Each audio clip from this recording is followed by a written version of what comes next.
A young boy named Tian, possessing inflexible water talent, met his end after practicing a forbidden technique. His body was then inhabited by a soul from another world. In the classroom of the senior water class at East Sea City's first high school, the teacher was passionately explaining in a level water technique called the water shield. This technique is not only excellent for defense, but is particularly powerful against fire techniques. The teacher emphasized that even if students don't get into an ability university, mastering the water shield could still make them excellent firefighters. However, he then turned to the few students with level water talents in the class, saying, "It's going to be tough for you to master the water shield. You might want to focus on perfecting the sprinkling technique. Being a sanitation worker in the future isn't a bad option either." Yi Tian listened to the teacher's lecture with a bewildered expression, staring at textbooks like Types of Water Techniques, The Importance of Talent Levels, and Compendium of Water Techniques, feeling utterly confused. Suddenly, a vast flood of memories surged into his mind. It turned out he had crossed into a world similar to Earth, filled with supernatural abilities. The original owner of this body was also named Yi Tian, a student in the senior water class at East Sea City's first high school. Due to his poor talent, possessing only level water abilities, he recklessly practiced forbidden techniques in an attempt to get into university, which backfired, leading to his soul's demise. This world, known as the Xia Kingdom, had nearly half of its population awakened to innate abilities. Those awakened could train in techniques corresponding to their level, with level water ability users only able to learn basic techniques like the sprinkling technique, water condensation, and cleaning technique. Through continuous training, ability users could advance from being technique apprentices to becoming technique users, technique masters, and even technique grandmasters. After school, Yi Tian returned to his parents' 200 square meter house. As an orphan of a fallen technique user from East Sea City's ability team, he received generous government subsidies. In a dedicated technique training room, Yi Tian began practicing the sprinkling technique. He sensed the water energy within him, using mental power to form runes, allowing droplets to sprinkle within a 3-meter radius. After performing it dozens of times, he felt his energy deplete and decided to take a hot bath. At that moment, something magical occurred. A system panel suddenly appeared, displaying his detailed stats. Beginner Technique Apprentice, Water Level 16100, Level Sprinkling Technique Beginner. What thrilled him most was discovering that every 10 minutes in the bath granted him a point of water energy, which could enhance his talent level. Yi Tian excitedly soaked until late at night, finally raising his water talent to a level. However, he realized that as his level increased, acquiring water energy became more challenging. Suddenly, a bold idea flashed in his mind. If I can gain water energy from water, could I possibly obtain fire energy from fire? If he could harness the power of fire from the flames, he would become a fire element gifted individual. A glint of determination flashed in Yi Tian's eyes as he envisioned the formidable strength of a dual element gifted person. Taking a deep breath, he resolved to give it a try.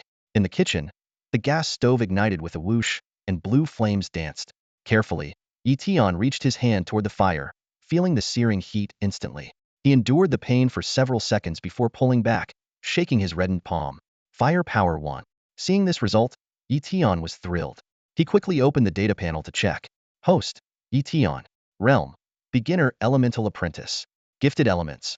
Water level 1100. Fire, not yet awakened 1100. Elemental Skill. F-level Water Sprinkling Technique Beginner. Just 99 more points to awaken his fire abilities. Gritting his teeth, Yi Tian continued, this time turning all the gas burners to full blast and reaching out with both hands. The intense pain almost made him faint, but each Fire Power 1 notification kept him going. Hours later, Yi Tian's hands were a bloody mess, but he knew that once he awakened his fire abilities, these injuries would heal. Finally, he reached the 100th point of fire power. A surge of blistering energy gathered within him and erupted instantly. Boom! Feeling the tumultuous power coursing through his body, Yi Tian silently rejoiced. Indeed, awakening abilities also enhances physical strength. As dawn broke, Yi Tian took a brief rest before heading to school. In class, his peers were buzzing about the upcoming senior year tournament. The homeroom teacher, Li Xian, thoroughly explained the competition rules and safety measures. While listening attentively, Yi Tian pondered how to quickly master the water shield technique in preparation for the upcoming challenges. Before he knew it, the morning classes had come to an end. After having lunch, Yi Tian prepared to head to a river near his school. Familiar with the route, he reached the riverbank, removed his shoes and socks, and slowly stepped into the cool water. The water rippled, submerging his calves, waist, and finally stopping at his chest. Yi Tian took a deep breath, closed his eyes, and felt the rhythm of the flowing water. Water sprinkling technique? He whispered, drawing an arc with his hands in front of him. Water splashed around, but soon settled back into calmness. Yi Tian repeated the motion, each time becoming more proficient. Gradually, his mastery of the water sprinkling technique improved from beginner to intermediate level. Not only did he sprinkle more water, but the casting time reduced from 3 seconds to 2. Tian opened his eyes, a satisfied smile playing on his lips. He attempted the water shield technique a few times, but mastering this level ability was clearly not so simple. Soon, he felt his water-based energy depleting and walked back to the shore, stepping on the riverbed's pebbles. He approached a towering tree, placing his hands on its rough bark. Closing his eyes, he waited for the system's prompt. Sure enough, soon he heard the familiar notification. Wood Power 1? Tian silently rejoiced, realizing that only living trees could provide wood power. By evening, Tian had accumulated 100 points of wood power. In an instant, his wood-based ability awakened, further enhancing his physical strength. However, when he opened his eyes, he noticed the tree in front of him had started to wither. His heart tightened as he realized he had absorbed too much life force. He recalled that while training in the bathtub, the water level kept dropping. Fortunately, he frequently refilled the water, avoiding any suspicion. Tian reminded himself to be more cautious in future training sessions. I'll awaken my metal-based ability tonight. Tian resolved. He remembered that the metal ability required contact with metals, specifically unrefined ores. After some thought, he decided to try his luck at the Donghai No. 2 underground market. Soon, Tian arrived at what was known as the second black market. The place was crowded with various shops, and the array of goods was overwhelming. He knew that here, he could not only buy ores but even acquire young mythical beasts with ease. The underground mall on the second level is bustling with activity, filled with people, and it's not uncommon to spot practitioners of mystical arts, or even masters of those arts. Tian navigated through the crowded throngs, his gaze sweeping over the various shops lining the street, before finally stopping in front of a store specializing in selling metal ores. As he entered, he was greeted by an array of dazzling ore samples.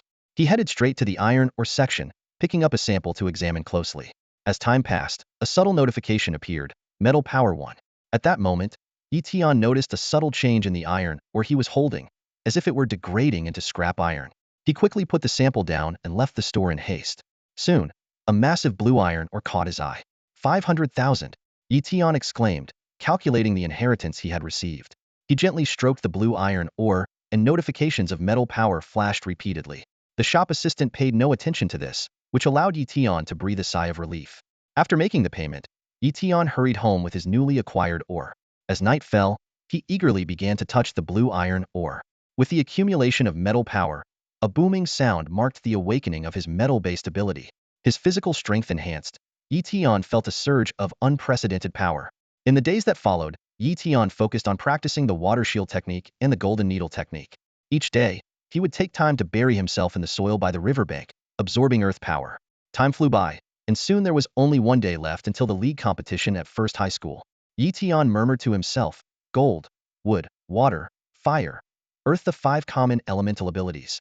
Only the earth ability remains. Tomorrow, I'll awaken the earth elemental ability. Data panel. Host, Tian. Level, intermediate magic apprentice. Innate abilities. Water a level 55100, fire a level 1100, wood a level 12100, metal level 1100, earth a level 1100. Skills. Water sprinkling technique level, minor achievement. Water shield technique level, beginner. Golden needle technique level, minor achievement. Tian glanced at the data on the panel, a hint of joy in his eyes. The golden needle technique had finally reached the level of minor achievement, an unexpected surprise. He extended his hand, conjuring a golden needle in his palm, and flicked it with his finger. The needle shot out like lightning, piercing through a wooden board 10 meters away with precision. The power has doubled. Tian thought to himself, pleased. He felt the surge of energy within him. The awakening of 5 innate abilities had enhanced his physique to rival that of a peak magic apprentice. Yet, Tian remained humble, fully aware that there were true magic practitioners in the senior class of First High School whose strength far exceeded his own. Tomorrow is the First High School League, Tian murmured, anticipation gleaming in his eyes. The mysterious resources in the secret realm might help me advance further. He recalled previous experiments. Ordinary metals could no longer enhance his level metal ability. Only metals like blue iron could have an effect. Tian speculated that once his other abilities reached level, they might also require more advanced resources. Time flew by, and another day passed in the blink of an eye. Today marked the official start of the Senior League at Donghai First High School. At 8 a.m., Tian and the other students from the Water Element class, led by teacher Li Xian, headed to the F-13 secret realm. Many were quite nervous. Yi Tian sensed the tension among his classmates, but he was filled with anticipation. This was their first real venture into the secret realm for combat, and although they wouldn't encounter mythical beasts, the threat from wild animals was equally daunting. Soon, they arrived at the entrance of the F-13 secret realm. At this point, students from other classes at Donghai First High School were also arriving, creating a bustling crowd. Teacher Li Xian announced loudly, "Everyone, come and get a wristwatch." She briefly explained the functions of the watch: energy shield protection and recording points for defeating wild animals. This secret realm training will last for 3 days, aiming to hone your combat skills, Li Xian continued. There will be generous rewards for the top 10. She shook her head slightly as she spoke, clearly not holding high hopes for students from ordinary classes to win any prizes. The students entered the secret realm one by one. Yi Tian walked through the metal passageway, careful not to touch the walls. Once inside, he chose not to team up with his classmates and ventured into the forest alone. Over an hour later, Yi Tian had already taken down 3 wild beasts, but he hadn't yet found his true target's metal ores or spirit trees. Suddenly, he heard the sounds of a fierce battle ahead. He quietly approached and discovered that students from the genius class were besieging a giant snake, fighting over the fruits on a tree. Just as Yi Tian was about to leave, a beautiful girl appeared. She cast a water bullet spell, and with a bang, instantly killed the giant snake. Clever water bullet technique. This beautiful woman is Lin Xingya from the genius class. Yi Tian's eyes lit up as he recognized this gifted individual. Lin Xingya, with a level water talent and an intermediate mastery of supernatural arts, was a force to be reckoned with. She swiftly subdued the giant snake with a single move and scanned the surrounding students with a piercing gaze. "The fruits on this red sun tree are mine. Any objections?" The crowd looked displeased, but no one dared to speak up. 2 junior practitioners, along with several peak apprentices, were no match for Lin Xingya. Reluctantly, they left, and after quickly picking a dozen red sun fruits, Lin Xingya also departed. Only then did Yi Tian emerge, his gaze fixed on the red sun tree. "What a treasure," he murmured to himself. "Not only can it enhance fire abilities, but it also refines the body. Just one fruit is worth 300,000. However, what intrigued him even more was the red sun tree itself. This is a gem for boosting wood abilities. He placed his hands on the trunk, feeling a steady flow of wood energy pouring into his body. Over an hour later, his wood talent had been elevated to level. Although the leaves withered, the tree's life force remained strong. Determined, Yi Tian resolved to push his wood ability to level. By noon, Yi Tian felt his stomach growling with hunger. He cut off a piece of snake meat and used his fire ability to ignite some dry grass, preparing for a barbecue. Then, he took out a piece of iron, using his metal ability to shape it into cookware and utensils. With the tools ready, he performed the water sprinkle technique to fill them with fresh water and began cooking snake soup. As Yi Tian savored his meal, he couldn't help but feel smug. Being a 5-element ability user sure is convenient. I can live comfortably anywhere. Before long, the grilled snake and snake soup were ready to be enjoyed. After satisfying his hunger and thirst, Yi Tian placed one hand on the Qiyang tree while practicing the water shield technique with the other. As night fell, Yi Tian felt the wood element energy within him brimming. He opened his eyes, a slight smile curling at his lips. The wood element ability had finally broken through to Clevel, marking his first Clevel ability. His physical fitness improved as well, with his muscles becoming more defined. He thought to himself that with persistent effort, his robust physique would eventually enable him to rival other ability users, giving him an edge in close combat. However, the joy was fleeting. Yi Tian frowned as he calculated. Although the Qiyang tree was effective, it only allowed him to absorb a small amount of wood energy per hour. At this rate, even if he exhausted all the days in the secret realm, it would be difficult to elevate his wood element ability to level. He decided to stay overnight and leave at dawn. The next day, after a simple meal, Yi Tian departed. Along the way, he encountered several fierce beasts, easily defeating them to earn points. Unfortunately, he didn't find another spiritual tree like the Qiyang tree, and even when he did come across one, he couldn't afford the time to absorb its energy. He longed to find portable elemental materials to enhance his abilities whenever needed. After searching for hours without success, Yi Tian's eyes lit. UPA golden sun grass appeared before him. Though this low-level spiritual herb couldn't boost abilities, it could heal injuries and was worth 5,000 in the market. He carefully uprooted it, crafted a wooden box, and stored it safely. There were plenty of such herbs in the secret realm, and with careful searching, he could earn some extra income. Meanwhile, elsewhere in the secret realm, Chao Dong was vigilantly searching for traces of beasts. As a student in the fire element talent class and a novice ability user, he had mastered 6 techniques, boasting considerable strength. His goal was to rank in the top 10, knowing he must hunt powerful beasts to earn high points. Suddenly, on the silent bamboo mountain, a golden giant ape appeared. Chao Dong shuddered, his pupils narrowing in Iron Ape. Although it was only a first-level demon beast, its a-level bloodline made it remarkably powerful. Among beasts of the same level, it was akin to a human with an a-level talent ability, unmatched by ordinary opponents. The Iron Ape roared and charged at him. Chao Dong hastily unleashed the fire snake technique, which barely singed a few hairs. As the Iron Ape's massive hand approached, he quickly cast the fire shield technique. Unfortunately, the basic defense shattered instantly under the Iron Ape's repeated blows. At the critical moment, Chao Dong's wristwatch activated an energy shield, barely blocking the fatal blow. He breathed a sigh of relief, but immediately turned pale. That energy shield was trembling under the relentless assault, and it was clear it wouldn't hold for long. As he fled, the Iron Ape swatted him away repeatedly, leaving him defenseless like a rag doll. A minute later, the energy shield began to crack. In his despair, a strong hand suddenly grabbed him. The trees blurred past as Chao Dong was pulled to safety. It was clear a school teacher had arrived just in time. Although he was rescued, it meant he was eliminated, and his points were now fixed. Outside the F-13 secret realm, the teachers were aware of the presence of a first-level Iron Ape within the realm. A level 1 King Kong ape is likely as powerful as intermediate and advanced mystical arts practitioners. These students lack battle experience, and even Lin Su, an intermediate practitioner, is no match for the ape. Their energy shields from their wristwatches won't last long against it. In the monitoring room, the teachers sat, watching the students on the screen with worried expressions. One teacher, concerned, suggested, "Should we step in and kill the King Kong ape to prevent any accidents?" As soon as the suggestion was made, the other teachers shook their heads. "It's just a King Kong ape, nothing too dangerous," one teacher dismissed. "These students need to grow up quickly. We can't protect them forever." Another teacher agreed. "Exactly. I've heard there are some issues over there. Even college students have been sent to help. These kids will face even greater dangers if they get into college in a few months." "True," a third teacher sighed. "Though Donghai City is relatively safe, the cult of the evil god is causing trouble recently. These students can't grow up in a greenhouse environment forever. A little danger is nothing to panic about, right?" A fourth teacher added with a spark in their eye. "Let's keep the King Kong ape around. If a student can defeat it, they'll earn 500 points." Seeing most teachers agree to leave the ape be, the others were reluctant to argue further. However, they stayed ready to rescue the students in case of an emergency.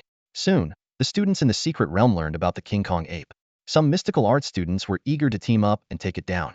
Their eyes shone with excitement. A beast like the King Kong ape is valuable. Even if only one person gets the points, the rest can benefit from its materials.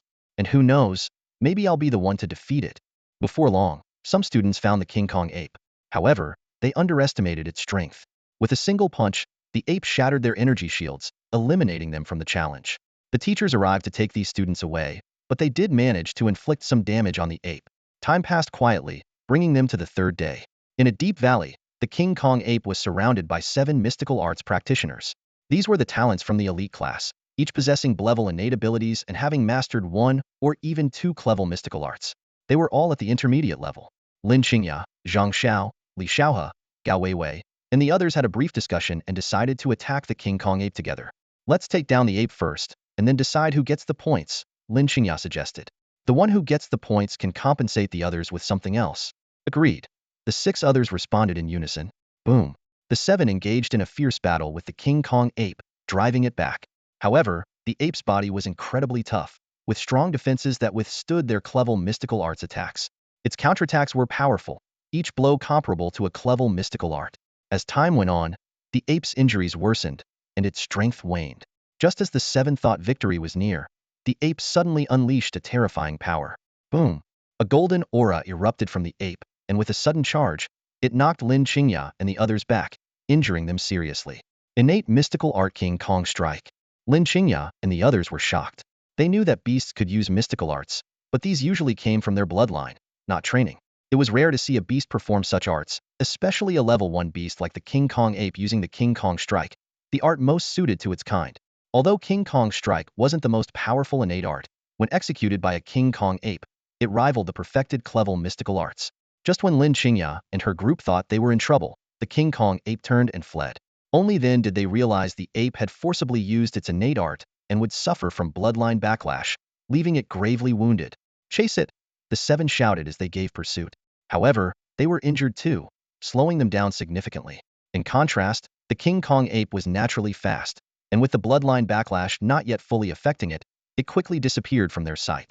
In front of me stands a bamboo-covered mountain. Tian stepped into the bamboo grove, surrounded by towering stalks. Ordinary bamboo was of no use to him. He was in search of spirit bamboo. Soon, he reached the mountain's peak and his gaze fixed on a bamboo with a purple-gold hue. Its stalk emitted a faint glow, with a diameter of less than 10 centimeters and about a dozen segments. Tian felt a surge of joy, recognizing it as the purple-gold bamboo among spirit bamboos. He cautiously surveyed his surroundings, searching for any signs of a guardian beast. Seeing nothing unusual, he proceeded without hesitation. With a crack, the purple-gold bamboo was severed within minutes. Just as he was about to leave, Tian noticed a spring. Upon touching it with his fingertip, he felt a surge of energy. Moments later, a system notification appeared. Water Power 1, Spirit Spring Water. Tian was ecstatic. He quickly submerged himself in the spring, gripping the purple-gold bamboo. The powers of water and wood alternated as they surged into him, elevating his mood. After more than an hour, his water affinity advanced to a D level, enhancing his physical abilities. Just as he intended to continue, a sudden commotion arose in the distance. Alert! Tian stood up to see a bloodied King Kong ape charging towards him. His expression changed, realizing he was in the ape's territory. With no chance to escape, he prepared to fight. Golden Needle Technique? Tian flicked his hand, sending golden needles aiming for the ape's eyes. The ape king closed its eyes to evade, then retaliated with a powerful palm strike. The water shield shattered upon impact, and Tian channeled all 4 elemental powers to barely withstand the blow. With a resounding crash, Tian was sent flying backward. Despite the intense pain, he was secretly pleased, noting the ape's injuries. Using the water sprinkle technique, he took advantage of the ape king's closed eyes to prepare his golden needles once more, waiting for the right moment. Sure enough, once the ape sensed the water was gone, it opened its eyes. In an instant, the golden needle formed by the golden needle technique pierced through the eye of the Vajra ape. Tian seized the moment, and the needle shot into the ape's eye like a bolt of lightning. The beast howled in agony as blood gushed out like a fountain. This strike was a brilliant combination of Tian's water sprinkling technique and golden needle technique. With one eye blinded, the Vajra ape became even more furious. Tian quickly cast the water shield technique to protect himself, but the fierce attacks broke through, sending him flying backward. He repeatedly cast the spell, and finally, the water shield technique broke through its limits, reaching a minor achievement stage. The enhanced shield barely withstood the ape's onslaught, but Tian's water-based powers were nearly depleted. In the dire situation, Tian once again unleashed his water-sprinkling golden needle technique, successfully blinding the ape's other eye. The now blind creature fell into chaos, and Tian seized the opportunity to relentlessly target its vital points with the golden needles. After 10 minutes of intense battle, the Vajra ape finally succumbed and collapsed. Exhausted, Tian sat on the ground and breathed a sigh of relief. He quickly took a photo and uploaded it, earning a substantial reward of 500 points. Then, he immersed himself in the spiritual spring water to recover his strength while absorbing the power of water. Before long, Lin Su and 6 others arrived at the scene. They had planned to ambush the Vajra ape at its lair, only to find that Tian had already single-handedly dealt with the formidable beast. The mighty ape is dead. They were somewhat taken aback. Everyone watched in shock as Tian dragged the ape's corpse towards them. Zhang Xiao furrowed his brows and asked coldly, "Who is this guy?" The other 6 shook their heads, looking puzzled. Lin Su scrutinized Tian and said thoughtfully, "He seems not to be an adept, but rather an adept apprentice." This statement exploded like a bomb in their minds. They found it hard to believe and looked at Tian with a plethora of questions. How could an adept apprentice possibly kill the mighty ape? Sensing their stares, Tian calmly asked, "Is there something you need, classmates?" Zhang Xiao spoke coldly. "Do you know that this mighty ape was injured by us? You just took advantage." Unafraid, Tian met Zhang Xiao's gaze and said, "Whoever kills the prey, claims it. I killed it, so it's mine. Is there a problem?" A glint of greed flashed in Zhang Xiao's eyes as he pointed to the purple bamboo in Tian's hand and said, "Give me the purple bamboo, and we'll call it even. Get lost." Tian snapped back firmly, refusing to back down. As tensions ran high, Lin Su intervened. "Zhang Xiao, let it go. We're all classmates. There's no need for this. Since this classmate killed the mighty ape, it belongs to him." Hearing this, Zhang Xiao's expression changed slightly. Forcing a smile, he said, "Lin Su is right. Let's just drop it." The group gradually dispersed, leaving Tian alone in thought. He knew Zhang Xiao wouldn't give up easily, but he was not afraid. Tian resolved to quickly enhance his abilities and surpass Zhang Xiao. Time flew by, and the 3-day deadline was nearing its end. Tian used the spirit spring water to elevate his water-based abilities to level C. With a hint of regret, he took one last look at the spirit spring before leaving the secret realm. When Yi Tian appeared at the secret realm's exit with the ape's corpse, it caused quite a stir, especially among the water class students, who were speechless with astonishment seeing Yi Tian, once only capable of simple water spells, had killed the mighty ape. Soon, it was time for the results to be announced. A teacher from the elite class declared, "Next, we'll announce the top 10 results. For those outside the top 10, you can inquire about your scores with your teacher. Fourth place isn't bad." Yi Tian was quite satisfied. He hardly ever hunted fierce beasts. If he had continuously hunted them, with the 500 points from the golden ape, he surely would have secured first place. Yi Tian was well aware of the dangers of drawing too much attention, so he deliberately suppressed his abilities. Lin Qingyao was quite surprised when she claimed first place. She had thought that Yi Tian, who had taken down the golden ape, would win.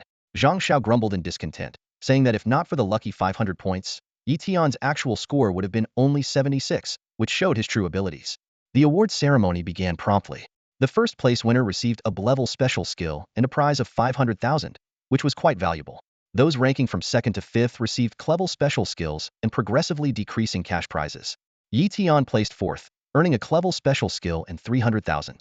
Teacher Li Xian approached Yi Tian to ask about his choice.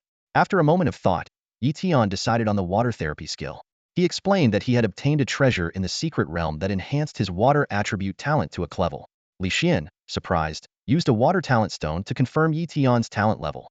After returning to school, Yi Tian collected his prize money in the water therapy skill sphere. He quickly went home and placed the sphere on his forehead, instantly mastering the essence of water therapy. Next, he planned to visit the second underground market to purchase more level special skills. He intended to focus on enhancing his strength to reach the level of a special skill practitioner. The prices for level supernatural arts vary. Top-tier level arts can reach several 100,000, while even the lower-tier ones can exceed 10,000. After weighing the pros and cons, Yi Tian decided to purchase a few standard level supernatural arts. He anticipated that his innate ability level would eventually increase, necessitating the cultivation of more advanced arts, so there was no need to invest heavily in level ones.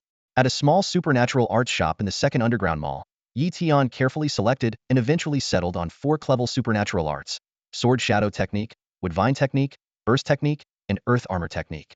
Each of these arts has its own unique characteristics, ranging from offensive to defensive and control types, catering to different combat needs. To quickly enhance his strength, Yi Tian also bought a large amount of metallic spirit minerals, flame crystals, and spiritual earth, intending to use them to boost his various innate abilities. This shopping spree cost him several million, but the investment in improving his strength was deemed worthwhile. Half a month later, Yi Tian checked his data panel and found that he had advanced to a senior supernatural arts apprentice, with all 5 of his innate abilities elevated to level. Although he had only mastered water healing technique and wood vine technique at the beginner level, his current strength was more than enough to easily handle ordinary supernatural practitioners. Yi Tian was now a student in the water element talent class. Despite having the lowest cultivation level, his potential was limitless. Just as he was celebrating his improvement, he overheard classmates discussing news about the cult of the evil god. A senior supernatural master was causing trouble in Donghai City, and some students had been lured into practicing forbidden arts. This reminded Yi Tian of his predecessor's tragic experiences. He was well aware of the dangers posed by the cult of the evil god, knowing that their so-called defiance arts were merely experimental forbidden arts. The cult not only spread these harmful forbidden arts, but also revered evil gods and opposed humanity, leading to the deaths of countless talented individuals with innate abilities. Yi Tian speculated that the so-called defiance arts were likely experimental forbidden arts deliberately released to entice many to practice them, thus gradually refining them. Soon, the teacher arrived, and the first class of the day began. Ms. Li Xian walked into the classroom, and the students in the gifted class immediately fell silent. Although she wasn't the homeroom teacher, she was highly respected by the students as a regular teacher. Li Xian scanned the room with a serious expression and announced, "Students, I have a message from the school. Li Yang from the regular fire class has been lured by the cult of the evil god and has started practicing the forbidden art of enlightenment." The classroom erupted in whispers. Li Xian raised her hand to signal for silence and continued, "I'm not sure if any of you have come across this forbidden art, but I must warn you that practicing enlightenment will ruin your future." Her gaze swept across each student's face. "The cult of the evil god won't tell you the consequences. Enlightenment can temporarily enhance your perception, allowing you to master supernatural skills effortlessly, but at the cost of depleting your innate potential." Using Li Yang as an example, Li Xian explained the dangers of enlightenment in detail. A few students' expressions changed slightly, indicating they had some awareness of it. Yi Tian felt a thrill inside but remained outwardly calm. He realized that enlightenment seemed tailor-made for him. Sacrificing innate potential wasn't an issue for him. Throughout the morning, Yi Tian was distracted, his mind racing with plans to obtain enlightenment. As soon as the dismissal bell rang, he sprang into action. Directly approaching the cult of the evil god was too risky, and contacting Li Yong would attract attention. After some thought, he remembered the old black's general store in the underground market. Disguised, Yi Tian made his way to the store. The sharp-faced owner scrutinized him and asked, "What can I get for you, sir?" Yi Tian lowered his voice. "Can you get the enlightenment art here?" The owner's eyes narrowed. "Do you know the drawbacks of enlightenment, sir?" "I know," Yi Tian replied, fabricating a reason to brush off the question. After some haggling, Yi Tian purchased the enlightenment manual for a steep price of 1 million. As he held the black-covered manual, he suspected he might have been swindled, but he couldn't help feeling elated. Regardless, he had gotten his hands on enlightenment. At home, Yi Tian was carefully studying a technique known as the enlightenment art. This technique was documented in the form of a manual, but its content was sparse. Yi Tian squinted slightly, his fingers gently brushing the yellowed pages of the manual. Although the content was limited, it was filled with hidden mysteries. He quickly read through the entire text, but his brow furrowed unconsciously. This forbidden technique was profound and difficult to comprehend, making it hard to fully grasp in one go. Yi Tian chuckled to himself, thinking it would be truly strange if he understood it all at once. For the next 2 days, he immersed himself in the study of the enlightenment art, neglecting food and sleep. Finally, on the morning of the 3rd day, he exhaled deeply, feeling that he had a preliminary understanding. Yi Tian took a deep breath, preparing to attempt cultivating this forbidden technique. The core of the enlightenment art lay in a peculiar tree diagram. Yi Tian focused his mind on it, and his soul seemed ravenous, as if eager to devour something. The powers of 5 innate abilities flickered in his perception, ready to be tapped into at any moment. Let's start with the earth element, Yi Tian thought to himself. I haven't begun practicing the clever earth skills yet. He then began to absorb the essence of the earth element's innate ability. Strands of earth energy were transformed by the peculiar tree and channeled into his soul. In an instant, Yi Tian entered a state of enlightenment. Strike while the iron is hot. Practice the water healing technique. Yi Tian thought with delight.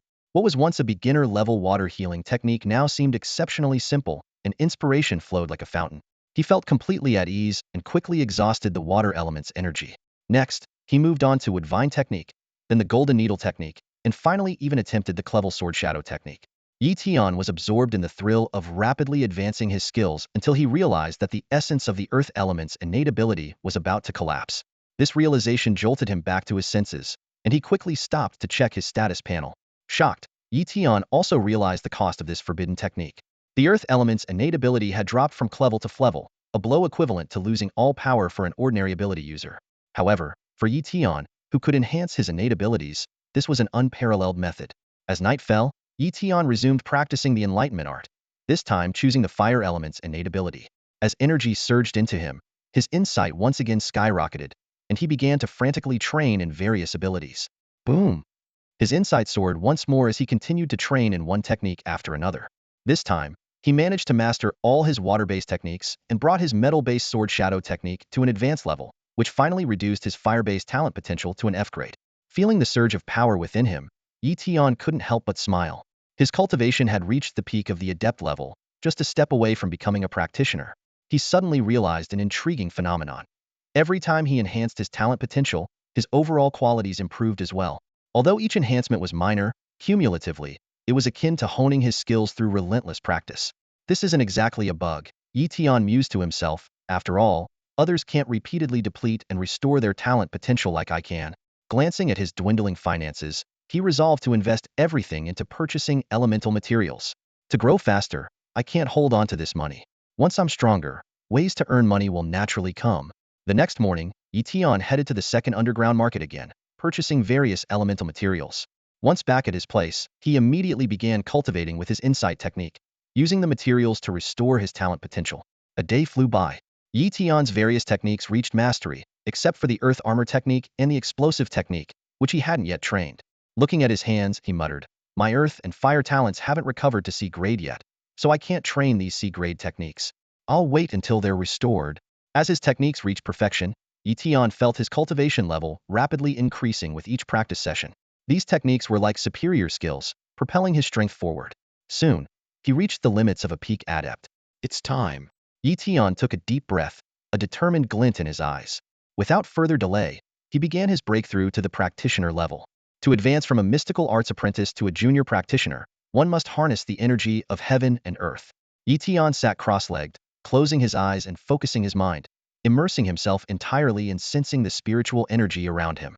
As he concentrated, the air seemed to thicken, and threads of barely visible energy began to gather toward him. A thrill of excitement surged in Tian's heart as he realized he had touched upon the invisible barrier. Carefully, he guided the spiritual energy into his body, feeling the changes in his inner powers. Suddenly, a soft crack sounded, as if something had shattered. Immediately, a torrent of spiritual energy flooded into him like a raging river. Tian felt an instant surge of power, with every cell in his body rejoicing. He had successfully broken through. Tian opened his eyes, a gleam of excitement shining within them. He stood up, feeling the newfound strength coursing through him, and couldn't help but clench his fists. From that day forward, he was a bona fide junior practitioner of mystical arts. In the days that followed, Tian focused on stabilizing his new level and restoring his potential abilities. Within just a few days, he had elevated his earth and fire elemental talents to Crade. Subsequently, he began practicing Crade techniques, earth armor, explosive spell, and golden light spell.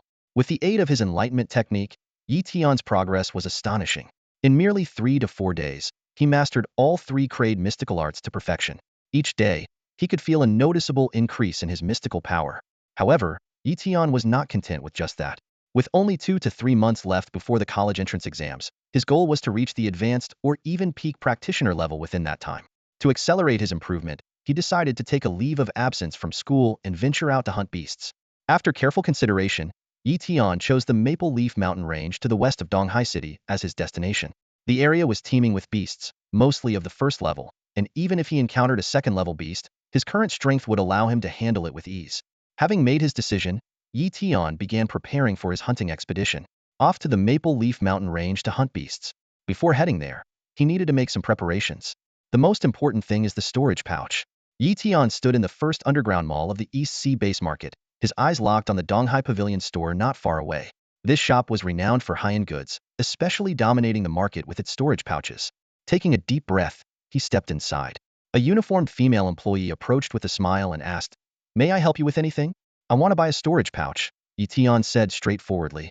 The employee nodded and led him to a specialized counter. She took a brand new storage pouch from the display and introduced it. "This is our latest model, with an internal space of up to 1 cubic meter, priced at 200,000. Tian took the pouch, examining the seemingly ordinary small bag closely. He knew that this little pouch was a masterpiece of those with spatial abilities, able to store items far beyond its apparent size. "Only lasts a month?" Tian asked, frowning slightly. The employee nodded and explained, "Yes. All non-permanent spatial items have a time limit. After a month, the storage pouch will collapse, and the items inside will be destroyed by the chaotic spatial forces." Tian nodded thoughtfully. He understood that truly valuable items were those with permanent spatial properties, but such things cost millions, far beyond what he could afford at the moment. "I'll take it," Tian said decisively, pulling out a bank card from his pocket. The transaction was completed swiftly. With the new storage pouch in hand, Tian left Donghai Pavilion. Clutching the pouch, he calculated silently. With this, he could hunt beasts in the Maple Leaf Mountains, shuttling between the market and the mountains daily to convert his gains into cash swiftly. Tian exited Donghai Pavilion. Tian examined the storage pouch and discovered that it only required a drop of blood to bind it to him. Once bound, he could effortlessly retrieve or store items with just a thought, which was incredibly convenient. He marveled at the intricate design of the pouch, appreciating its practicality. Despite its 1-month usage limit, the 10 cubic meters of space was more than sufficient for his needs. Satisfied, he tucked the pouch away and set off towards the Maple Leaf Mountain Range. Along the way, he occasionally saw groups of sorcerers traveling together, though there were few lone travelers. Tian wisely kept his distance, fully aware that the wilderness posed threats not only from monsters but also from those with ill intentions. Upon reaching the mountains, the rich spiritual energy invigorated him. Just as Tian was on high alert, he sensed a subtle hint of danger approaching. He quickly realized that he was being targeted by a monster, though he couldn't pinpoint its location. If only I had the Fire Eye technique, he thought, planning to purchase a legacy orb when he returned to the city. Suddenly, a blood-red mantis demon lunged at him from the trees, its sharp blade-like arms aiming for his throat. Unfazed, Tian swiftly cast an earth armor spell to protect himself. Despite the mantis's relentless attacks, it couldn't penetrate his defense. Seeing the opportunity, Tian decisively unleashed the sword shadow technique. A sharp sword light flashed, and the mantis demon fell instantly. He quickly severed the valuable blade arms and stored them in his pouch before continuing deeper into the forest. After defeating more than 10 monsters, Tian unexpectedly encountered a second-level black-scaled giant serpent demon. Facing a foe far beyond his own strength, he didn't hesitate to use the golden light technique to escape. Landing several miles away, Tian, slightly pale, was relieved to have gotten away in time. Back at the Donghai base market, Tian sold all the materials he had acquired, earning him a satisfying 68,000. Considering it was just a day's work, he was quite pleased. He then headed straight to Donghai Pavilion to purchase the Fire Eye Technique Legacy Orb. After selling the materials, Tian arrived at Donghai Pavilion. "I want the Inheritance Orb for the Fiery Eye Technique," Tian declared. The female staff member smiled slightly and quickly arranged for someone to fetch the orb. She warmly suggested, "Would you also like the accompanying Clear Vision Elixir, sir? It helps heal eye injuries swiftly. Most people purchase it since practicing the Fiery Eye Technique can strain the eyes." Tian shook his head and refused, thinking to himself that his mastery of the Clevel water healing technique was far superior to the Clear Vision Elixir in terms of healing effects. Seeing Tian's insistence, the staff member recommended several other healing items, all of which he politely declined. After paying 600,000, Tian took the Inheritance Orb and left the Donghai Pavilion. He arrived at an abandoned house in the suburbs, ready to practice the Fiery Eye Technique. The inheritance knowledge surged into his mind, and Tian immediately activated his comprehension technique, absorbing the essence of his water-based innate ability to greatly enhance his understanding. Under the boost of his heightened comprehension, Tian almost perfectly grasped the essentials of the Fiery Eye Technique. However, the fragile nature of his eyes still suffered some damage, so he quickly used the water healing technique, enveloping himself in a clear, gentle light that focused on repairing his eyes. Through this cycle of practice and healing, Tian rapidly advanced in the Fiery Eye Technique. He broke through the beginner level, which allowed him to perceive a 100-meter range, and then swiftly progressed through the intermediate and advanced levels.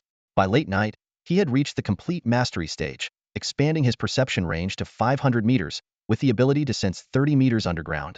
Tian smiled with satisfaction, thinking, after a night's rest, "If I go hunting for beasts tomorrow, the rewards will surely be plentiful." The next day, Maple Leaf Mountain Range. Tian returned to the area, this time carefully avoiding the region where the black-scaled giant serpent demon resided. His eyes glowed red as he activated the Fire Eye Technique, enabling him to perceive everything within a 500-meter radius as if he were a human infrared scanner. He quickly detected the stone-armored demon behind a rock 130 meters away and the bloodworm demon 20 meters underground. After a moment of consideration, Tian decided to deal with the stone-armored demon first. He silently approached, observing the creature with a body as hard as stone. The stone-armored demon was asleep, completely unguarded. With a focused gaze, Tian unleashed his Sword Shadow technique, striking precisely at the gap in the demon's neck. With one swift move, he killed the creature and quickly stored its body in his storage pouch. With the aid of the Fire Eye Technique, he was unstoppable, managing to hunt down 15 demons by midday. After lunch, he continued hunting until evening, when he returned to the East Sea base market. Upon tallying his gains, Tian was thrilled to discover he had earned 2.1 million. He immediately headed to the East Sea Pavilion to purchase a thumb-sized Millennium Wood Essence, valued at 1.5 million. The moment he touched the wood essence, he felt a rapid surge in his wood elemental power. Finally, with a resounding boom, his potential in wood element talent broke through to a Blevel. Excited, Tian began exploring Blevel special techniques. Ultimately, his attention was drawn to the Hellwood Spike technique, priced at 3.5 million. This technique was not only versatile in both attack and defense, but also complemented the Wood Vine technique perfectly, making it a formidable choice. It took him at least 2 days to afford it. Those 2 days flew by in the blink of an eye. Tian finally gathered enough money to purchase the Hellthorn technique and hurried to the EC Pavilion. He carefully cradled the Inheritance Orb, feeling both excited and anxious. Back at his place, Tian immediately began his training. He activated the Enlightenment technique, starting to absorb the potential of his metal-based abilities. As time passed, his Clevel metal talent was gradually depleted, dropping to Flevel. However, the Hellthorn technique only reached a minor level of mastery. Tian frowned and thought, as expected, it's difficult to master. It seems I'll need to sacrifice more of my talent potential. Instead of continuing his training, he began purchasing metal ores to restore his metal abilities. Over the next few days, Tian consumed some of his talent potential daily to practice the Hellthorn technique. Finally, he mastered it to a great level. At the same time, he continuously honed various other techniques, rapidly advancing his skills until he reached the peak of a beginner-level practitioner. One day, while strolling through the East Sea base market, Tian suddenly spotted a familiar figure, Zhang Xiao from EC High School. Zhang Xiao appeared more formidable and his aura stronger. Yet he hadn't reached the advanced practitioner level. Their eyes met, and Zhang Xiao looked surprised. Yi Tian didn't greet him and simply walked away. Zhang Xiao's face darkened as he turned to the burly man beside him. Brother Lu, that guy is a student from our school.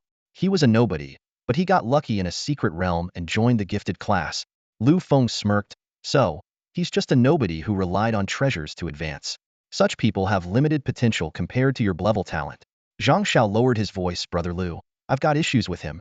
Understanding the hint, Lu Feng quietly assured, don't worry, I'll handle it discreetly. No one will know. As Tian exited the East Sea base market, he sensed someone was following him. His eyes glowed red as he used the fire eye technique to scan his surroundings. Within a 500-meter radius, he detected a figure hiding behind a large tree. Tian squinted, only managing to make out a vague silhouette. Clearly, the person had ulterior motives. Feigning ignorance, Tian continued on his way. Suddenly, the figure abandoned all pretense and charged at him with great speed. As the distance closed, Tian recognized the pursuer. It was Lu Feng, a top-tier supernatural practitioner under Zhang Xiao. Seeing Tian about to flee, Lu Feng immediately deployed a level swift wind technique to give chase. Tian smirked coldly and countered instantly. A sword shadow sliced through the air, forcing Lu Feng to hurriedly summon a level wind armor. With a thud, the wind armor was pierced. The sword shadow continued its trajectory, penetrating Lu Feng's shoulder. Before he could finish his cry of pain, countless wooden vines erupted from the ground, binding him tightly. Wood vine technique? Lu Feng was shocked beyond measure. This was clearly a perfected level supernatural technique. Coupled with the earlier sword shadow technique, he finally realized he had crossed paths with an extraordinary genius. Desperately struggling, Lu Feng watched as Tian waved his hands. Hellwood spike technique, kill. Countless sharp wooden spikes burst from the ground, instantly piercing through Lu Feng. After catching his breath, Tian found his wood-based powers depleted, but his abilities in the other 4 elements remained battle-ready. He swiftly took Lu Feng's storage pouch and used earth-based powers to bury the body. Zhang Xiao, you're truly ruthless, Tian thought coldly. He knew he couldn't let this matter rest and had to eliminate Zhang Xiao swiftly to prevent future troubles. Tian hurried back to the East Sea base market. Meanwhile, Zhang Xiao and another top-tier practitioner, Gao Yunchang, were leaving the market, planning to enter the Maple Leaf Mountain range in search of Lu Feng. Suddenly, Gao Yunchang felt a jolt of fear. Take cover, he shouted as he tackled Zhang Xiao. A fireball hurtled toward them, exploding with a thunderous roar. Gao Yunchang was blown away, while Zhang Xiao lost an arm on the spot. Struggling to his feet, Gao Yunchang, ignoring Zhang Xiao, attempted to flee for his life. This was no ordinary explosion technique. It was a perfected explosion technique. He couldn't possibly handle an enemy like this. Suddenly, a streak of golden light shot through the night sky. Tian's eyes flashed with brilliance as he thought, Class C golden light technique. The golden light moved with incredible speed and quickly caught up with Gao Yunchang. Immediately after, the ground shook violently, and countless wooden vines burst from the earth, snaking towards him like living serpents. Gao Yunchang's face changed dramatically as he frantically dodged, but a thick vine managed to ensnare his arm. Sword shadow technique? A fierce voice shouted.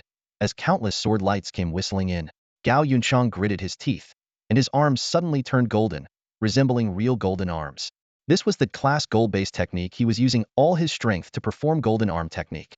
However, against the perfected sword shadow technique, Gao Yunchang's minor accomplishment in the golden arm technique was utterly inadequate. With a crack, his golden arm shattered. Spare me, Gao Yunchang begged, kneeling, his voice trembling. Tian remained expressionless and waved his hand again to unleash the sword shadow technique. This time, Gao Yunchang had no strength left to resist and was beheaded in one swift stroke. Not far away, Zhang Xiao had just regained consciousness. Seeing Gao Yunchang's corpse, he shivered all over. What terrified him even more was that it was Tian who had taken down Gao Yunchang. How did Tian become so powerful? Zhang Xiao's heart was in turmoil. He deeply regretted provoking Tian, realizing he wouldn't have dared if he had known how formidable Tian was. Tian, spare me, we're classmates, Zhang Xiao pleaded desperately. However, his plea was met with a blast technique. With a deafening explosion, Zhang Xiao's body was reduced to a charred mass. Tian looked around and thought, this place is too close to the Donghai base market. I must leave quickly. With that, he used the golden light technique to swiftly vanish into the night. Moments later, a squad of magic-wielding guards arrived at the scene. They examined the bodies and gathered information, quickly concluding. The deceased were 2 individuals, one a peak-level magic user, the other an intermediate level one. The perpetrator was likely 3 magic users proficient in fire, wood, and gold techniques, with power at least at the advanced level, possibly even peak level. The guards dutifully recorded the information and prepared to leave. Outside Donghai City, skirmishes between magic users were too common, and unless they caught someone in the act, they rarely pursued the matter. They had only responded this time because the explosion was too close, alarming the Donghai base market. In the distance, Tian dispelled the golden light technique, feeling satisfied. He now had a clearer understanding of his capabilities. Defeating an ordinary peak magic user was now a breeze. He pondered to himself, perhaps it wouldn't be long before he could rival a magic master. In the following days, Tian spent his time hunting mythical beasts in the Maple Leaf Mountain range.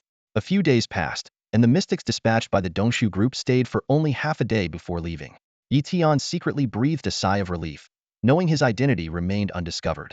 After all, who would believe a high school senior could effortlessly defeat 2 top-level mystics? On the 5th day, Tian advanced to the intermediate mystic level. Even more gratifying was the fact that his mastery of the Hellwood Thorn technique, a B-level mystic art, had reached perfection. A perfected B-level mystic art was enough to rapidly enhance his strength. Tian began planning to purchase better materials aligned with the 5 elements to develop a second B-level innate ability.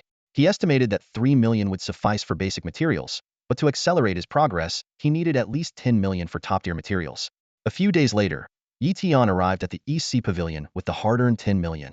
He cautiously used an anonymous card to purchase 2 pounds of resting soil, a premium earth element material priced at 5 million per pound. Although the East Sea Pavilion was a massive entity, they paid little attention to such a minor transaction, keeping Tian's identity safe. The moment he touched the resting soil, Tian felt the earth's power surging into his body. Within a day, his earth element innate ability potential had risen to B-level. He then spent another 5 million to acquire the earth evasion technique.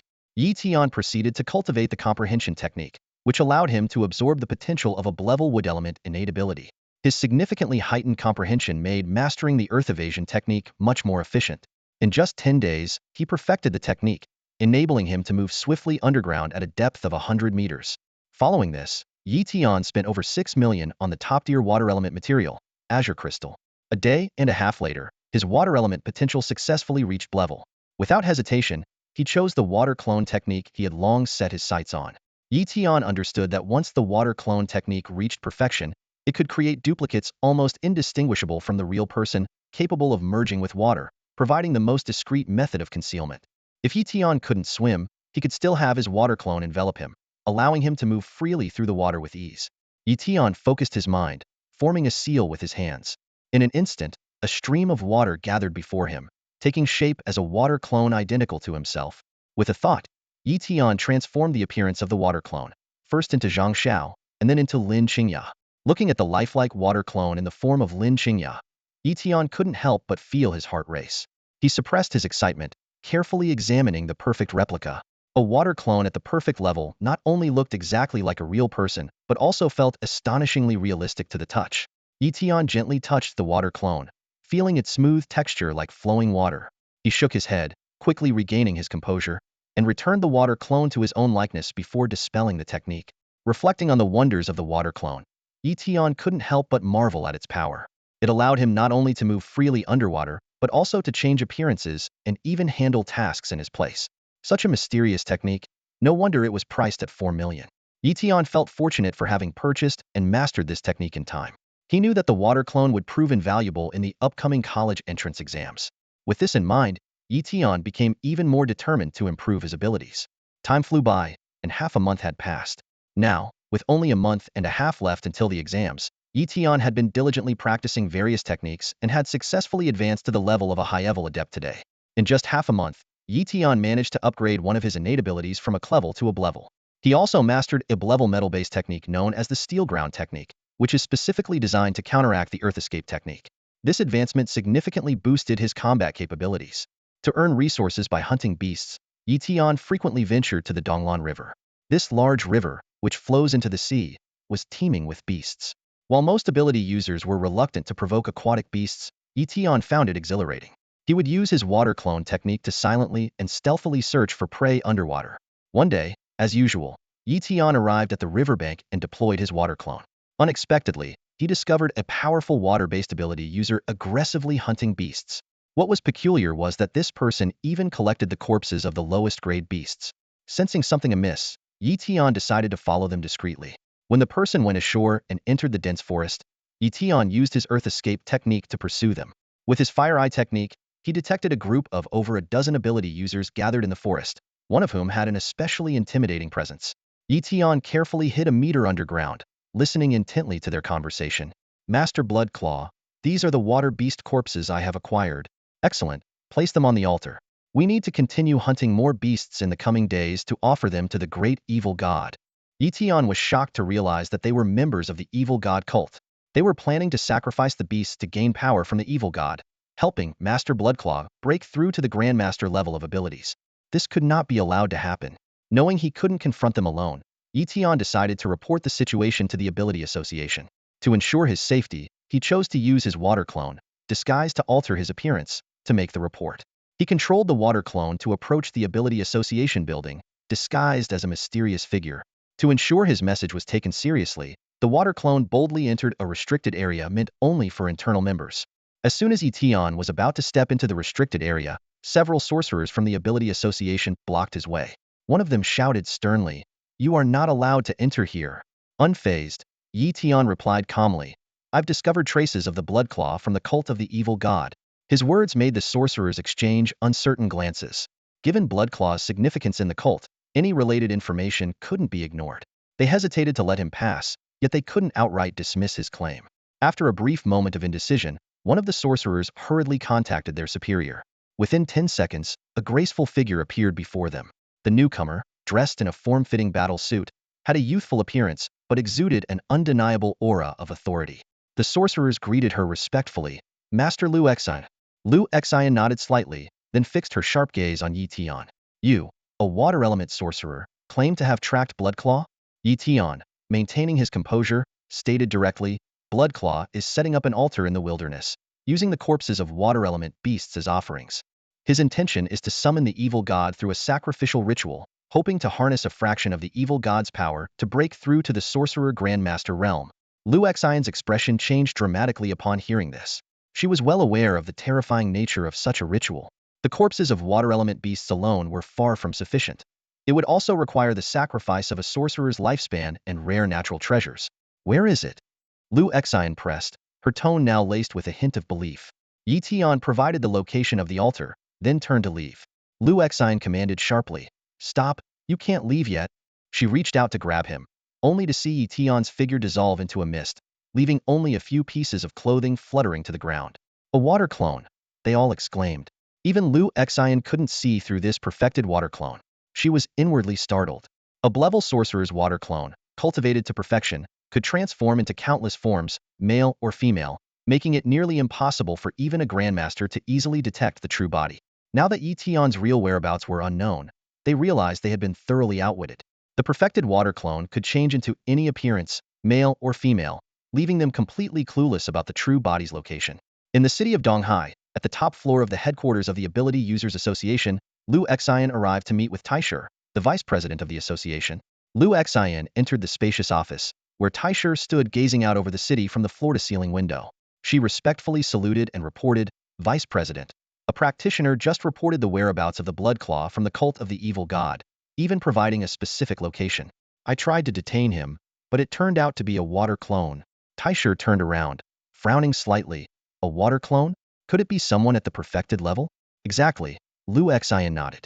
Taisher pondered, "To master a perfected water clone, one must at least be a level water element ability user. This is no ordinary practitioner. It could very well be a master concealing their true strength." Lu Xian hesitated, "Vice President, is this information reliable?" Taisher smiled calmly, "It's likely true. The person probably just didn't want to reveal their identity. I'll lead a team personally, and you will accompany me?" "Yes." Lu Xian accepted the order. Meanwhile, Yi Tian had already left Donghai City, heading towards the cult of the evil god's altar. He anticipated that the Ability Users Association would send people, planning to watch the spectacle. Indeed, by the time he arrived, Taisher and his team were already there. In the dense forest by the Donglan River, an altar stood. Bloodclaw and other members of the cult of the evil god were busy preparing. Suddenly, Bloodclaw's expression sharpened, his gaze fixing on the distance. Taisher was hovering in the air, looking down at them. Bloodclaw's heart sank. This was a Grandmaster of abilities from Donghai City, far beyond his level. Taisher chuckled, "Bloodclaw, I didn't expect we'd actually catch you. Capturing so many members of the cult of the evil god is quite an achievement. Escape. Bloodclaw commanded, quickly stowing 6 black stones from the altar and using the blood escape technique. This forbidden technique burned life force, costing 3 years of life each time it was used, but he had no choice now.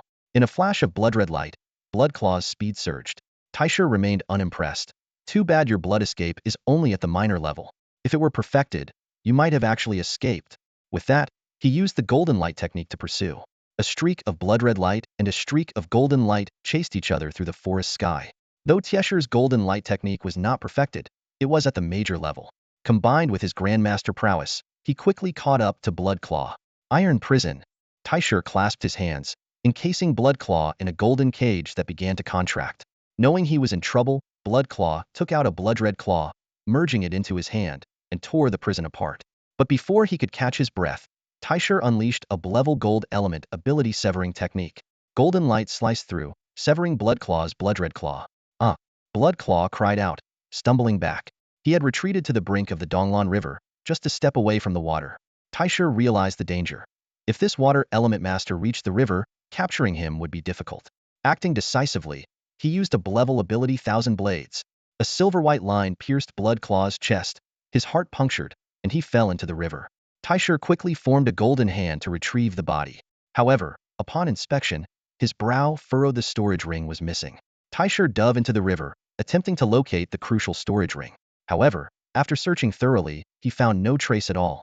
Taisher frowned, his eyes scanning back and forth across the river's surface. He felt frustrated, realizing that finding Shuejua's storage ring under these circumstances was nearly impossible. But what pained him more was not the ring itself, worth tens of millions, but the 6 priceless dark stones it contained. As a master of mystical arts, Taisher wasn't concerned about a mere few tens of millions. However, each of those 6 dark stones was worth over 100 million, with a total value of a staggering 600 million. That was what truly hurt him. He knew Shuejua's Plinto sacrificed these 6 top-tier dark artifacts to the evil god in exchange for the power to break into the realm of mystical arts mastery. With no other choice, Taisher left with Shuejua's body. Little did he know, just 800 meters underground, Tian was secretly celebrating. Using his earth-escaping technique, Tian quickly distanced himself from the scene. Once at the riverbank, his water clone emerged from the Donglan River, holding the crucial storage ring. Tian had been observing from the shadows all along. When he saw Shuejua fleeing towards the river, he instructed his water clone to lie in wait underwater. At the moment Shuejua was killed and fell into the water clone seized the opportunity to discreetly take the storage ring. Tian was delighted, knowing that with this permanent spatial artifact, he would never need a regular storage bag again. Back home in Donghai City, Tian eagerly began to refine the storage ring. When he extracted its contents, he found quite a few items inside. But what excited him the most were those 6 dark stones.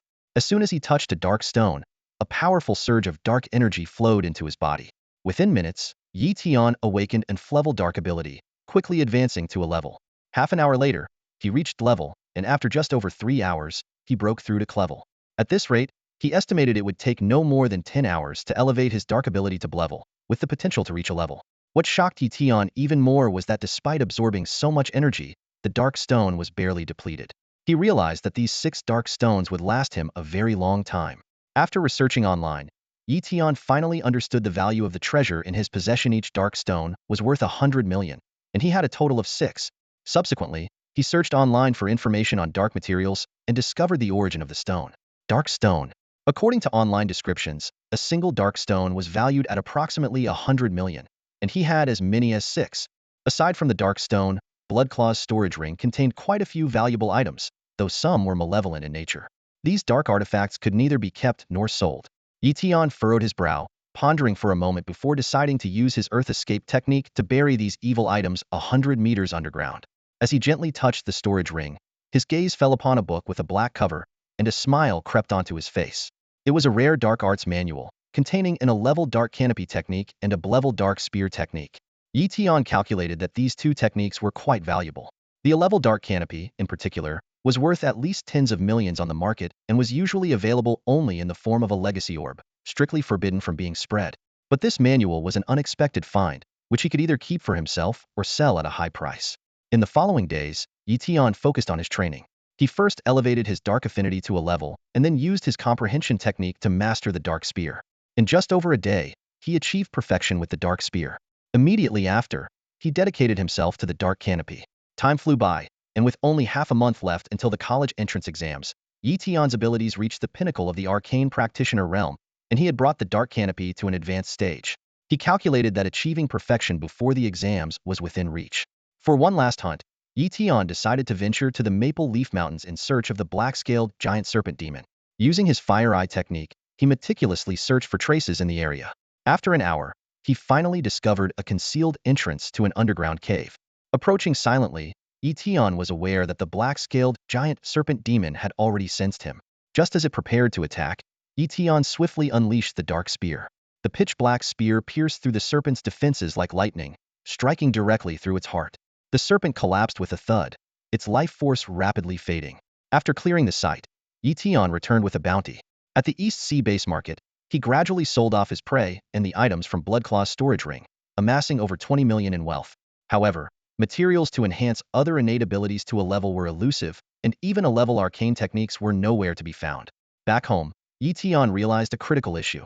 The arcane techniques he had mastered were all too powerful, either a-level or b-level. These high-level techniques required repeated practice to enhance his arcane strength and cultivation.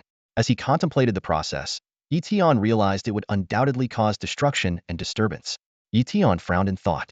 Practicing his supernatural abilities outdoors was manageable, but using the dark veil at home, which could cover an entire building, would certainly cause a commotion. Suddenly, an idea struck him underground. Soon, Tian arrived at a nearby park and used his earth-based powers to excavate a spacious area 100 meters underground. To prevent collapse, he quickly mastered a grade D earth technique called mud and stone technique, solidifying and reinforcing the walls and pillars. After a day of modifications, a concealed underground base was completed. In the days that followed, Tian focused on his training in the base. Time flew by, and 6 days before the college entrance exams, he finally perfected the graded dark technique, Dark Veil, reaching the pinnacle of an advanced practitioner, ready to break through to the adept level at any moment. Back at Donghai No. 1 High School, Tian and his classmates returned after their leave of absence. With only 3 days left until the exams, there was no need for further last-minute cramming. Most students in the water talent class had reached the practitioner level, with only a few still at the peak of the apprentice stage. Aside from Tian, the most advanced in the class was Lin Su, who had achieved the high practitioner level and was likely to be admitted to Donghai University, one of the top 10 supernatural academies in Xia country. In the blink of an eye, the eve of the exams arrived. To prevent cheating, the specific assessment methods were usually revealed at the last moment. Finally, the teachers disclosed this year's exam format. Combat. The location would be the F6 secret realm in Donghai City. The F6 realm is somewhat unique, as it belongs to the realm of illusions. Tian stood at the entrance of the realm, contemplating his strategy for the exam. Although this was an illusionary realm where death wasn't real, the mental toll could not be underestimated. He decided to head straight for the inner zone, aiming to secure the minimum points before pushing towards the core area. As soon as the time arrived, a large wave of students surged into the realm. Tian calmly took his time to collect the illusion bracelet, waiting until the crowd dispersed before quietly setting off.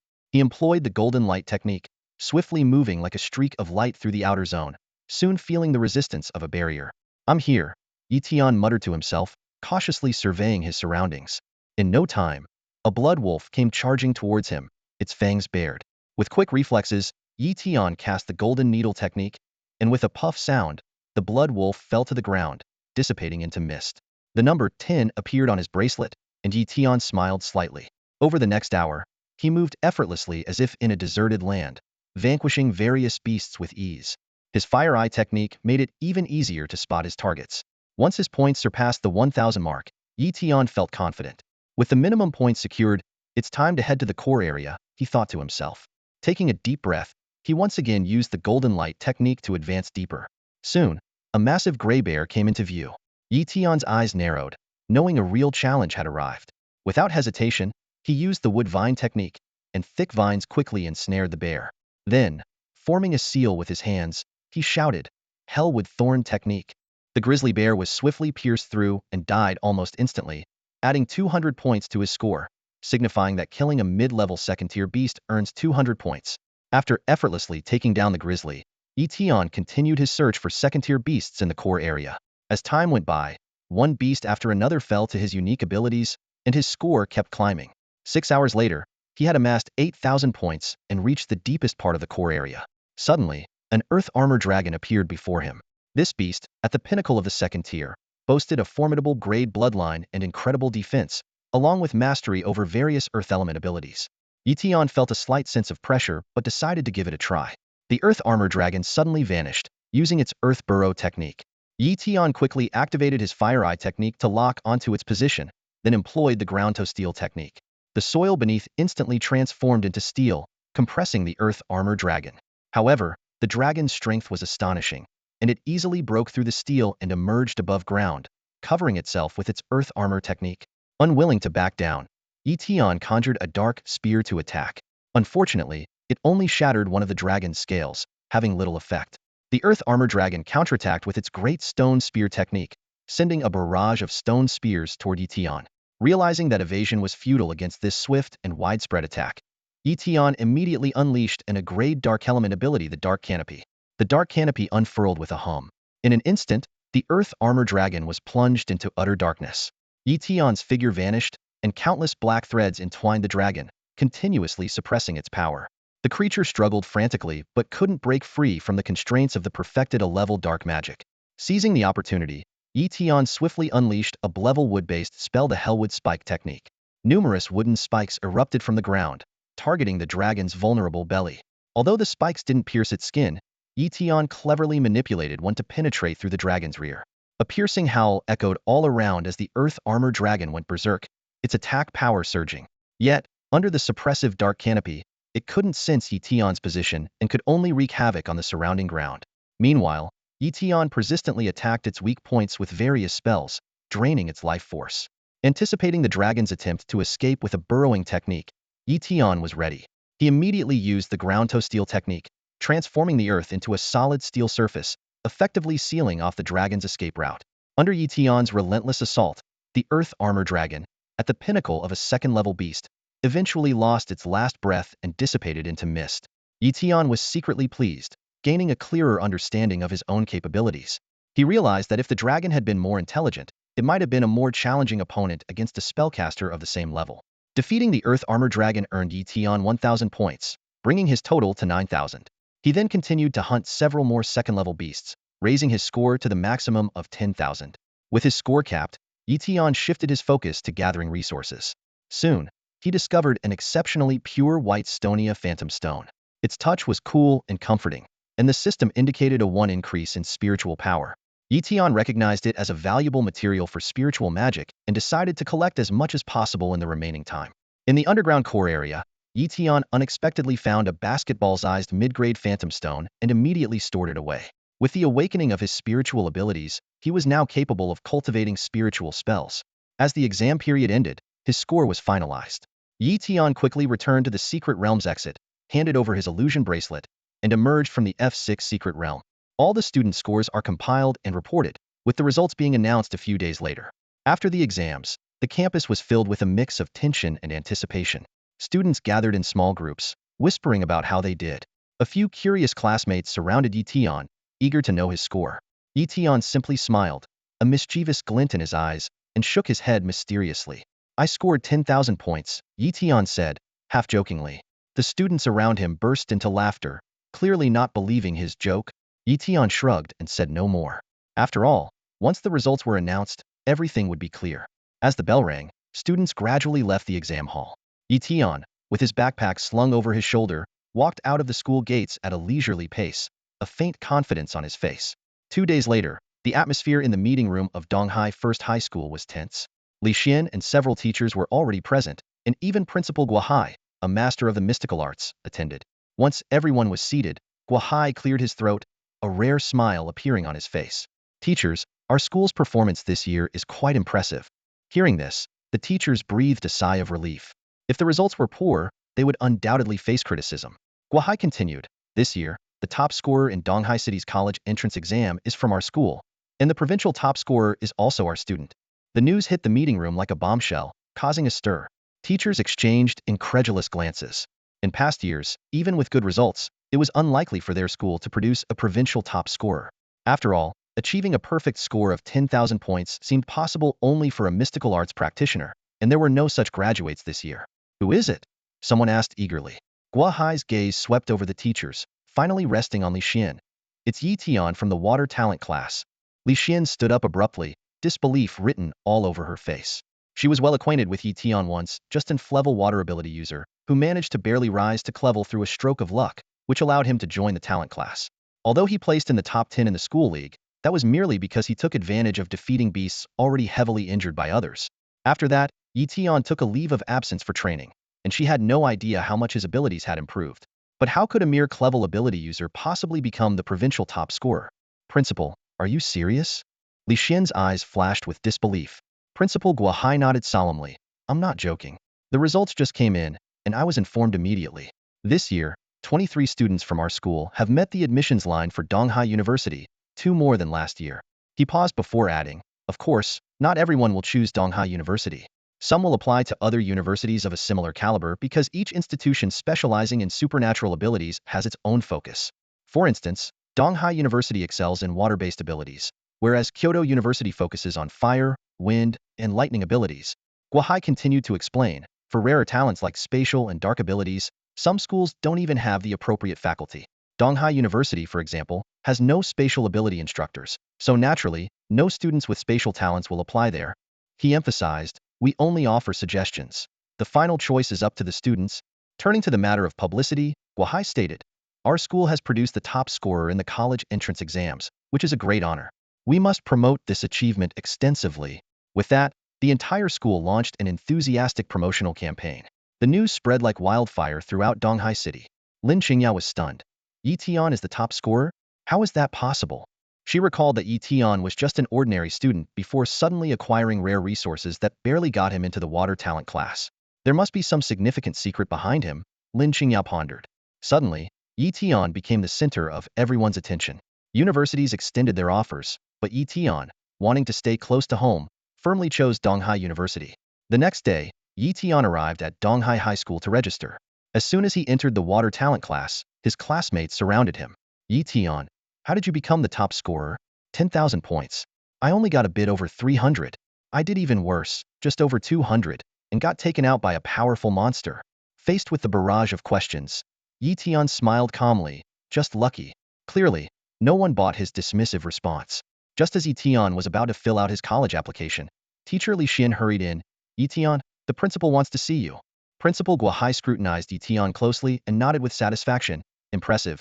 You've reached the peak of the awakened ability user level and are about to break through to ability master, right? Yes, Yi Tian replied respectfully.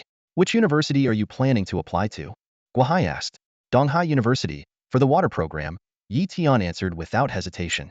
Guohai didn't inquire about the offers from Donghai University but instead said, as the top scorer, the school has a reward for you. What would you like? After a moment of thought, Yi Tian replied, Principal, I'd like some water-related materials. Guohai retrieved a blue stone from his storage ring. This is the Water God Stone. Wearing it can accelerate the recovery of water-based abilities. It's yours. Yi Tian accepted it with delight. Thank you, Principal. Guohai smiled and advised, work hard at Donghai University. Being an ability user is just the beginning. Some prodigies reach the ability master level while still in school. I hope you can achieve that too. The principal, I'm on it. Yi Tian immediately took his leave. After exiting the principal's office, he headed straight to the admissions office to submit his application for Donghai University. Once the process was completed, Yi Tian found himself in a brief moment of confusion. How should he plan the 2-month gap? He pondered silently. His psychic talent had already improved to a level, so it was time to seek out corresponding psychic arts for training. Furthermore, his cultivation had reached the pinnacle of an advanced psychic practitioner, and the next step was to break into the realm of a psychic master. Yi Tian decided to go to Donghai Pavilion to purchase psychic arts. He sent his water-based clone, which was particularly useful for concealing his identity. However, upon arrival at Donghai Pavilion, he discovered that they only sold defensive psychic arts, with illusion and offensive types not available for purchase. Why don't you sell illusion and offensive psychic arts? Yi Tian asked, puzzled. The staff explained, sir, it's not that we don't want to sell them, but the law prohibits it. There were cases where unregistered individuals with illusion talents misused them, causing harm to many innocent girls. Offensive psychic arts can also kill invisibly, making it difficult to trace. Only those who join official organizations or enroll in the psychic department of a university can access such arts. Yi Tian realized the situation. Defensive psychic arts are harmless to others and thus not heavily regulated. After careful selection, he chose 2-level defensive psychic arts Spirit Tower and Spirit Field. The former is the strongest self-protection art, while the latter can protect the souls of others to some degree, serving as a group defense art. These arts were quite expensive, with Spirit Tower priced at 8.5 million and Spirit Field at 8 million. Fortunately, Tian was wealthy enough to afford them. After the purchase, the water-based clone immediately returned. Tian received the inheritance of the two psychic arts. He understood that once mastered, not only would his mental strength significantly increase, but his overall power would also grow. More importantly, this would address his previous weakness in mental defense, ensuring he no longer feared psychic attacks from others. Upon returning, Tian began studying two-level mental defense arts. Sitting cross-legged, Tian formed hand seals and focused intently on these mental arts. This type of art is more challenging to master than others, but with the support of his Dao comprehension technique, even level mental defense arts were a breeze for him. He closed his eyes, concentrating on the flow of mental energy through his body, and soon memorized the key aspects of both arts. Tian opened his eyes with a slight smile. Although he had grasped the essence of the arts, reaching perfection would likely take a few more days. He stood up and picked up the water god's stone from the table, holding it in his palm. A faint stream of energy seeped into his body, and he felt a surge of joy. Water power 1. Although the absorption was slow, the water god stone indeed enhanced his water-based abilities. Tian calculated that given enough time, he could elevate his water abilities to a level. He couldn't help but admire the principal's generosity. While the water god stone was barely considered a level material, to him, it was priceless. As Tian was lost in his thoughts, a knock on the door interrupted him. He cautiously used his fire eye technique to see through the door and spotted a beautiful woman. He was slightly taken aback, recognizing her as Lin Su, a master of extraordinary arts. For someone of her caliber, an iron door was no barrier. Tian took a deep breath and opened the door. Hello, Tian. I'm Lin Su from the Ability Association. She introduced herself with a smile. Tian nodded politely. Master Lin Su, I've heard much about you. What brings the Ability Association to me? Lin Su got straight to the point. Tian, I'm here to invite you to join the Ability Association. Tian was momentarily surprised, but then shook his head. I'm still in college. Lin Su quickly clarified. Joining the Ability Association doesn't interfere with your studies. Many students at Donghai University are members. As long as it's not an illegal organization, anyone can join. Tian pondered for a moment and invited Lin Su inside for a detailed discussion. Once seated, Lin Su outlined the numerous benefits of joining the Ability Association. Tian listened, finding some truth in her words but still had reservations. Does the Ability Association have mental arts? Offensive or illusion types? Lin Su nodded, internally surprised. Tian was known for his water abilities, so why the interest in mental arts? Could he have other hidden talents? Seeing an opportunity, Tian pressed on. There must be some perks for joining the Ability Association, right? Lin Su smiled wryly. What do you want? I can apply for it. Tian didn't hold back. I want a level offensive mental art. An illusion type would do too.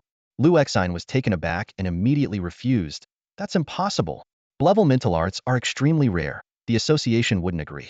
A clevel might be possible, but you'll need to prove your worth. Tian's eyes twinkled as he mysteriously said, I possess a level mental talent. Does that count as valuable? Lin Su was stunned, hardly believing it. A level mental talent is rarer than other level talents. If true, the association would certainly offer special treatment. She solemnly promised.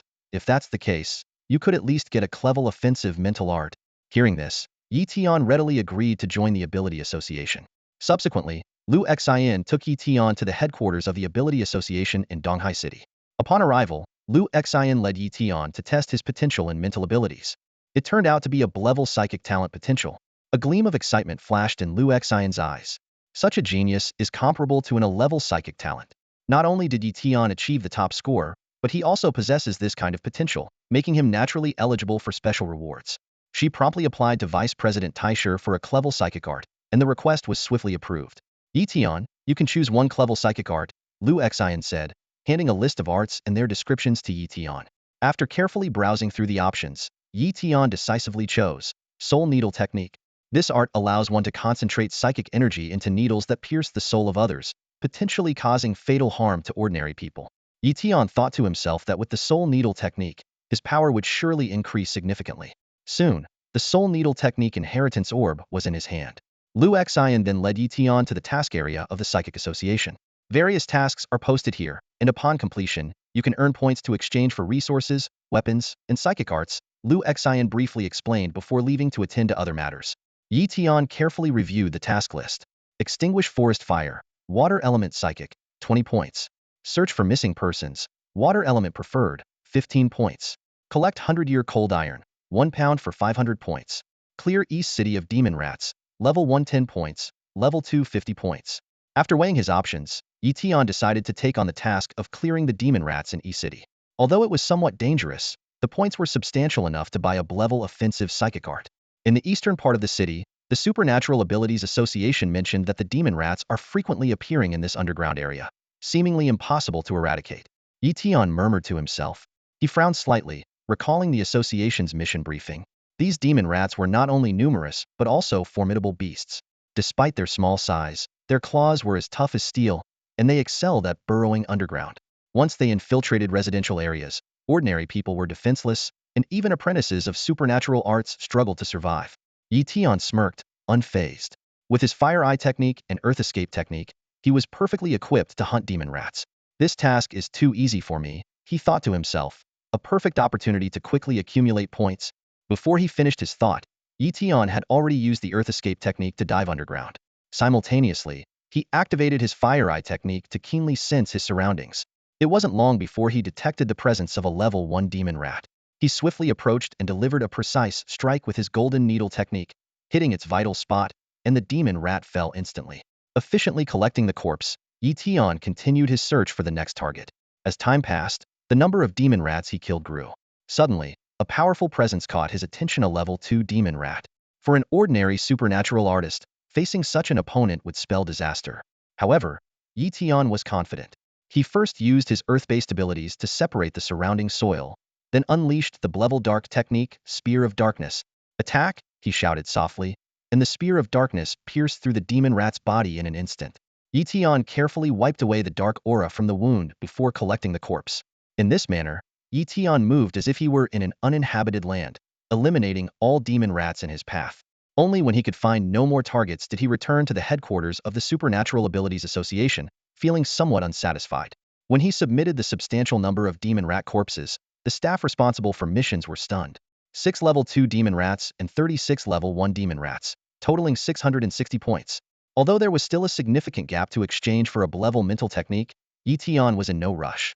In the following days, he focused on training the level offensive mental technique, Soul Needle technique, as well as the level defensive mental techniques, Mental Tower and Mental Field. The Soul Needle technique was relatively simple, and he quickly mastered it to perfection. A few days later, he also perfected the Mental Tower and Mental Field techniques. Afterwards, he concentrated the Fire Elemental Ability organ in his heart, and the Earth Elemental one within his spleen. Tian felt the flow of power from the elemental ability organs of the 5 elements within him, and a satisfied smile appeared on his lips. However, he didn't stop there. The dark and mental ability organs were yet to be formed. The location for the mental ability organ was obvious. The Niwen Palace was the best choice. Tian closed his eyes, focused his mind, and immersed his consciousness into his mental sea. Moments later, a crystalline organ floated there, with his soul seated upon it, drawing in mental power like a tidal wave. As for the dark element, Tian thought briefly and chose his right arm. As the dark energy gathered in his arm, he felt a cold yet powerful force coursing through his body. With all 7 ability organs complete, Tian's strength surged dramatically. He tested his power with a punch, causing the air to crackle with explosive force. This punch could probably kill a peak level ability user outright, Tian estimated. Feeling he had reached the level of an ability master, though he had yet to prove it in battle. Coincidentally, a fire caused by mystical beasts broke out in the forest outside the city, and there weren't enough firefighters. Tian took on the task of extinguishing the fire. Upon arrival, he found many water element ability users, including an ability master, had already gathered. Together, they used their water abilities to combat the blaze. The ability master, in particular, seemed to summon a small river to douse the flames, quickly bringing the fire under control. Several hours later, the fire was extinguished. Just as Tian was about to leave, he suddenly felt a sense of danger. He immediately used the Fire Eye technique and discovered 6 peak level ability users concealed around him. Fire Eye. With a sweep of his gaze, he spotted the 6 peak level ability users hidden nearby. 6 elite sorcerers. Tian furrowed his brow slightly. Tian cautiously assessed the positions of the 6 individuals, sensing trouble. At that moment, the sorcerers noticed Tian's eyes and recognized the Fire Eye technique. He possesses fire-based abilities. We've been exposed. Attack. One of the sorcerers muttered. The 6 of them stopped concealing their intentions and charged at Tian like arrows released from a bow. In the blink of an eye, they were upon him. Courting death. Yi Tian sneered. Dark veil. With a buzz, the surroundings were instantly engulfed in darkness. The 5 sorcerers were immediately suppressed by this a-level dark sorcery, their movements slowed. Hellwood Spike. Dark Spear. Seizing the opportunity, Yi Tian unleashed 2 sorceries in quick succession. Thud, thud, thud. 5 dark spears pierced through the bodies of the 5 sorcerers. One sorcerer barely managed to escape using forbidden techniques. But in the next moment, Yi Tian used the golden light technique to teleport behind him, delivering a sword shadow technique that severely wounded him. Crack. Yi Tian swiftly snapped the sorcerer's neck. In just 3 breaths, all 6 elite sorcerers lay dead. Yi Tian quickly scavenged their belongings and used the earth escape technique to leave the scene. Moments later, other gifted individuals arrived, panicked at the sight of the 6 bodies, and hurriedly informed the Ability Association.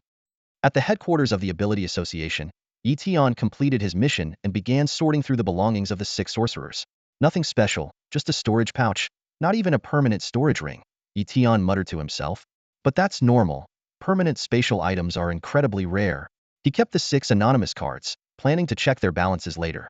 The rest of the useless items, he intended to bury somewhere. Yi Tian pondered the identities of these 6 individuals. I don't think I've offended any factions. Soon, the Ability Association uncovered the origins of the 6. As a member of the association, Yi Tian received the information. The cult of the evil god. Yi Tian realized. He was certain that the incident of him killing the cult's blood claw hadn't leaked, so there was only one reason they would send assassins after him. Top scorer. Yi Tian chuckled. I've heard of the cult targeting prodigies, but I didn't expect it to be my turn. However, the cult clearly underestimated his strength, sending only 6 elite sorcerers without a single sorcery master. If they had sent a peak sorcery master, he would have had no choice but to flee. In the following period, Yi Tian rarely left Donghai City, focusing on local missions to accumulate points. Not long after, Yi Tian amassed over 13,000 points, ready to purchase a level psychic sorcery telekinesis. Telekinesis allows control over objects with mental power, altering their form. For instance, transforming an iron block into a sword or manipulating an enemy's body. Yi Tian planned to combine telekinesis with another level psychic sorcery, object manipulation, and use top-tier metal materials to unleash devastating power.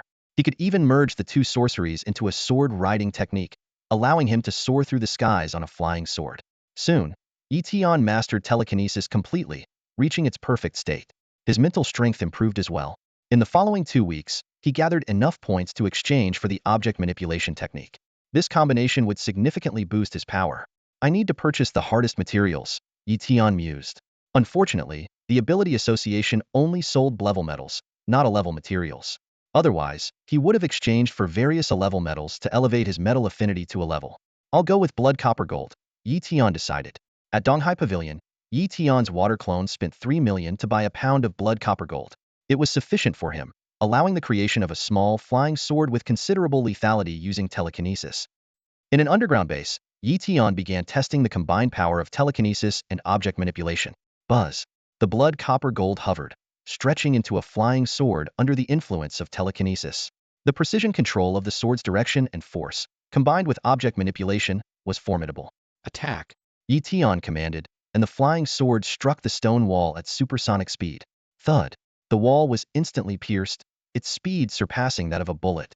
Through testing, Yi Tian discovered that with his current mental strength and the perfect states of both telekinesis and object manipulation, he could freely wield these sorceries within a 100-meter range. The combination of object manipulation and telekinesis, along with a perfected A-level sorcery, is now my strongest attack, my trump card, Yi Tian thought with satisfaction. With this technique, he was confident he could easily defeat a novice sorcery master. Subsequently, Yi Tian took on numerous tasks at the Ability Association, becoming a true task fanatic. He exchanged for many sorceries and materials from the association. With the accumulation of sorceries, his cultivation advanced rapidly. As the start of Donghai University approached, Yi Tian's cultivation had already reached the intermediate sorcerer level. Donghai University. Today marks the beginning of the academic year, and unlike in a previous life, there are no upperclassmen welcoming the newcomers. The freshmen, following instructions, settle into their dormitories independently, creating an atmosphere of unfamiliarity and tension across the campus. Yi Tian, having achieved the top score in the college entrance exam, was awarded a private apartment and 1,000 points as a reward. He swiftly completed his registration, collected his campus points card, and officially became a member of Donghai University. This elite university of supernatural abilities is vastly different from a regular high school. There are no fixed classrooms. Students learn independently and only need to pass assessments. Each student is assigned a mentor, and Yi Tian was placed under the guidance of the water element master, Li Haoyang. The next day, Yi Tian received a group notification from Li Haoyang, informing him of the existence of the Newcomer King title. He quickly researched the title and discovered its immense value, resolving to claim this honor. However, upon reviewing the profiles of other competitors, Yi Tian realized the challenge ahead. He ranked only 19th, far below his expectations. The top-ranked newcomers not only possessed extraordinary talents, but also strong backgrounds. Yi Tian frowned slightly but soon relaxed. He thought to himself, I have a cheat they don't have. With this thought, a confident smile appeared on his face. First stop, the battle tower. Yi Tian quickly made his way to the battle tower. By then, many others were already in line to enter and earn points through the challenges. Each level of the battle tower is extremely challenging. Beginner sorcerers struggle to pass the first level. Intermediate ones find the second level difficult. Advanced sorcerers have a hard time with the third, and even peak-level sorcerers rarely conquer the fourth. Yi Tian stood before the towering battle tower, calculating the points rewards in his mind. A beginner sorcerer who passes the fifth level earns 200 points, an intermediate sorcerer gains 500 for the sixth, and an advanced sorcerer can earn 1,000 for the seventh. The eighth level offers 2,000 points, the ninth 5,000, and the 10th a staggering 10,000 points. These are special rewards available during the Newcomer King competition period, after which the rewards will significantly decrease. Yi Tian felt fortunate for arriving at just the right time. He noticed many senior students queuing up as well, overhearing them mention that even sophomore students earn only a few hundred points for passing the 10th level. After all, it's a freebie. The school isn't foolish, Yi Tian thought. But during the Newcomer King competition, very few managed to surpass the 7th level, so the school doesn't mind offering these rewards. Soon, it was Yi Tian's turn. He took a deep breath and stepped into the battle tower. On the first level, a massive golden ape materialized and lunged at him. Yi Tian chuckled softly and effortlessly dispatched it with a golden needle spell. He breezed through the second, third, and fourth levels, defeating opponents with ease. On the fifth level, however, 3 sky-flying demon tigers appeared. These were second-level beasts with grade bloodlines, nearly unbeatable for beginner sorcerers. Yi Tian frowned slightly. East Sea University's battle tower sets the bar too high.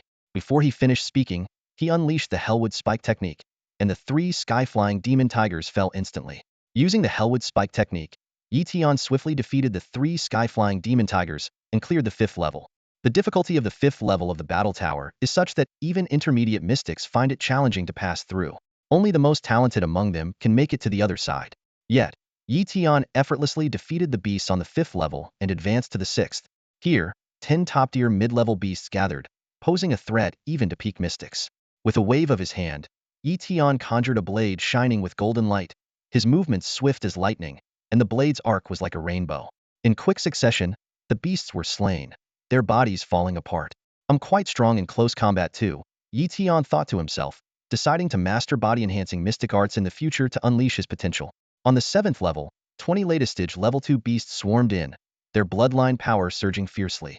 Yi Tian continued to use his golden light technique in conjunction with telekinesis, unleashing his full physical strength to easily crush the formidable foes. At the 8th level, 30 peak level 2 beasts glared fiercely. Yi Tian unleashed a perfect level dark canopy to suppress their power. Then, with a series of mystic attacks, he annihilated all opponents. After recovering his abilities, Yi Tian stepped into the 9th level. The sight before him made him see 3-turtle humanoid creature with crimson scales had replaced the beasts, exuding a strange aura and possessing notable intelligence. What are these things? Yi Tian was extremely cautious, immediately setting up defenses.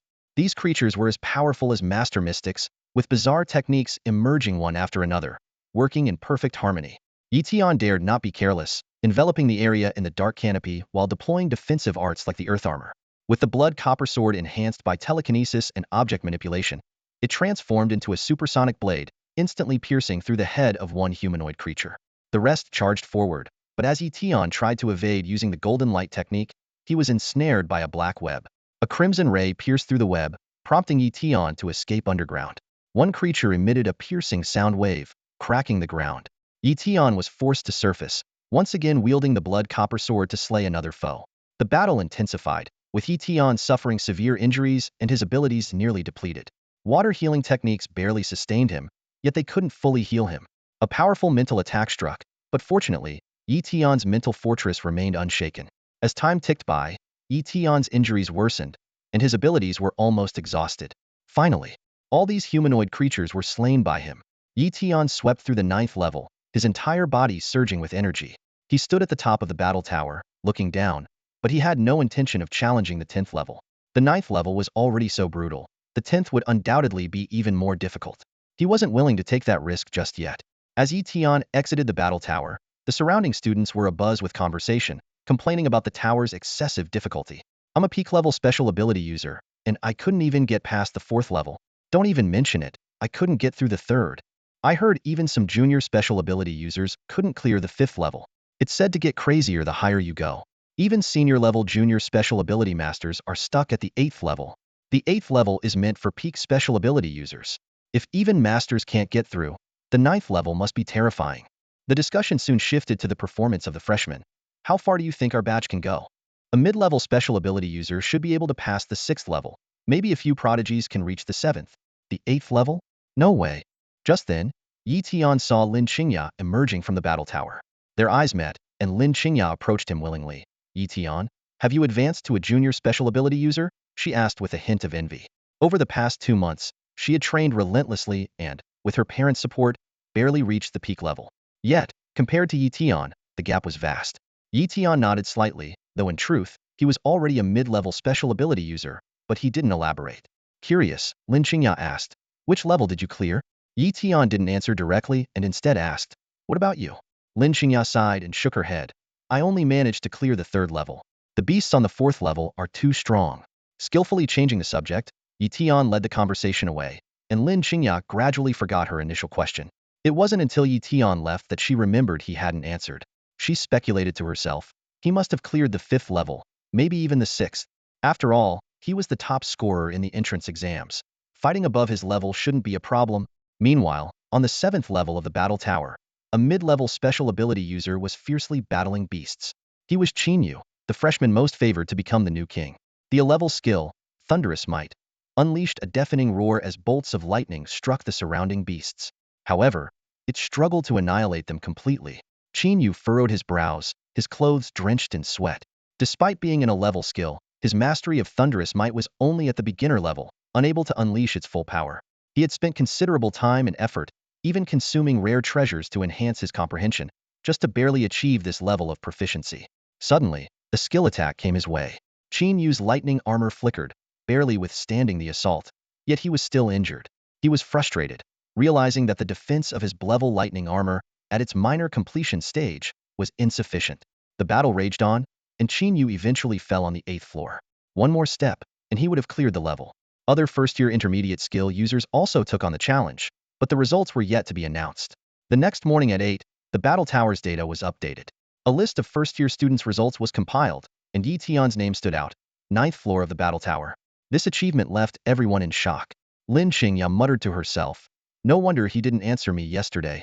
Qinyu and the others felt deeply demoralized, as the gap in strength between them and Tian was glaringly obvious. Tian considered how to use his 9,880 points.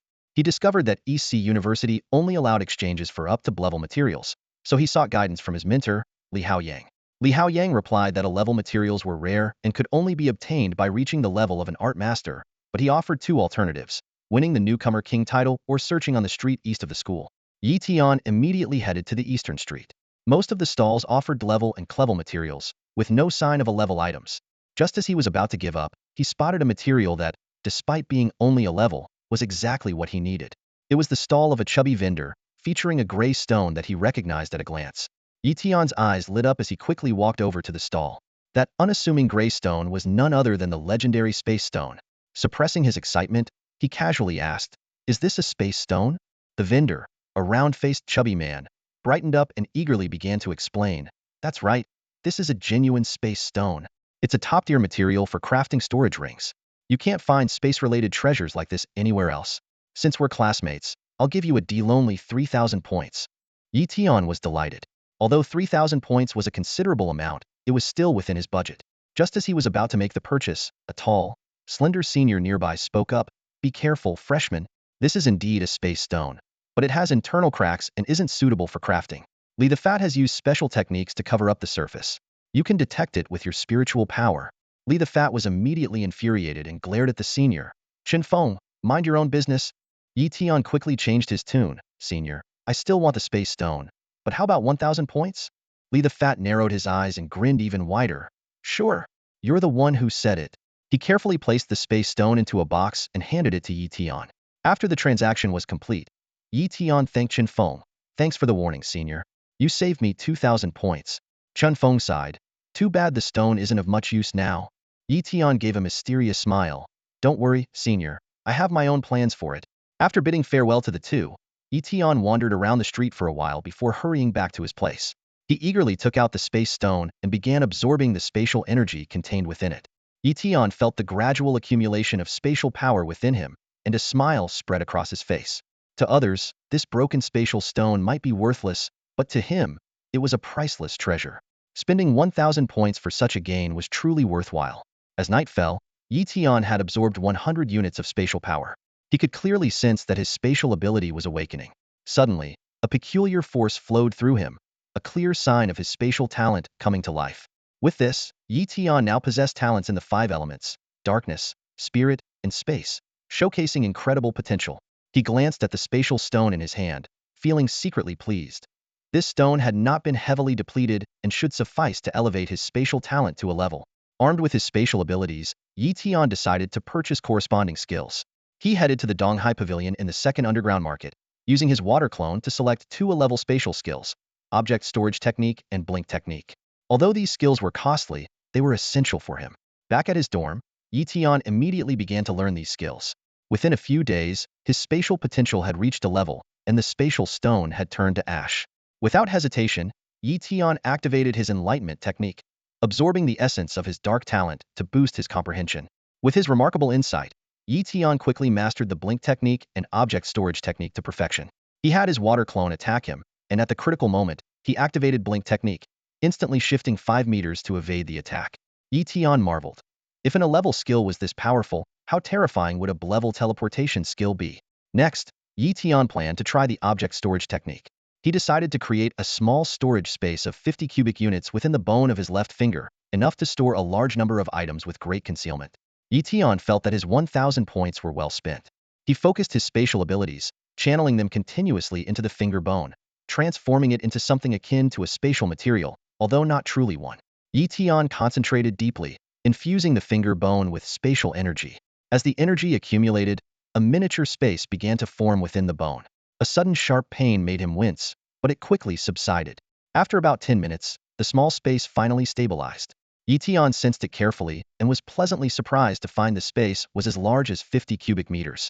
He quickly transferred his belongings into it, finding it more convenient and secure than a typical storage ring. Looking at his empty palm, Yi Tian couldn't help but dream. Now that I've mastered the art of storage, wouldn't creating storage bags be highly profitable? However, he quickly dismissed the idea. Crafting storage bags required the hide of a level 4 beast, which was costly. Moreover, selling them privately would inevitably clash with major corporations, inviting unnecessary trouble. A few days later, Yi Tian returned to the street east of East Sea University. It was his usual spot for seeking a grade materials. Despite leading in points, he wasn't in a rush to earn more. Finally, the opportunity to evade a piece of a grade metal material, vibranium, appeared before him. Yi Tian sensed it and was amazed by the size of the space, definitely 50 cubic meters. He quickly transferred his belongings into this small space, making it even safer. Vibranium is an incredibly precious metal with immense value. The piece of vibranium, about the size of a fist, held by Lin Su immediately caught the attention of a group of students. They gathered around, eyes filled with greed and envy. Lin Su, you actually found such a large piece of vibranium. Someone couldn't help but exclaim. How many points are you asking for it? Another student asked eagerly. Yi Tian was also in the crowd, staring intently at the aloof beauty, calculating whether he had enough points.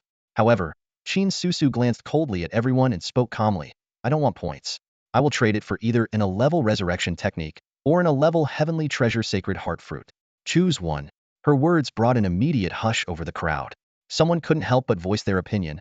Lin Su, the sacred heart fruit is a precious healing treasure, capable of reconstructing the body. Your piece of vibranium isn't worth that much. Lin Su frowned, her tone tinged with impatience. If it's not enough, I can compensate with points. But can any of you even produce a sacred heart fruit? Everyone exchanged glances, but no one responded. Indeed, even if someone had a sacred heart fruit, they wouldn't easily trade it. as vibranium wasn't of much use to them, while the sacred heart fruit was a life-saving treasure. Curious, Tian asked, "What is the resurrection technique?" A senior student nearby explained, "The resurrection technique is a rare A-level hybrid ability combining wood and water elements. It can regenerate flesh and blood, even regrow severed limbs. However, this ability is extremely rare, and it might not even be found in Donghai City. Qin Susu has been searching for a long time but hasn't managed to obtain it. Can't Donghai University acquire it?" Tian pressed further. The senior laughed and shook his head. If the university authorities were willing, they could certainly acquire it. But why would they go to such lengths for a single student? If everyone made such demands, how would the university function? All universities expect students to strive for themselves. If something is missing, they must find it. The university isn't a babysitter. Tian nodded thoughtfully. From the conversation, he learned that Qin Susu's brother had his legs severed, and she wanted the resurrection technique to heal him. Unfortunately, it seemed unlikely she would succeed. Tian also desired the vibranium, as it could enhance his metal element talent to an A-level potential. Unfortunately, he couldn't meet Qin Susu's terms. After waiting for a while and seeing no one willing to trade, Qin Susu put away the vibranium and left. Tian, intrigued, decided to visit the library to research information on hybrid abilities. He quickly found relevant information and began studying it carefully. Gradually, Tian gained a basic understanding of hybrid abilities. These are special techniques created by multi-element talent users to enhance their powers, combining two or more elemental abilities. For instance, the resurrection technique combines wood and water abilities. Not all hybrid abilities are powerful, some are even quite useless. But top-tier hybrid abilities like the resurrection technique, which can regenerate limbs, are indeed incredibly powerful. Tian became deeply interested. With multiple elemental talents, he thought that if he could create a hybrid ability, it would significantly boost his strength. For the next few days, Tian immersed himself in the library, reading extensively about experiences in creating hybrid abilities. He began to have some insights but was still far from actually creating one. Creating an ability requires insight, and creating a hybrid ability even more so. Perhaps I can enhance my insight with the enlightenment technique before attempting it, Tian pondered. He decided to combine his strongest dark element ability with his fire element ability to create a new hybrid ability. To achieve this, Tian began using the enlightenment technique to significantly boost his insight. At the same time, he purchased a large amount of 5-element materials to restore his elemental ability potential. Thus, while other freshmen were busy earning points, Tian was wholly focused on creating a hybrid ability. With the support of their respective families or factions, Qin Yu and others have been taking on various tasks to earn points and vie for the title of Rookie King. However, surpassing Tian's points in a short time remains a challenge. 10 days flew by in the blink of an eye. Tian devoted himself entirely to his work, and finally, from nothing, he created his first mutated technique. With a flick of his hand, a ball of black flame appeared out of thin air, its intense heat causing the surrounding air to warp. Dark flame. Tian named this level mutated technique, feeling a surge of joy. This dark flame was not only incredibly hot, but also had a corrosive effect on the flesh and was difficult to extinguish. When combined with the dark canopy, its power was even greater. Tian was thrilled to find that the speed of mastering the dark flame was on par with that of the dark canopy. If I could combine 5 abilities to create a 5 elements mutated technique, wouldn't its power be even more terrifying? Tian mused, but quickly calmed himself. Creating the dark flame had already taken 10 days, and the time required for a 5 elements technique was unpredictable. Given his current level of cultivation, it was wise not to overreach. Tian opened the Donghai University forum to check the point rankings of other freshmen. He was still at the top, but to his surprise, Qin Yu's points had skyrocketed to 3,960. After some investigation, he soon understood why. It turned out that Qin Yu had completed a task worth 1,000 points killing a notorious advanced technique master. Tian sneered, knowing that with Qin Yu's abilities, he couldn't have completed such a task on his own. Clearly, his backers had severely weakened the target, leaving Qin Yu to deliver the final blow. While this exploited a loophole in the rules, Donghai University couldn't fault it. The points of several other competitors were also rising rapidly, indicating they were using all sorts of means. At this pace, it was only a matter of time before they caught up with him. Tian was unfazed, confidently thinking, no rush. During the freshman period, I will definitely conquer the 10th level of the battle tower and earn 10,000 points. By then, no matter how they cheat, they won't be able to catch up. A confident smile curved Tian's lips. He had already decided to challenge the 10th level on the last day. This way, no matter how hard his opponents tried, they wouldn't be able to surpass his points. Tian wasn't impressed by the available tasks. Many of them only offered a few points, and tasks worth over 100 points were rare and extremely challenging. Frowning, Yi Tian scanned the task list, calculating in his mind. Even if he worked tirelessly without rest, he could only earn about 3,000 points in a month. For someone like him, who didn't really need the points, these tasks were hardly enticing. He decided to focus his energy on cultivating unique skills, aiming to become an advanced practitioner as soon as possible. He also had a grander goal in mind to create a new variant skill similar to the revival technique. The revival technique, being an A-level variant skill, was currently beyond Yi Tian's capabilities. However, he believed that if he could create a B-level variant skill and master it, he might achieve the effects of an entry-level revival technique. With this in mind, Yi Tian began scouring the shops in Donghai City for B-level healing skills. After several days, he managed to acquire 5: Water Healing, Great Restoration, Endless Vitality, Greenwood Healing, and Pure Light. In the days that followed, Yi Tian focused on mastering these skills. He was generous in using the essence of his A-level dark elemental talent, knowing he still had 6 large dark stones for long-term use. A few days later, Yi Tian had mastered all 5 B-level healing skills. At the same time, his cultivation level broke through to advanced practitioner, significantly boosting his power. To create a new variant skill, Yi Tian needed test subjects. He quietly left Donghai City and ventured into the Maple Leaf Mountains. In a cave, he captured a level 2 demon beast, a greed moon wolf, severely injuring it and removing a leg to use as an experiment. Yi Tian activated his insight technique, feeling his comprehension soar. He began experimenting with creating a skill that could regenerate the greed moon wolf's severed leg. After multiple failures, on the 6th day, a miracle occurred. The wolf's leg began to slowly regenerate.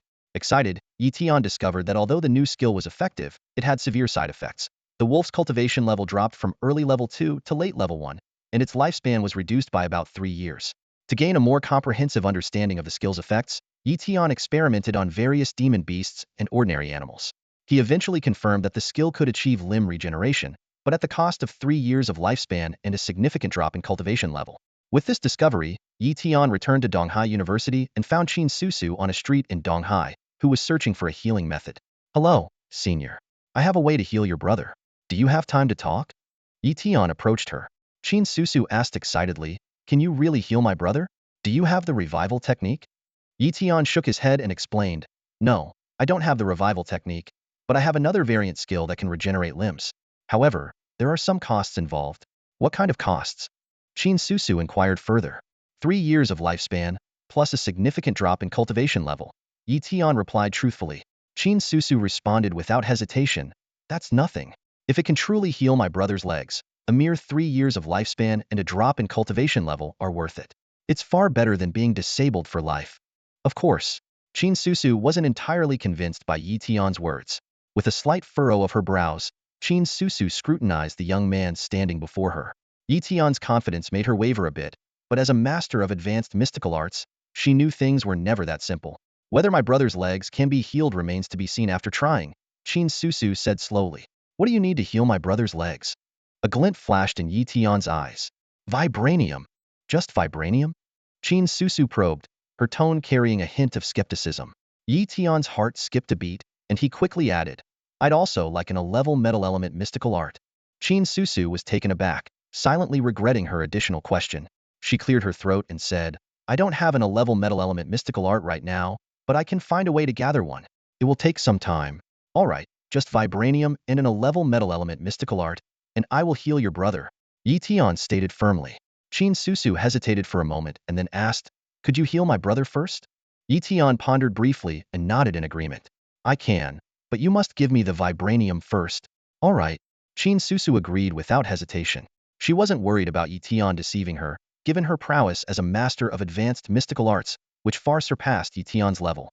Lin Su waved her hand and produced a piece of vibranium, shimmering with a metallic luster, and handed it to Yi Tian. "Now, can we go heal my brother?" Yi Tian pocketed the vibranium, a smile appearing on his face. "Lead the way, senior."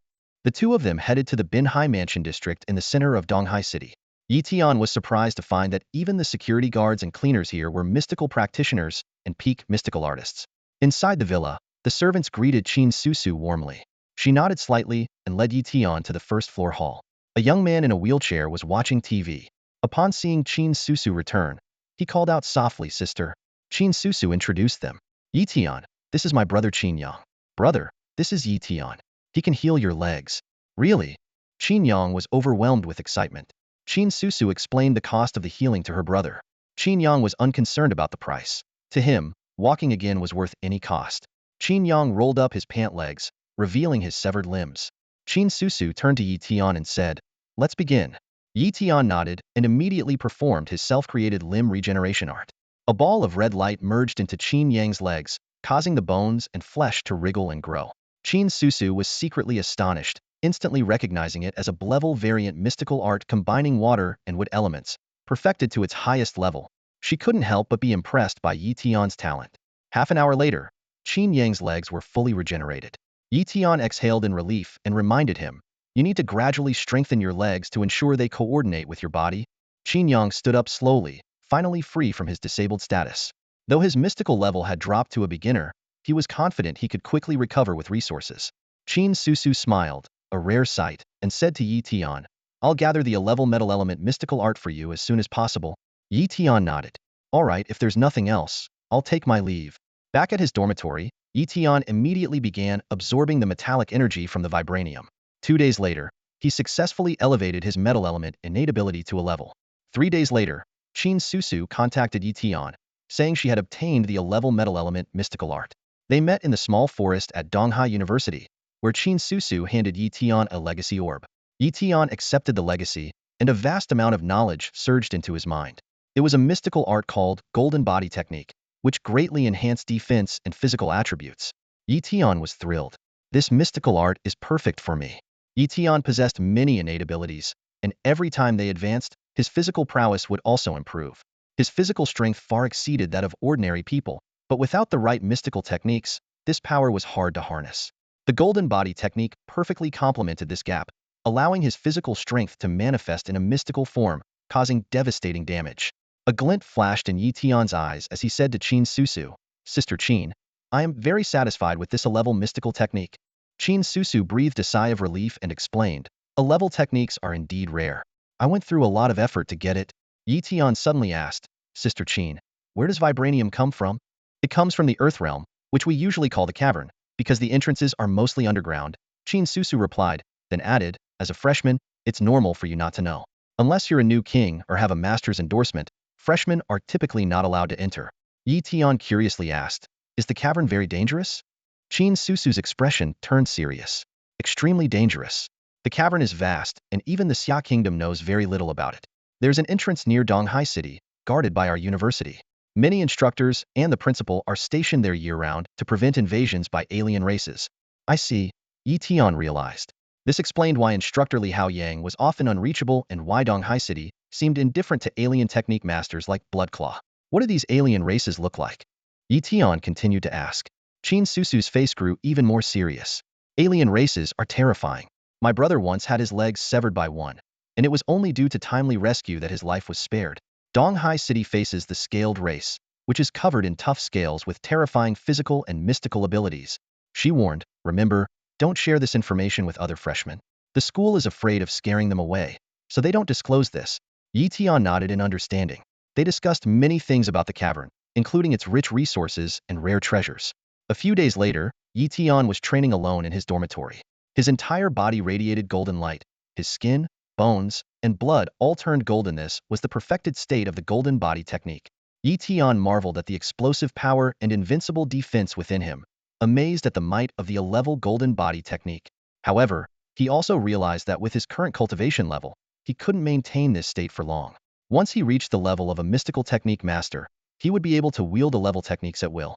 Yi Tian resolved, "With my current strength, passing the 10th layer of the battle tower should be a breeze. But there's no rush. I'll wait until the last day to challenge it." In the days that followed, Yi Tian occasionally took on a few tasks. Although the points weren't many, it served as good practice. Time flew by, and the freshman period was nearing its end. On this particular day, a crowd gathered in front of the battle tower at East Sea University. Qin Yu strode forward confidently, his aura now more powerful, clearly reaching the level of an advanced arcane practitioner. His gaze was sharp, fixed on the 8th level of the battle tower. "Today, I will conquer the 8th level." Qin Yu muttered to himself, ambition gleaming in his eyes. Entering the battle tower, Qin Yu headed straight to the 8th level. In an instant, dozens of peak-level second-tier beasts appeared out of nowhere, lunging at him fiercely. Qin Yu remained unflustered, using his arcane skills to defeat the beasts one by one. Despite sustaining some injuries, his confidence was unshaken. On to the 9th level. Qin Yu gritted his teeth and declared. However, just a few seconds later, he found himself tumbling out of the 9th level in a disheveled state. Fortunately, it was only an illusion, or he would have met his end. This is insane. How did Yi Tian manage to get through? Qin Yu was utterly stunned. As he was about to head back to his dormitory, a message from his father arrived. Qin Yu frowned as he answered. Father, what do you need? There's only half a month left, and your points haven't reached the top. Take on the school's task of collecting spiritual soil, Qin Dongha ordered. But father, a pound of spiritual soil is only worth 10 points. It's not worth it. Qin Yu hesitated. Just take the task. The family will handle the rest. Qin Dongha's tone was firm and undeniable. After a moment of hesitation, Qin Yu finally nodded in agreement. He secretly calculated in his mind. With the family's support, the title of Rookie King would be within his grasp. Yi Tian, you truly are extraordinary, but unfortunately, without any backing, you won't be able to claim the title of Rookie King. Qin Yu mused to himself, feeling a tinge of pity for Yi Tian. Yi Tian finally reached the pinnacle of the mystic arts master realm. He was quite thrilled. He felt a surge of joy, knowing it was all thanks to his own hard work and dedication to mastering the mystic arts, without relying on any rare treasures. While it might take others years to advance even a small level, he managed to break through with ease, all due to his perfect mastery of the arts. However, his water element talent was still just shy of reaching a level potential. If only he could find even the slightest bit of a level water element materials, he could immediately cross that threshold. Time flew by, and in a matter of days, in the suburbs of Donghai City, Qin Yu met with the family's old servant. The servant handed him a storage bag and whispered, "Second young master, this is 300 pounds of fresh, spiritual soil collected by the family, worth 3,000 points. It's enough to secure you the Rookie King title." Qin Yu was overjoyed at the news, thinking that with just a week left in the freshman period, Yi Tian and others wouldn't be able to catch up. He returned to the university with the spiritual soil to submit his task. Though Donghai University was surprised by the amount of soil, they had to acknowledge it after verifying its authenticity. Thus, Qin Yu's points skyrocketed by 3,000, surpassing Yi Tian in one fell swoop. As the news spread, Yi Tian sneered. The Qin family is blatantly cheating. It's too much, but he was not in a hurry, waiting for the last day to reveal the results. Soon, Yi Tian's ranking dropped to 4th.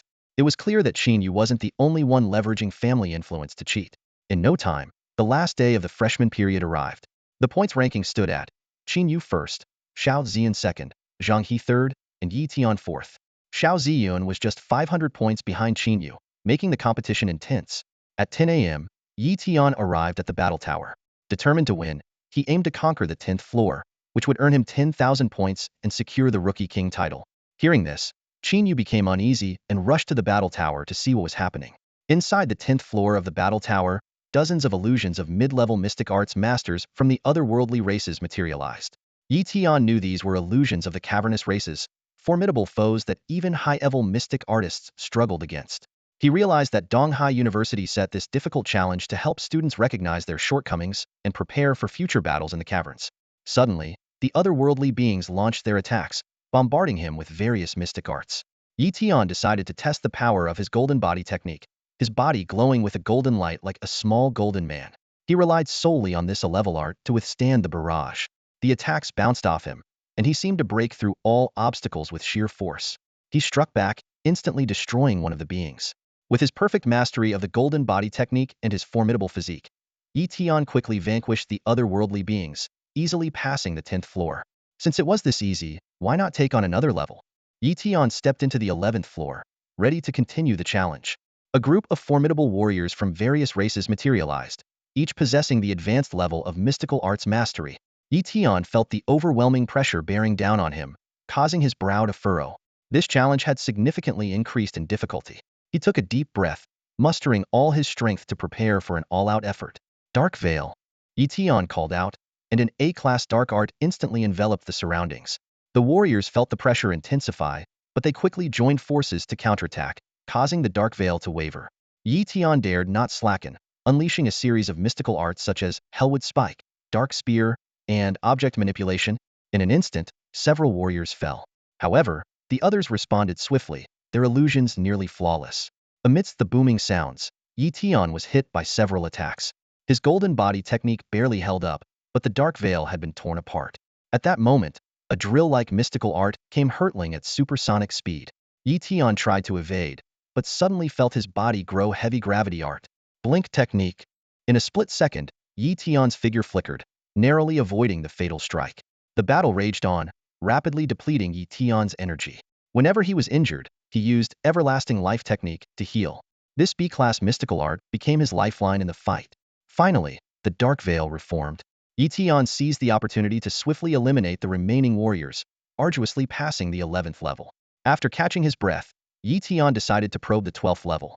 To his surprise, there was only one opponent noble from the scaled race, covered entirely in black scales with unfathomable strength. Cautiously, Yi Tian made his move, only to see his opponent conjure a seemingly ordinary fireball.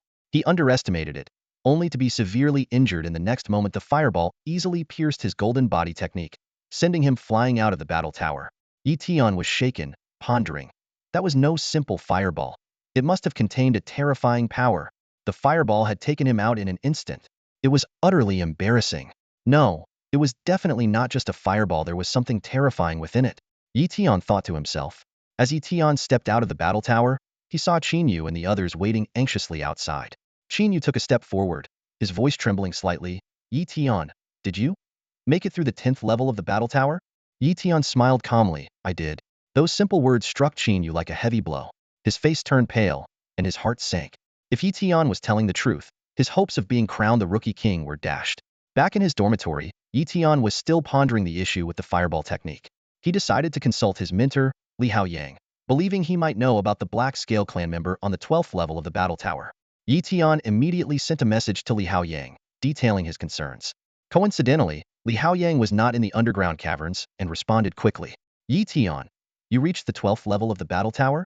Li Haoyang's voice was filled with surprise. For a freshman to reach even the 12th level, even without passing it, is quite extraordinary. Yi Tian replied honestly, yes, I passed the 11th level but was instantly defeated by a fireball technique from the Black Scale clan member on the 12th level. Logically, a fireball shouldn't have harmed me.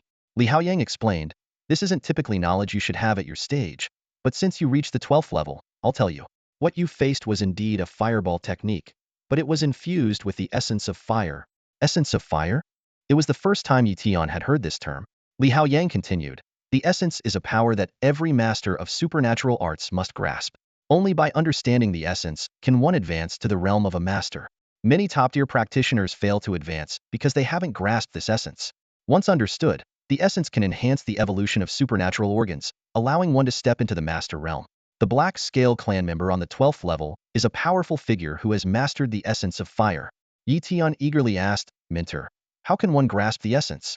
Li Haoyang patiently explained, grasping the essence requires understanding the true meaning of supernatural arts and perceiving the mysteries of the universe. For instance, with water arts, the simplest method is to study and class water artifact. Such artifacts contain universal mysteries and might help you comprehend the essence of water. However, class artifacts are extremely rare and invaluable. Another method is to master various water arts to perfection, accumulating insights into their true meaning, which might lead to understanding the essence of water. But this approach is very challenging and time-consuming. Since you've passed the 11th level, you'll earn the Rookie King title, allowing you to access a special place where you can earn battle merits to exchange for opportunities to study class water artifacts. Yi Tian quickly expressed his gratitude. Thank you for your guidance, Mentor. He thought to himself, forget about the class artifacts for now, but mastering multiple arts suits me. I should purchase more techniques, perfect them, and maybe I'll grasp the essence. Once I master it, my strength will skyrocket. At East Sea University, in the water department office, Li Haoyang sat in his office, having just ended a call. He mused. Yi Tian actually made it through the 11th level of the battle tower. His talent in supernatural arts is remarkable. He must have mastered more than one class technique to perfection, or perhaps even in class technique, to have passed the 11th level as a top-tier practitioner. However, Li Haoyang soon regained his composure. No matter how exceptional Yi Tian seems, without mastering the essence, East Sea University won't pay much attention. We've seen students with impressive combat skills who become mediocre at the master level, unable to grasp the essence. Even with multiple opportunities to study class artifacts, they fail to comprehend it and eventually fall into despair. Thus, a genius without the essence isn't a true genius, and the future remains uncertain. The next day, the battle tower results were updated, and news of Yi Tian passing the 11th level spread quickly. Freshmen were astounded. What? Yi Tian passed the 11th level of the battle tower? Qin Yu and the others were dumbfounded. Passing the 10th level earned 10,000 points, while the 11th brought 20,000. Yu had thought Yi Tian only passed the 10th level, but it turned out to be the 11th. The gap in strength between him and Yi Tian was immense. This news indeed shook Yu, but he soon regained his confidence. He comforted himself. It's just the 11th level. Without understanding the essence, it means little. Grasping the essence is the real beginning. With family support, I can easily gain opportunities to study class artifacts, something Yi Tian will struggle to achieve. With this thought, Yu felt a bit better. At 10 a.m., Donghai University announced the freshman king, Yi Tian, with his name and photo displayed on the official website. Yi Tian walked into the resource department with a calm demeanor, though his eyes sparkled with anticipation. A staff member handed him a form, which he quickly scanned before pausing at the section for a grade materials. It's a pity I can't choose spatial materials. Yi Tian sighed softly, finally marking Luli Fire. Luli Fire is a rare flame that not only aids in practicing fire-based techniques, but is also useful for crafting and alchemy. Although Donghai University doesn't emphasize these skills, Yi Tian had his own plans in mind. His gaze fell on the fire-based techniques section, and he chose Fire Dragon Shield without hesitation. After collecting his rewards, Yi Tian hurried back to his dormitory. Carefully opening the glass bottle, he saw a flickering flame. Taking a deep breath, he reached out towards the fire. The intense heat made him frown, but he did not retreat. Fire Power 1. Fire Power 1. The system notifications flashed continuously, and a slight smile appeared on Yi Tian's lips. He could feel his innate fire abilities slowly but steadily improving. Though the progress was gradual, he was confident that in the near future, his fire abilities would reach a grade. 2 days later, Yi Tian had successfully acquired 30 different metal element techniques.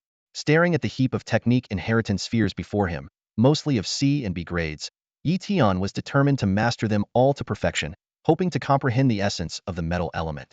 Although he also wished to grasp the essence of darkness, dark element techniques were rare and hard to find, so he had to put that desire on hold. Yi Tian was acutely aware of his own lack of strength. If he encountered a being in the underground who had comprehended an elemental essence, he might not even get the chance to use his Earth Escape technique before being instantly defeated. He immediately activated his Enlightenment technique to absorb the innate abilities of the darkness element, significantly boosting his comprehension. In the following days, Yi Tian dedicated himself entirely to his training. One by one, he conquered the metal element techniques, mastering them to perfection. As time went on, his understanding of these techniques deepened, making the training process increasingly effortless. 10 days later, he had perfected all the metal element techniques. Yi Tian once again used the Enlightenment technique to enhance his comprehension, focusing calmly on the true essence of the metal element. After an unknown period, an intensely sharp aura suddenly emanated from him, as if it could tear through the air. In an instant, this power vanished without a trace. Opening his eyes, Yi Tian realized he had comprehended the essence of the metal element. With a light swipe of his finger, a glass several meters away was sliced in half. He then headed to the training room at East Sea University, where the walls were made of special materials and fortified with strong formations that only a master of techniques could damage. Yi Tian performed the golden needle technique, infusing it with the newly comprehended metal essence, and aimed at an iron pillar. The golden needle pierced through the pillar as easily as slicing through tofu. He marveled at the power of essence, recalling how Bloodclaw had fled in panic at the sight of the Master Iron Stone, even resorting to using the blood escape technique. Although the freshman period had passed and clearing the 12th level of the battle tower no longer offered significant point rewards, Yi Tian believed he was capable of the challenge. He summoned his data panel to carefully review his progress.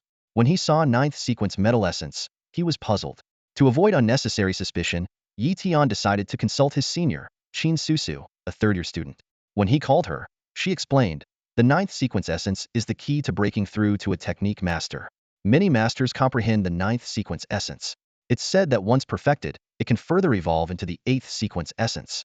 Following this logic, there might be even higher sequences, but those are far beyond our reach. Ah, that makes sense. Yi Tian realized that the 9th sequence essence was akin to the first major realm in essence cultivation, with even more profound realms awaiting him in the future. Initially, Yi Tian was thrilled about grasping the metal element's intent, but upon reflection, he realized it was merely the 9th sequence level, and only at a basic stage. It was hardly worth mentioning. Yi Tian furrowed his brow, and the excitement in his heart quickly faded. He took a deep breath, forcing himself to calm down. Although the 9th sequence level might be remarkable to ordinary people, compared to advanced cultivators, it was insignificant. However, he consoled himself with the thought that he had at least crossed the threshold of a peak adept, which was an achievement in itself. When are you heading to the catacombs, Sister Qin? Yi Tian changed the subject, a hint of anticipation in his eyes. Lin Su smiled. In the next few days. Are you planning to go in as well? She knew Yi Tian had earned the title of Newcomer King, which meant he had gained entry access to the catacombs. Yes, let's go together. Yi Tian nodded. And perhaps you could teach me a bit about the catacombs. Sure. Qin Susu readily agreed. 3 days later, the appointed day arrived. Yi Tian and Qin Susu made their way to the base of a mountain on the easternmost side of Donghai University, which served as the entrance to the catacombs. They presented their tokens, underwent a thorough inspection, and were permitted to enter a descending passageway. The walls of the passageway were covered with intricate formations, impenetrable even to the most skilled earth travelers. Before long, they reached a depth of 100 meters underground, where the space suddenly opened up. An ancient, imposing gate stood before them, exuding a mysterious aura. This is the Catacomb passage, essentially a stabilized spatial tunnel, Qin Susu explained. Once we pass through the gate and walk another 300 meters, we'll officially enter the catacombs. Yi Tian nodded slightly, following Qin Susu through the gate. The distance of 300 meters was covered in the blink of an eye. Emerging from the passage, Yi Tian felt as though he had stepped into another world. Before him lay a vast, ancient fortress city, with 3 dazzling suns hanging in the sky. Clearly, this was no longer Earth. Yi Tian, this is the Donghai Fortress, which our nation has established here in the Catacomb world, Qin Susu explained. Let me first help you apply for accommodation. They proceeded to a grand hall in Donghai Fortress, where they quickly arranged for housing. It was a modest dwelling, but in this otherworldly environment, it was a rare commodity. After all, being in the Catacomb world meant that conditions were far from ideal, and having a place to stay was sufficient. After settling down at the East Sea Fortress, Yi Tian frequently conversed with Qin Susu to learn more about the subterranean world. Yi Tian carefully absorbed every word Qin Susu shared, his brows occasionally relaxing and then knitting together. The brief records in the cave manual were far less detailed than Qin Susu's first-hand experiences. She vividly described the terrain and landscapes of the cave world, the danger zones, and the distribution of the scale tribe settlements. Yi Tian nodded occasionally, his eyes shining with a thirst for knowledge. The East Sea Fortress has always been on the defensive, never daring to invade the scale tribe, Qin Susu sighed. Although the scale tribe is not as powerful as the Xia Kingdom, this is just a fortress after all, and its defensive forces are limited. Yi Tian pondered and asked, what about localized conflicts? Frequent, Qin Susu replied succinctly. There are no major battles, but small skirmishes happen constantly.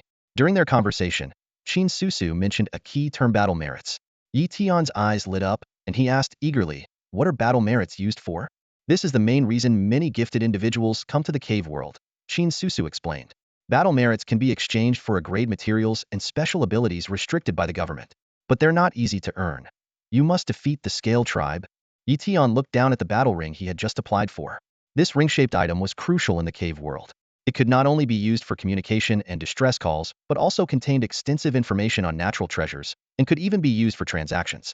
After registering, Yi Tian saw that his battle merits were 0, which left him a bit disappointed. In the following days, he remained at the East Sea Fortress to train, using the abundant spiritual energy of the place to enhance his strength. Although he made some progress in comprehending insights through the enlightenment technique, the results were not ideal. I need to accumulate battle merits to exchange for an Scrade treasure insight slot, Yi Tian mused to himself, or find Scrade materials in the cave world to enhance the potential of my innate abilities. A few days later, Qin Susu visited again. Noticing Yi Tian's slightly fatigued appearance, she asked with concern, are you planning to venture into the cave world? Yi Tian nodded. That's the plan, Qin Susu suggested. I recommend going to Luaha. The numerous rivers there suit your water-based abilities. Also, the scale tribe presence is minimal, making it relatively safe. Most importantly, there's a Crade water material there, Luaha purple sand, which can be exchanged for battle merits. Yi Tian was surprised and asked, I thought you could only earn battle merits by defeating the alien tribes? Qin Susu smiled and explained, battle merits can be traded, but you need to pay a 10% tax. Many factions use battle merits to acquire rare resources, like Luaha purple sand. Yi Tian realized the potential and nodded repeatedly. Qin Susu continued to advise him to check the material purchase lists of major groups for future opportunities. The next day, Yi Tian bid farewell to the East Sea Fortress with Qin Susu and embarked on his adventure in the cave world. Qin Susu had arranged to leave the East Sea Fortress with Yi Tian the following day. Although her destination wasn't Luaha, part of the journey coincided, allowing them to travel together for a while. As Yi Tian stepped out of the East Sea Fortress, he turned back to catch a glimpse of its grandeur. The fortress stood majestic, with shimmering lights flickering across its surface, the glow of partially activated formations. Yi Tian paused to take in the sight. The East Sea Fortress loomed large, stretching for miles with not a blade of grass in sight. The cracked, Blackened Earth silently spoke of the harsh battles fought in the past. Lin Su softly explained, although the Scaled clan doesn't often launch large-scale attacks, they do mount fierce assaults every few years, directly threatening the fortress. She pointed into the distance. Those marks are remnants from when the formations were activated to fend them off. Walking side by side, Lin Su repeatedly cautioned, once you enter the subterranean world, be extremely cautious and suppress your presence. The Scaled clan has keen senses, and any slip could expose you. Tian nodded silently, committing her valuable advice to memory. After traveling 10 miles, they parted ways. Once Lin Su departed, Tian ceased concealing his abilities and used his earth evasion technique to travel swiftly. An hour later, he reached the vicinity of the Luo River and decided to send a water clone to scout ahead. A stream of water coalesced into a humanoid form and seamlessly merged with the river, becoming nearly undetectable. The water clone moved cautiously, wary of disturbing its surroundings. Suddenly, the distant sound of roaring water caught Tian's attention. Could it be the clash of a gifted ability user and the Scaled clan? He promptly directed the water clone to investigate. Soon, the water clone arrived at the battlefield. On the river surface, a mid-level adept was being besieged by 2 members of the Scaled clan.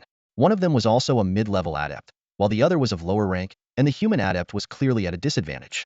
Tian carefully sensed the surroundings and, confirming there were no other Scaled clan members lying in wait, decided to intervene personally. A flicker of excitement crossed his eyes.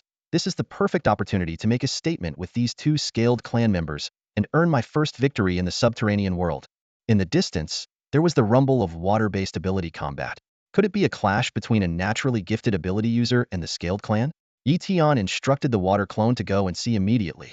Soon, Tian arrived at the scene of the battle. As soon as Tian reached the battlefield, 2 members of the Lin tribe noticed him. One of them, an elementary sorcerer from the Lin tribe, sneered disdainfully and charged at Tian, clearly underestimating him as a weak opponent. Unbothered by such arrogance, Tian didn't even bother to use his metal affinity powers. He simply waved his hand gently. Instantly, countless water serpents emerged from the Luo River, as if awakened from their slumber. Water serpent strangle, Tian shouted, and the water serpents swiftly coiled around the Lin tribe member. A few crisp cracking sounds later, the Lin tribe member dissolved into a mist of blood and vanished into the air. Tian reached out and grabbed an identity token from the blood mist, a slight smile curling at his lips. This was a valuable asset for earning battle merits. The other Lin tribe member, a mid-level sorcerer, was shocked by the scene. Ignoring his comrade's fate, he quickly transformed into a streak of blue light and fled. Tian smirked. Trying to escape? He activated his golden light technique, enhancing his speed to the maximum with the power of his metal affinity. In the blink of an eye, Tian caught up with the fleeing blue light. Without hesitation, he used the golden needle technique, also infused with his metal affinity. A flash of golden light pierced through, effortlessly penetrating the Lin tribe member's head despite the protective aura surrounding him. Tian collected the identity token and storage pouch from his opponent, sneering, not even a permanent storage ring, what a pauper. At this moment, a water element sorcerer approached, expressing gratitude. Thank you, my friend. Tian waved it off. No need to thank me, I'm leaving. With that, he turned and walked away, leaving the sorcerer murmuring to himself, so young. Yet he can easily slay Lin tribe sorcerers of such caliber. His talent is terrifying. As Tian walked, he calculated his battle merits. 2 white Lin tribe members, totaling 30 points. This is too slow. I need to find some black or gold Lin tribe members. He opened the storage pouch to check his loot. Although not highly valuable, it could still be exchanged for some money. Then, Tian's water clone dove to the bottom of the Luo River, searching for the purple glowing Luo River purple sand. Half an hour later, Tian had collected about a pound of the purple sand, equivalent to 10 battle merit points. He calculated, this method of collection isn't too slow, but it will definitely get harder as I go on. Seems like I'll need to hunt more high-level Lin tribe members. Hunting the Lin clan is indeed a quick way to earn battle merits. As long as you find a group of them and wipe them out, you can gain significant rewards in one go. Tian thought to himself, a glint of determination in his eyes. His skills were more than sufficient for such a challenge. While searching at the riverbed, a water-type beast caught his attention, a mid-air level 3 Titan water buffalo. Raising an eyebrow, Tian was surprised to find beasts in the world of caverns. It seemed that the chaos had made them scarce. With a swift slash of his sword, the Titan water buffalo fell. Tian quickly stored the carcass, knowing it was premium-grade meat. As the sun set, Tian discovered a solitary island in the Luo River. On its sandy shore, a black Lin clan member was leisurely roasting meat. Tian was taken aback by the boldness of the black Lin clan member. daring to be alone here. Judging by the intermediate sorcerer aura, Tian was confident he could handle it easily. He controlled his water clone to stealthily approach. Suddenly, he launched the Hellwood Spike technique. The spikes erupted from the ground, targeting the Black Lin clan members' vital points. However, the opponent swiftly dodged, revealing themselves as a peak sorcery master who had evidently mastered a technique to conceal their aura. This guy is baiting. Tian became cautious but remained unafraid. Emerging from the water, he saw the Black Lin clan member wielding a black glowing blade, charging at him like lightning. Unruffled, Tian first cast the dark canopy to restrict the opponent, then fortified himself with the golden body technique. Radiating golden light, he charged at the Black Lin clan member. The seasoned adversary twisted unexpectedly, appearing on Tian's left, aiming the blade at his arm. Clang! The blade was deflected, giving Tian the chance to seize the Black Lin clan member's throat. Unleashing the power of his metal element, he surged with overwhelming force. Crunch! The Black Lin clan member was crushed to death in his grasp. The Lin clan, without understanding the essence of their power, is still too weak. Tian muttered to himself, a hint of disdain flashing in his eyes. Reflecting on the recent battle, he realized that although his opponent had slightly more combat experience, his mastery of the metal element's essence gave him a significant edge. Tian easily defeated the Lin clan member and casually collected the opponent's identity token. When he opened his storage ring, Tian raised an eyebrow in surprise. So many treasures. Clearly, this Lin clan member was not ordinary and had considerable wealth. While he was excitedly sorting through the spoils, a chilling aura approached from afar. Tian's expression changed, and without hesitation, he leaped into the Luo River, using his water clone to dive to the riverbed. How dare you kill our young master? You're courting death. An enraged shout filled with murderous intent rang out, coming from a Lin clan master. Boom! The river roiled violently as waves of energy blasted into the water. The Lin clan master followed closely, plunging into the river in pursuit. Tian fled along the riverbed, burrowing into the mud to employ his earth escape technique. Despite the immense energy drain, survival was his priority. After a long while, Tian finally evaded his pursuer and emerged from the ground. He exhaled deeply and thought to himself, the world beneath is truly perilous. Encountering a master is just a moment's carelessness away. As night fell, Tian determined his direction and headed towards the East Sea Fortress. By the time he returned to his quarters, it was late at night, and he fell asleep immediately, planning to exchange his battle merits the next day. The following morning, Tian arrived at the exchange center. The staff member, seeing him produce a high-level Lin clan token, looked at him with surprise mixed with a bit of disdain, apparently assuming he relied on familial connections for his spoils. Tian didn't bother to explain, silently completing the exchange. He then went to the East Sea Pavilion to trade for purple sand, ultimately earning over 600 battle merit points, which left him quite satisfied. Back at his quarters, Tian inventoried his spoils. 3 grade materials, over 30 grade materials, along with pills, weapons, and alien techniques. His eyes gleamed with excitement. With these, I can elevate my wood and water affinities to a grade. After converting the unnecessary items back into battle merits, Tian had nearly 1,000 points at his disposal.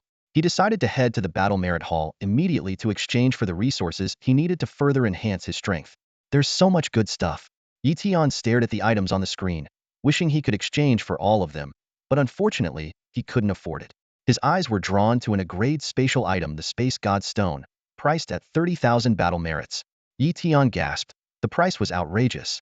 Ordinary A-grade materials of the 5-element series were only 3 to 400 battle merits, and even A-grade special skills were just 200 battle merits.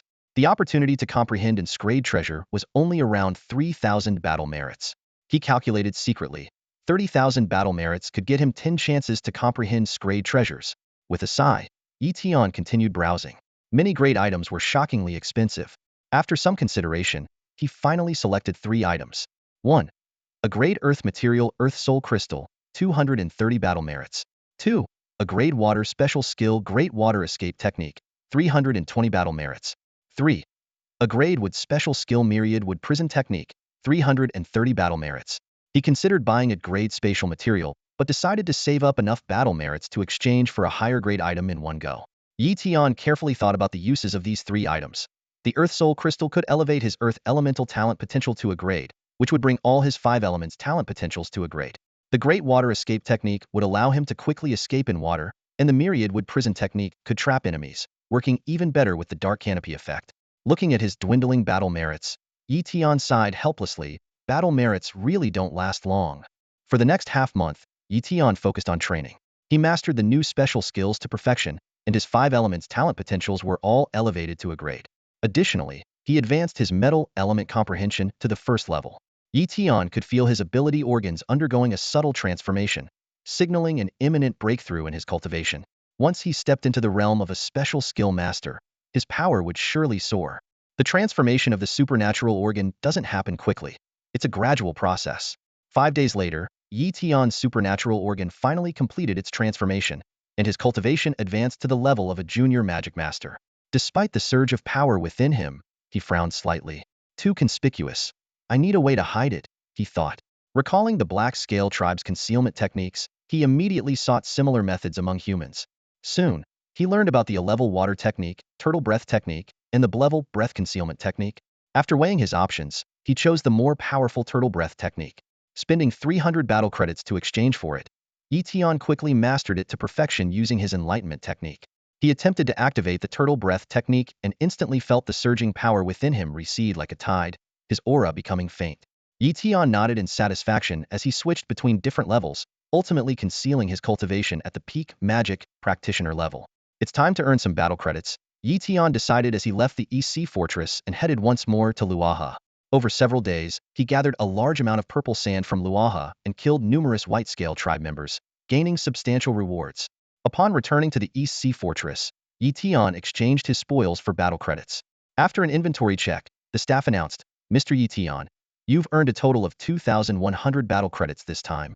Yi Tian then exchanged other items, ultimately amassing 3,500 battle credits.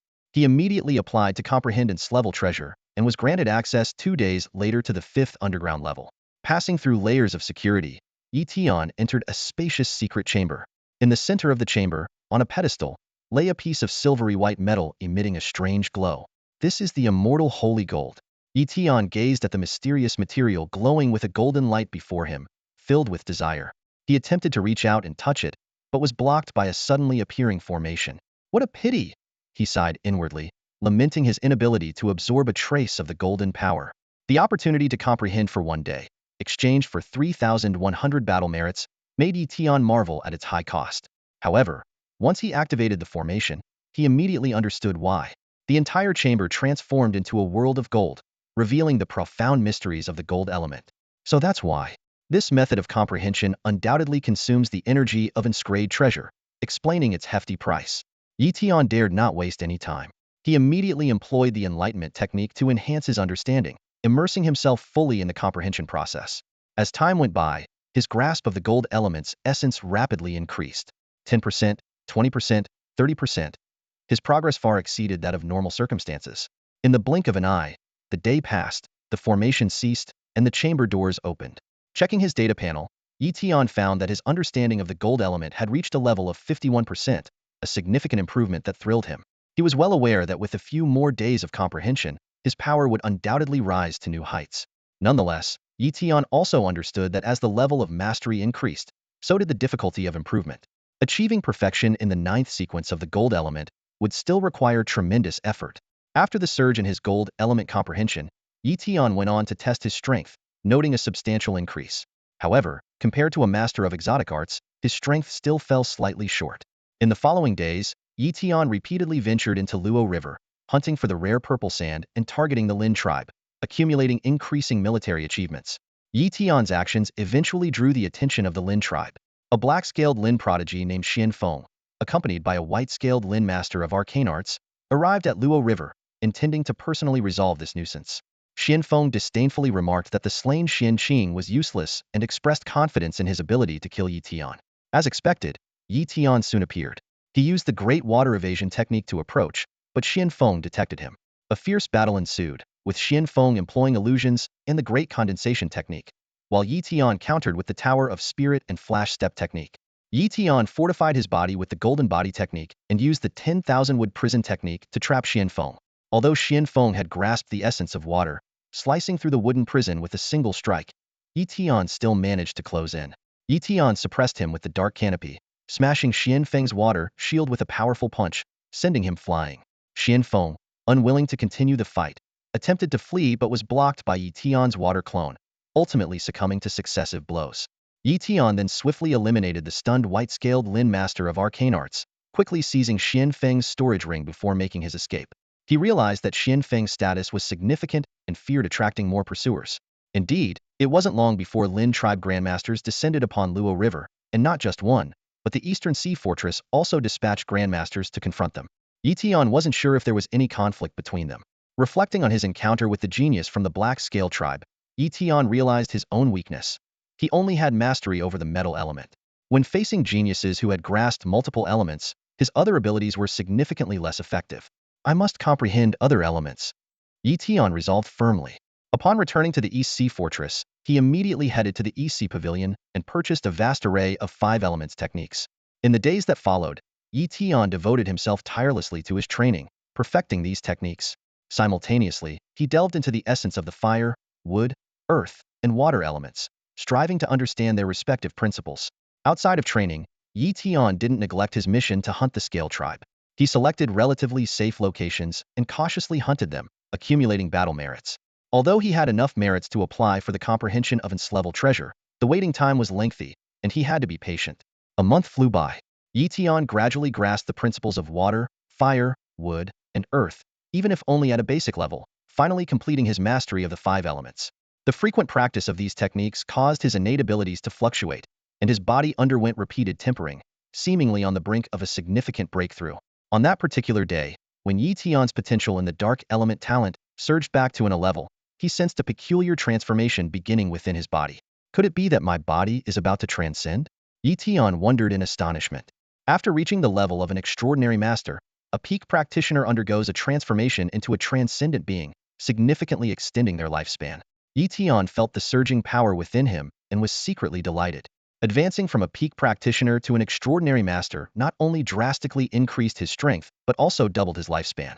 He recalled his battle with the genius of the Black Scale clan, realizing that now, he could probably defeat his opponent with a single punch. While Yi Tian was immersed in the joy of his breakthrough, Qin Susu approached him quietly. Yi Tian, there's an auction happening. Do you want to go? What kind of auction? Yi Tian looked up and asked. It's hosted by the major forces at the Donghai Fortress, using battle merits for bidding, Qin Susu explained.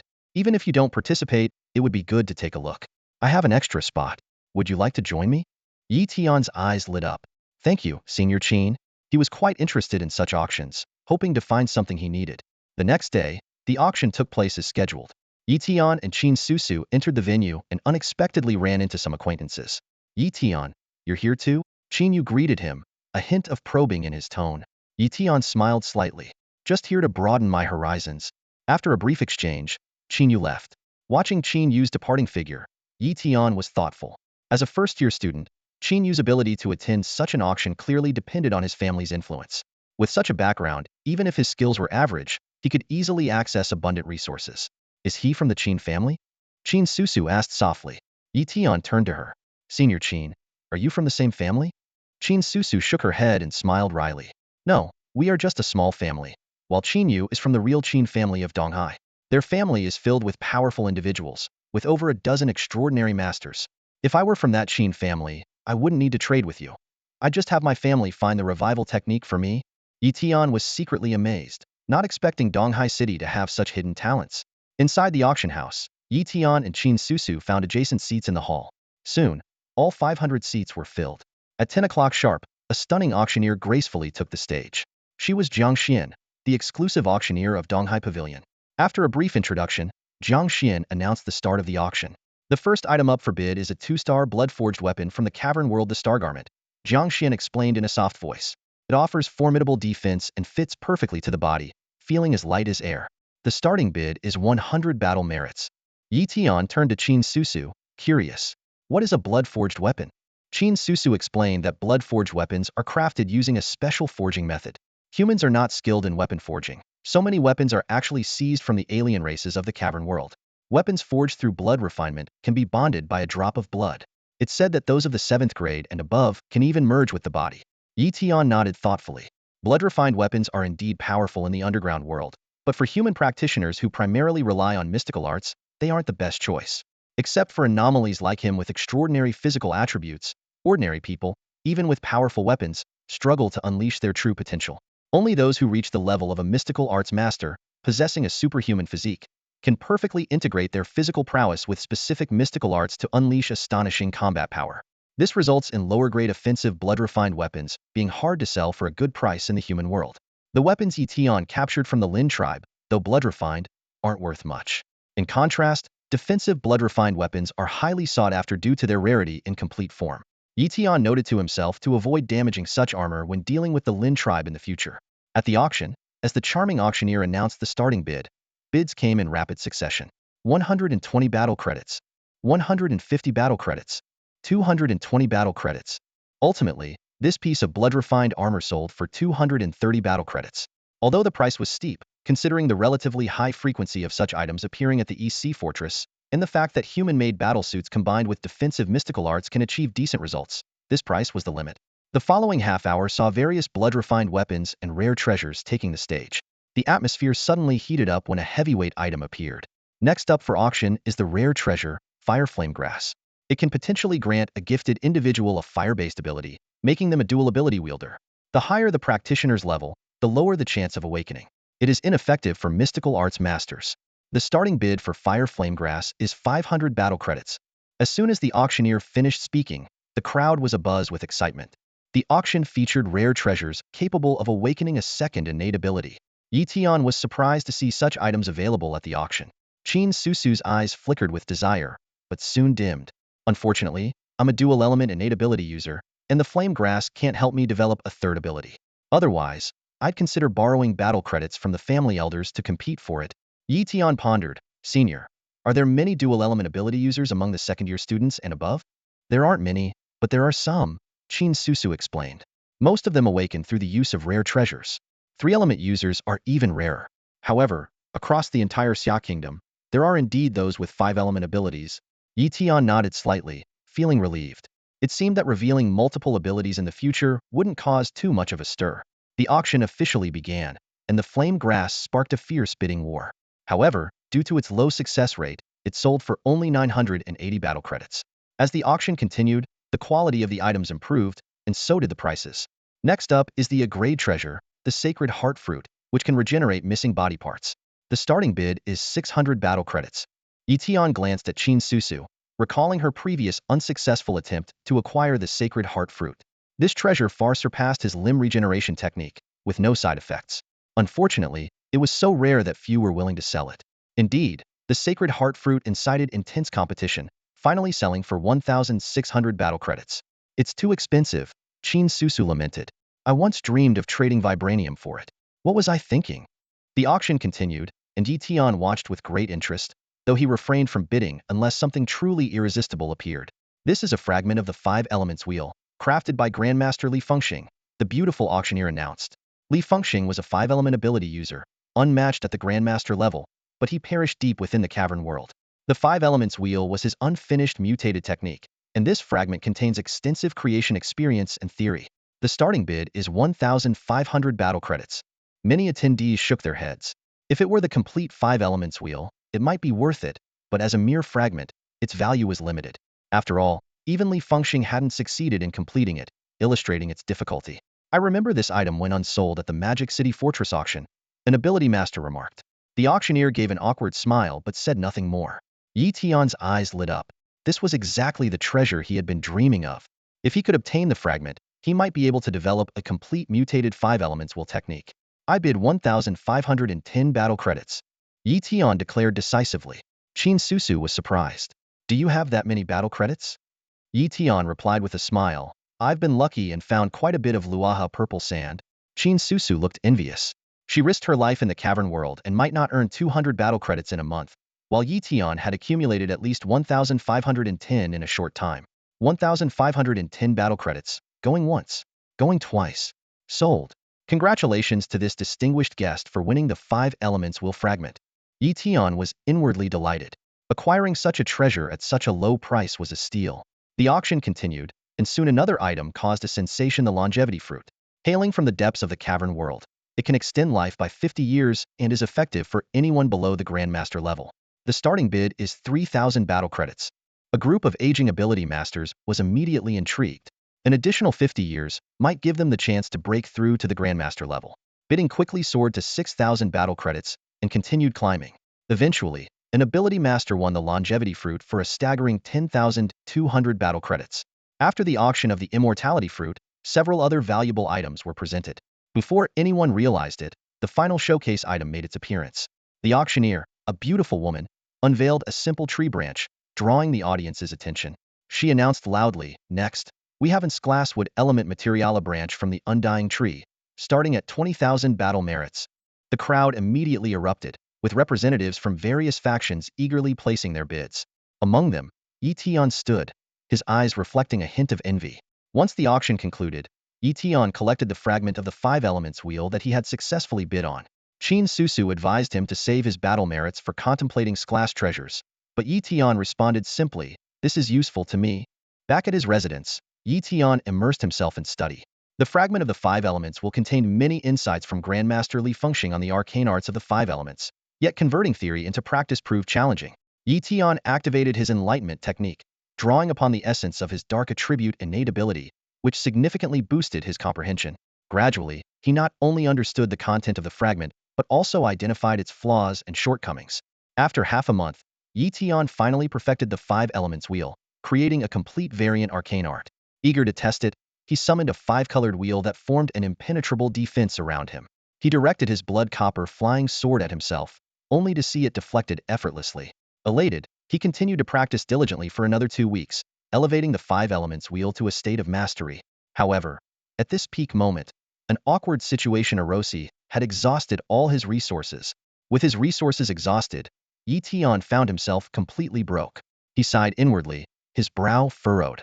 The hope of advancing his 5 elements wheel to its perfect state had dissipated, and now he needed to find another path. He contemplated that perhaps he could earn military merits to purchase dark element materials, restore his innate abilities, and then use his enlightenment technique to enhance his comprehension. However, this would require time and opportunity, prompting him to lament, "This is truly my poorest moment." With no other choice, Tian decided to try his luck at Gongjin Mountain. This place was far more dangerous than Luaha, and even junior masters of exotic arts dared not tread lightly. A single misstep could lead to encounters with peak masters, or even grandmasters of exotic arts. Frequent battles between humans and the Lin people occurred here, with grandmaster-level clashes happening monthly. Gongjin Mountain wasn't a single peak, but an expansive mountain range dotted with mines. Due to ongoing conflicts, normal mining operations were hindered. This situation, however, provided an opportunity for those with innate abilities to mine in secret, including the precious A-grade metal, Gongjin. Tian ventured into a mine, using his metal elemental insights and spiritual power to sense the presence of ores. He lamented the mine's battered state, yet it made finding ores easier. As he broke through the rock walls, he soon discovered a piece of blue iron ore. Although it was only crayed, it was better than nothing, and he carefully stowed it away. However, this mining pace was clearly insufficient for quickly amassing wealth. Tian decided to change tactics and began hunting the Lin people. Leaving the mine, he ventured deeper into the mountain range. Before long, he sensed the presence of a peak master of exotic arts among the Lin people, who was engrossed in mining, oblivious to the impending danger. Seizing the moment, Tian swiftly dispatched a gold needle through the Lin person's head. He quickly took the identification token and valuables, then left the scene. Over the following days, he focused on hunting the Lin people, managing to escape successfully each time.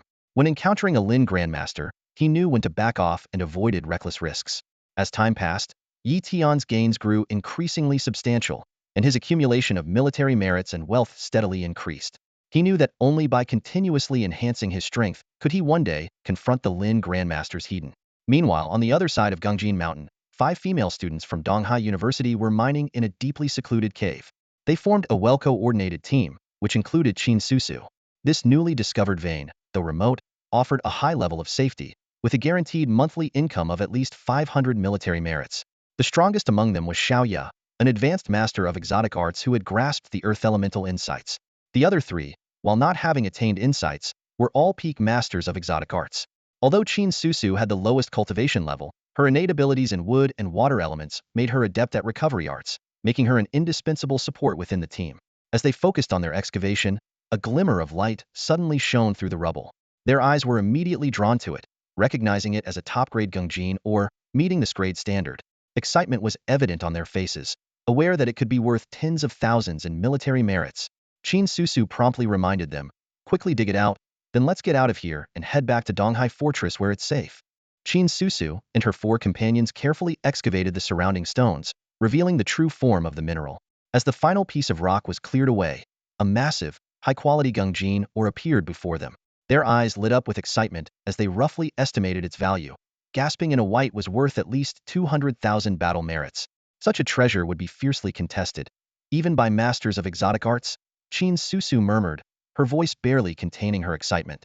Let's store it in Xiaoya's storage ring and leave immediately, she suggested. The others nodded in agreement. Xiaoya swiftly stored the ore in her ring, and the group quickly left the cave, concealing their presence as they sprinted toward the EC fortress. However, halfway there, Zhang Xiaoyu's expression suddenly changed. This isn't good. A master from the Lin tribe is coming our way. Xiaoya promptly ordered a change of direction, but they couldn't shake off their pursuer. Desperate, she decided to use her earth escape technique to help them flee. Yet, soon after they delved underground, the Lin tribe master's attack shattered the escape technique, forcing them to surface. Just as Xiaoya was about to use her last resort, a sharp wind blade suddenly came from behind, aiming for her vital spot. She barely dodged a fatal blow, though her waist was still pierced. Turning around, she saw that the attacker was none other than her companion, Zhao Eileen.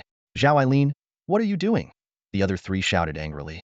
But Zhao Eileen had already retreated to a distance, respectfully saluting the Lin tribe master. Lord Huali, Zhao Eileen of the Evil God Society greets you. The Evil God Society. Xiaoya and the others were shocked, staring in disbelief at their former ally. Zhao Eileen gave a bitter smile as she explained her predicament and choices, while the Lin tribe master, Huali, impatiently urged, enough talk.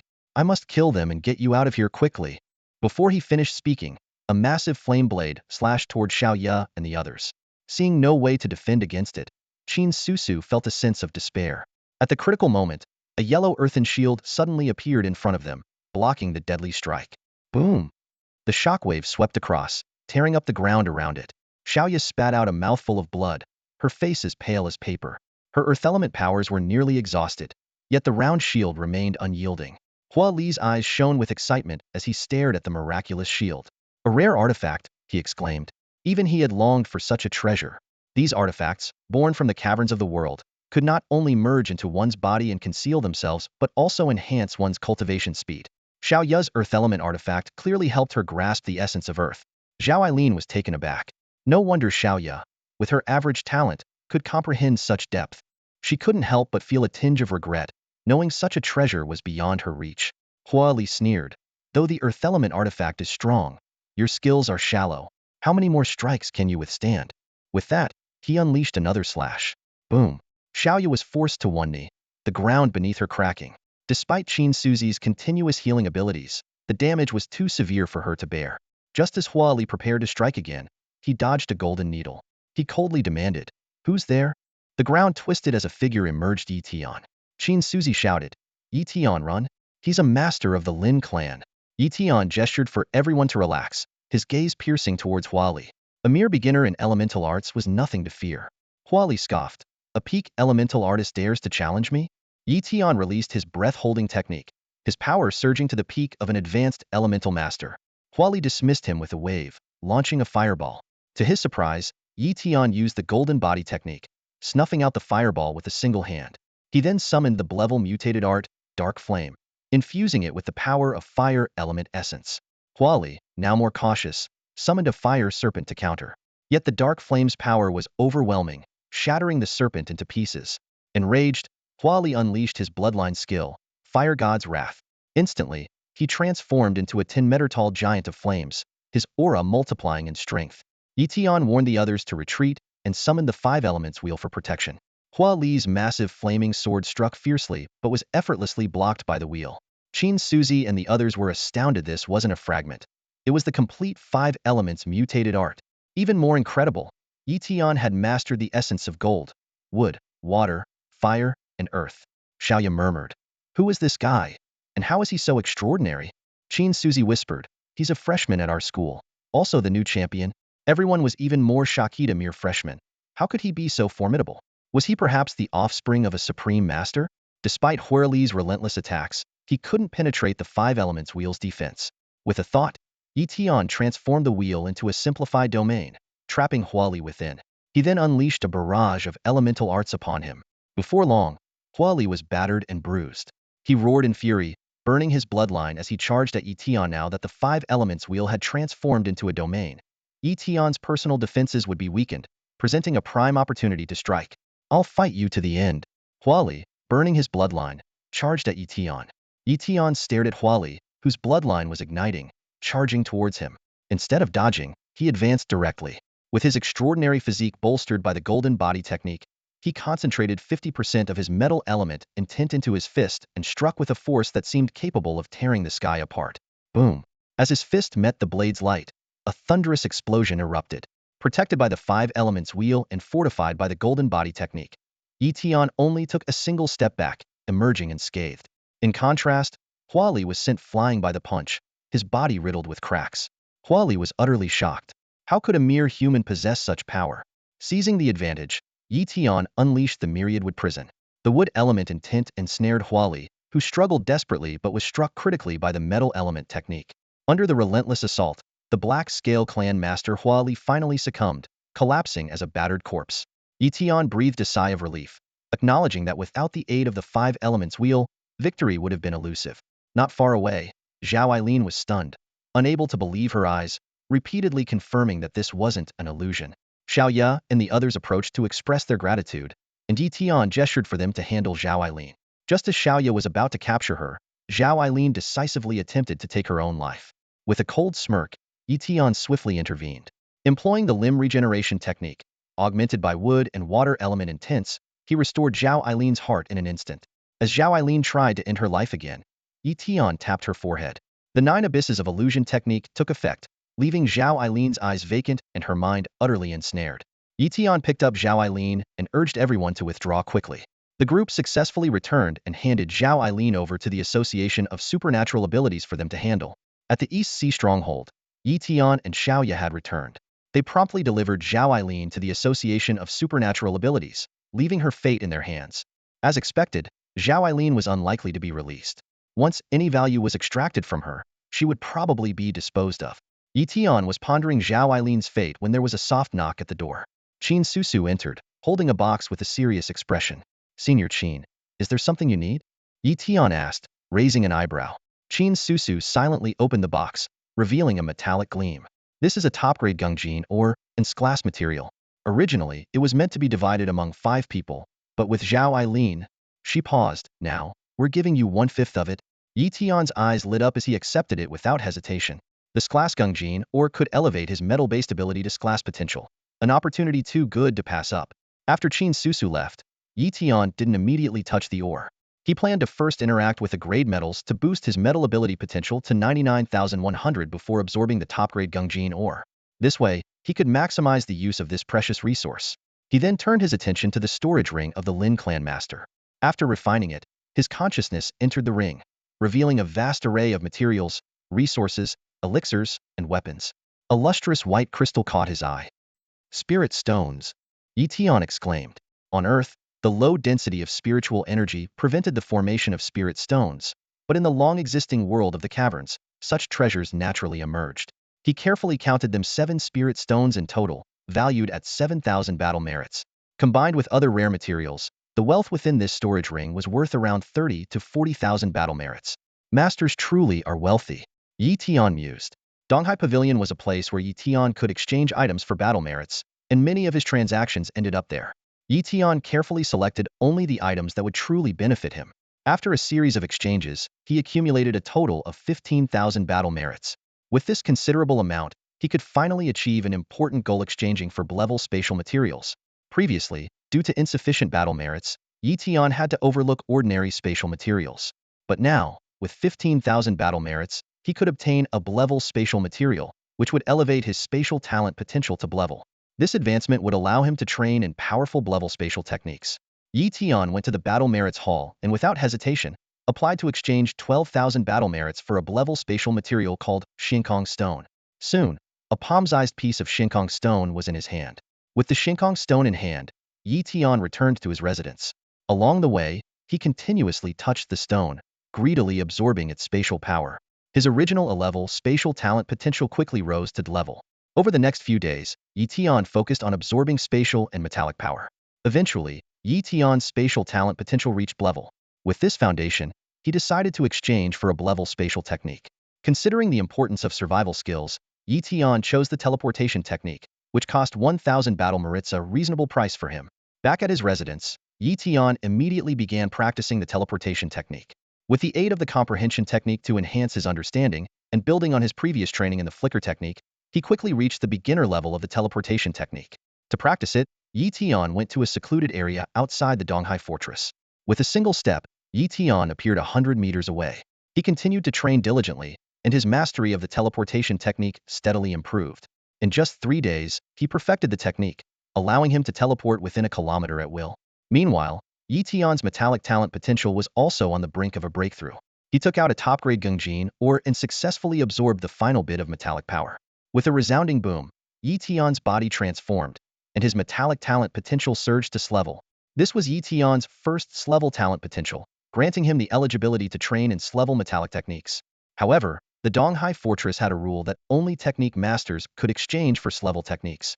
Tian pondered over the possibility of creating his own S-level metallic technique if he couldn't exchange for one. Just then, Tian received a message on his battle ring from Donghai University, requesting his immediate return. Puzzled, Tian quickly made his way back to the school. Water element. As soon as Tian arrived, he was summoned to the office by Mentor Li Haoyang. Tian, have a seat, Mentor Li Haoyang said with a smile. The Wanxiang realm has taken shape, and the school heard about you defeating a technique master, so they're granting you a spot? The realm of myriad phases is truly a remarkable place. Li Haoyang's eyes sparkled with anticipation as he introduced it to Tian. It's a rare secret realm formed by the collision of Earth and the cavern's world in the void, resulting in a twisted space. Such peculiar places often harbor unique landscapes and rare treasures. Curious, Tian raised an eyebrow and asked, "What's so special about this secret realm?" Li Haoyang's expression turned serious as he slowly explained. The most precious aspect of the realm of myriad phases is the phenomena within. These phenomena are the evolution of the essence of heaven and earth in a special environment, containing profound mysteries. Understanding them offers a chance to grasp the power of the essence. Enlightened, Tian asked, "So, how do these phenomena compare to scrayed treasures in terms of value?" Li Haoyang smiled slightly. While scrayed treasures are valuable, using them to comprehend the essence isn't cost-effective. Masters of the cavern world don't rely on consuming treasures to understand the essence. The phenomena are the true treasures, aiding practitioners in elevating their 9th sequence essence to a very high level, even potentially reaching the 8th sequence. Tian nodded thoughtfully. Li Haoyang continued, "With the opening of the realm of myriad phases, Donghai University will send a team of powerful art masters. However, be cautious, as the Scale Tribe will also send their people into the realm." A hint of excitement flickered in Tian's eyes, but Li Haoyang quickly dampened it, warning, "Don't underestimate the talents of the Scale Tribe. Some of their elites can even slay art masters." Tian outwardly agreed, but inwardly he was calculating his next move. 2 days later, when he unexpectedly ran into Qin Susu on campus, he immediately realized she would also be part of the mission. "Qin Shuijia, you're back?" Tian greeted Qin Susu when he saw her on campus. Tian was surprised when his mentor mentioned that understanding the essence was necessary to secure a spot. Qin Susu proudly lifted her chin, her eyes gleaming with satisfaction. "I just comprehended the essence of wood yesterday, and my abilities have reached the pinnacle of the master of extraordinary arts.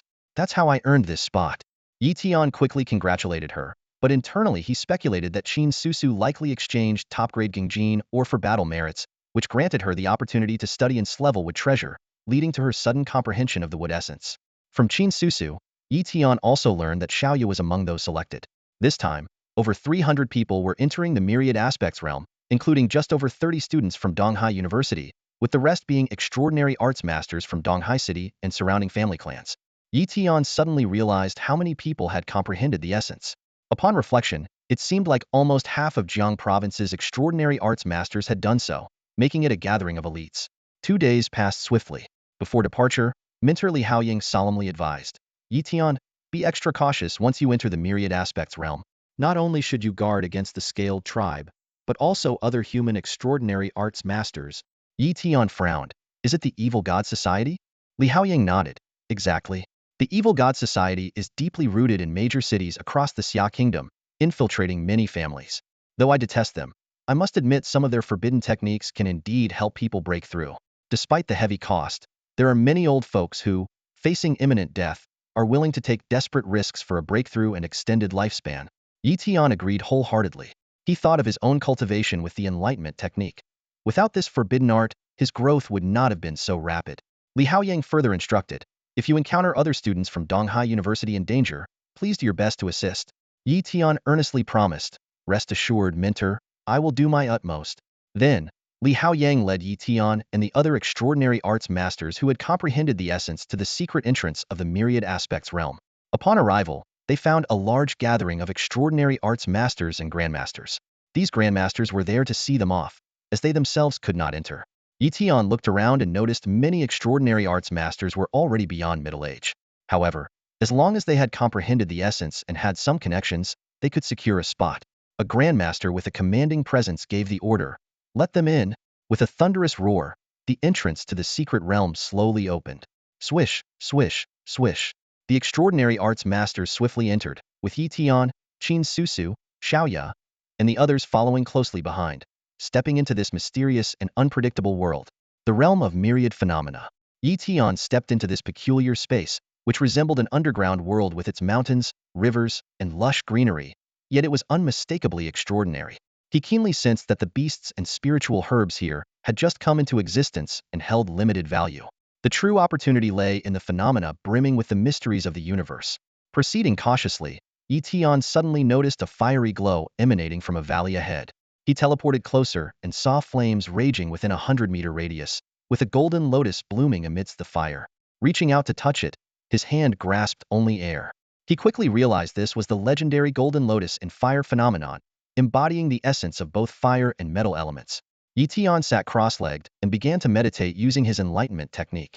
His innate dark attribute talent greatly enhanced his comprehension, akin to a sudden epiphany. Before long, a middle-aged man barged into the valley. Yi Tian coldly ordered him to leave, but the man arrogantly attempted to seize the phenomenon.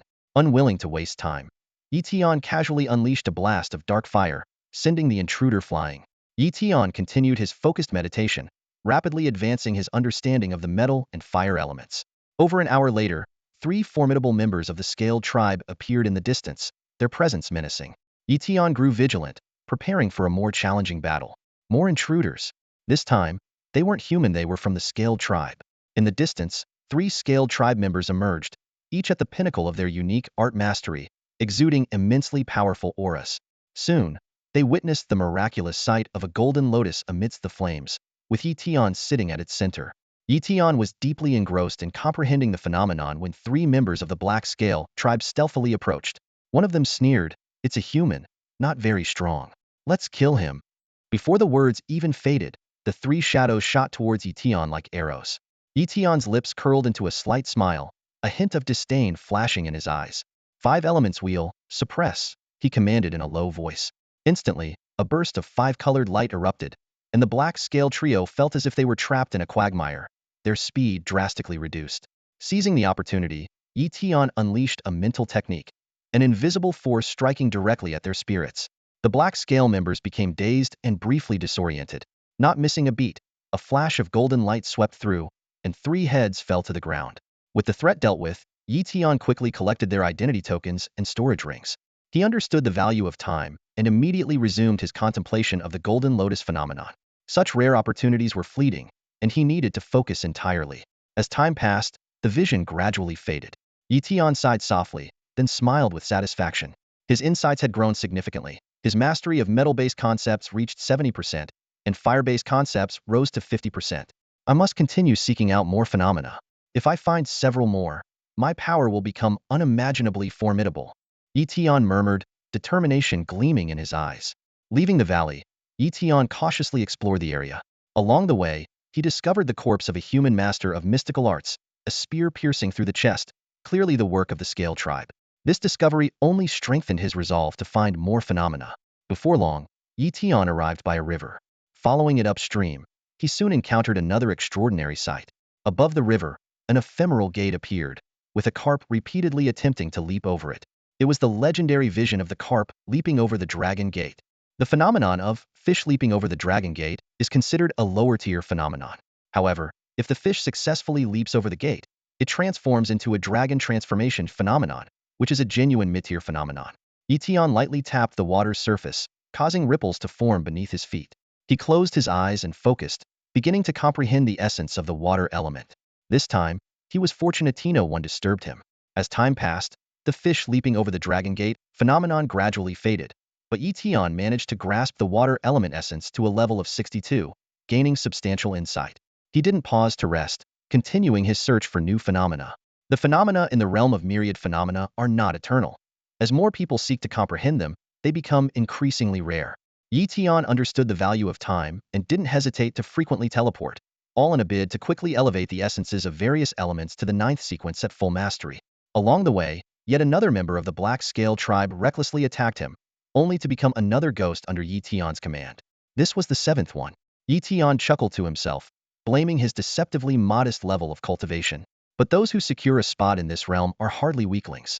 As night fell, Tian finally discovered a golden mountain phenomenon. Golden light dispelled the darkness, as if he had entered a world of gold. Without hesitation, Tian began to comprehend it, and with the aid of his enlightenment technique, his mastery of the metal element surged from 70 to 93. Unfortunately, the phenomenon dissipated too quickly, leaving him just short of a full breakthrough. The next day, 4 suns rose in the sky. Tian speculated that these were projections of the suns from both Earth and the netherworld. Without dwelling on it, he continued his search for phenomena. Meanwhile, Lin Su and her 2 companions faced challenges. The phenomena they found were either unsuitable or already occupied. After several fierce battles, if not for Lin Su's healing abilities, they might have been severely injured. Although Xiaoya managed to comprehend an Earth-related phenomenon, her progress was far behind Tian's. Suddenly, Zhang Xiaoyu sensed a nearby member of the Scale tribe. The 3 carefully approached, only to discover it was a member of the Gold Scale tribe, currently comprehending the sword opening the heavenly gate phenomenon. Sword opening the heavenly gate phenomenon, Xiaoyu exclaimed in astonishment. This is a rare mid-grade phenomenon, truly a sight to behold. Lin Su and her 2 companions hid in the shadows, holding their breath as they observed the spectacle before them. Yet Jie's eyes widened in surprise and she whispered, "This is more than just the phenomenon of a sword opening the heavenly gate." Zhang Xiao nodded in agreement. "My psychic perception can see far, and within this phenomenon, a real sword is being born." Xiaoya's expression turned serious. "It's an extraordinary treasure," she explained succinctly. "Phenomena that last for a long time can give rise to extraordinary treasures, but once a treasure is born, it also consumes the power of the phenomenon." She touched her own lower-grade treasure, with a hint of envy in her voice. "This sword is definitely a mid-grade treasure." As the 3 marveled in silence, they suddenly noticed a member of the Jinlin clan opening his eyes, his sharp gaze sweeping towards them. "We've been spotted." Lin Su's heart skipped a beat. Jin Xian frowned and transformed into a streak of golden light, racing towards them. "Run," Xiaoya urged, pulling the other 2 to escape underground. While fleeing for her life, Lin Su sent a message to Tian. However, Jin Xian sneered and unleashed his bloodline art, Golden Earth. In an instant, the ground turned into metal, blocking their escape route. In their moment of desperation, Lin Su summoned a Thunder Pearl. Yet Jin Xian effortlessly tore through the Thunder Domain, slashing Xiaoya's Earth shield and severely injuring the 3 women. Just then, a figure suddenly appeared, blocking Jin Xian's path. "Tian!" Lin Su exclaimed. Zhang Xiao was even more stunned. She had sensed no one around, yet Tian seemed to have appeared out of thin air. Spatial art, teleportation. The realization dawned on her. Tian glanced around, his gaze settling on the phenomenon of the sword opening the heavenly gate, a look of excitement flashing in his eyes. As for Jin Xian of the Jinlin clan, he ignored him entirely. Death. Jin Xian from the Golden Scales clan launched an attack on Tian, sending a cyan sword light imbued with the full power of the 9th sequence's metal essence. Tian was prepared. The 5 elements will instantly shielded his entire body. The sword light shattered upon impact, like a mud ox entering the sea. Jin Xian was dumbfounded and incredulously exclaimed, "A mutated 5 elements technique?" Tian sneered, "Bloodline mutations are indeed rare among the Scales clan, but with only a metal bloodline, how can you be my match?" Jin Xian grew serious and employed his bloodline technique, the flawless golden eyes, to try and find a weakness in Tian. However, Tian's defense was impenetrable, setting off alarms in Jin Xian's mind. Tian spoke fluently in the common language of the underground. "Unfortunately, you're no match for me." Before he finished speaking, the 5 elements will transformed into a domain and pressed down. Jin Xian felt an immense pressure, like a mountain bearing down on him, but he was unwilling to give up the chance for a mid-grade phenomenon. He exerted all his strength to unleash a 9-layered sword light counterattack. Yet, Tian unleashed a barrage of techniques, including the Dark Sky Curtain and the 10,000-wood prison, along with relentless spiritual attacks that assaulted Jin Xian's soul. In just 5 minutes, Jin Xian was pierced by various techniques, his life force dwindling. Yi Tian cautiously struck multiple times to ensure Jin Xian's demise before taking his identity token and storage ring, incinerating the body with dark fire. Yi Tian thought with relief. Luckily, he didn't have any life-saving trump cards.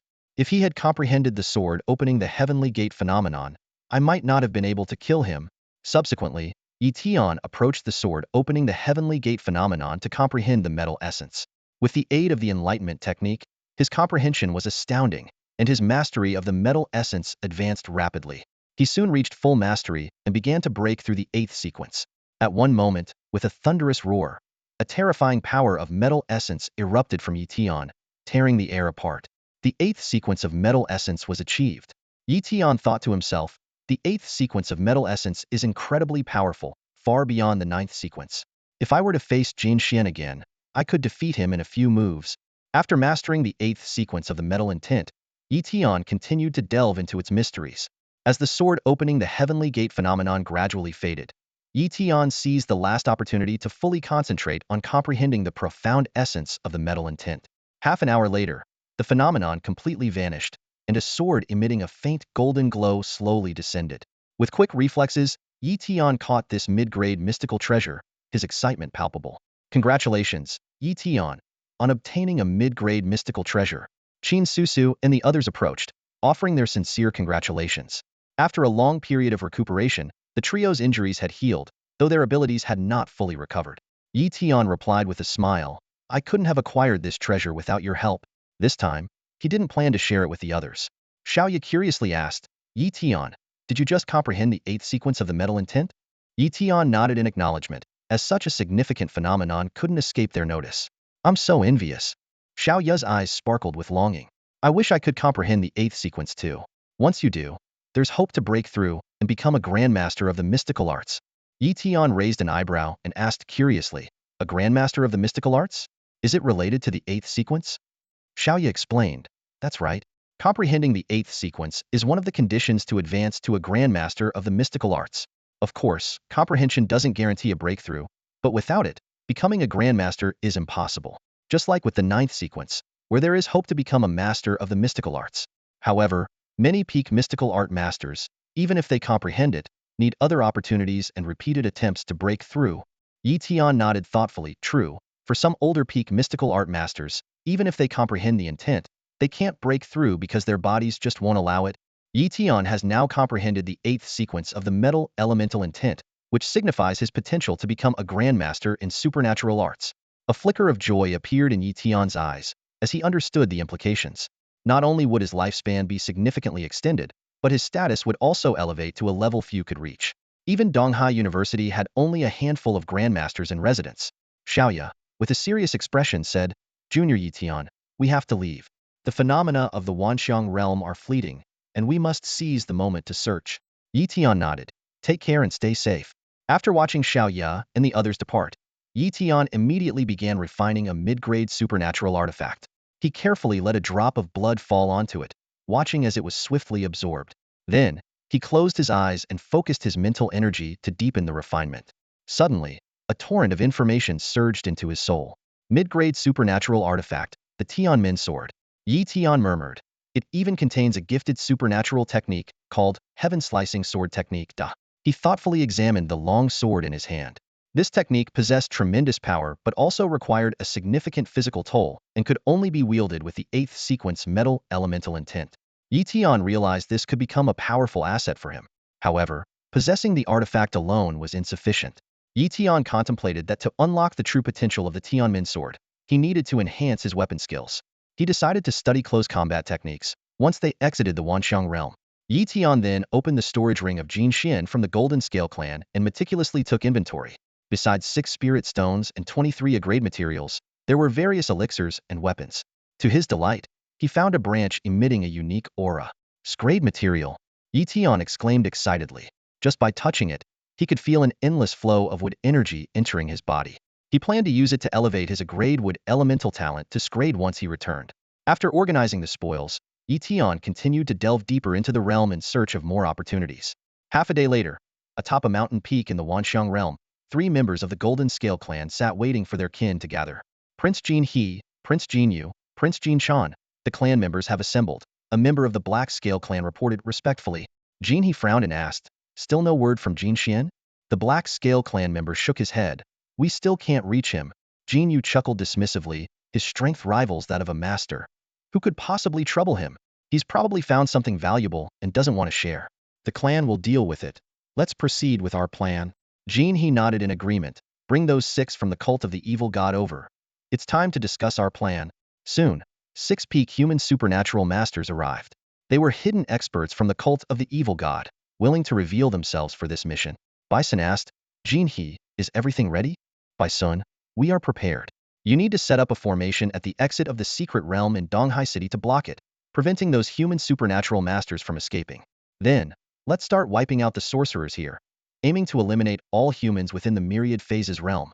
Jin He flashed a cruel smile, his gaze sweeping over those present. Bison and the others tensed, fixing their eyes on Jin He. Sensing the subtle shift in atmosphere, Jin He quickly added with a chuckle, "Of course, I'm not talking about you. Our Lin clan and the cult of the evil god are allies. How could we harm you?" Bison nodded slightly, "Then it's settled. After we finish off the humans here, we'll leave with you." With that, he turned and led the other 5 towards the secret realm's entrance. Upon reaching the exit, they deftly took out the formation discs they had prepared in advance. They swiftly set up a formation, which, once activated, formed a barrier tightly sealing the exit.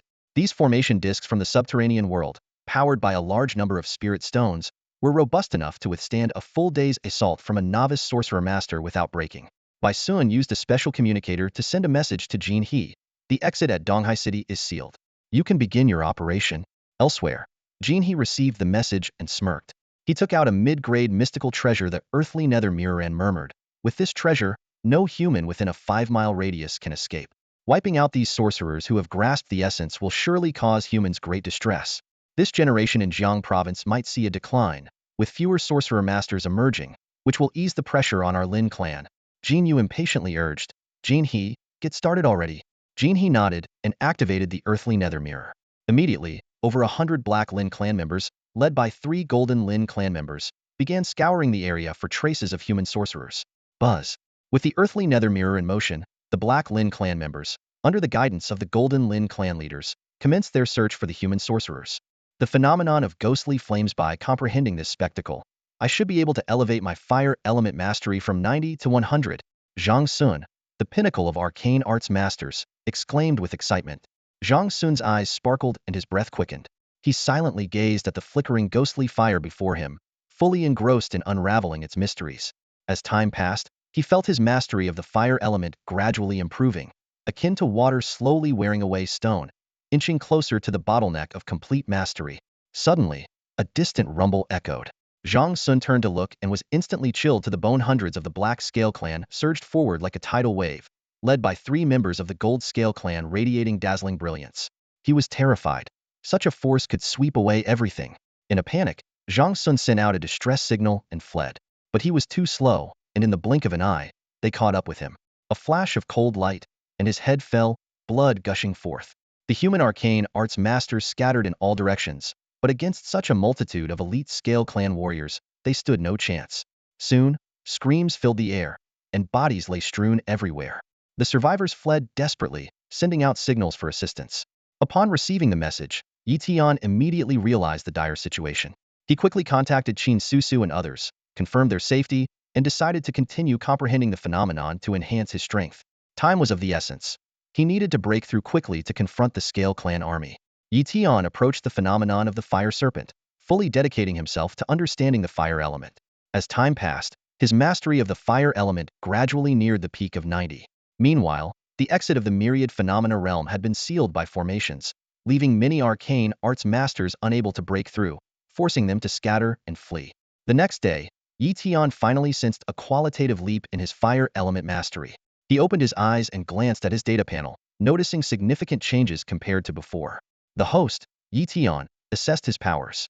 His current level was that of an intermediate master of special abilities, with talents in various elemental abilities: Dark level 1100, Psychic level 1100, Water level 1100, Fire level 1100, Wood level 12100, Metals level 1100, Earth level 1100, and Space level 1100.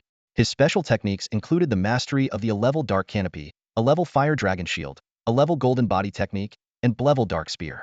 Tian silently took stock of his strength.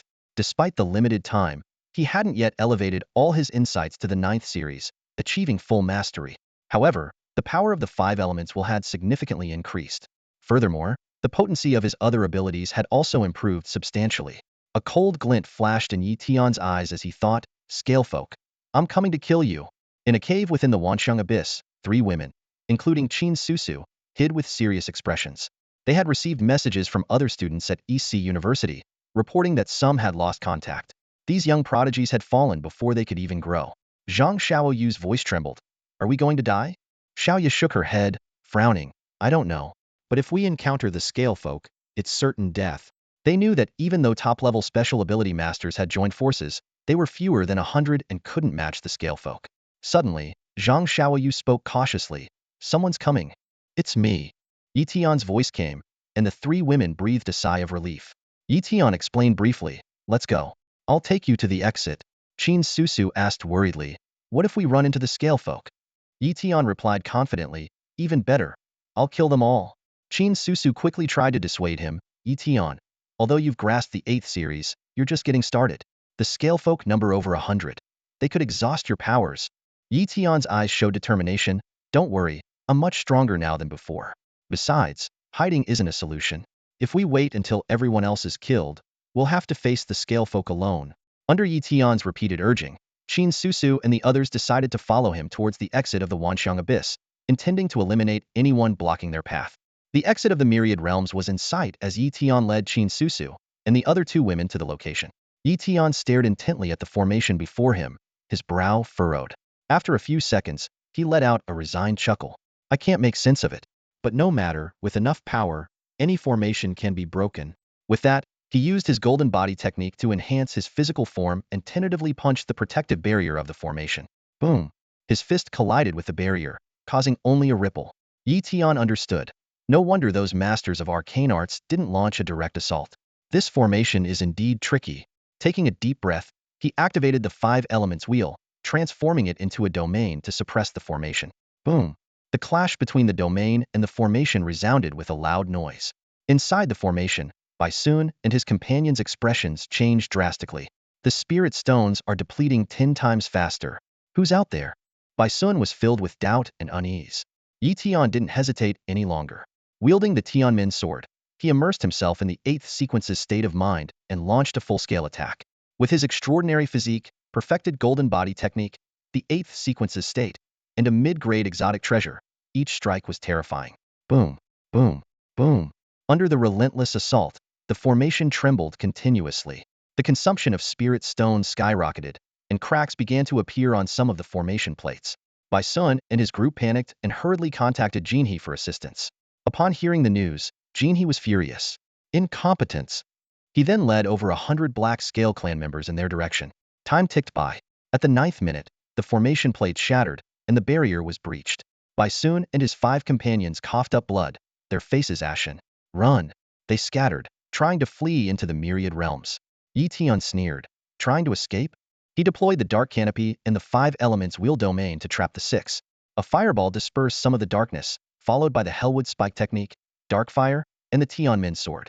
In an instant, 5 of them perished, leaving only Sun. Terrified, Sun begged for mercy. Don't kill me. I'm a member of the cult of the evil god. I know a lot of information. Before he could finish, his limbs were dislocated, and his abilities destroyed. Tian instructed Lin Su and the other 2 women to take Sun away, while he prepared to confront the approaching Scale Clan.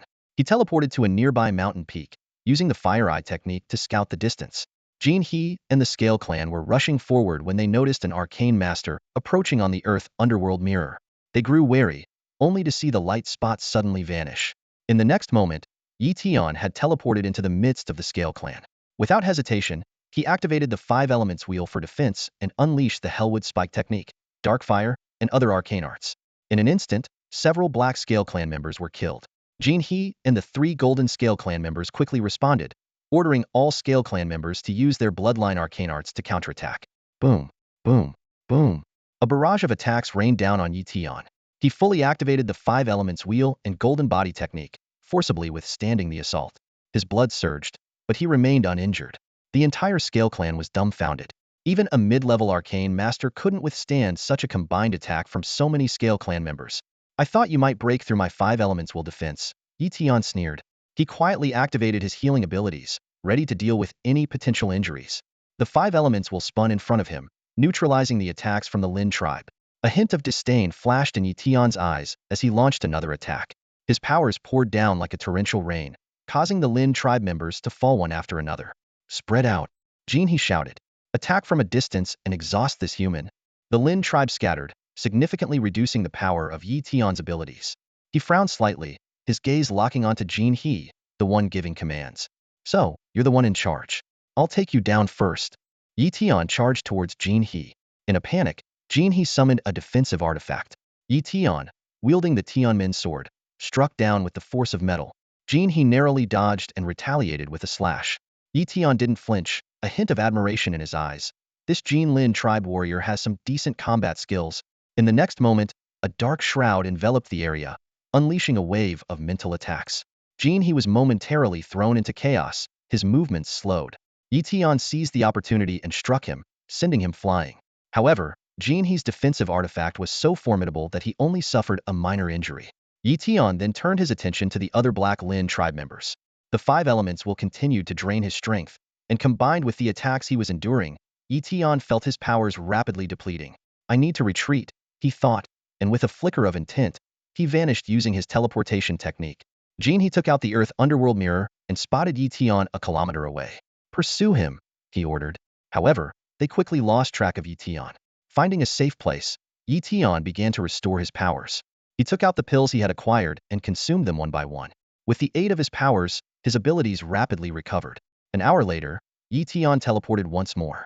As He and his companions anxiously waited, they suddenly sensed Tian's presence. In the next moment, Tian appeared before them, unleashing his abilities like a violent storm. The Black Lin tribe members fell, and Chan was decapitated by a single sword strike.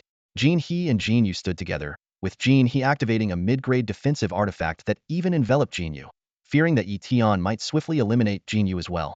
After a fierce and brutal battle, the Black Scale tribe had been completely wiped out, leaving only Yu with a missing arm and He severely injured. Tian's supernatural abilities were depleted, and after catching his breath for a moment, he used his teleportation technique to leave once more. He and Yu exchanged a glance, their eyes filled with terror. So many of their tribe members had fallen at the hands of a single human. If not for the mid-grade defensive treasures they wore, they too might not have survived. How could such a monster appear at the level of a master in esoteric arts? He murmured, his voice filled with disbelief. The two of them forced themselves to endure the pain and pressed on. Time ticked by, and their nerves remained taut, fearing that Tian might return at any moment. Faster! Hurry up! Yu growled. We're almost at the secret passage. Once we're back, that human wouldn't dare follow us. The two members of the Golden Scale tribe pushed themselves to the limit, using their escape techniques to rush towards safety. Just as they were about to reach the secret passage, a figure suddenly appeared in the earth mirror. No! He cried out in despair. He's here! With a buzzing sound, Tian crossed 1,000 meters in a single step, appearing before them once again. The repeated use of teleportation had left him sore all over, but determined to eradicate the Golden Scale tribe, he gritted his teeth and continued the pursuit. Boom! A mental attack descended upon them instantly, leaving He and Yu momentarily dazed. Seizing the opportunity, Tian swung his Tianmin sword. The power of the 8th sequence metal element struck them, causing blood to gush out. The suppressive force of the five elements will field bore down, and a barrage of esoteric techniques followed. Their defenses finally breached. Tian pierced Yu's throat with his sword, killing him. Knowing that pleading would be futile, He burned his life force, unleashing a strike that surpassed his peak power. The air was torn apart, and Tian was sent flying dozens of meters back, nearly shattering the five elements wheel. You're truly formidable. Tian acknowledged. That strike almost wounded me. He collapsed to his knees, suddenly aged. Tian cautiously finished him off, using his object control technique to manipulate the Tianmin sword and utterly destroy He's body. With the battle concluded, Tian began to collect his spoils. Upon searching He's body, Tian discovered the mid-grade defensive artifact. It was a turtle shell-like object, currently dim and slightly damaged, clearly having exhausted its energy. Yi Tian had anticipated this, considering how many of his fierce attacks Jin he had withstood. Carefully, he stored the artifact away, already planning to refine and nurture it within himself until it regained its power. He also took Jin He's storage ring. Looking around, the ground was littered with the corpses of the Black Scale clan. Yi Tian searched each one, collecting all the storage rings and identification tokens. These tokens represented valuable battle merits.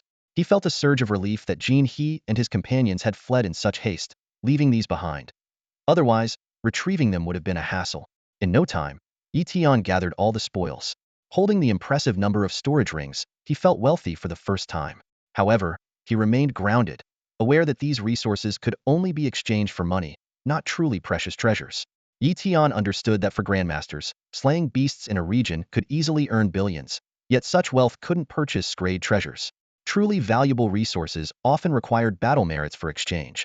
Fortunately, the storage rings contained abundant materials of the 5 elements and dark elements, perfect for restoring his innate potential. With these resources, he wouldn't have to worry about it in the future. Time was of the essence, so Yi Tian decided to postpone sorting the items and focus on finding and understanding anomalies. Having eliminated the threat of the Scale Clan, he could now concentrate on enhancing his abilities without distraction. Soon, Yi Tian discovered another anomaly and immediately immersed himself in studying it. Outside the entrance to the secret realm of myriad phenomena, Lin Su and others were still waiting. Li Haoyang and the other Grandmasters felt that continuing to wait like this was not a viable option. Spatial and mental phenomena were something he had never encountered before, but on that particular day, he discovered a phenomenon of darkness. Yi Tian stumbled upon the phenomenon of polar night in a mountain crevice, an ideal setting to comprehend the essence of darkness. He immediately sat down cross-legged, closed his eyes, and focused his mind. As time passed, the aura of darkness gradually enveloped him. His progress in understanding the essence surged forward like a tide. 10%, 20%, 30%, until the phenomenon dissipated. Reaching a 68% comprehension, Yi Tian opened his eyes and checked the insight bar on his data panel. 9 points in metal, 2 in fire, 3 in wood, 1 in earth, 3 in water, and the newly added 9th sequence of darkness at 68%.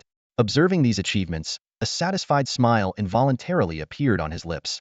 With my current strength, dealing with the Lin tribe will be much easier. Yi Tian mused to himself.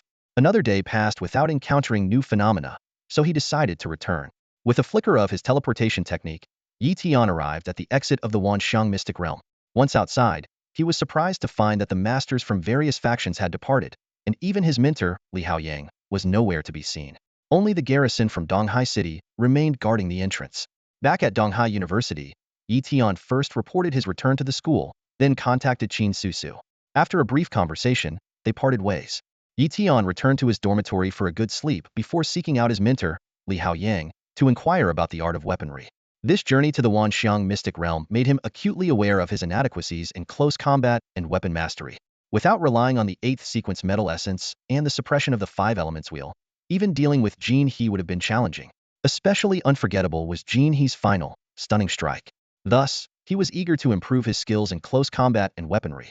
"Hello, Professor," Yi Tian greeted as he entered Professor Li Haoyang's office, finding him there. A glint of approval flashed in Li Haoyang's eyes as he smiled and said, "Yi Tian, you're quite something. You've managed to take down those geniuses from the Lin clan and even defeated 4 from the Golden Lin clan. Now, the Lin clan in the cave world is going crazy, causing trouble for our EC fortress." Yi Tian raised an eyebrow and smiled. "You can't blame me for that. It was the Lin clan who targeted us humans first." After a brief exchange of pleasantries, Yi Tian turned serious. "Professor, I'd like to learn about the art of weaponry. During my encounters with the Golden Lin clan in the Wanxiang realm, I realized their mastery of weapons and close combat is exceptional. So, I want to study weaponry and close combat techniques." Li Haoyang nodded slightly. "Ah, the art of weaponry." He paused for a moment. "Indeed, the Lin clan and many other alien races excel in close combat, unlike us humans. Our physical bodies are too weak, putting us at a disadvantage in close combat. However, once you reach the level of an esoteric master, you must also train in weaponry and close combat, even if it's not your forte. Otherwise, in critical moments, you might easily fall prey to a weaker opponent." Yi Tian nodded in agreement. "What kind of weapon do you plan to train with?" Li Haoyang asked. "The sword," Yi Tian replied without hesitation. He was fond of the sword and had acquired a mid-grade exotic treasure, the Tianmin sword, so naturally, he wanted to focus on swordsmanship. Li Haoyang's eyes showed a hint of approval. The sword, saber, and spear are the 3 major weapons in the cave world, with great potential. Since you've chosen the sword, let me tell you about the path of swordsmanship in close combat. He detailed the stages of swordsmanship, from beginner to perfect level, with each stage's power corresponding to esoteric levels. Tian listened intently and couldn't help but ask, Professor, what's beyond the perfect level of swordsmanship? Li Haoyang's eyes filled with hope. That would be the realm of sword intent. Sword intent can encompass all kinds of intents, merging them into one. For instance, if you comprehend fire intent, water intent, and other types, you can incorporate them into your sword intent and express them through your swordsmanship. Sword intent, encompassing all intents. Yi Tian gasped in awe, finding it incredibly powerful. Li Haoyang continued, the added attack power from sword intent is actually secondary. The main advantage is that those who comprehend sword intent possess terrifying close combat abilities, easily fighting beyond their level. Yi Tian was captivated and eagerly asked, Professor, how should I train in swordsmanship? Li Haoyang frowned slightly. It's a bit challenging. Alien swordsmanship often integrates with their bloodlines, making it unsuitable for humans. Moreover, humans aren't particularly skilled in weaponry. Our sword techniques are few, often incomplete or flawed, with no complete path to swordsmanship. You can only browse some swordsmanship knowledge or borrow from alien sword manuals, researching on your own. Ideally, you should seek guidance from a human master skilled in swordsmanship to progress faster. Professor, are you skilled in swordsmanship? Yi Tian inquired. Li Haoyang shook his head. I specialize in saber techniques. If you asked about saber techniques, I could guide you. Who is proficient in swordsmanship then? Yi Tian pressed. Professor Lin Su from EC University. Li Haoyang provided a name. Seeing Yi Tian's puzzled expression, Li Haoyang explained, Professor Lin Su is from the Lin family in EC City. Although she's a professor at EC University, she rarely teaches now. 10 years ago, she ventured into the cave world seeking opportunities to reach the level of an esoteric Grandmaster, but suffered severe injuries. Her esoteric organs have countless fractures, preventing her from fighting. If she does, her esoteric organs could shatter completely, causing her esoteric powers to vanish. So, she now only does clerical work at EC University.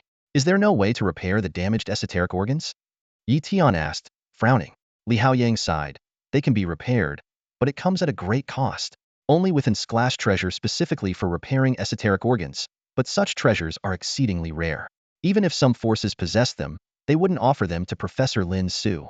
Otherwise, there's the level mutation technique, the Great Revival technique, which is an upgraded version of the Revival technique. Li Haoyang's expression was grave as he slowly explained the cost of using the Great Revival technique. Not only does it cause the person being saved to lose a significant amount of their cultivation, reducing their lifespan by 50 years, but the practitioner also sacrifices 10 years of their own life. Yi Tian gasped. The price of 10 years of life was too steep. He couldn't help but ponder who, apart from close family, would be willing to make such a huge sacrifice for someone else. Li Haoyang sighed and said, that's precisely why those who know this technique are reluctant to reveal it. Otherwise, people seeking help would be endless, and after saving only a few, the practitioner might not escape death themselves. He continued to reflect. In our country, Xia, we have no shortage of talents like Master Lin Su. Even though there are ways to save her, few are willing to do so. Lin Su's swordsmanship was at an exceptional level, slightly surpassing mine. Had it not been for this unfortunate event, she might have comprehended the essence of the sword. After leaving the office, Yi Tian was deep in thought. He wasn't sure if he could persuade Lin Su to guide him, given her dire situation and the possibility that she had given up on cultivation and no longer cared about anything. Yi Tian decided to first learn about Lin Su's interests. During his investigation, he unexpectedly discovered that Lin Su was the aunt of his high school classmate, Lin Qingya. This coincidence gave him a glimmer of hope. Perhaps he could leverage his connection with Lin Qingya. Soon, Yi Tian met Lin Qingya in front of the training building at Donghai University. To his astonishment, he found that Lin Qingya had made significant progress in her cultivation and had reached the level of a mid-level mystic artist. Yi Tian, I heard you can now defeat masters? Lin Qingya asked directly. Yi Tian was surprised and asked, how did you find out? I came across the information by chance, Lin Qingya replied with a mysterious smile. Yi Tian speculated that she might have heard it from her family elders, considering his growing reputation among the upper echelons of Donghai University. Lin Qingya, I need your help with something, Yi Tian said, getting straight to the point. Need my help? Lin Qingya was quite curious about what she could do for Yi Tian. Yi Tian explained his intention to seek guidance from Lin Su, a mentor in swordsmanship. Hearing this, Lin Qingya raised an eyebrow. You want to learn swordsmanship from my aunt? I can try to arrange it, but I can't promise anything. Grateful for her willingness to help, Yi Tian thanked her profusely. At the logistics department of Donghai University, Lin Qingya approached her aunt, Lin Su, and tactfully explained the situation. Lin Su pondered for a moment before setting a condition. 1 month is all you have. If you don't meet the requirements, I won't teach you further.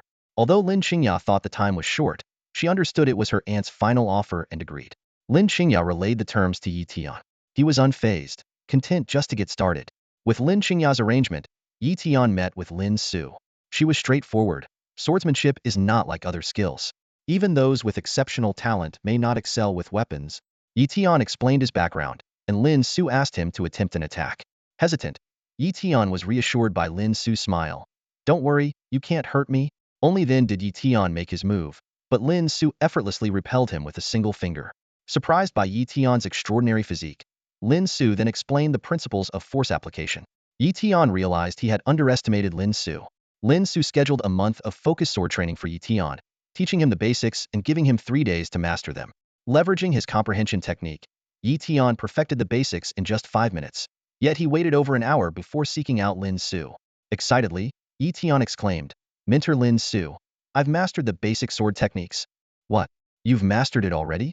Lin Su frowned, a hint of surprise flashing in her eyes. She knew well that mastering swordsmanship was not something achieved overnight, and she couldn't help but question, it's not just about performing the moves. You need to grasp the essence of the sword technique. Yi Tian smiled confidently and clasped his hands in respect. Instructor Lin Su, allow me to demonstrate. With that, he flicked his wrist, and the sword unsheathed, as he began to showcase the basic sword techniques. The sword light flowed like water, with movements smooth and seamless. When Yi Tian finished, Lin Su was stunned, exclaiming, this is the perfected form of the basic sword techniques. She recalled the demonstration carefully, but couldn't find a single flaw. Suspicious, Lin Su asked, have you studied basic sword techniques before? Yi Tian shook his head in denial. I haven't. Lin Su fell into deep thought. Although it was hard to believe, the evidence was right in front of her. She took a deep breath and decided to further challenge this prodigious student. Next, I'll teach you 16 combat sword techniques. Once you've fully mastered them, come find me. This time, I'll give you 3 days. With that, Lin Su began demonstrating the 16 killer moves. Although each move was not a complete sword technique, they all contain the essence of defeating an enemy, marking the initial use of physical strength. Yi Tian, employing his enlightenment technique, mastered all these basic killer moves in just 1 hour. When he flawlessly executed them, Lin Su was once again astounded. Some moves were even her own creations, which Yi Tian couldn't have possibly learned beforehand.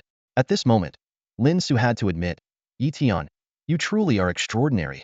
In the days that followed, Lin Su imparted all her knowledge, from the application of physical strength to the integration of sword and body, and the timing in battle, leaving nothing unshared. She frequently sparred with Yi Tian, providing practical guidance. With the aid of his enlightenment technique, Yi Tian progressed rapidly.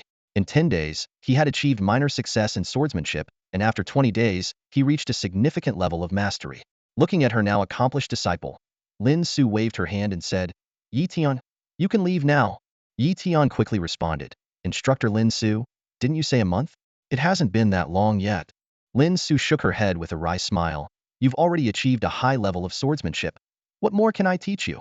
At your terrifying pace of progress, in another half-month, you might reach the micro stage. I'm only at the perfect level of swordsmanship myself.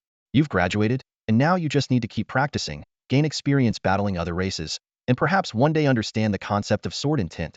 Her words carried a trace of bitterness.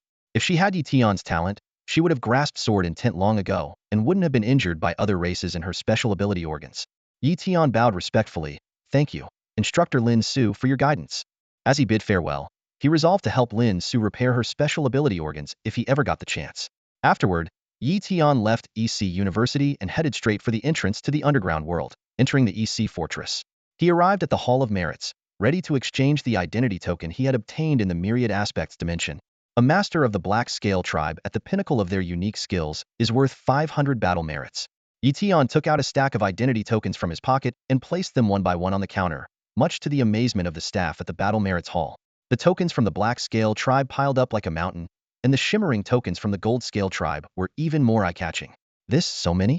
The staff members stared in disbelief at the scene before them. Yi Tian smiled calmly. Yes, over 100 Black Scale tribe tokens, plus 4 from the Gold Scale tribe. Please tally them up. The staff member, flustered, began counting, utterly shocked.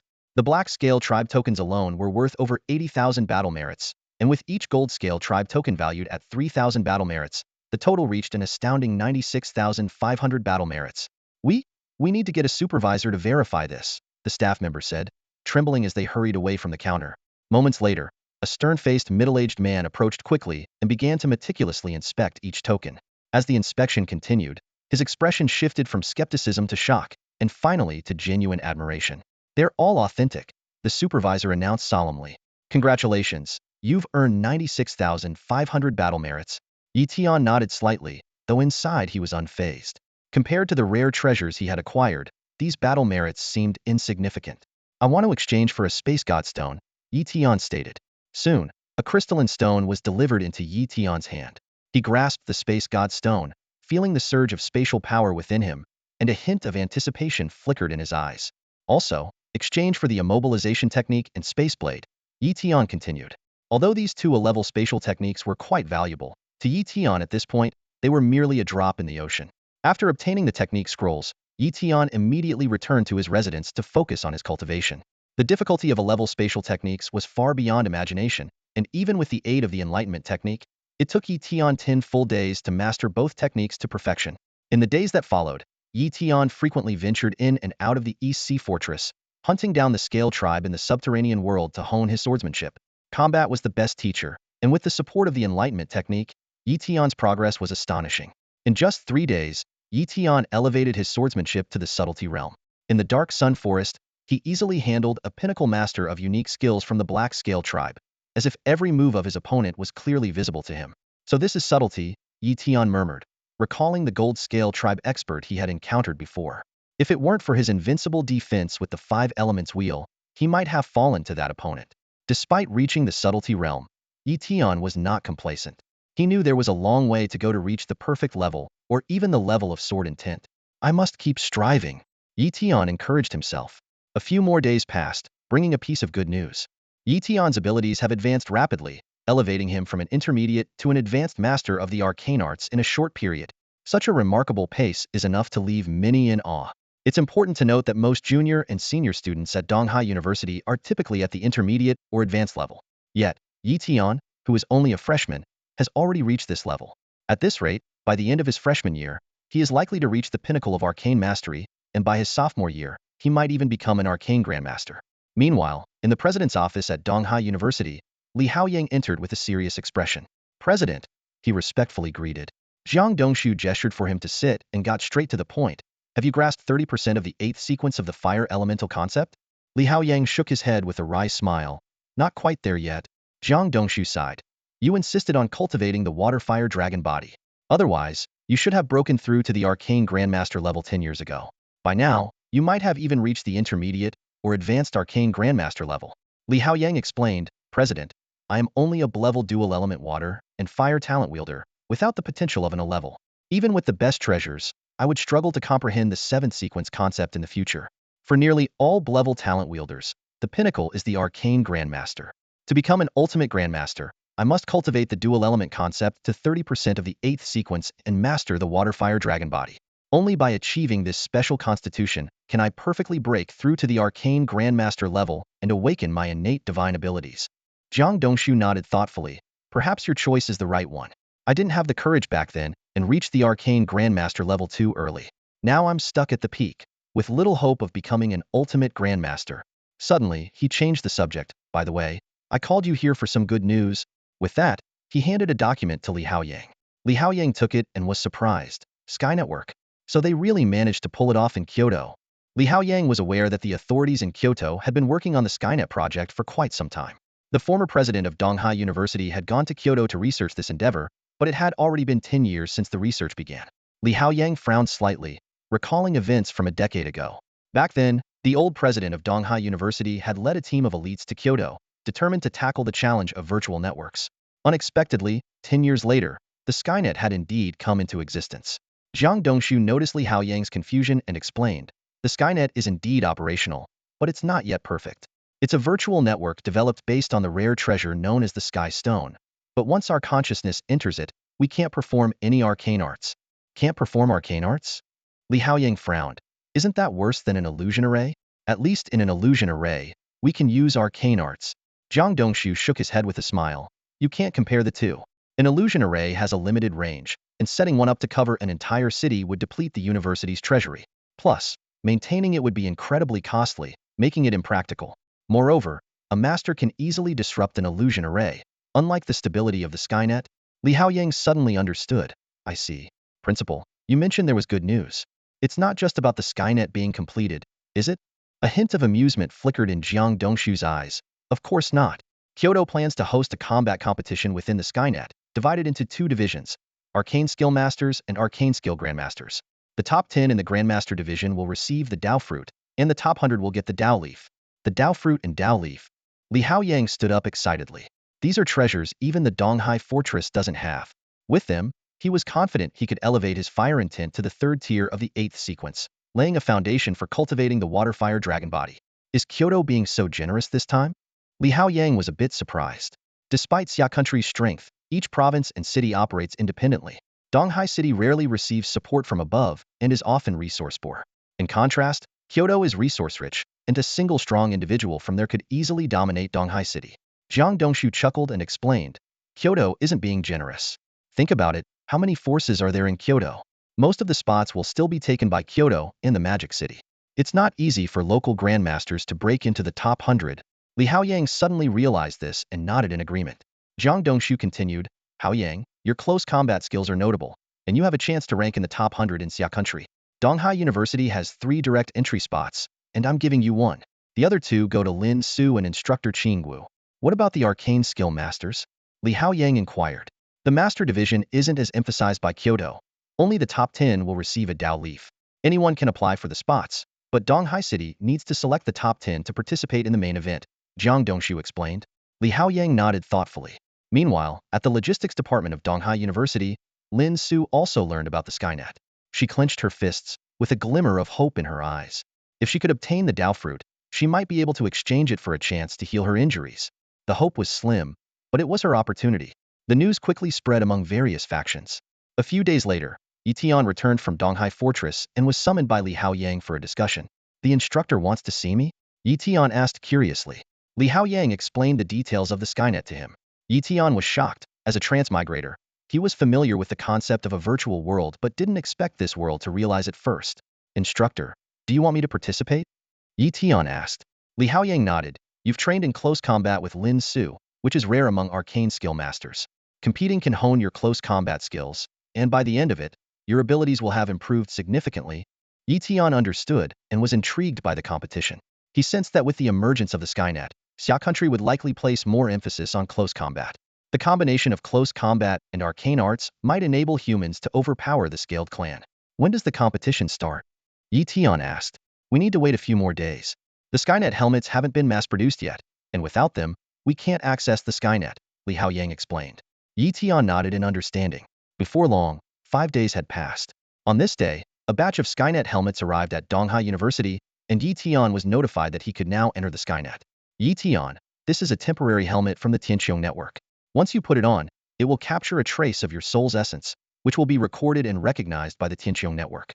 Li Haoyang handed over a Tianqiong helmet from Donghai University and briefly explained its function. Tian took the helmet, furrowing his brows slightly. Temporary? Is Donghai University really that stingy? Li Haoyang chuckled helplessly. It's not about being stingy. It's just that production can't keep up with demand. Once the Tianqiong network officially launches and mass production begins, you'll definitely get one. Realizing the situation, Tian picked up the helmet and examined it carefully. Before long, he figured out how to use it. Putting on the helmet and entering the safe room, Tian's consciousness was drawn into the void. Following the instructions, he registered an account, binding his soul's essence to it. Once in his personal space, he found it to be as luxurious as a villa, but with limited functionality. Only communication and combat applications were available. After confirming his participation, Tian began to familiarize himself with his virtual body. To his surprise, he found that he couldn't use any supernatural abilities, not even the power of intent. He had to rely solely on his physical prowess and combat skills. The Donghai City Master of Arts competition commenced. Tian clicked to confirm, and in an instant, he was on the battle platform. Opposite him stood a master wielding a spear. Tian chose a sword as his weapon. As his opponent attacked, Tian noticed dozens of flaws in his movements. His close combat skills are terrible, Tian thought to himself. With just one strike, Tian defeated his opponent instantly. Throughout the rest of the morning, he participated in numerous matches, effortlessly defeating one opponent after another with his precise swordsmanship. Only a few peak-level masters demonstrated decent weapon skills. When the competition concluded, the system informed Tian that he had secured a spot in the main event. He logged out of the Tianxiong network and stepped out of the safe room. Li Haoying asked, "So, did you get a spot?" Tian nodded slightly. "Yes, I got a spot." Though it's true that masters of mystical arts rarely engage in close combat, the release of the Skynet and news of the competition have likely reached many before us. Many of these masters have already begun training in close combat techniques. Li Haoyang's tone was serious, his brows slightly furrowed. Some of these masters have been training with weapons since childhood, and there are some truly exceptional talents among them. Breaking into the top 10 will be tough. He deliberately didn't mention the prodigy from the capital, whose weapon skills were near perfection, for fear of dampening Yi Tian's morale. Yi Tian nodded, the determination in his eyes growing stronger. 3 days flew by, and the main event began. Inside the safe house, Yi Tian put on his helmet and entered the Skynet. Over 1,000 mystical arts masters from across the country gathered, with the first round aiming to narrow them down to the top 100. The mentors from Donghai University held their breath in anticipation, and a few students like Lin Su managed to get helmets to watch the competition. In the first match, Yi Tian defeated his opponent, who had only reached a minor level in blade techniques, with a single sword strike. In the second match, he faced an expert in sword techniques and won after several moves. Yi Tian remained undefeated through 43 consecutive matches, with the toughest battle against a fellow expert at the micro level, which he won at the cost of serious injury. After exiting the network, Yi Tian headed straight to the training room. Enlightenment technique? His understanding soared as he recalled the day's battles, analyzing and absorbing others' techniques. His swordsmanship improved rapidly, and Yi Tian was secretly pleased. Another day or two of battles, and my swordsmanship might reach perfection. Indeed, it's through battle that one can progress quickly. Although I can't use the enlightenment technique within the Skynet, practicing my swordsmanship using it outside doesn't diminish the effect. Yi Tian estimated that with another day or two of combat on the Skynet, he could potentially perfect his swordsmanship. The following day, Yi Tian once again logged into the Skynet to participate in a competition, facing off against a formidable master of supernatural arts. Immersed in the thrill of battle, Yi Tian cared little about winning or losing, focusing solely on honing his swordsmanship. However, in the final match, he encountered an opponent who had perfected the art of swordplay. Within just 3 moves, Yi Tian was defeated. I underestimated him, Yi Tian muttered to himself, awed by his opponent's flawless technique. Despite losing this round, Yi Tian still advanced to the next stage. Upon returning to reality, he immediately immersed himself in training. Utilizing his insight technique, his sword skills advanced rapidly, reaching the pinnacle of the subtle level. Just 1 step away from a breakthrough, Yi Tian was exhilarated and decided to find someone to spar with. After some thought, he chose his mentor, Li Haoyang. "Mentor, could you give me some guidance?" Yi Tian asked respectfully. Li Haoyang was surprised by Yi Tian's rapid progress and gladly agreed. The two entered their personal space in the Skynet to spar. Li Haoyang restrained his strength, focusing on defense. Yet, Yi Tian felt it wasn't enough. "I need pressure," he shouted. Hearing this, Li Haoyang launched a fierce assault, each strike at a perfect level, yet carefully measured. On the brink of life and death, Yi Tian continuously pushed his limits, further refining his swordsmanship. After an hour, Yi Tian requested to stop. He immersed himself in his insight technique, reflecting on the details of the battle. Late at night, a flash of sword light pierced the darkness, lingering for a long time. Yi Tian had finally achieved perfect level swordsmanship. Amazed by the intricacies of the perfect level technique, he faintly sensed the threshold of an even higher realm. Exhausted from the mental exertion, Yi Tian fell into a deep sleep, preparing for the next day. Morning. After waking up and grabbing a bite to eat, Yi Tian entered his safe house and logged into the Skynet. His fingers danced over the virtual keyboard, and the screen before him lit up instantly. Today marked the final day of the first round of the competition, a crucial moment to determine the top 100. With a slight smile, Yi Tian felt confident about securing a spot in the top 10 after mastering the perfect level swordsmanship. The sound signaling the start of the match rang out, and Yi Tian entered the battle arena. As his sword flashed, opponents fell one after another. Instant kill, the system notifications kept announcing. Even when he encountered a few adept-level opponents, Yi Tian dispatched them in just a few moves. After each victory, he would watch the Grandmaster-level matches. The Grandmaster's battles were breathtaking. Their sword edges clashed with intricate techniques. Although the power of the realm level couldn't be fully realized in the network, the Grandmaster's body control and combat skills still far surpassed the perfect level. Yi Tian watched intently, silently comparing his own abilities to those of the Grandmasters. Without realizing it, the competition ended. By evening, the top 100 leaderboard was announced. As expected, Yi Tian made the list, and he was pleasantly surprised to see that Lin Su and Li Haoyang also broke into the top 100 in the Grandmaster category. After logging off, Tian immediately went to visit Li Haoyang. His mentor was beaming with joy, and Tian offered heartfelt congratulations. The two agreed to spar and entered their personal space. Li Haoyang took his stance, but Tian's sword technique suddenly changed, breaking through his defense in an instant. His mentor's eyes widened in astonishment. "You've advanced your swordsmanship to the perfect level?" Li Haoyang was stunned to see Tian's swordsmanship improve from a basic level to perfection in just one day. He couldn't believe how quickly Tian had mastered it. With eyes wide open, Li Haoyang looked at Tian in disbelief. His heart was a mix of surprise and jealousy, and he couldn't help but think to himself, "Damn it, Tian is just a freak of nature." Recalling Tian's incredible talent in mystical arts and his feats of single-handedly defeating many high-level talents from the Black Scale and Golden Scale clans, Li Haoyang had to admit that Tian's swordsmanship skills were indeed exceptional. Yet, he couldn't stop himself from grumbling internally. How is this even possible?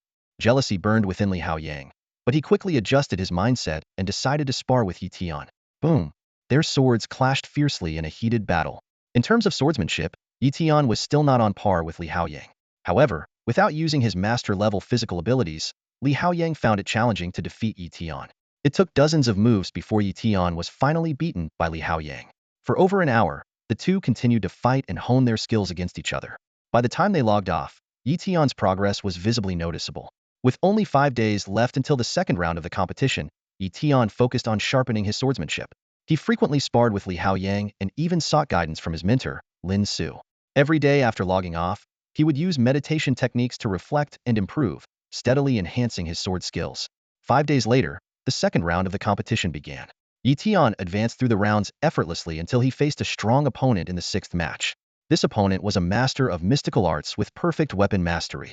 After nearly 100 moves, Tian narrowly emerged victorious. Ultimately, Tian made it to the top 10. He was secretly delighted, as he earned a Dao leaf, which, although not highly valuable to him, could be exchanged for other valuable items. The master-level competition lasted until after 7 p.m. Both Lin Su and Li Haoyang were satisfied with their performance, having made it into the top 100 and each earning a Dao leaf. At East Sea University, Tian and Li Haoyang were chatting casually. Li Haoyang asked, "Tian, with 5 days until the top 10 finals, do you think you can win the championship?" Tian modestly replied, "I'm not sure. 6 of the top 10 have perfect level swordsmanship, especially Su Xingqian from the Su family in the capital. My chances of defeating him are only about 20%. Li Haoyang added, "Su Xingqian has an innate sword body and reached perfect level swordsmanship at 17. He might have already touched upon the sword intent level. If that's true, you might not stand a chance at all. Sword intent level swordsmanship. If that's truly the case, I probably don't stand a chance." Tian was still eager to achieve first place. After all, it was a matter of honor. A flicker of longing appeared in Tian's eyes as he turned to Li Haoyang and asked, "Mentor, is there a way to quickly grasp the essence of sword intent?" Li Haoyang rolled his eyes, responding helplessly, "I wish I could instantly comprehend the essence of blade intent myself. It's not that easy."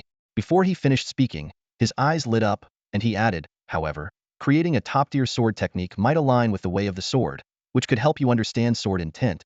Tian nodded thoughtfully. As night fell, he didn't rest. Instead, he pored over various sword technique manuals, including rare text from the underground world. With 5 days left until the third round of the competition, he was determined to create a top-tier sword technique during this time. For 5 consecutive days, Tian was absorbed in his studies, neglecting sleep and food. He continuously activated his enlightenment skill, consuming a significant amount of his innate abilities' essence. Finally, on the 5th day, inspiration struck, and a top-tier sword technique called Heaven-Cleaving Sword Art was born. This technique concentrated all the body's power into a single point, unleashing a sword light capable of breaking through any defense, making it invincible in close combat. At that moment, Tian's consciousness seemed to touch a vast river formed by countless sword intents. He immediately activated his enlightenment skill, focusing entirely on comprehending the way of the sword.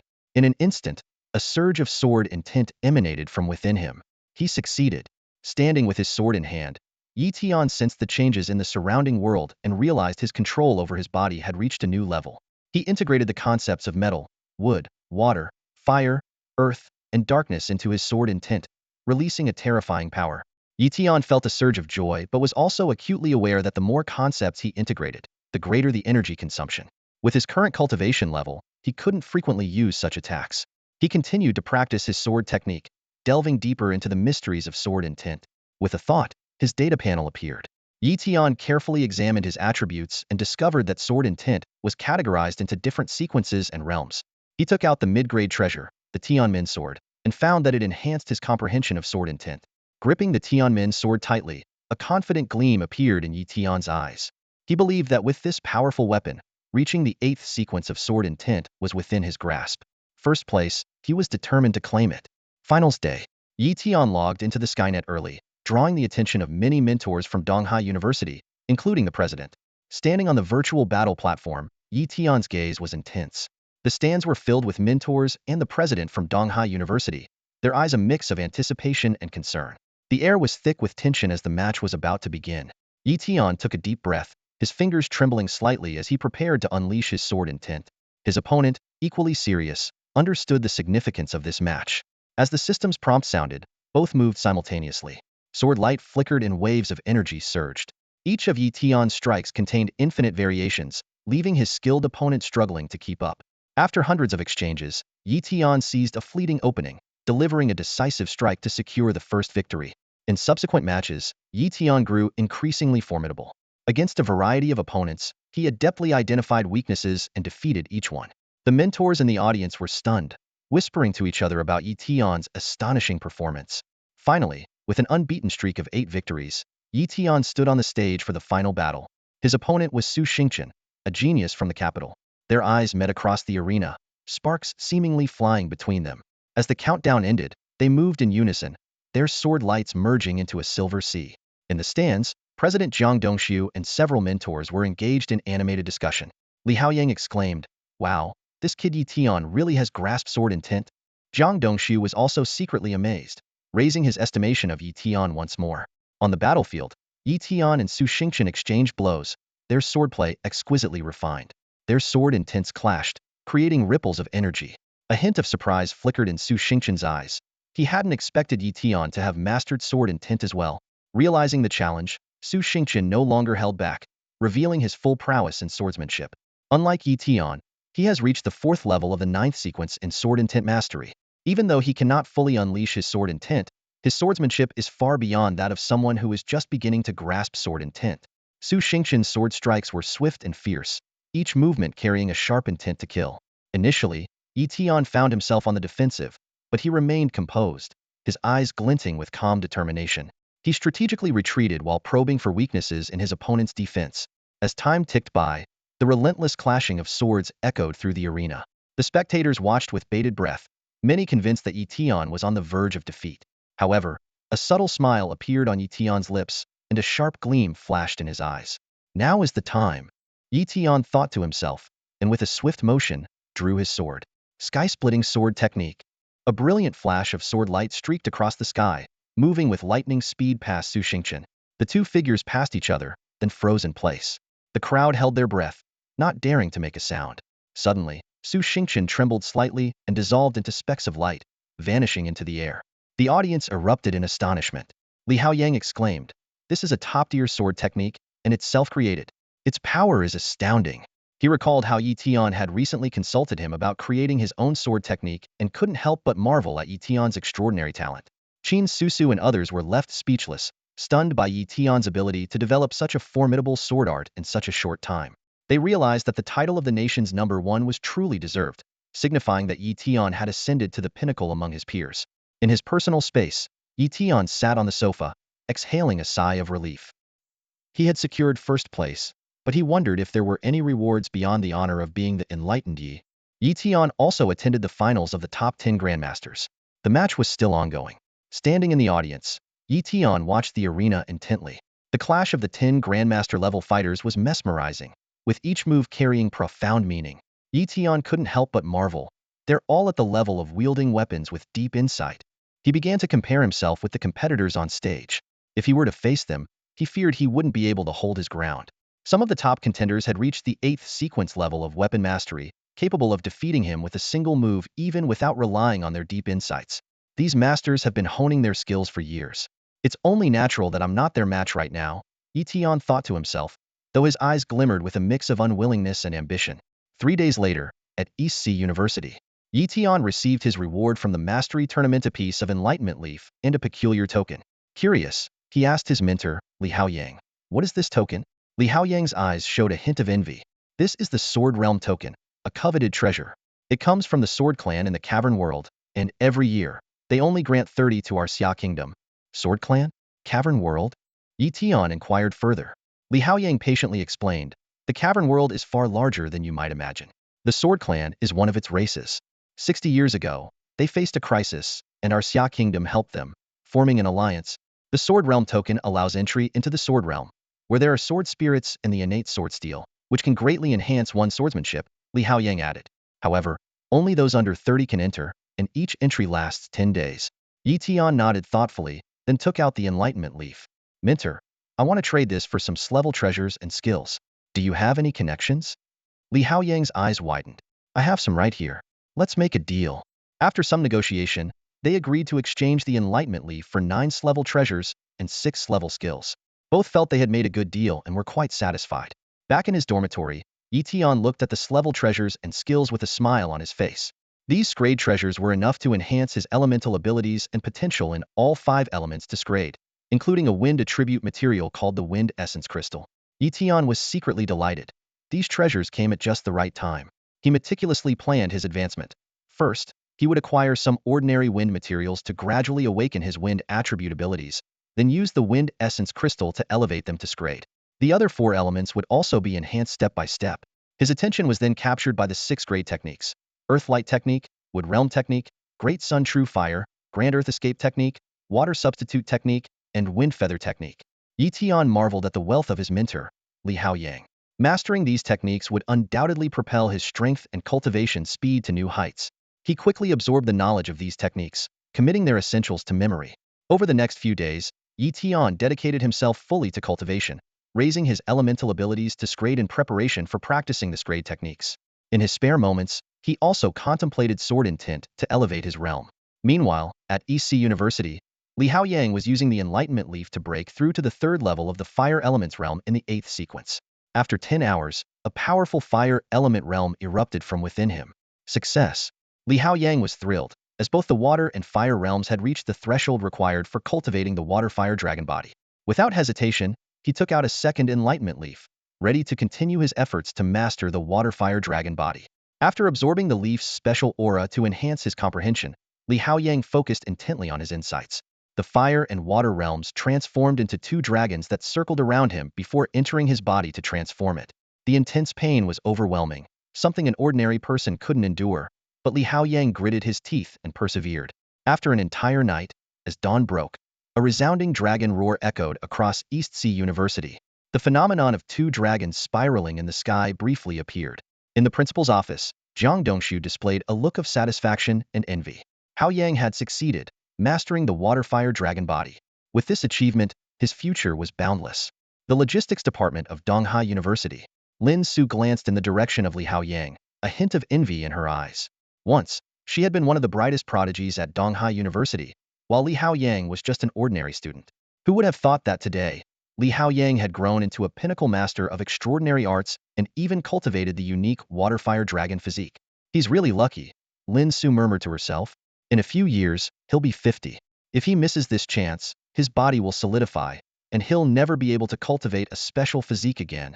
In contrast, Lin Su's circumstances were far less favorable. Even though she obtained a Dao comprehension leaf, she never encountered anyone willing to use the Great Revival technique to heal her. On this day, many masters looked on with envy, knowing that Li Haoyang was about to soar to new heights. At that moment, Li Haoyang was still in seclusion, stabilizing his newly cultivated water-fire dragon physique. The scene shifts to Donghai Fortress. Yi Tian once again entered the underground world, training in various extraordinary arts and honing his swordsmanship day after day. Time flew by, and a month passed in the blink of an eye. By then, Yi Tian's innate talent and potential had reached its level, and he had mastered 6th-level extraordinary arts.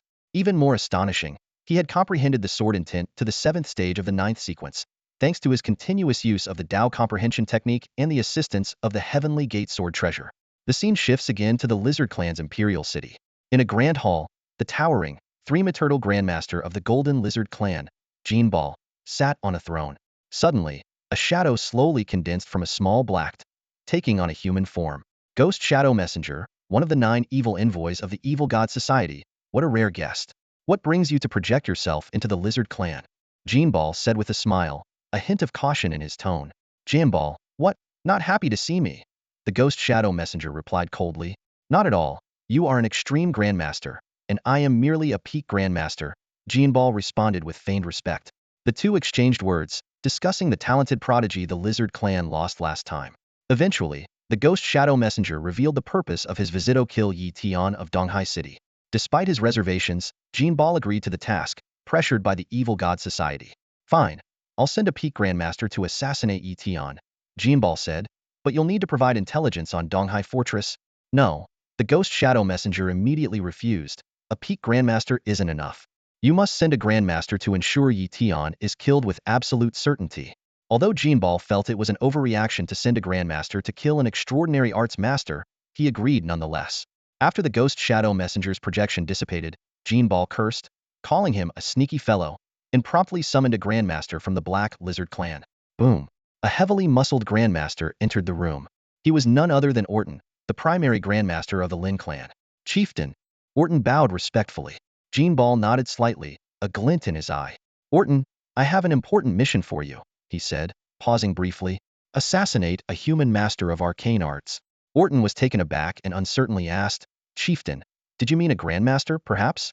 No, a master of arcane arts, Jinbal replied gravely, then briefly outlined Yi Tian's situation. Orton immediately straightened up and firmly promised, rest assured, Chieftain, I will eliminate the human master. Jinbal advised, remember to maintain contact with the cult of the evil god. Only act once they provide accurate intelligence. Be careful not to approach the East Sea Fortress, where 3 Grandmasters are stationed year-round. If Yi Tian is attacked, they will surely respond. I hope you complete the mission safely and preserve your life. Thank you for your concern, Chieftain, Orton said, touched. On this day, Yi Tian was training near the East Sea Fortress. Suddenly, his battle ring received an urgent message. Several masters of arcane arts are being pursued, requesting assistance. This was a call for help from the East Sea Fortress. Without hesitation, Yi Tian immediately used teleportation to head to the destination, the Fengwu Mountains. It was neither too far nor too close to the East Sea Fortress, making it an ideal location. However, upon arrival, Yi Tian found no one seeking help. He inquired with the East Sea Fortress but received no response. Just as he was feeling puzzled, a strong sense of danger suddenly struck him. Yi Tian reacted instantly, teleporting without hesitation while activating his 5 elements wheel for protection. The integration of 5 8th sequence essences enhanced his defense to the extreme.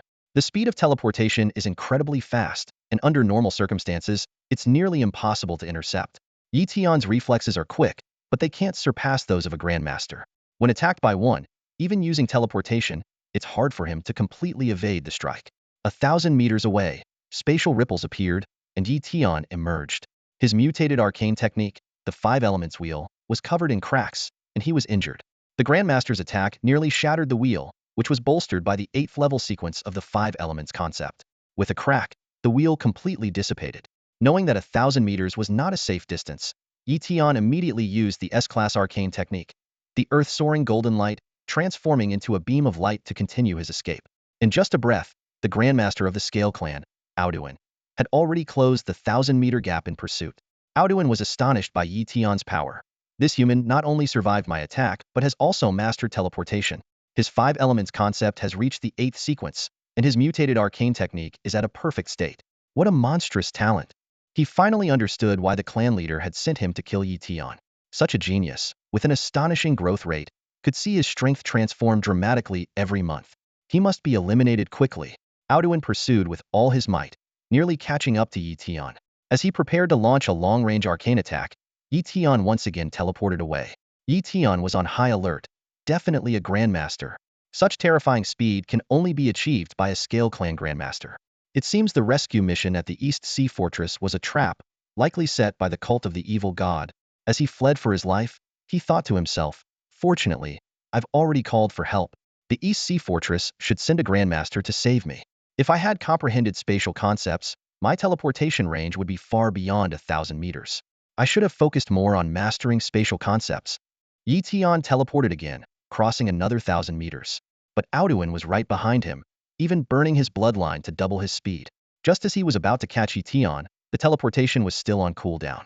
As Yi Tian prepared to forcefully teleport again, a figure appeared between him and innate was his mentor, Li Haoyang. Yi Tian, go now, Li Haoyang shouted. Without hesitation, Yi Tian continued his escape. Aoduan attempted to pursue, but was intercepted by Li Haoyang.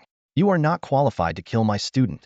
Li Haoyang wielded a blade imbued with arcane power, striking at Aoduan. This was not merely a perfect-level blade technique, but one that had reached the level of blade intent.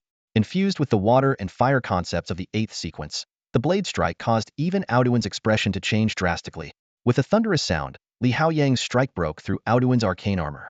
Though Aoduan retreated in time, he was nearly slain by the attack. Aoduan employed an Earth Attribute Bloodline arcane technique, making his body larger and more resilient. He engaged in a fierce battle with Li Haoyang, wielding a spear. From a distance, Yi Tian used the Grand Earth Escape technique to hide, observing the battle. Seeing that Li Haoyang was holding his own, he felt relieved.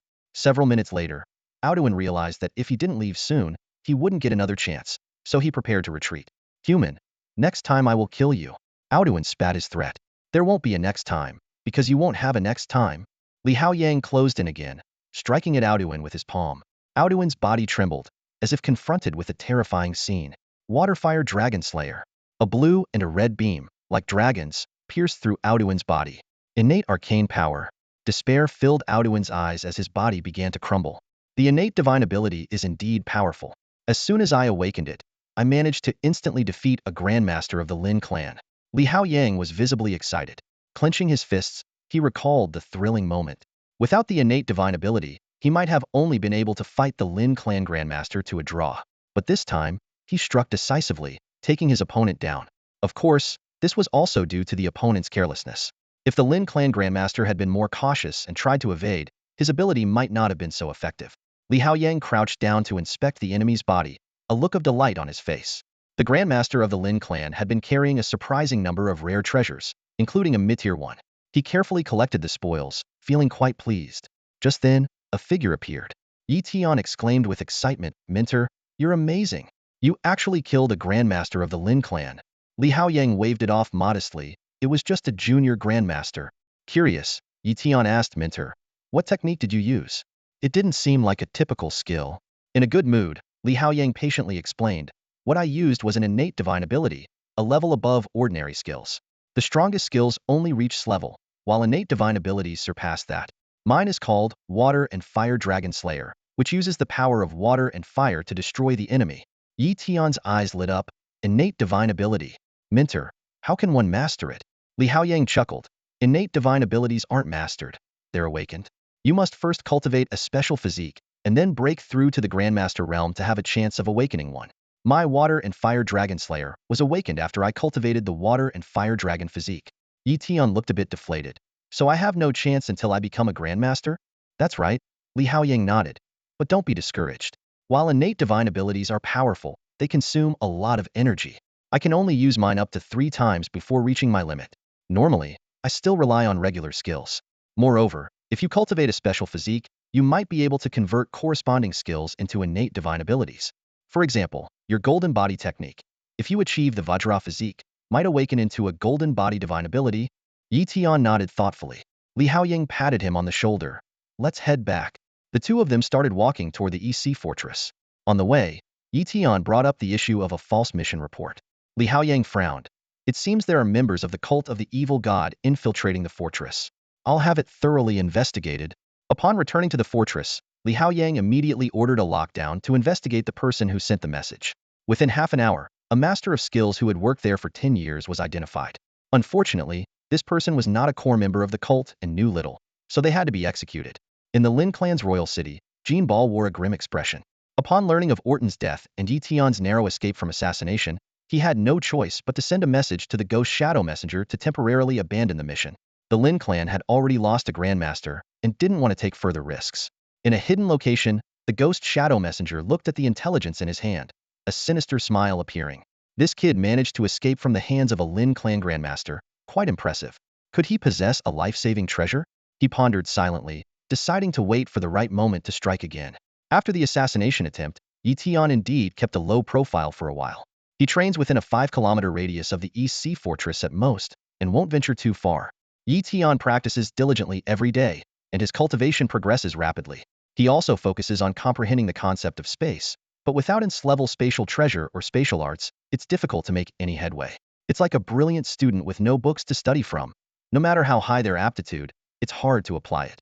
One day, Tian visited his mentor, Li Haoyang, and respectfully greeted him. "Greetings, mentor." Li Haoyang raised an eyebrow. "Here to spar with me, kid?" Tian shook his head. "I seek guidance on the concept of space. If I could grasp it, the Grandmaster of the Lin tribe wouldn't have been able to catch up with me last time." Li Haoyang took a sharp breath. The concept of space is extremely challenging. It's 10 times harder to master than the concepts of sword or blade.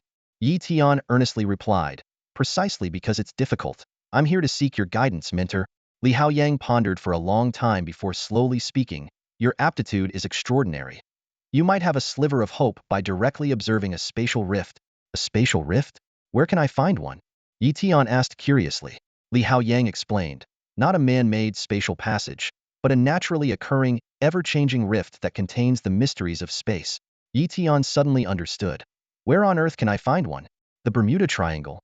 The Bermuda Triangle is a unique area on Earth, known for its numerous spatial rifts. Li Haoyang, with a serious expression, explained to Tian. The Bermuda Triangle is the core region where Earth and the underworld collide. These two worlds are slowly crashing into each other, much like tectonic plates causing earthquakes. This collision creates secret realms and spatial rifts. A spark of excitement flickered in Tian's eyes. "Spatial rifts? I want to give it a try." Li Haoyang smiled and nodded. "You have a great sense of perception. Even other spatial ability users might not gain much there. However, it's home to many powerful beasts, and with your current strength, it's quite dangerous. I'll personally accompany you." Tian quickly expressed his gratitude. Li Haoyang then led him away from the East Sea Fortress, back to Donghai City on Earth. Due to the beasts in the sea and sky, international travel is challenging, with long distances only navigable by spiritual energy aircraft. These aircraft combine technology with underworld formations and are powered by spirit stones. Li Haoyang rented one from Donghai University, and Tian was responsible for covering the costs and purchasing insurance. At the airport, Tian marveled at the aircraft's enchanting appearance. He inserted a spirit stone, activating the autopilot mode. Soon, they soared to an altitude of 10,000 meters, crossing cities at an incredible speed. During the journey, a level 4 beast suddenly appeared. The aircraft instantly fired a beam, taking it down. Li Haoyang explained this was the aircraft's automatic defense system, but it required spirit stones to replenish. Tian felt a bit of a sting but had no choice but to accept it. An hour later, they arrived above the Bermuda Triangle. Li Haoyang unfurled his fire wings, while Tian used his wind feather technique, allowing them to hover in the air. Li Haoyang was amazed that Tian had mastered his glass technique and was even more astonished by his glass wind talent. Li Haoyang advised Tian to be cautious of the spatial rifts, while he went off to battle nearby beasts. Tian began to focus on studying the tiny spatial rift before him. It's working." Tian exclaimed with delight. Previously, Tian struggled to comprehend the concept of spatial power, unable to gain any insight. However, as he studied the spatial rift before him, a sense of understanding began to emerge. Tian gazed intently at the spatial rift, feeling a burgeoning realization. He contemplated whether he could touch the rift to absorb its spatial energy, given his innate ability to draw power from everything he touches. Taking a deep breath, Tian cautiously extended his finger. As soon as his fingertip touched the rift, a sharp surge of spatial energy struck him. Tian quickly activated his golden body technique and the 5 elements wheel to protect himself, allowing only a small part of his fingertip to make contact with the rift. After half an hour, a system notification appeared. Spatial Energy 1. Tian's eyes lit up with excitement. Elated, Tian resolved to find a larger spatial rift. He swiftly searched the area and eventually discovered a massive rift stretching over 100 meters. As he approached, he could sense the terrifying power contained within it. Upon cautiously touching the rift, Tian's fingertip vanished instantly. Undeterred, he immediately used his healing technique to repair the injury and continued to absorb the spatial energy. Soon, the system notification sounded again, and Tian was ecstatic. Thus, Tian alternated between touching the rift and using his insight technique to comprehend the spatial concept. Time flew by, with his mentor Li Haoyang occasionally checking in on him. As night fell, the stars glimmered over the sea, and sea creatures roamed below, creating an eerie scene. Yet, Tian remained fully focused, oblivious to his surroundings. Finally, late at night, Tian's body began to emit the power of spatial insight. The system indicated he had mastered the 9th level of spatial insight. An hour later, his spatial talent potential advanced to S level. leaving Yi Tian thrilled. For the next 2 days, Yi Tian dedicated himself to understanding the spatial concept. Although advancing his level spatial talent became increasingly challenging, he persevered. Only when Li Haoyang reminded him that it was time to leave did Yi Tian reluctantly depart from this wondrous place. Yi Tian, we have to go. Li Haoyang called out as he flew over to remind him. Yi Tian, have you comprehended the concept of space? Li Haoyang furrowed his brow, a hint of doubt in his voice. Although he hadn't specifically followed Yi Tian's progress, he knew that grasping the concept of space simply by studying spatial rifts was nearly impossible. Yet, Yi Tian nodded slightly, a confident gleam in his eyes. Li Haoyang's eyes narrowed in disbelief. You really comprehended it? Without saying much, Yi Tian raised his right hand and lightly curled his index finger. Instantly, a tiny spatial blade materialized out of thin air, hovering like a delicate knife at his fingertip. The precise control and the spatial essence imbued within the blade silently confirmed the truth. Yi Tian had indeed mastered the power of spatial essence. Li Haoyang gasped, his eyes filled with astonishment. He actually did it. His mind reeled. When did comprehending spatial essence become so easy? As far as he knew, even the most gifted spatial ability users in Xia country had paid unimaginable costs and spent extensive time to achieve this. Yet, for Yi Tian, it seemed as if he had accomplished this Herculean task effortlessly. He's a prodigy, Li Haoyang exclaimed with genuine admiration, a complex expression crossing his face. Soon, the two of them boarded a spirit-powered fighter jet and returned to Donghai University. Upon landing, Li Haoyang hurriedly departed, clearly having other urgent matters to attend to. Yi Tian, on the other hand, headed straight for the Donghai fortress to continue his path of cultivation. A system notification echoed in Yi Tian's mind, detailing his current level, innate abilities, skills, and essence levels. Notably, his spatial essence had advanced to the first tier of the 9th sequence. Though it might seem minor, its actual power rivaled that of a first-tier essence at the 8th sequence. With Yi Tian's current mastery of spatial essence, even a Grandmaster would find it hard to match him. Time flew by, and several days passed in the blink of an eye. During an intense training session, Yi Tian felt a surge of energy within him, as if it were about to break through a barrier. Accompanied by a faint crack, his cultivation finally surpassed its bottleneck, elevating him from an advanced skill master to a peak skill master. Reaching this level signified that he was now poised to challenge the realm of skill Grandmaster. To reach the pinnacle of mastery and advance to the level of an art Grandmaster, one must comprehend the essence of the 9th sequence. Yi Tian, having already grasped the 8th sequence, found it naturally easier to make this breakthrough. Instead of rushing into the art Grandmaster realm, Yi Tian chose to consolidate his current power first. Over the next 10 days, he dedicated himself to honing his abilities, continuously enhancing his art power. When he sensed that he had reached the limits of his current mastery, Yi Tian knew the time had come. It's time to aim for the art Grandmaster realm, Yi Tian murmured to himself, a glint of determination in his eyes.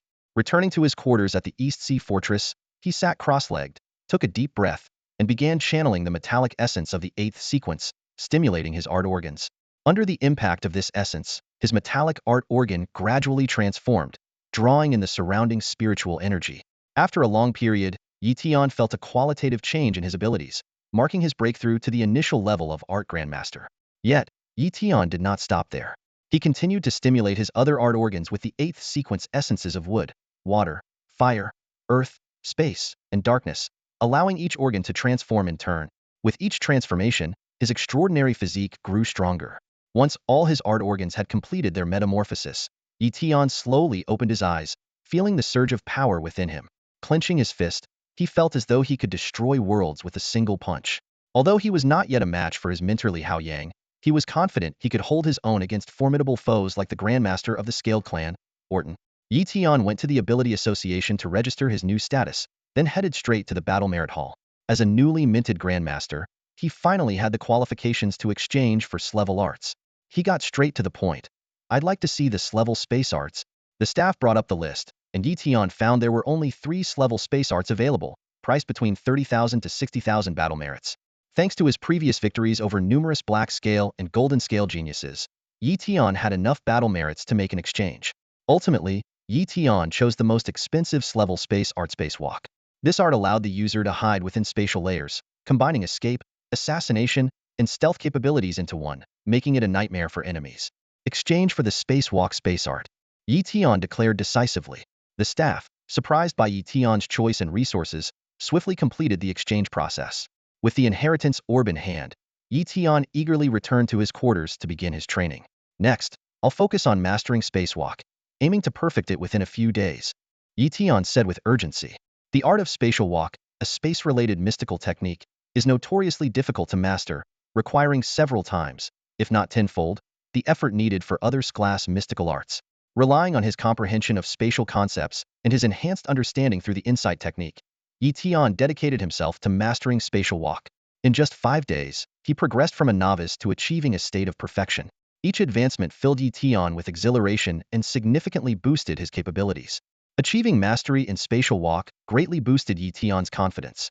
He found himself capable of hiding within spatial layers for up to half an hour, providing substantial advantages in both evasion and stealthy assassinations. Tian surmised that he might be the only person in Donghai City, or even the entire Jiang province, who had mastered this extraordinary skill. To celebrate his achievement, Tian decided to test his skills on the Lin clan. He stealthily infiltrated the area near Dragonscale Mountain, a territory close to the Lin clan's domain, rarely visited by humans. There, 3 White Scale clan mystical masters were patrolling, completely unaware of the approaching danger. Tian extended his arm from a spatial layer and swiftly pierced the chest of one White Scale clan member with his sword. Before the remaining 2 could react, the second was already silenced with a slit throat. The last one finally caught sight of the attacker, but it was too late to mount any defense. Tian collected their storage rings and retreated back into the spatial layer. For the next period, Tian moved like a ghost, targeting solitary members of the Lin clan. Utilizing spatial walk, he was elusive and lethal, managing to eliminate nearly 100 Lin clan members in just half an hour, including a Grandmaster level figure. Only when his time for spatial walk ran out did Tian reluctantly withdraw. When the Grandmaster of the Lin clan arrived upon hearing the news, he found only a field of corpses, unable to catch even a glimpse of the perpetrator. His expression was grim, clearly blaming humanity for this massacre. East Sea Fortress. Upon returning, Tian met Lin Su, who was no longer just a master of mystical arts, but had advanced to the rank of Grandmaster. Tian's eyes lit up as he quickly approached her. Congratulations, Senior Qin. On reaching Grandmaster level, Lin Su smiled. You're not doing too bad yourself. Becoming a Grandmaster without even finishing your sophomore year puts me to shame. As they exchanged pleasantries, Tian learned that Xiao Ye and Zhang Xiaoyu had also been promoted to Grandmasters. This was largely thanks to the enhancement of their insights provided by the myriad phenomena realm, without which their success would have been unlikely. Recently, many Grandmasters have emerged in Jiang province, significantly strengthening its core power. Tian contemplated his next steps and realized that further advancement in the short term would be difficult. Instead, he decided to focus on creating mutated mystical arts. He aimed to perfect the 5 elements wheel to its level, enhancing both its defensive capabilities and domain power. To achieve this, he diligently trained in various level mystical arts to deepen his understanding of the 5 elements. Concurrently, he persistently attempted to create new arts, which consumed a significant amount of his innate abilities. A month later, with only 6 days left before the Sword Realm opened, Tian finally succeeded in creating this level mutated mystical art, Great 5 Elements Wheel. His understanding of the 5 elements also improved, with his metal element reaching 15 and the other 4 elements at 10. With this advancement, even against a Grandmaster from the Lin clan, his defenses would be as solid as a fortress. Tian ventured alone to Wuqing, preparing to pass through the fortress to reach the Sword Clan's territory. Although Wuqing appeared to lack Grandmasters on the surface, its strength was not to be underestimated. Particularly, the Wuqing fortress, bordering the Sword Clan, was even more prosperous than Donghai City. It was guarded by an extreme Grandmaster, 6 Grandmasters, and many visiting powerful figures. After thorough inspection, Tian entered the fortress. He decided to stay for 2 days and then head to the Sword Clan on the last day. While wandering around, he visited the Hall of Military Merits to see if there were any valuable items he could exchange. Despite the 10 tax on exchanges made in different regions, each fortress offered unique resources. After searching for a long time, he didn't find any treasures that excited him. Half an hour later, he really did find something valuable. Tian's eyes lit up as his fingers gently caressed the crystal-clear stone on the counter.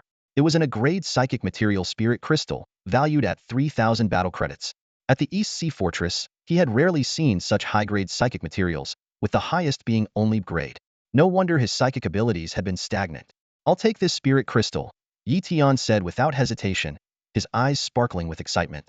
Soon, the spirit crystal was in his possession. Tian eagerly touched it, instantly feeling a cool energy surge into his mind. Mental power 1. Mental power 1. Tian was secretly delighted. With this spirit crystal, his potential for psychic abilities could be elevated to a grade. Subsequently, he exchanged for an A-grade psychic skill at the Battle Credit Hall the Resonant Bell. This was the top-tier A-grade psychic skill, offering both offensive and defensive capabilities, and it cost him 2,000 battle credits. Over the next 2 days, Tian devoted himself entirely to training. On the first day, he successfully boosted his psychic ability potential to a grade. By the morning of the second day, he had mastered the basics of the resonant bell. With time running short, Tian immediately set off for Sword Cloud City of the Sword Clan. Upon arrival, he was awestruck by the sight before him, a colossal sword, towering 1,000 meters high, piercing the clouds and standing majestically in the city center.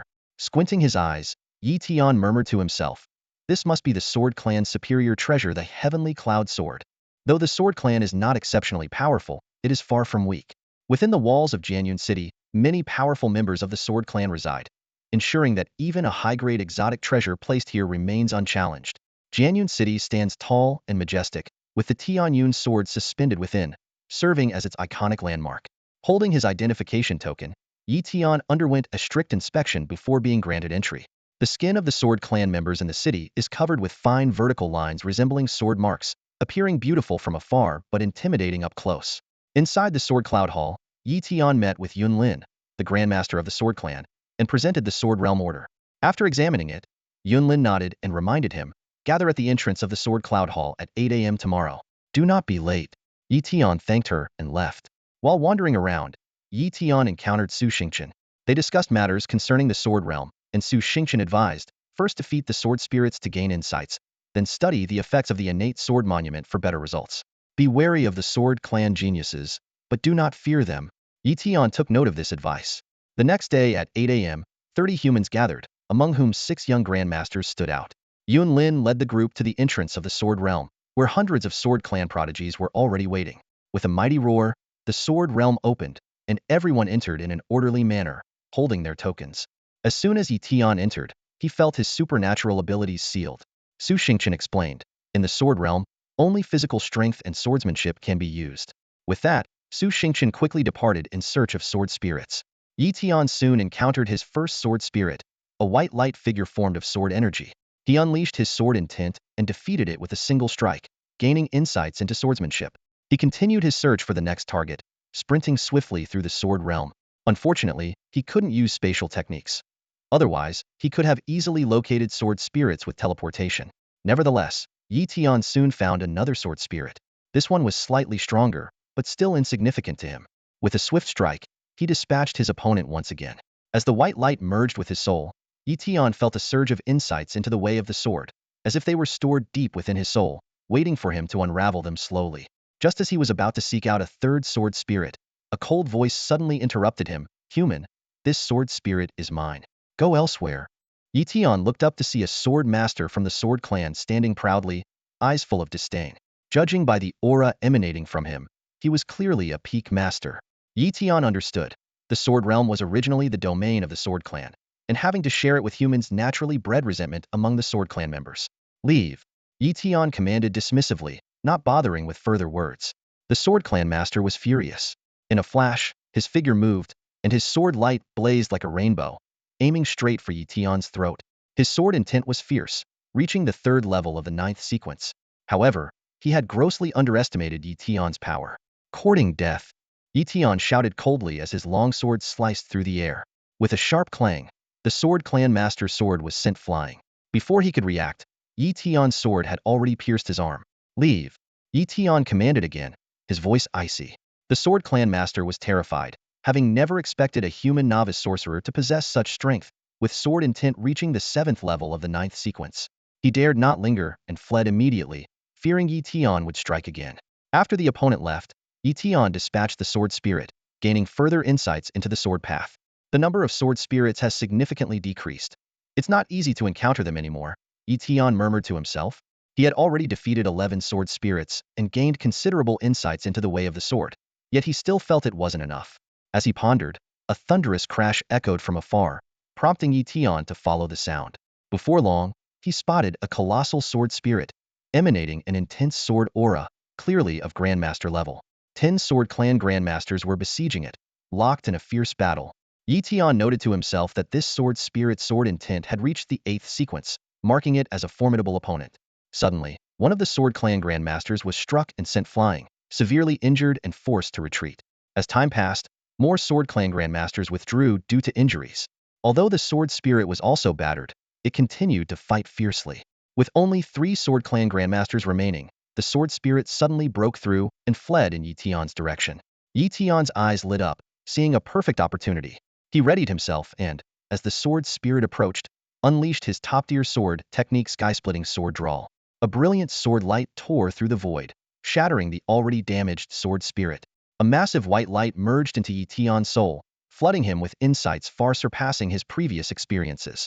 The remaining Sword Clan Grandmasters erupted in fury, shouting threats to kill Yi Tian.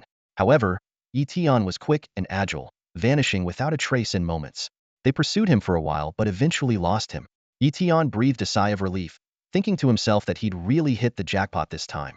He decided to stop hunting sword spirits and instead headed towards the innate sword steel. Upon reaching his destination, Yi Tian found a spot, sat down cross-legged, and began using his enlightenment technique to comprehend the sword steel. With his powerful insight, his sword intent realm rapidly progressed, soon breaking through from the 9th sequence to the 8th. As Yi Tian was immersed in his comprehension, the Sword Clan Grandmasters from earlier arrived at the scene. Seeing Yi Tian, they were furious but restrained by rules from taking action. At this moment, Su Xingqian also arrived, sitting not far from Yi Tian to comprehend the sword steel.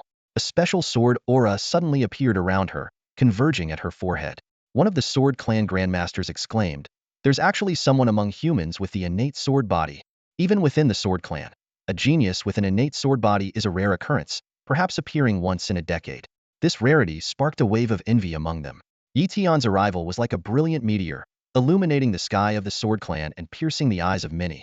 They failed to realize that what truly deserved envy was Yi Tian's astonishing comprehension ability. Time flowed like water, and several days passed in the blink of an eye. The Sword Clan and other practitioners were absorbed in studying the innate sword steel, not noticing its light gradually dimming. This was a sign that its energy was nearly depleted. In a few more days, the steel would lose its unique sword energy. In this brief period, Yi Tian made astonishing progress. His sword intent not only broke through the 8th sequence, but soared to the 7th sequence level. Such mastery would allow him to easily defeat the great masters of the Sword Clan. The innate sword steel is indeed profound, but unfortunately, it only helped me comprehend up to the 7th sequence of sword intent. Yi Tian mused to himself, though inwardly he was ecstatic. Time flew by, and the Tindi limit was nearing its end. An invisible force began to push everyone out of the sword realm. Just as Yi Tian was about to leave, several great masters of the Sword Clan blocked his path. "Stop!" they commanded harshly, their eyes glinting with hostility. Yi Tian responded coolly, "What is the meaning of this?" Su Xingqian quickly intervened. "Does the Sword Clan wish to sever cooperation with us humans?" This serious accusation startled the great masters, prompting them to deny it hastily. One of the great masters challenged, "We just want to spar with you. If you're afraid, then forget it." Yi Tian smirked and countered, "Sure, but there should be some stakes, otherwise it would be dull." "What stakes?" the great master inquired, a hint of greed flickering in his eyes. Yi Tian replied calmly, "How about a secret technique for a special physique?" The great masters were overjoyed at the suggestion and readily agreed. Little did they know, Yi Tian had no such secret technique in his possession, but he was unafraid of the challenge. Of course, the stakes Yi Tian offered were empty promises. Not that Yi Tian had any intention of losing. Outside the city of Jianyun, amidst a clearing, a crowd of Sword Clan members and human gifted individuals gathered, with Su Xingqian and his companions among them. The Sword Clan Grandmaster Yunshang, with eyes as sharp as lightning, scanned the crowd and slowly spoke, "Yi Tian of the human race." Yi Tian, calm and composed, replied, "Present." Yunshang solemnly declared, "I have reached the level of a Grandmaster and will not bully you. This spar will only test our swordsmanship, not our cultivation levels. Neither of us can use bloodline special abilities or powers." "Agreed." Yi Tian responded succinctly, a glint of determination in his eyes. At the referee's signal, Yunshang charged at Yi Tian like an arrow released from a bow. His entire being exuded the powerful pressure of the 8th sequence sword intent, moving as gracefully and powerfully as a leopard, each step imbued with formidable strength. The human spectators around shook their heads, doubting Yi Tian's chances. Su Xingqian furrowed his brow, pondering to himself, what gives Yi Tian the confidence to accept a challenge from a Sword Clan Grandmaster? Just as Yunshang was about to reach him, Yi Tian suddenly unleashed his power. Heaven-slashing sword technique. In a flash of sword light, a terrifying sword energy tore through the sky. Yunshang's sword technique and defensive sword intent crumbled like paper, instantly shattered. His armor splintered, and a deep, bone-revealing sword scar crossed his chest. Ugh!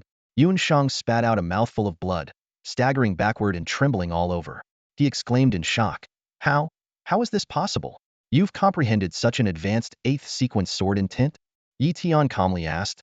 Do you wish to continue? Yun Shang shook his head with a bitter smile. I concede. Afterward, Yun Shang handed Yi Tian an ancient scroll, explaining that it contained a special physique secret technique recorded in ancient writings. Yi Tian accepted the scroll, trusting its authenticity despite not understanding its content. Yun Shang left dejectedly, and the other Sword Clan members dispersed as well. Su Xingqian, amazed, asked Yi Tian if he had reached over 90% mastery of the 8th sequence sword intent. Yi Tian modestly attributed it to diligent practice, which Su Xingqian wholeheartedly believed.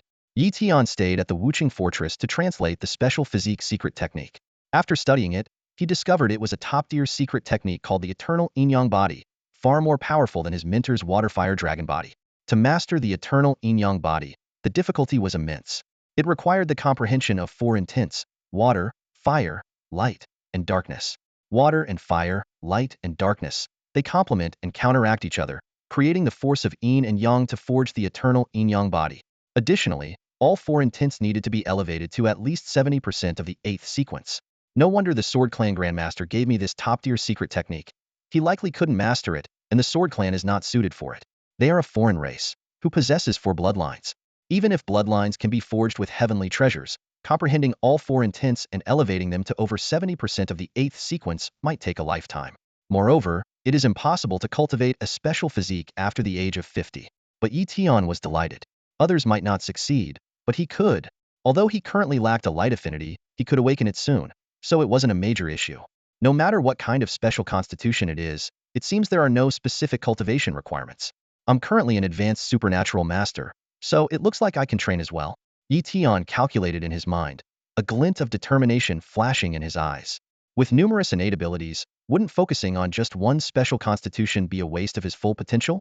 The idea of combining multiple special constitutions was slowly taking shape in his mind. Imagining future battles where various special constitutions would burst forth one after another, with innate powers emerging in endless succession, Yi Tian couldn't help but feel a surge of excitement. He decided to seek guidance from his mentor, Li Haoyang. Leaving Wuqing Fortress, Yi Tian quickly returned to Donghai City. Learning that Li Haoyang was at Donghai University, he headed there immediately. Mentor, Yi Tian called out as he spotted Li Haoyang from a distance, quickly approaching him.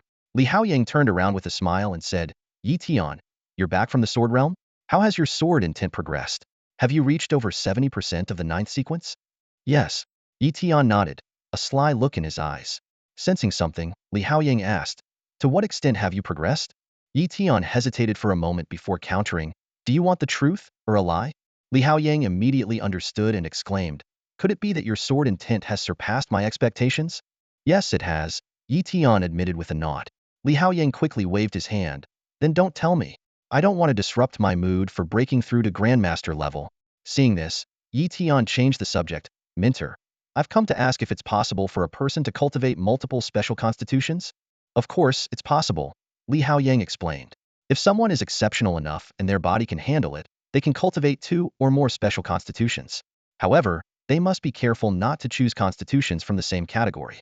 For example, my Water-Fire Dragon Body cannot train in another Water-Fire Fusion constitution, unless the new one is significantly stronger. Having heard this, Yi Tian had already decided to pursue the path of combining multiple special constitutions. Li Haoyang noticed his intention and asked, are you planning to take the multi-constitution route? Yes, mentor, Yi Tian admitted openly. At this moment, Li Haoyang suddenly pulled out an ancient scroll made of beast hide and said mysteriously, I have a top-tier special constitution secret method here. Would you like it? You can exchange it for just one knife-type artifact. Yi Tian was taken aback.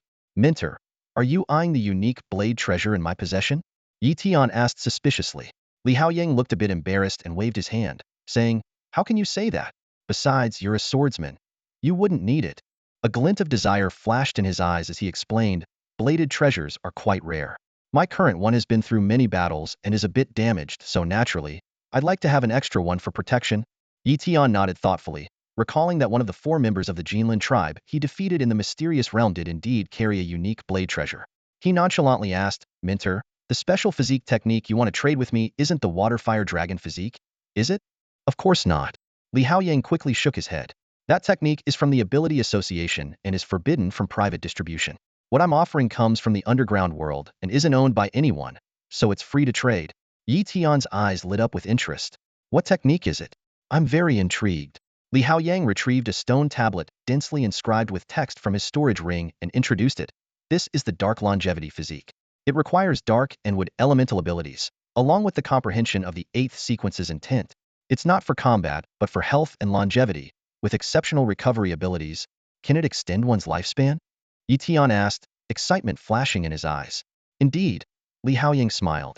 Beginner level extends life by 10 years, intermediate level by 20 years, advanced level by 50, and mastery can add 100 years. Yi Tian immediately agreed. Deal. After the transaction, Yi Tian began studying the Dark Longevity Physique. Compared to the Yin-Yang Immortal Physique, this technique had much lower cultivation requirements.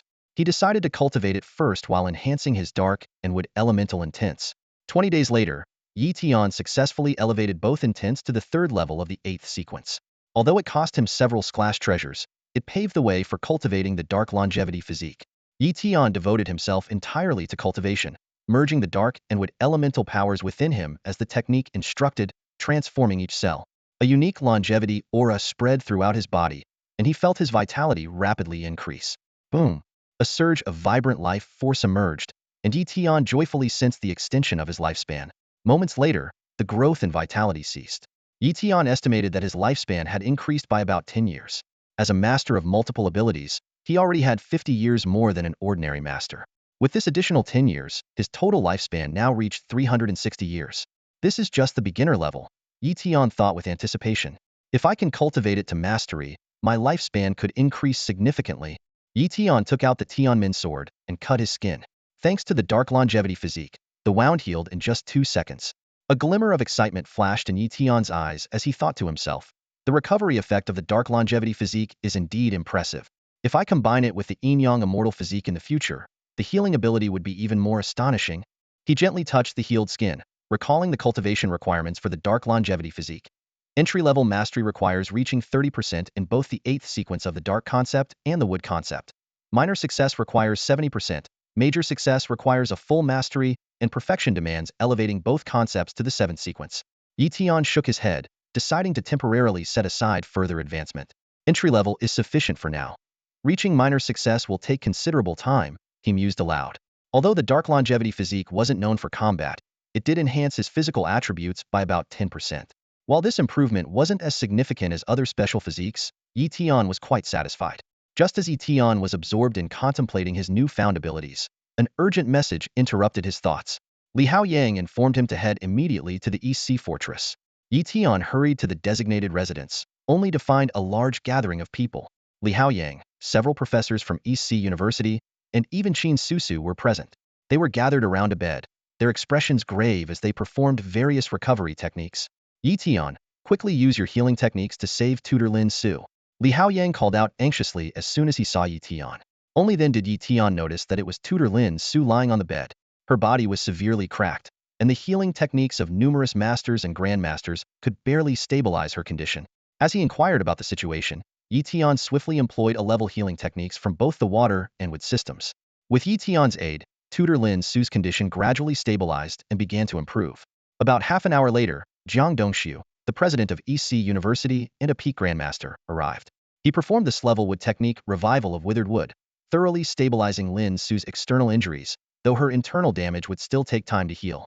Under everyone's watchful eyes, Lin Su slowly opened her eyes, finally regaining consciousness. The principal. Lin Su saw Jiang Dongxiu and murmured softly. Jiang Dongxiu frowned and said, Lin Su, why did you venture into the cavern world? Your ability organ is damaged, and you can't use your powers, which greatly reduces your strength. How could you take such a risk? Lin Su managed to sit up and explained, Principal, I used the enlightenment leaf to grasp the essence of swordsmanship. With the physical strength of a peak ability master, combined with swordsmanship at the level of sword intent, I can still perform at the level of an ordinary master. I ventured into the ruins of the Jiao Lin clan. You really have no fear of death. Jiang Dongxiu scolded angrily. Lin Su lowered his head in silence. Jiang Dongxiu sighed and used the reviving withered trees technique to heal Lin Su. After 2 consecutive attempts, Lin Su's complexion returned to normal, and most of his injuries were healed. Jiang Dongxiu said, the remaining injuries require you to exhaust your special energy to continue healing. With that, he left. The others gradually took their leave. Yi Tian asked Li Haoyang about the Jiao Lin clan ruins. Li Haoyang explained that it was the headquarters of the Jiao Lin clan, destroyed 500 years ago, once home to dozens of extreme masters. Yi Tian was astonished that such a powerful foreign race had been annihilated. Li Haoyang remarked on the vastness of the cavern world, where humans could only build fortresses to fend off the alien races. Yi Tian then inquired about Lin Su's reason for venturing into the Jiao Lin clan ruins. Li Haoyang revealed that there might be sacred Jiao marrow elixir there, which could heal Lin Su, but the ruins were extremely dangerous. After Li Haoyang left, Yi Tian contemplated creating an S-level mutated ability to heal Lin Su. He decided to experiment on members of the cult of the evil god detained by the Abilities Association. Yi Tian went to the underground prison and saw Bai Sun, who was imprisoned. He decided to use this person with a damaged ability organ as his first test subject. Yi Tian made up his mind. Moreover, a master of supernatural abilities without limbs would not pose any threat, even if his ability organs were restored. Yi Tian sneered, a hint of ruthlessness flashing in his eyes. He began to tirelessly experiment with mutated abilities in the underground prison, keeping his enlightenment technique active. Whenever inspiration struck, he immediately applied it to Bai Sun. Day after day, he delved into his research, making new discoveries each day. Half a month later, while testing a brand new mutated ability, an unexpected incident occurred. Bai Sun's life force was being drained at an alarming rate. Although his ability organs were recovering, they couldn't heal completely in time, and he turned into a withered corpse. Yi Tian gasped, shocked. This ability is too terrifying. It's not a healing technique at all, but a deadly weapon. However, this particular attempt had exhausted all of Yi Tian's wood and water elemental powers. He pondered, the effect is astonishing, but the cost is too high. It needs refinement. He then destroyed Bai Sun's body to prevent anyone from suspecting him of practicing dark arts. Over the next 5 days, Yi Tian continued to refine this mutated ability, using up several members of the cult of the evil god. Fortunately, these individuals had little value left. Otherwise, the ability association would surely trouble him. Finally, on the 6th day, Yi Tian successfully cast the improved ability. The light fell on a damaged ability organ of a cult member, and the individual's cultivation and lifespan began to plummet. 5 minutes later, the ability organ was fully restored, but the person had aged significantly, and his cultivation dropped from a high-level master to a mid-level practitioner. A hint of joy flashed in Yi Tian's eyes. Success. This can rapidly restore ability organs, and should be effective even on Grandmasters.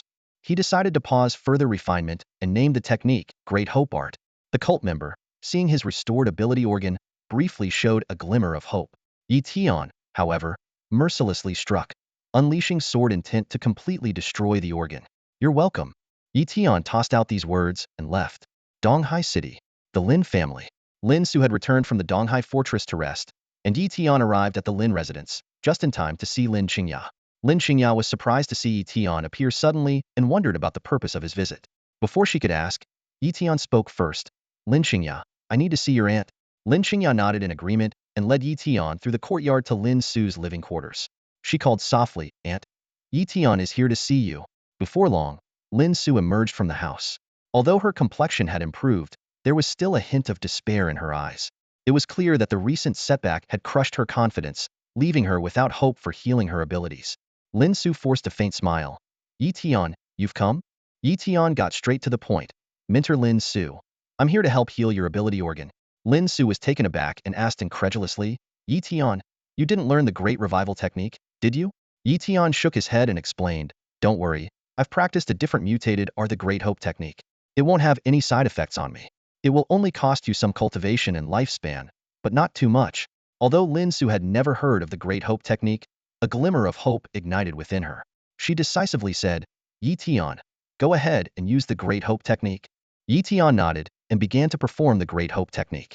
A beam of light descended into Lin Su's ability organ, starting to repair the damaged areas. Lin Su felt the changes within her body, filled with excitement. Half an hour later, Lin Su's ability organ was fully restored. Her cultivation level dropped from a peak ability master to a beginner, and she lost about 50 years of lifespan. Despite the heavy cost, she regained her hope. Lin Su sincerely thanked Yi Tian. However, Yi Tian cautioned her not to disclose the matter to avoid causing trouble for himself. Lin Su understood and promised to claim publicly that an extreme master had paid a great price to heal her.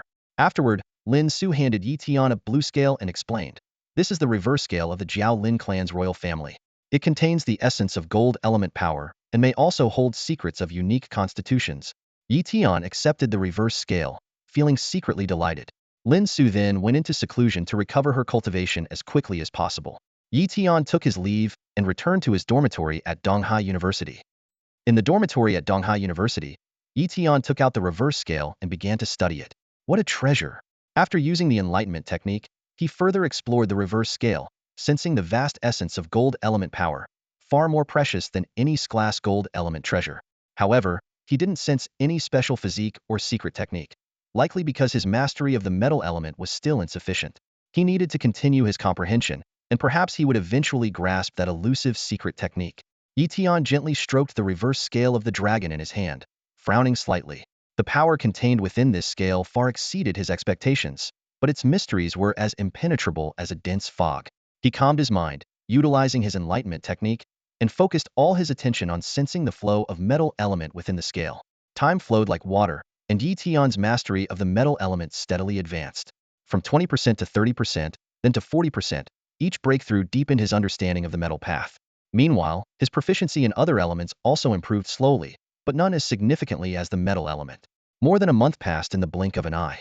Freshmen at East Sea University had completed their academic year and were about to embark on their summer break. Tian knew that soon they would face a new challenge entering the subterranean world. Although sophomores were not yet strong enough to venture beyond the safe zones, it marked an important turning point for them. Tian paused his training to check his progress. Compared to a month earlier, his advancements were remarkable. All elemental proficiencies had increased, especially his mastery of the metal element, which had reached 99% of the 8th sequence, just a step away from breaking through to the 7th sequence. However, this intense training came at a significant cost. He glanced at his nearly depleted storage ring with a wry smile, internally lamenting. I've exhausted my scrade materials, and even my battle credits are nearly gone. It looks like I need to find a way to earn some money. Tian felt like he was on the brink of bankruptcy and needed to figure out a way to make some money. At this moment, Tian thought of the ruins of the Jiao Lin tribe. Tian's eyes lit up as the image of the Jiao Lin tribe ruins surfaced in his mind. Although the place was desolate, it held hidden opportunities. Even Lin Su, his mentor, managed to obtain a reverse scale despite limitations on his abilities, suggesting that there were numerous treasures to be found. However, it required both strength and luck. With a confident smile, Tian felt reassured by the protection of the Great Five Elements wheel and his ability to escape through spatial travel. What was there to fear? He immediately decided to venture into the Jiao Lin tribe ruins to uncover its secrets. To avoid alerting others, Tian kept his plan to himself. He quietly left the East Sea Fortress and, after disabling the War Ring's locator, headed straight for the ruins. Near the Sunset Mountain Range, the scorched earth stretched out in desolation. Tian surveyed his surroundings, noting the rubble and debris scattered everywhere. What was once a glorious imperial city was now reduced to ruins. With a sigh, he used the Great Earth Escape technique to continue his journey. Soon, Tian reached the edge of the Jiao Lin tribe ruins. He paused cautiously, recalling various rumors about the place. It was said to be fraught with hidden dangers underground, and recklessly burrowing through might lead him into a broken formation. Decisively, Tian slipped into the spatial layer, advancing with utmost care. Though his view was limited, his concealment was excellent.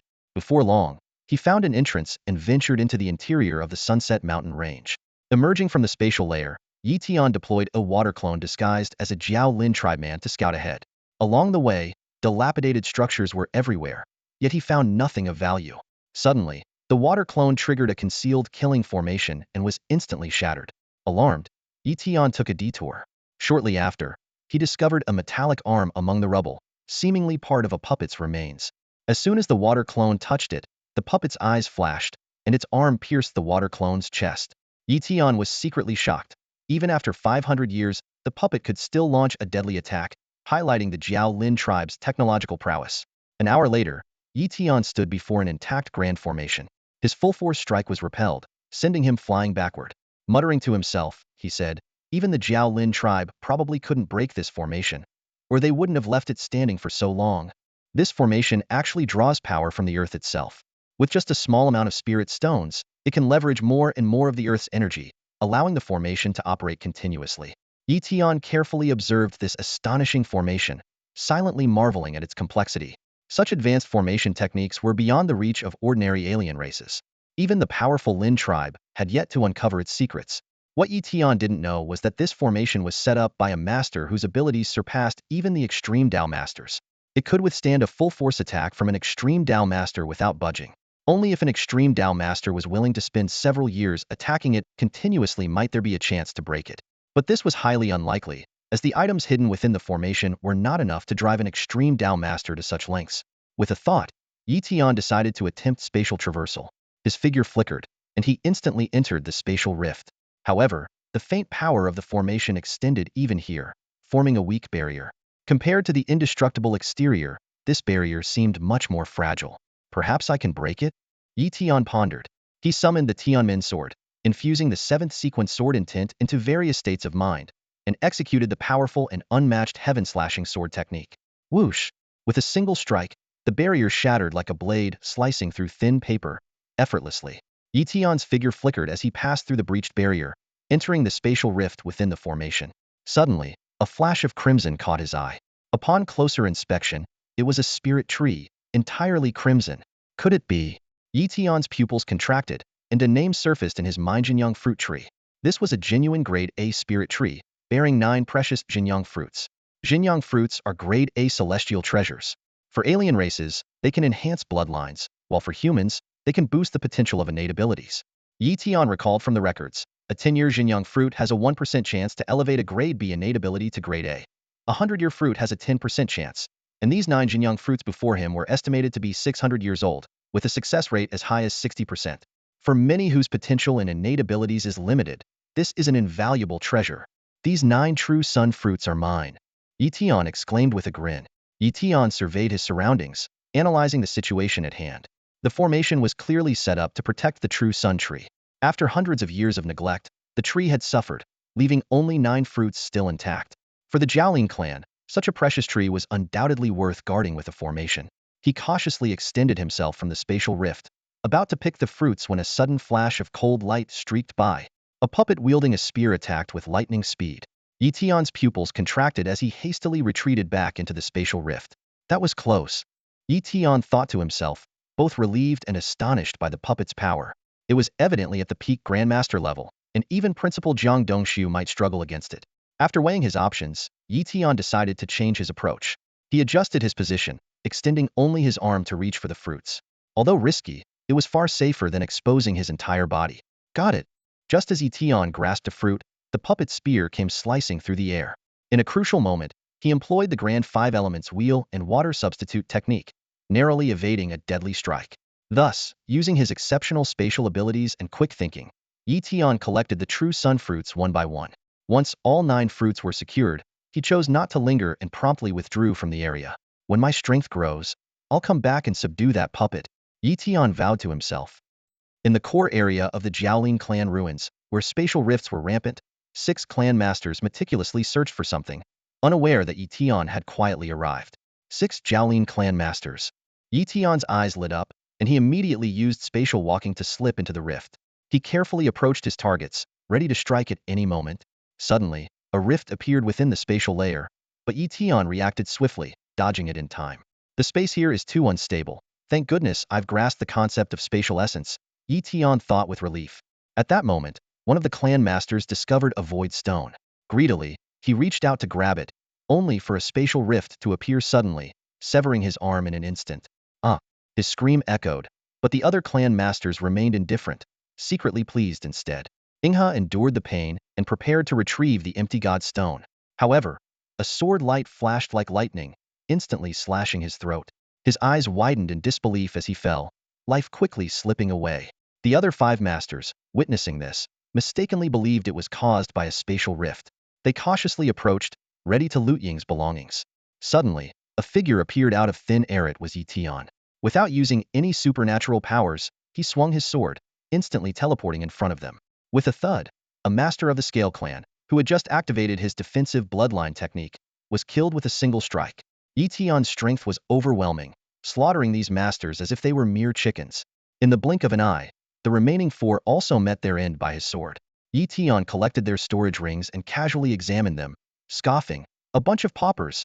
Apart from the identity tokens that were worth some battle merits, the other possessions were pitifully meager. He then turned to the empty god stone and effortlessly took it. With his mastery of spatial intent, Tian navigated this perilous area with ease. He began searching for spatial materials and was richly rewarded. Grade empty bloodstones, a grade sky iron, and several grade spatial stones. Although most were ordinary, their quantity was substantial, making them quite valuable. After half a day, Tian estimated his haul to be worth about 200,000 battle merits, and he left, satisfied.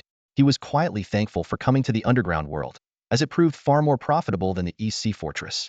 Passing through a mountain passage, Tian arrived at a vast underground space. Before him stood a dilapidated imperial city, with only the central palace still standing firm. This must be the grand hall of the Jiaolin clan's palace. While everything around it has turned to ruins, this palace still stands tall. Truly remarkable.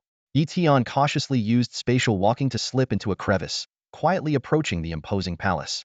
From a distance, he noticed several grandmasters of the Lin clan sitting cross-legged, intently studying a damaged yet still functioning formation. Tian's eyes narrowed as he realized their intent. They were trying to break the formation to enter the palace and search for treasures. He carefully moved closer to one of them to investigate further. Suddenly, the person sensed something and glanced around warily, as if feeling a presence.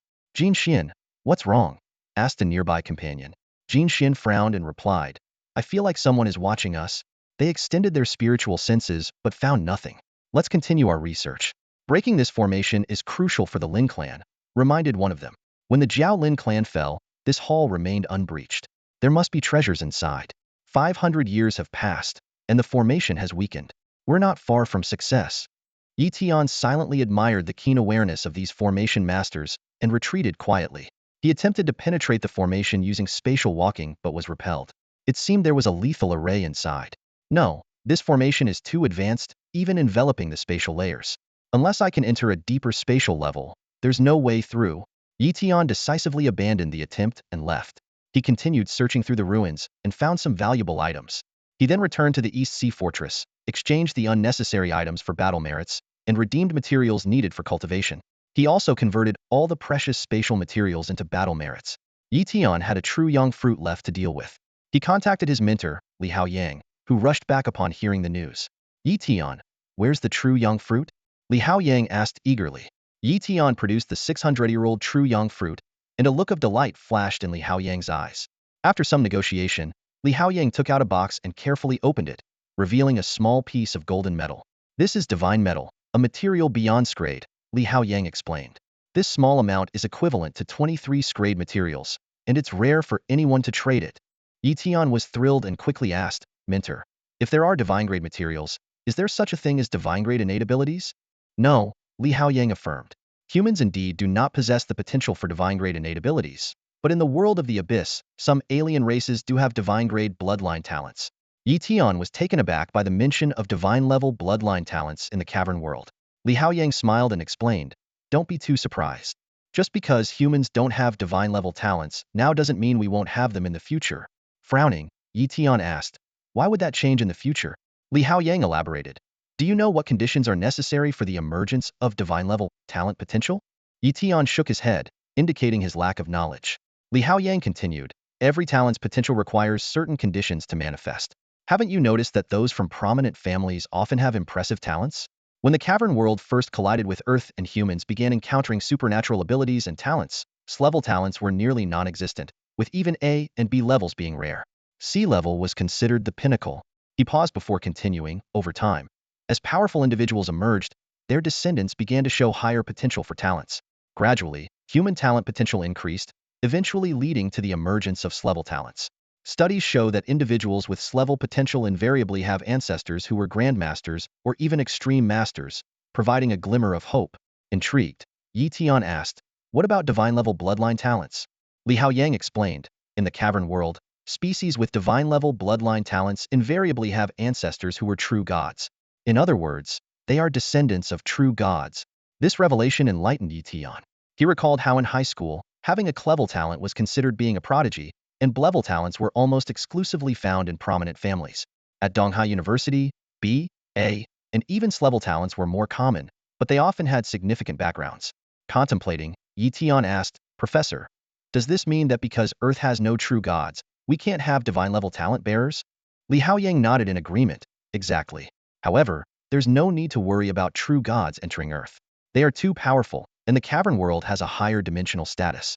Entering a lower status world like Earth would suppress, or even annihilate them. Besides, Earth doesn't offer them much attraction.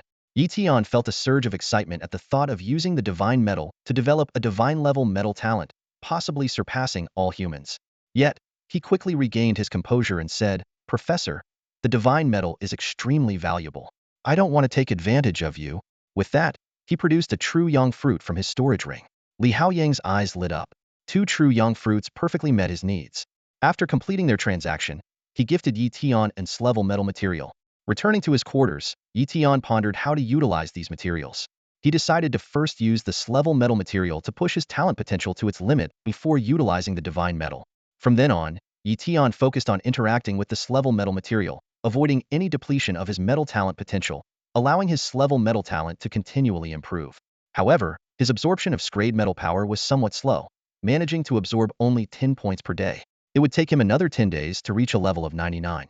Yi Tian didn't remain idle during these 10 days. While absorbing metal power, he also delved into various concepts, continually enhancing his own strength. By the 10th day, his S-grade metal elemental talent had finally reached its limit, and no more S-grade metal materials could advance it further. Taking a deep breath, Yi Tian brought out a small piece of divine metal.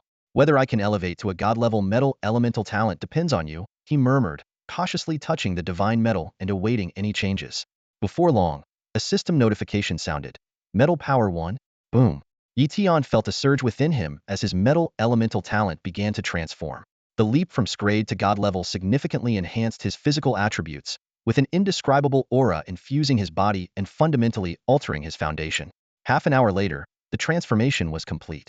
Checking his status panel, Yi Tian saw the label Metal Element God Level 0-100. He felt a quiet satisfaction.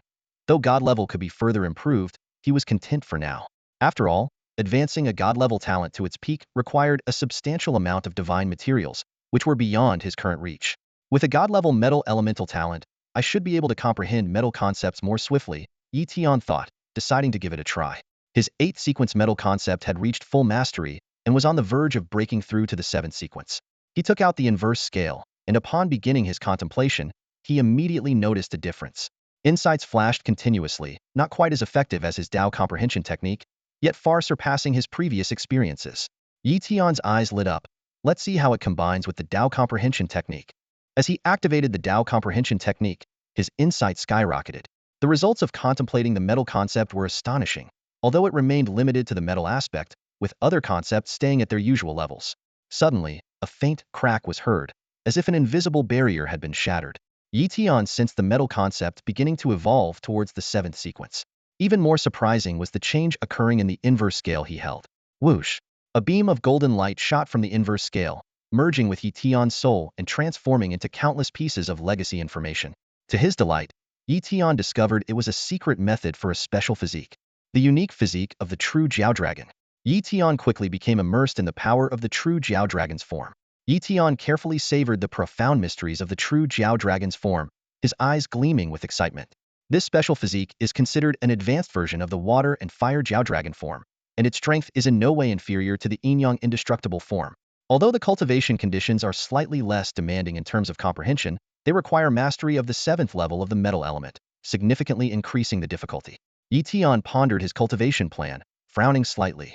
Besides the metal element he had already mastered, he also needed to elevate his water, fire, light, and dark elements to the 7th level of the 8th sequence. The task was daunting, and if not for his innate ability to recover and his talent in comprehension, he would not dare to attempt it rashly. Just as Yi Tian was worried about how to quickly enhance his comprehension, his mentor Li Haoyang brought unexpected news. The East Sea Pavilion controlled a secret realm with a wondrous water and fire phenomenon, an ideal place for understanding elemental concepts. Li Haoyang explained, the phenomenon is an eternal anomaly, and unless the secret realm disappears, it can be used for countless people to comprehend. Yi Tian's eyes lit up, and he eagerly asked about the conditions for entry. Li Haoyang smiled and said, the East Sea Pavilion is currently acquiring true young fruits. Your 600-year-old one is enough to exchange for a long-term comprehension spot. Learning that he had a chance to obtain a spot, Yi Tian was thrilled and quickly asked Li Haoyang to make the arrangements. Li Haoyang happily agreed and immediately went to the East Sea Pavilion headquarters to negotiate with Director Su Chan. Initially, Su Chan was reluctant, but upon hearing that Yi Tian was willing to trade a 600-year-old true young fruit, his attitude softened. He squinted his eyes, showing keen interest. Oh, a 600-year-old true young fruit. Can Yi Tian really provide one? Li Haoyang, with a determined look in his eyes, seemed ready to leave if Su Chen didn't agree. Li Haoyang stared intently at Su Chen, his tone leaving no room for negotiation. Su Chen, taken aback by the sudden pressure, quickly responded, "Of course, it's possible." He took a deep breath to steady himself and continued. A 600-year-old true young fruit in exchange for 10 days of insight into the phenomenon. 20 days, Li Haoyang countered, frowning at the short duration and immediately making his demand. "No way." Su Chen refused outright and explained, "You should understand that long periods of observation affect others. Typically, the phenomenon is open for a day and closed for 10. 20 continuous days could destabilize or even damage it." Su Chen paused before continuing. 15 days is the absolute limit. Even if you offered 2 true young fruits, we wouldn't agree to more. Plus, after the observation period, it would need to be closed for 2 months, which is a significant loss. Li Haoyang considered this and nodded. "All right, 15 days it is." Back at Donghai University, Li Haoyang informed Yi Tian of the outcome. Grateful, Yi Tian thanked him, and the two headed to Donghai Pavilion to meet Su Chen and finalize the agreement. It was then that Yi Tian learned the phenomenon's secret location was in Jianghai City. As the capital of Jiang Province, Jianghai City, though lacking a prestigious institution like Donghai University, had a significant advantage due to the pressure from the nearby dungeon entrance. This attracted many Grandmasters and even Supreme Masters, making its strength far surpass that of Donghai City. Soon, Yi Tian followed Su Chen to the Donghai Pavilion branch in Jianghai City. Donghai Pavilion, Jianghai City branch. 6th floor. Yi Tian stood before the entrance to the secret realm, accompanied by 6 Grandmasters. Yi Tian took a deep breath, his eyes sweeping over the 6 Grandmasters beside him, each with a serious expression. Su Chen stepped forward, speaking solemnly, "These 6 Grandmasters will enter with you, but they will not study the phenomenon. Their sole responsibility is to monitor. Donghai Pavilion does not allow outsiders to disrupt the phenomenon, so this is necessary. In 15 days, they will remind you to exit." Yi Tian nodded in agreement, and the 7 of them entered the secret realm in single file. After a wave of spatial distortion, they found themselves in a small world spanning 10 miles. Yi Tian's eyes lit up as he quickly locked onto the extraordinary spectacle at the center, emitting a strange glow. Water and fire Taiji phenomenon. Yi Tian's heart leapt with joy as he hurried to the phenomenon. The 6 Grandmasters spread out, watching him vigilantly from a distance. Yi Tian first stood at the position of the water eye, activating his enlightenment technique to comprehend the water element's essence. Time flew by, and after 7.5 days, his 8th sequence of water element essence reached perfection. He then moved to the fire eye position, enduring another 7.5 days of rigorous training, achieving the same perfection with the fire element essence. "Time's up," one of the Grandmasters reminded. Reluctantly, Yi Tian left the phenomenon, already contemplating the cultivation of the true dragon physique. The 7 of them exited the secret realm, and Yi Tian immediately went into seclusion. After 5 hours of painful transformation, Yi Tian successfully mastered the true dragon physique. As he activated it, golden dragon scales flickered on the surface of his skin, offering remarkable defense. Yi Tian was secretly delighted as he estimated his current strength. Data panel. With a thought, the panel appeared. Host. Yi Tian's current realm is at the level of a beginner master of exotic arts. His innate abilities are Dark Element level 1100, Psychic Element level 1100, Water Element level 1100, Fire Element level 1100, Wood Element level 1100, Metal Element God level 0100, Earth Element level 1100, Space Element level 1100, Wind Element level 1100, Light Element level 1100. In exotic arts, he has achieved mastery in level Ground Light Technique, level Wood Realm Technique, level Great Sun True Fire, level Wind Feather Technique, level Great Earth Escape Technique, and level Water Substitution Technique. Yi Tian glanced over this impressive data panel, a smile playing at the corner of his lips. However, he quickly frowned. To cultivate the true dragon physique to a minor completion stage, he needed to elevate both the water and fire intents to the 3rd level of the 7th sequence, and the metal intent to the 9th level. In the short term, this goal seemed out of reach. The dark and light intents also needed to be raised to the 7th level of the 8th sequence, which was currently far from his grasp. Yi Tian sighed inwardly, having searched extensively without finding a good way to comprehend these 2 intents. "Well, I should head to the ruins of the Jiao Scale clan first," Yi Tian muttered to himself. "With my increased strength, perhaps I can explore the palace hall." Before he finished speaking, Yi Tian's figure flickered, and he entered the underground world. Familiar with the path, he arrived at the ruins of the Jiao Scale clan, noticing no changes since his last visit. A few Grandmasters of the Scale clan were still studying the formation, but Yi Tian ignored them and headed straight to the palace hall. "Great 5 Elements Wheel, activate," Yi Tian commanded in a low voice. "Dark Longevity Body, activate." True Dragon Physique, activate. With these 3 unique constitutions activated, Yi Tian's aura surged dramatically. At that moment, the incomplete formation exerted a strong pull on him. Buzz. Yi Tian felt a lightness in his body and passed through the formation effortlessly, without triggering any traps. By the time he realized it, he was already standing inside the palace hall of the Jiao Scale clan. Yi Tian was quite surprised at how easily he got in. He cautiously surveyed his surroundings, speculating that his mastery of the Jiao Dragon true form had allowed him to easily break through the formation. The palace hall was in ruins, with a huge crack running through it, damaging not just the outer defenses but leaving the interior in shambles as well. Proceeding carefully, Yi Tian activated his Great Five Elements Wheel, Jiao Dragon True Form, and Dark Longevity Body to be prepared for any unforeseen events. The outer hall was empty, except for a few murals depicting the history of the Jiao Lin clan, which caught his attention. These murals detailed the origins and development of the Jiao Lin clan, enlightening Yi Tian about their bloodline. As he moved through the desolate outer hall and entered the inner hall, just when he was about to feel disappointed, a lifelike corpse of a member of the Jiao Lin clan came into view. Though the body was damaged, it still emanated a powerful aura that subtly pressured Yi Tian. Just as Yi Tian was about to retrieve the incomplete exotic treasures from the corpse, a white light suddenly shot out. Instantly, he used his spatial bloodline technique to retreat, warily eyeing the phantom figure that appeared before him. Spatial bloodline technique? Which clan do you hail from? The phantom asked, with a hint of surprise in its voice. Not only do you possess spatial bloodline, but you also have the 5 elements technique and have even mastered the Jiao Dragon true form. Quite impressive. What are you? Yi Tian asked defensively. The phantom smiled wryly. I am merely a fragment of a soul about to dissipate. You can call me Jin Tianquan. Yi Tian remained on high alert, wary of any attempt at possession. Jin Tianquan seemed to read his thoughts and explained with a smile. Don't worry, my cultivation is not sufficient to possess anyone. Despite this assurance, Yi Tian stayed vigilant, ready to use spatial walking to escape at a moment's notice. What do you want? Yi Tian asked directly. A flash of resentment crossed Jin Tianquan's eyes. I want you to help me get revenge by killing a powerful figure from the giant elephant clan. Yi Tian flatly refused. Why should I help you? It doesn't benefit me. Jin Tianquan replied calmly. You have cultivated my Jiao Dragon true form. To reach its perfect state, you need a Jiao Dragon Pearl. I happen to have one. If you agree to help me get revenge, not only will I give you the Jiao Dragon Pearl, but I will also teach you a divine technique. What is this divine technique? Yi Tian asked curiously. Jin Tianquan was surprised. You don't even know about divine techniques? Which foreign race are you from? I'm from the human race. Yi Tian replied, figuring that Jin Tianquan wouldn't know about humans, since during Jin Tianquan's lifetime, Earth and the subterranean world had not yet collided. Even if he heard the term human race, it wouldn't mean much to him. As expected, Jin Tianquan wasn't familiar with the human race and simply shook his head, assuming you were a newly emerged minor race, which is why you lack knowledge of divine arts. A flicker of disdain crossed Jin Tianquan's eyes, but he quickly regained his composure. He spoke slowly. My time is limited, so I'll just give you a brief explanation. Yi Tian perked up, eager not to miss any details. Jin Tianquan continued. Divine arts are techniques for those with a god-level bloodline talent. You probably don't have such a talent, but that's not a problem.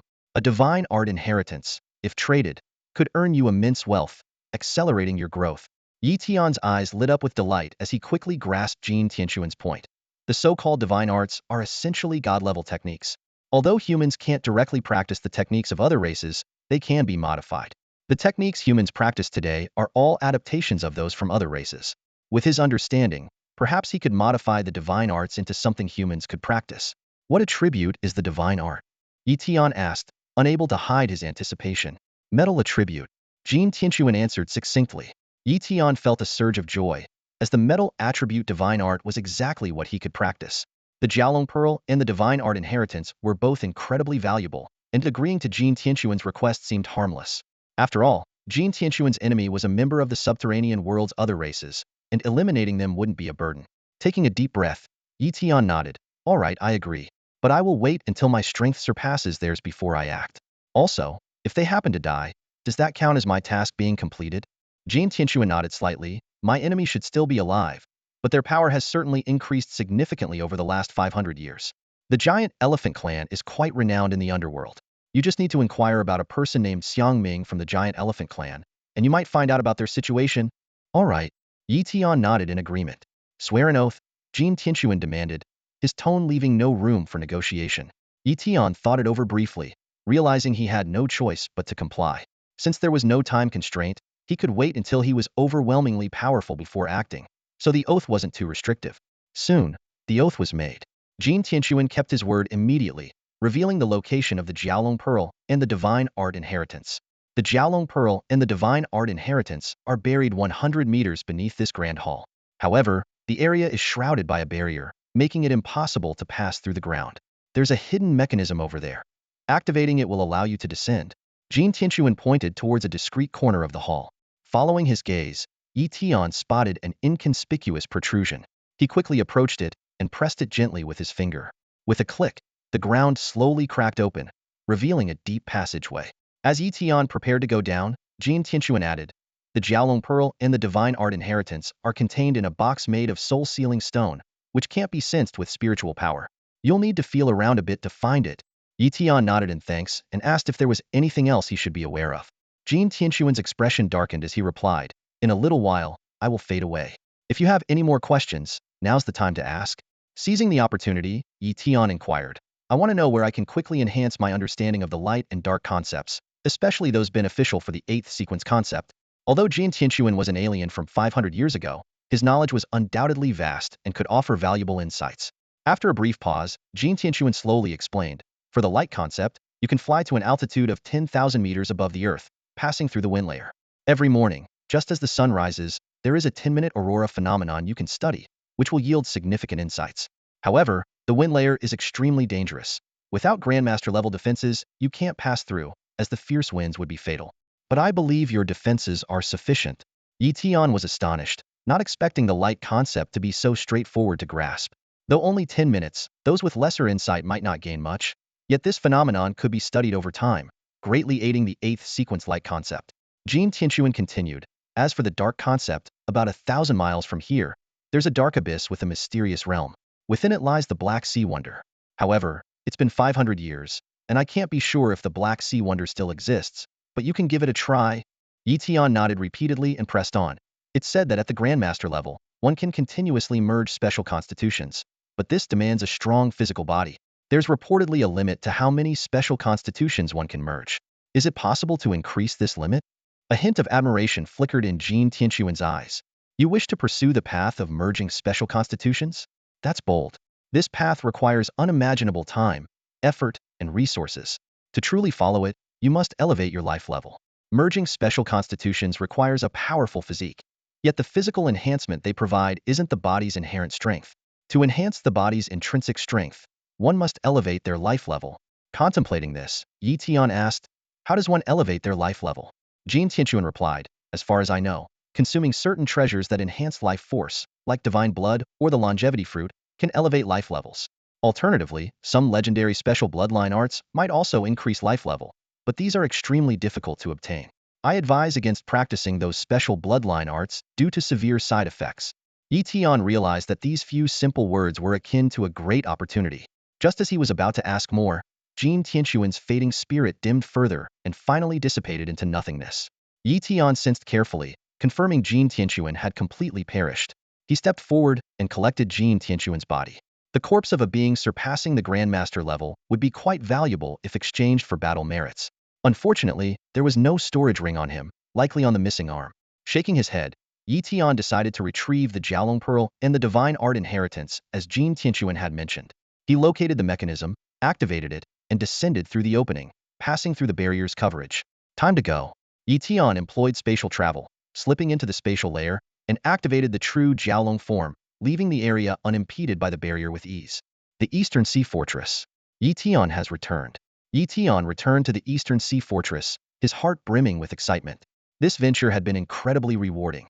He obtained a Flood Dragon Pearl, a legacy of divine techniques, and discovered a mysterious spectacle in the Black Sea. If this secret realm hadn't been claimed by the subterranean alien races, it would be his for the taking. More importantly, he had found a path to comprehend the essence of light, with hopes of elevating it to the 7th sequence level in the future. As night fell, Yi Tian murmured to himself, "At dawn, I'll head to the 10th ascend-meter altitude of the cavern world." The next day, before the 3 suns had risen, Yi Tian left the fortress, employing his grade-perfected wind feather technique to quickly ascend to a height of 10,000 meters. He paused to layer various defensive techniques: the Great 5 Elements Wheel, the Dark Longevity Body, the True Flood Dragon Form, and other exotic arts like the golden body technique. Once fully prepared, Yi Tian stepped into the wind zone. The fierce gales here were like a barrage of blades, but his defenses were impregnable. Yi Tian halted to contemplate and realized this place was ideal for understanding the essence of wind.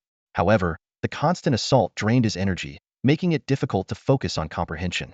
He extracted a trace of wind energy from the gales, feeling a surge of joy in his heart. My wind elemental ability potential has been restored to grade. I can absorb wind energy here to boost my potential to 99,100. However, it's of limited use for now unless I acquire divine-level wind materials. He decided to first study the essence of light, then return to explore the wind essence. Braving the fierce winds, he finally broke through the wind layer and reached a serene area. After waiting for a few minutes, the light of the three suns pierced through the darkness, creating a unique aurora phenomenon.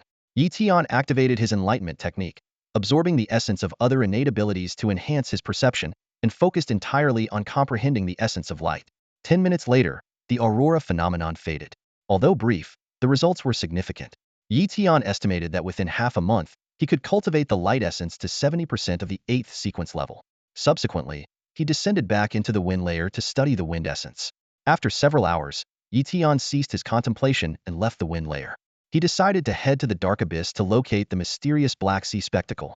Upon reaching the dark abyss, Yi Tian entered a spatial walking state, cautiously searching for the location of the secret realm. Over an hour later, he finally discovered traces left by the Flood Dragon Scales tribe and a concealed portal within a cavern. Once again reinforcing his defenses, Yi Tian stepped into the secret realm. This hidden realm isn't very large. Yi Tian stepped inside and took a look around. It was only slightly larger than the Waterfire Taiji Wonder of the East Sea Pavilion. In the center of the hidden realm, a black sea slowly flowed. This wasn't a real ocean but a phenomenon known as the Black Sea. Even after 500 years, it stood firm, living up to its name as a wonder. Yi Tian approached the center of the Black Sea Wonder and began to comprehend the essence of darkness. As he activated his enlightenment technique, his understanding soared, and he immersed himself entirely in the dark essence. Time flew by, and soon it was dawn the next day. Yi Tian exited the Black Sea Wonder and slipped into a spatial layer, heading to 10,000 meters above ground. He acted cautiously, not wanting to reveal the existence of the hidden realm. At this high altitude, Yi Tian awaited the aurora phenomenon, once again contemplating the light essence. 10 minutes later, as the aurora faded, he returned to the Black Sea Wonder to continue exploring the dark essence. And so, day after day passed, and half a month slipped by quietly. Suddenly, a powerful 7th-level dark essence erupted from Yi Tian. He had not only advanced the dark essence to the 7th level, but also achieved 70% of the 8th level in the light essence. Overjoyed, Yi Tian realized he could finally begin cultivating the yin-yang immortal body. He immediately started the cultivation process, utilizing the 7th-level dark essence, the 70% 8th-level light essence, along with the water and fire essences at the 8th level of perfection, to transform his body according to the yin-yang immortal body method. As time went on, the world's spiritual energy continuously flowed into him, and strands of yin-yang immortal power gradually formed. At last, Yi Tian's body fully transformed into the yin-yang immortal body. As he moved, his bones crackled, and with a casual wave, he could cause the air to explode. Yi Tian was thrilled to find his strength had increased significantly. The combination of the dark longevity body, the true dragon body, and the yin-yang immortal body had elevated his physical capabilities to an astonishing level. When going all out, he could shatter an initial-level Grandmaster with a single punch. Checking his data panel, Yi Tian found that he had advanced to the mid-level Grandmaster realm. However, he also realized that his body seemed to be nearing some limit. If he cultivated another special physique, he might reach a true boundary. Yi Tian pondered that 4 special physiques were far from enough. He needed to find a way to elevate his life level to achieve his dream of invincibility. Before leaving, Yi Tian carefully examined the energy consumption of the Black Sea Wonder. He discovered that in the coming months, even with further contemplation, he couldn't rapidly advance the 7th-level dark essence. Decisively, he left the hidden realm, sealed the entrance with earth-based powers, and erased any traces left by the Jiao Lin clan to ensure safety. Finally, Yi Tian used spatial traversal to leave quietly. Upon returning to East Sea University, Yi Tian received a notification from his mentor, Li Haoyang, instructing him to collect a Skynet helmet. It turned out that the Skynet had been fully launched, allowing any gifted individual at the apprentice level to purchase a helmet and enter the network. Li Haoyang informed Yi Tian that the university was gifting him a high-end helmet worth millions. Under Li Haoyang's guidance, Yi Tian donned the Skynet helmet and entered the newly revamped Skynet. They first visited his personal space, where Li Haoyang introduced him to the new features of Skynet. The network now included a marketplace, virtual bank, and various competitions. Li Haoyang led Yi Tian to the virtual city of East Sea City within Skynet, showcasing its bustling scenes. Finally, Li Haoyang mentioned the most significant change for Grandmaster's establishment of the Skynet Tower. The tower housed various levels of alien races, designed to test one's weaponry and close combat skills. Skynet Tower? Yi Tian was intrigued and decided to check it out. The Celestial Tower currently has 13 floors. Yi Tian stood before the Celestial Tower, gazing up at the towering structure that seemed to pierce the clouds. Li Haoyang explained the rules of the tower challenge in detail. Entry allows one to pass the first floor, minor success the second, major success the third, subtlety the fourth, perfection the fifth, and mastery of artistic conception the sixth. For the seventh floor and above, higher achievements are required. The first attempt is free, but subsequent attempts are free only if progress is made. Otherwise, they cost 100,000. Mentor, how many floors did you reach? Yi Tian asked. I barely got past the sixth floor, Li Haoyang replied. Yi Tian began his challenge. The first 5 floors felt like a breeze, and he swiftly conquered the sixth with a single strike. Upon reaching the 7th floor, the opponent's strength increased significantly. Yi Tian wasn't in a hurry to win. Instead, he used the opportunity to hone his close combat skills. As time was about to run out, he unleashed his full power, defeating his opponent in a few moves. On the 8th floor, the opponent's strength was comparable to the 7th sequence of Sword Intent. Yi Tian was fully focused, each strike fierce. After an intense hour-long battle, he finally achieved victory with a decisive blow, though at the cost of an injured arm. A hard-won victory. I need to come here more often to sharpen my close combat skills, Yi Tian murmured to himself as he exited the Celestial Tower. How many floors did you conquer? Li Haoyang inquired. The 8th floor, Yi Tian replied calmly. Incredible.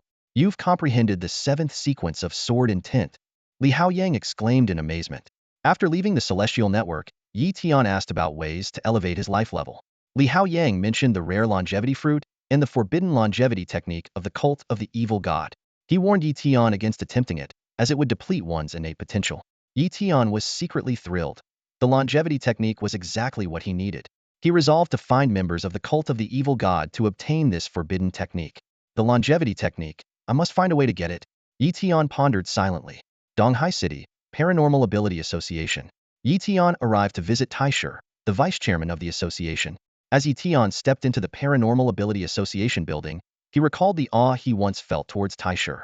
Now, upon seeing him again, he found him rather unremarkable. Although Taisher was a mid-level master of paranormal arts with decent skills, he was only considered average. The chairman of Donghai City's Paranormal Ability Association was a Grandmaster who resided at the Donghai Fortress. There were 3 vice chairmen, and Taisher was the weakest, which is why he remained at the association's headquarters. In the vast expanse of Xia country, numerous cities were home to scattered personnel from various paranormal ability associations.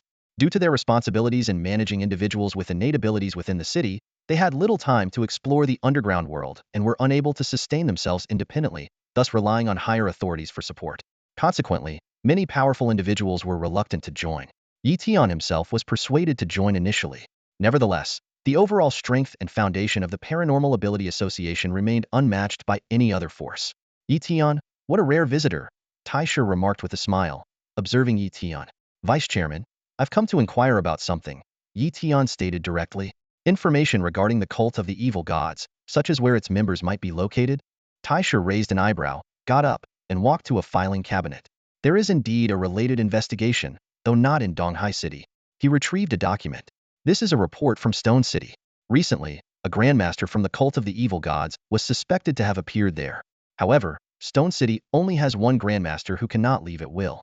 They have requested us to send a Grandmaster to investigate. Yi Tian took the document and read it carefully.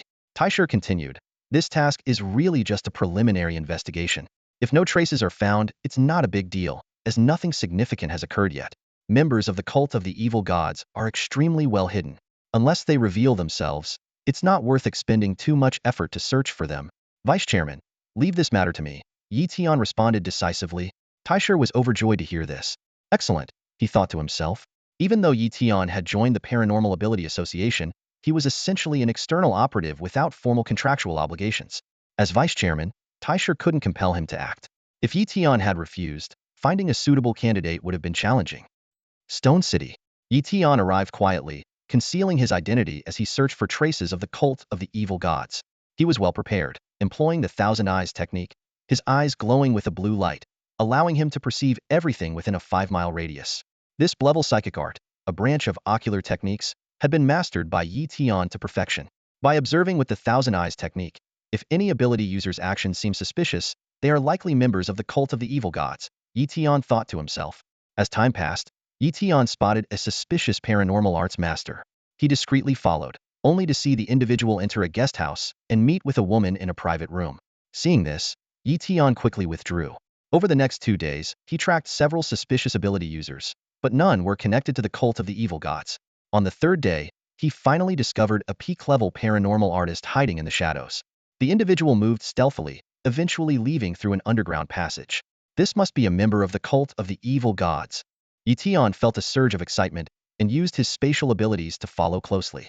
Despite the cautiousness of the paranormal artist, Tian's spatial abilities made escape impossible.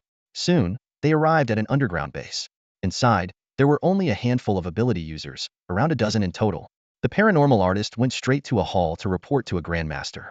"Sir, the genius from the High family is still at home and hasn't ventured out."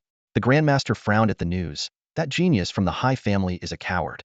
After one attack, he doesn't dare to show his face. Although he had the strength to forcefully confront the High family, he knew that acting rashly would lead him into a trap. If the Grandmaster of Stone City held him off, other Grandmasters from nearby cities would soon arrive, and he would be doomed. "Keep a close watch on the High family. Inform me the moment he steps out," the Master ordered. The sorcerer respectfully complied and left. Tian remained hidden in the shadows, his eyes sharp and focused. He had already confirmed that this was a base of the cult of the evil god, and the master before him was an official of the cult. The cult had a clear hierarchy. Masters served as officials, grandmasters as hall leaders, supreme grandmasters as emissaries, with great emissaries above them, and even higher ranks shrouded in mystery. The master muttered impatiently to himself, "Hai Ling of the High family must be eliminated quickly. This small town offers no real benefits. Staying here is a waste of time." At that moment, Tian suddenly appeared with a swift movement. Spreading his arms wide, he shouted, "Great 5 elements wheel, form a domain." With a thunderous roar, the terrifying power of the domain instantly subdued the master. Tian's sword was already at the master's throat, the intent of the 7th sequence sword ready to strike at any moment. The master trembled all over, filled with terror. "Greetings, mighty one." He had never expected to encounter such a formidable opponent, whose strength, despite being only at the master level, rivaled that of a grandmaster. Tian asked coldly, "Are you a master of the cult of the evil god? State your name and purpose for being here." The master dared not hide anything. "I am Gao Yu, a junior official of the cult of the evil god. A genius girl has appeared in High City.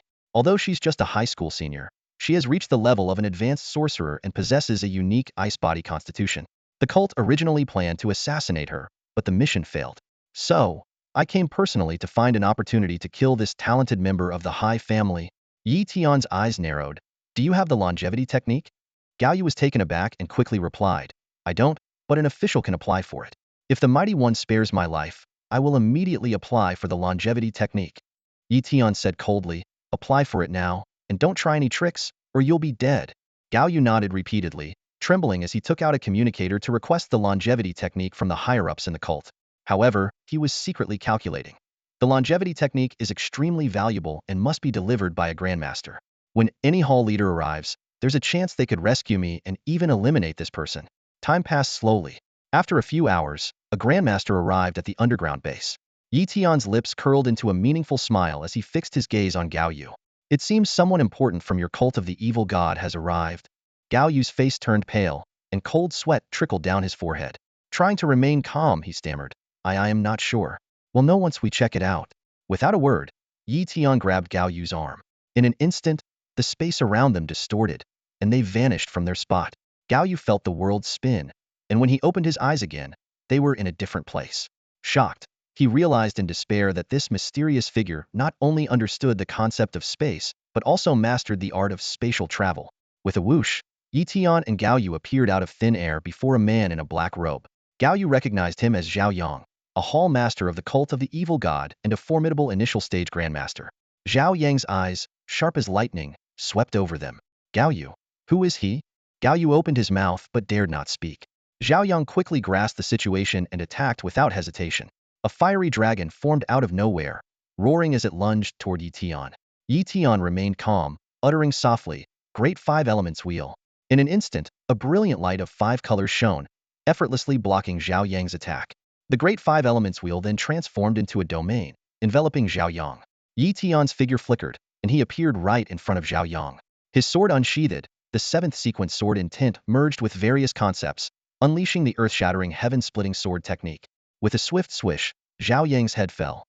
Blood sprayed, and his body collapsed to the ground. The entire encounter lasted but a moment, and Zhao Yang was killed with a single strike. Gao Yu stood dumbfounded, his legs weak. This was a strong initial-stage Grandmaster who had trained for over a decade. Even against a mid-level supernatural Grandmaster, he could hold his own. Yet, before Yi Tian, he was as insignificant as an ant. Unhurriedly, Yi Tian took Zhao Yang's storage ring. With his mental power, he quickly located an inheritance orb. A glimmer of joy flashed in his eyes as he absorbed its knowledge, and the contents of the longevity technique flooded into his mind. Found it. Yi Tian was thrilled beyond words. Gao Yu trembled as he spoke. Master, can you let me go? Yi Tian smiled slightly. Sure. Gao Yu breathed a sigh of relief, only to find Yi Tian suddenly grab him and slip into a space rift. The next moment, Yi Tian released him, and Gao Yu fell into the chaotic space currents. You said you wouldn't kill me, that you'd let me go. Gao Yu shouted in despair. Yi Tian shrugged. I did let you go. It's not my fault if you can't save yourself. With Yi Tian's cold gaze watching, Gao Yu was torn apart by the chaotic space currents, leaving no trace behind. Subsequently, Yi Tian executed all the other members of the cult of the evil god in the base, leaving no survivors. He contacted President Taisher to inform him to take over the base. Over an hour later, President Taisher arrived on the scene. Seeing Zhao Yang's body, he was shocked. This is, Yi Tian calmly explained. This was a Grandmaster from the cult of the evil god. He resisted and was killed by me. President Taisher was stunned. Zhao Yang? The initial stage supernatural Grandmaster on the wanted list? Yi Tian, your strength? Yi Tian continued. The mission of these cult of the evil god members in Stone City was to assassinate a genius from the High family. I've eliminated them all. Is this mission considered successfully completed? Of course. President Taisher nodded repeatedly. I'll report this mission. If there's a reward, you'll be notified. Yi Tian nodded slightly and turned to leave. After returning to Donghai City, Yi Tian immediately began researching the longevity technique. He immersed himself fully, using his Dao comprehension technique to understand its mysteries. Gradually, the essence of the longevity technique became clear. As he had learned, the longevity technique could indeed extend lifespan and enhance one's life level. However, there was a limit to each person's life level, with the first enhancement being the most significant and subsequent ones becoming increasingly difficult. Moreover, the longevity technique could only be applied to oneself and could not benefit others, which was its limitation. If the immortality technique could be applied to others, its value would be immense. One could easily find individuals with exhausted potential or even death row inmates, offering them high rewards to perform the immortality technique on someone else. This would allow that person's life level to soar continuously. A glimmer of insight flashed in Yi Tian's eyes, but he quickly shook his head, dismissing the idea. He understood that the path to immortality was no trivial matter and should not be entrusted to others lightly. The urgent task at hand was to master this class-forbidden technique himself. Sitting cross-legged, he activated the comprehension technique to enhance his understanding, fully immersing himself in the practice of the immortality technique. Despite its formidable difficulty, Yi Tian's progress was swift, thanks to the support of the comprehension technique. In just a few days, he grasped the initial mysteries of the immortality technique. It's time to test its effects, Yi Tian murmured, taking a deep breath. He harnessed the elemental source of his wind-based ability and began to perform the immortality technique. In an instant, an intense surge of life energy flooded into his body, eagerly absorbed by every cell. Yi Tian felt as though his entire being, like a parched riverbed, was finally being nourished by refreshing rain. While his physical attributes did not immediately improve, he could clearly feel his lifespan extending and his life level rising. Yet, this was not enough. Yi Tian continued to repeatedly perform the immortality technique, simultaneously absorbing various elemental materials to restore his ability potential. Day after day, his lifespan and life level steadily increased, and his mastery of the immortality technique reached a perfect state. Suddenly, Yi Tian sensed that he had touched upon a certain boundary. This seems to be the limit for a primary life form, he pondered. To break through, I'll need to elevate the 8th sequence of the wood elements concept. Excitement flickered in Yi Tian's eyes. Once he advanced to the level of a mid-ear life form, he would be able to stack more special constitutions, and his power would undoubtedly reach new heights. In the following days, Yi Tian focused on comprehending the 8th sequence of the wood element's essence. Despite his dedication to cultivation, Yi Tian's progress was slow due to the lack of mid-grade wood element phenomena and wonders. After a month, he managed to reach around 60% of the 8th sequence's essence. Although he wasn't entirely satisfied, he found it somewhat acceptable. He decided to continue striving to become a mid-level life form, repeatedly practicing the longevity technique to gradually enhance his life level. Finally, the barrier between a basic and mid-level life form was shattered. Yi Tian felt a dramatic transformation in his body, with his life force surging as if he had evolved. After this transformation, Yi Tian became a mid-level life form. He was pleasantly surprised to find that the 3 special constitutions, which were previously nearing their limits, now posed no challenge. He tested the longevity technique again. Although the effects were subtle, there was still room for improvement. Yi Tian secretly planned to persistently practice every day, hoping to one day advance to a high-level life form. While Yi Tian was pondering how to acquire more secret techniques for special constitutions, his mentor, Li Haoyang, approached him with a lucrative opportunity. It turned out that the Donghai Pavilion had issued a mission, willing to pay a hefty price to enlist Grandmasters and Masters to attack the Lin Fish clan. Yi Tian was quite interested and inquired about the details of the mission. Li Haoyang explained that the Donghai Pavilion had discovered a spiritual stone vein in the Lin Fish clan's territory and wanted to take control of it. Although the Lin Fish clan was not weak, the Donghai Pavilion had both resources and manpower, making their chances of success high. Li Haoyang also reminded Yi Tian that if he encountered danger, he could use his spatial abilities to escape. Yi Tian saw through his mentor's cautious intentions but was tempted by the allure of secret techniques and the Lin Fish clan's treasure trove, ultimately agreeing to participate. With the departure set for 3 days later, Li Haoyang advised Yi Tian to prepare for a quick escape in case the Evil God Society or the Lin Fish clan caused trouble. Yi Tian nodded in agreement, already having a plan in mind. The two then proceeded to the Donghai Pavilion to register and receive the battle rings that would record their achievements in this mission. Meanwhile, in the Lin Fish clan, the clan leader, Jinbal of the Golden Scale clan, was meeting with the ghostly emissary of the Evil God Society in the palace. This time, the Shadow Messenger appeared not as a projection, but in person before the Lin clan. Jinbal frowned, watching the unexpected visitor with caution. The sudden arrival of the Shadow Messenger filled the grand hall of the Lin clan with an air of tension. Shadow Messenger, what brings you personally to the Lin clan? What grand plan do you have? Jinbal asked in a deep voice, a hint of unease flickering in his eyes. The Shadow Messenger's lips curled into a mysterious smile. This time, it's not a mission from the cult of the Dark God. I'm here to propose a private collaboration with you. A collaboration on what? Jinbal pressed, his fingers unconsciously drumming on the armrest of his chair. Lowering his voice, the Shadow Messenger revealed startling news. Did you know that the Donghai Pavilion of the Xia Kingdom plans to attack the Fish Scale tribe? Jinbal's pupils narrowed, surprise evident on his face. Donghai Pavilion attacking the Fish Scale tribe? Why would they do that? The Fish Scale tribe is formidable, with a master of the highest order. If Donghai Pavilion attacks them, they would suffer significant losses. The Shadow Messenger continued, recently, the Fish Scale tribe discovered a spiritual stone mine at the bottom of the Yu River. A gleam flashed in Jinbal's eyes. What size is the spiritual stone mine? It must be above a medium-sized mine. Otherwise, it wouldn't be worth it. It is indeed a medium-sized spiritual stone mine. The Shadow Messenger confirmed, then shifted the focus. But the crucial point isn't the mine itself. Outsiders don't know this, but I learned through a pawn in Donghai Pavilion that the mine has produced a celestial treasure. Truly, Jinbal stood abruptly, his eyes alight with greed. He knew all too well the significance of a celestial treasure to any power. Even the lowest grade of such a treasure could allow someone to comprehend the 7th sequence realm. For a master of the highest order, the value of a celestial treasure is immeasurable. Taking a deep breath to quell his excitement, Jinbal asked, what level is this celestial treasure? 7th sequence or 6th? The Shadow Messenger shook his head. Most likely 7th sequence. If it were 6th, well, Donghai Pavilion wouldn't dare to keep it secret. They'd report it immediately, and someone beyond a master of the highest order would come to claim it, leaving no room for Donghai Pavilion to vie for it. Jinbal's eyes shone with calculation as he spoke slowly. Even if it's a 7th sequence water-type celestial treasure, along with a medium-grade spiritual stone mine, it's enough for the Lin clan to take action. He turned to the Shadow Messenger, a shrewd look in his eyes. I agree to collaborate with you. But how will the benefits be divided? The Shadow Messenger, how are we going to distribute the benefits? Even if we seize the divine treasure, there's only one. Not enough to go around, Jinbal frowned. The Shadow Messenger smirked slightly, a glint flashing in his eyes. I don't want the divine treasure, nor the spirit stones. All I want is that single drop of true dragon blood your Golden Scale clan treasures.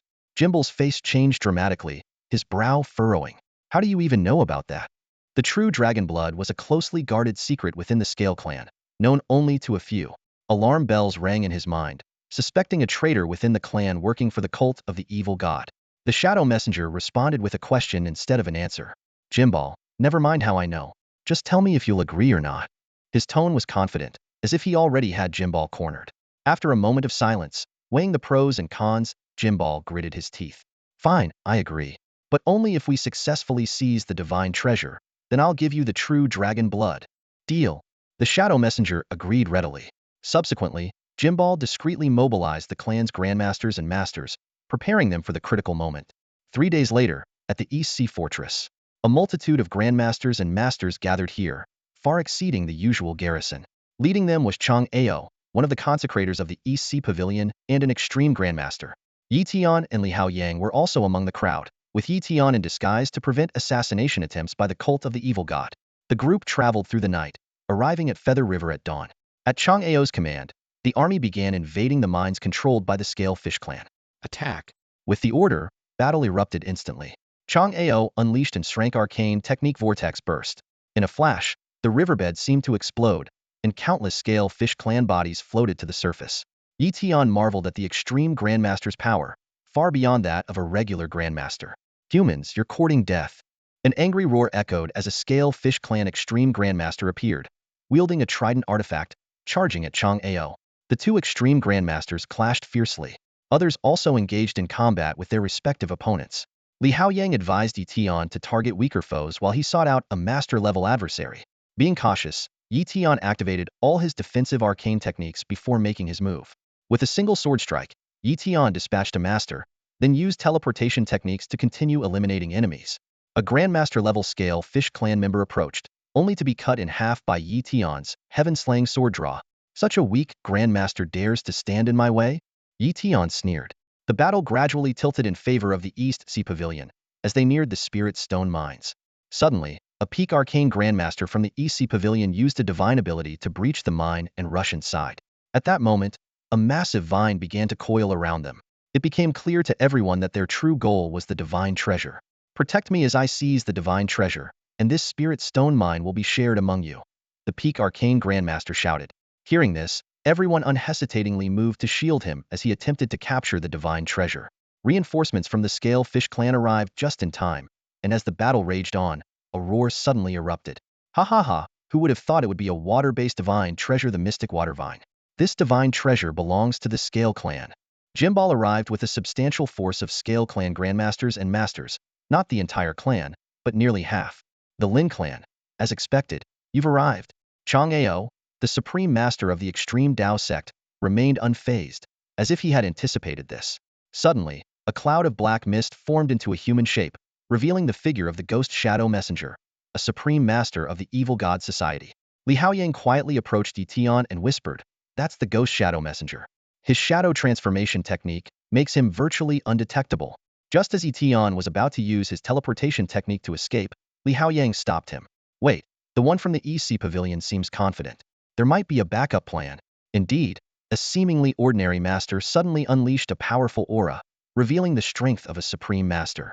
The ghost shadow messenger exclaimed, "Wu Donglai, the former president of East Sea University? Weren't you supposed to be on campus?" Wu Donglai smiled. "Just a decoy puppet, a mere trick. The East Sea Pavilion invited me to assist, precisely to handle unexpected situations like this." With a roar, the ghost shadow messenger engaged Wu Donglai in battle. Seeing this, Jean Ball charged towards the spiritual stone vein, intent on seizing the mystical Xian Shui vine. Amid the chaos of the battle, Yi Tian decided to first deal with several members of the Lin and Lin Fish clans before attempting to steal from the treasury. He swiftly incapacitated a Lin Fish clan master and used illusions to extract the location of the treasury. Once confirmed, Yi Tian utilized his teleportation technique and spatial walk to silently infiltrate. Lin Fish clan treasury, here I come. Yi Tian thought excitedly. Here it is. Yi Tian arrived at a section of the riverbed of Yuha, where numerous underwater structures were enveloped by arrays. Yi Tian focused intently, observing that the buildings on the riverbed were protected by layers of complex formations, resembling impregnable fortresses. He shook his head slightly, realizing that his current strength wasn't enough to forcibly break through. Yet, a sly smile played at the corners of his mouth, and a glint of cunning flashed in his eyes. Silently, he employed the technique of spatial traversal, and with a flicker, he passed through the outer formations. Navigating through the spatial layers, Tian moved as effortlessly as a fish in water. The outer formations had no effect on the spatial layers, allowing him to easily bypass the barriers and soon reach the treasury.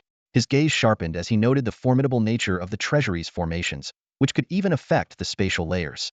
Taking a deep breath, he gripped his long sword and shouted, "Sky-splitting sword technique, break." A sharp, unparalleled sword energy tore through space, directly shattering the formation's barriers. Tian's figure flickered as he emerged from the spatial layer. At that moment, a cold voice rang out. Who? It was the peak arcane master of the Lin Su tribe guarding the treasury, who had detected the disturbance. However, he couldn't perceive the spatial layer, only knowing that the formation had been breached. Aware of the urgency, Tian immediately began searching for treasures. His eyes swiftly scanned the area, quickly locking onto the location of the secret art's inheritance. With a flash, he appeared and reached out with lightning speed. Swish, swish, swish. One by one, precious treasures were swiftly gathered into his spatial ring.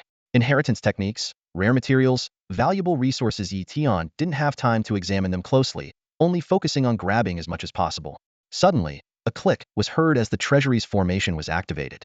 Tian's heart skipped a beat, realizing that the peak arcane master had arrived.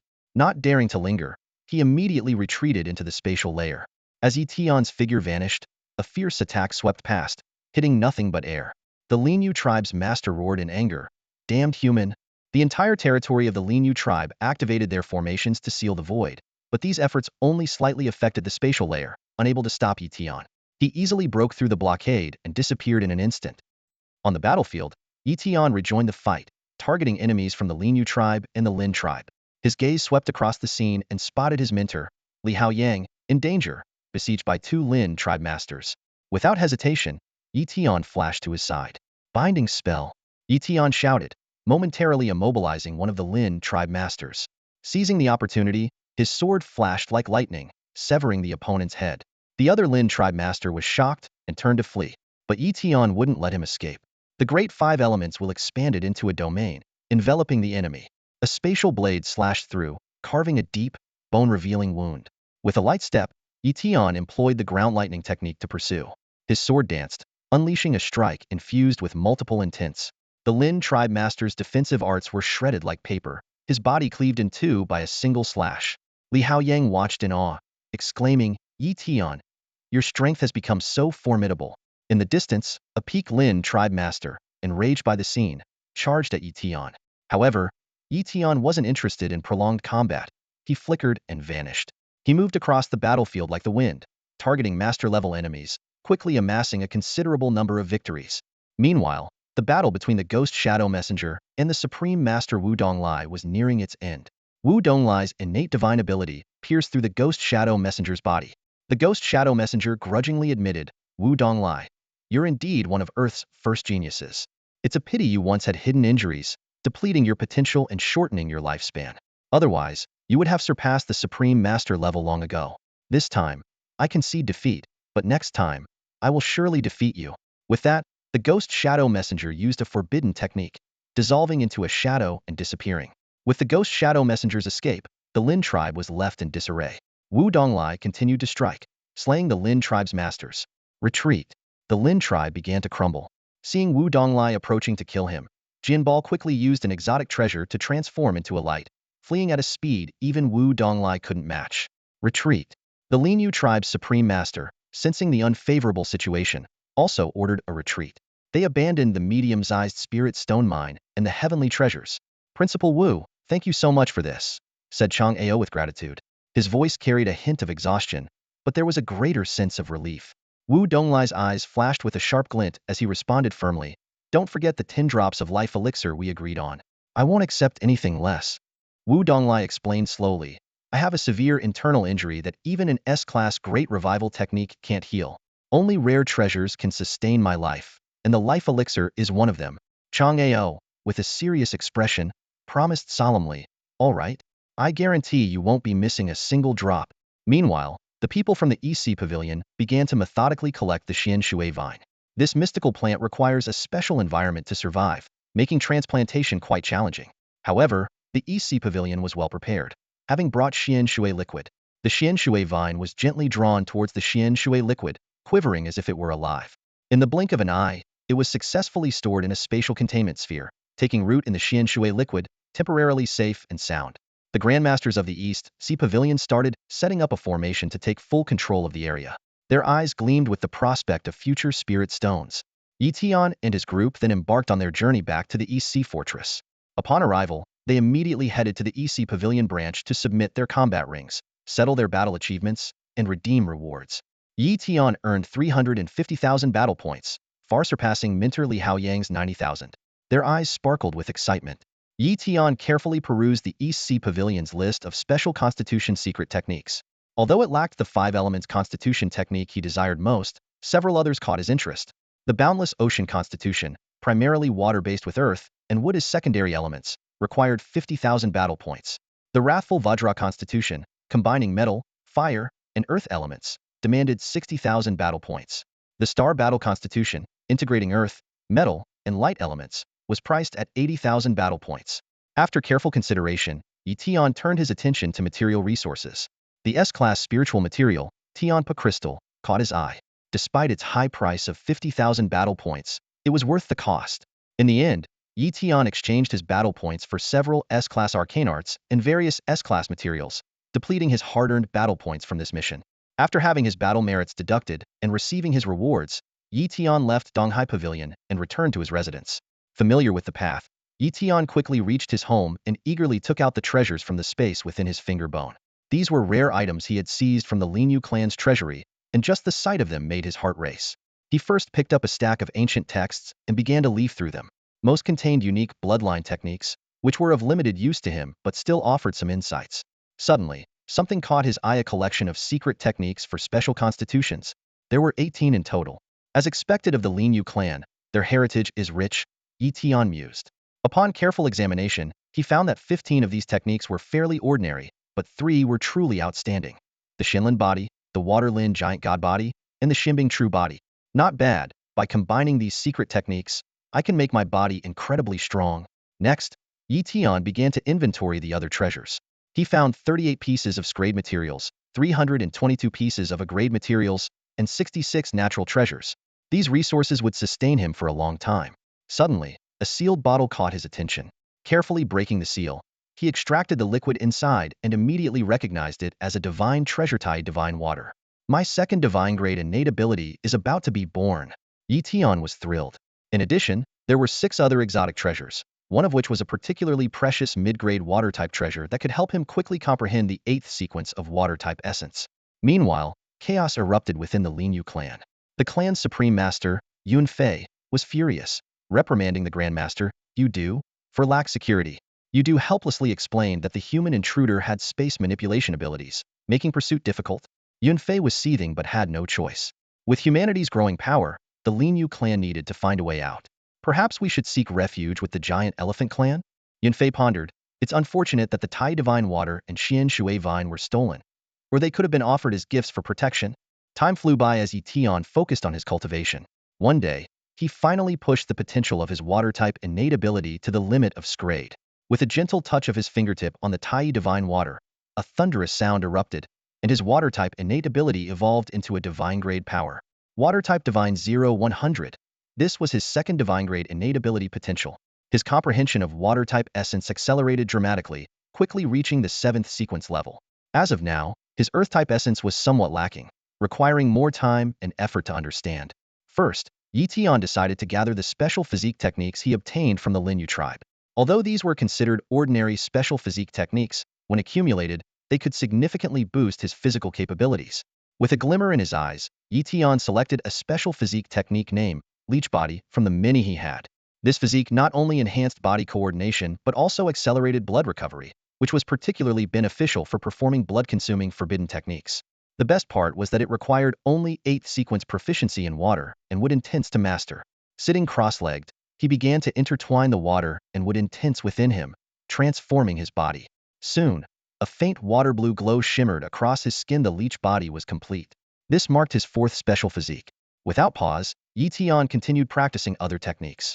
The 5th, 6th, and 7th special physiques were mastered in succession, steadily enhancing his physical attributes. A month later, He had mastered 18 special physiques, a feat so extraordinary that it would be hard for anyone to believe. Even more astonishing, some similar special physiques fused into new forms, offering superior benefits. Tian was secretly delighted, knowing his power had reached a new height. One day, he exchanged an unnecessary mid-grade water-type treasure with a Grandmaster for a mid-grade earth-type treasure, preparing for his next phase of cultivation. Half a month flew by, and Tian finally met the conditions to cultivate the boundless ocean body, 7th sequence water intent, along with 8th sequence 6th proficiency in earth and wood intents. He immediately began cultivating the boundless ocean body. Soon, a thunderous roar erupted within him, triggering a dramatic transformation that skyrocketed his physical attributes. Tian could clearly feel that the enhancement from the boundless ocean body far surpassed ordinary special physiques. In the days that followed, he successively mastered the Star Battle body and the Wrathful Vajra body, and advanced the Shinlin body, Water Lin Giant God body, and Xianbing True body to the introductory level. Another half-month passed swiftly. Finally, Tian emerged from his long seclusion. By now, he had mastered all 21 special physique techniques he had acquired. The protective glow from these special physiques layered upon one another, creating a defense so formidable that even he couldn't accurately gauge its strength. Ha ha ha, with my current power, I can face even a peak Grandmaster of exotic techniques hidden. Tian murmured to himself. A few days later, the ability association is really stingy. Tian received a belated reward from the ability association, just a small piece of scraped material. He sneered, as such things no longer impressed him.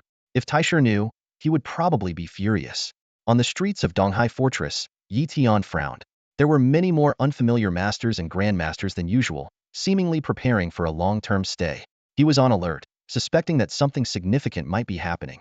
Tian sought out his mentor, Li Haoyang, to gather information. Li Haoyang looked serious and sighed. The days of peace are over. Is war imminent?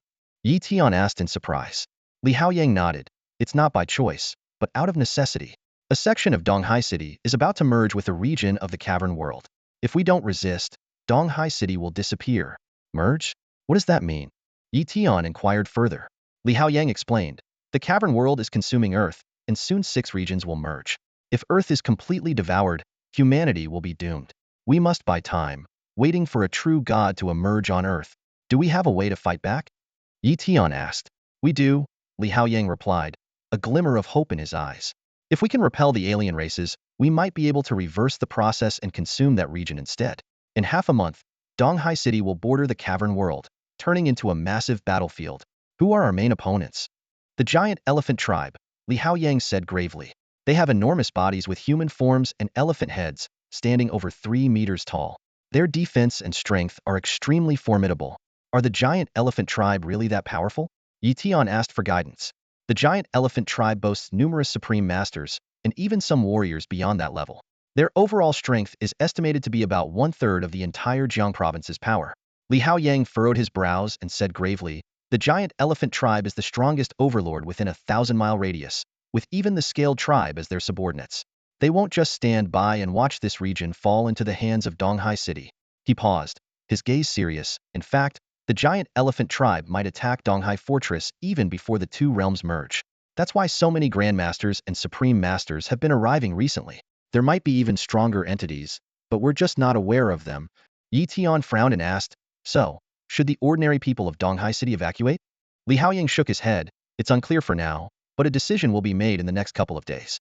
Evacuating millions of people is no small task. If it comes to that, the situation regarding the underground world will likely be revealed. Tian nodded thoughtfully. 2 days passed quickly. After several rounds of intense discussions among Jiang province's top officials, a decision was made. Evacuate the millions of residents from Donghai City and relocate them to different cities. If they don't evacuate and a defeat occurs, Donghai City could be dragged into the underground world, with disastrous consequences. As soon as the evacuation news was announced, Donghai City was thrown into turmoil. The public was confused and questioned why they had to leave their homes. Chaos erupted throughout the city. Ultimately, the underground world was revealed. Online. What is this? A world of underground caves. Tian walked along the deserted streets of Donghai City, where the usual hustle and bustle had been driven away by panic. The news of the otherworldly invasion swept through the city like a hurricane, and within days, millions of residents had evacuated, leaving behind only a few mystical arts masters and grandmaster level gifted individuals to hold the fort. Donghai Fortress became the last line of defense. Yi Tian sensed the distortions in space and estimated that in about 7 or 8 days, the two worlds would merge at this location. Seizing the opportunity, he employed his enlightenment technique to comprehend the rare spatial intricacies, hoping to elevate his spatial understanding to the 8th level. Suddenly, the ground trembled. Yi Tian halted his training and ascended the city wall. In the distance, a battalion of the giant elephant tribe rode in on colossal elephant beasts, resembling the resurgence of ancient behemoths. Donghai Fortress responded swiftly. In midair, formations converged into massive cannons, and energy beams pierced the sky. A formidable member of the giant elephant tribe used his innate abilities to transform into a towering giant, shattering the beams with a single blow. 13 transcendent Grandmasters charged out from the fortress, joining forces with numerous Grandmasters to confront the enemy. The battle erupted, dazzling lights flared, and the aftershocks continuously forced the injured Grandmasters to retreat. As the fierce battle concluded, the survivors returned to the fortress.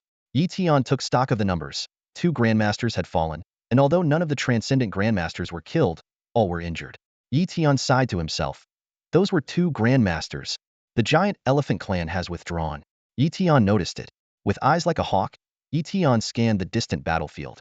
The army of the giant elephant clan was slowly retreating, but his vigilance remained. This is merely a probe. The real battle has yet to commence, he thought to himself, deciding to seize the time to enhance his strength. Yi Tian sat cross-legged, fully focused on comprehending the essence of space. As time passed, his realm steadily advanced, eventually reaching the perfection of the 9th sequence. Another day went by, and with a loud explosion within him, his understanding of space broke through to the 8th sequence, greatly enhancing his power. Just as Yi Tian was basking in the joy of his breakthrough, his mentor, Li Haoyang, hurried over. Yi Tian, the 2 realms are about to partially merge, and those above the level of Grandmaster must retreat, Li Haoyang explained with a grave expression. If you stay forcibly, there's a high risk of being swept into chaotic space currents. Yi Tian was taken aback.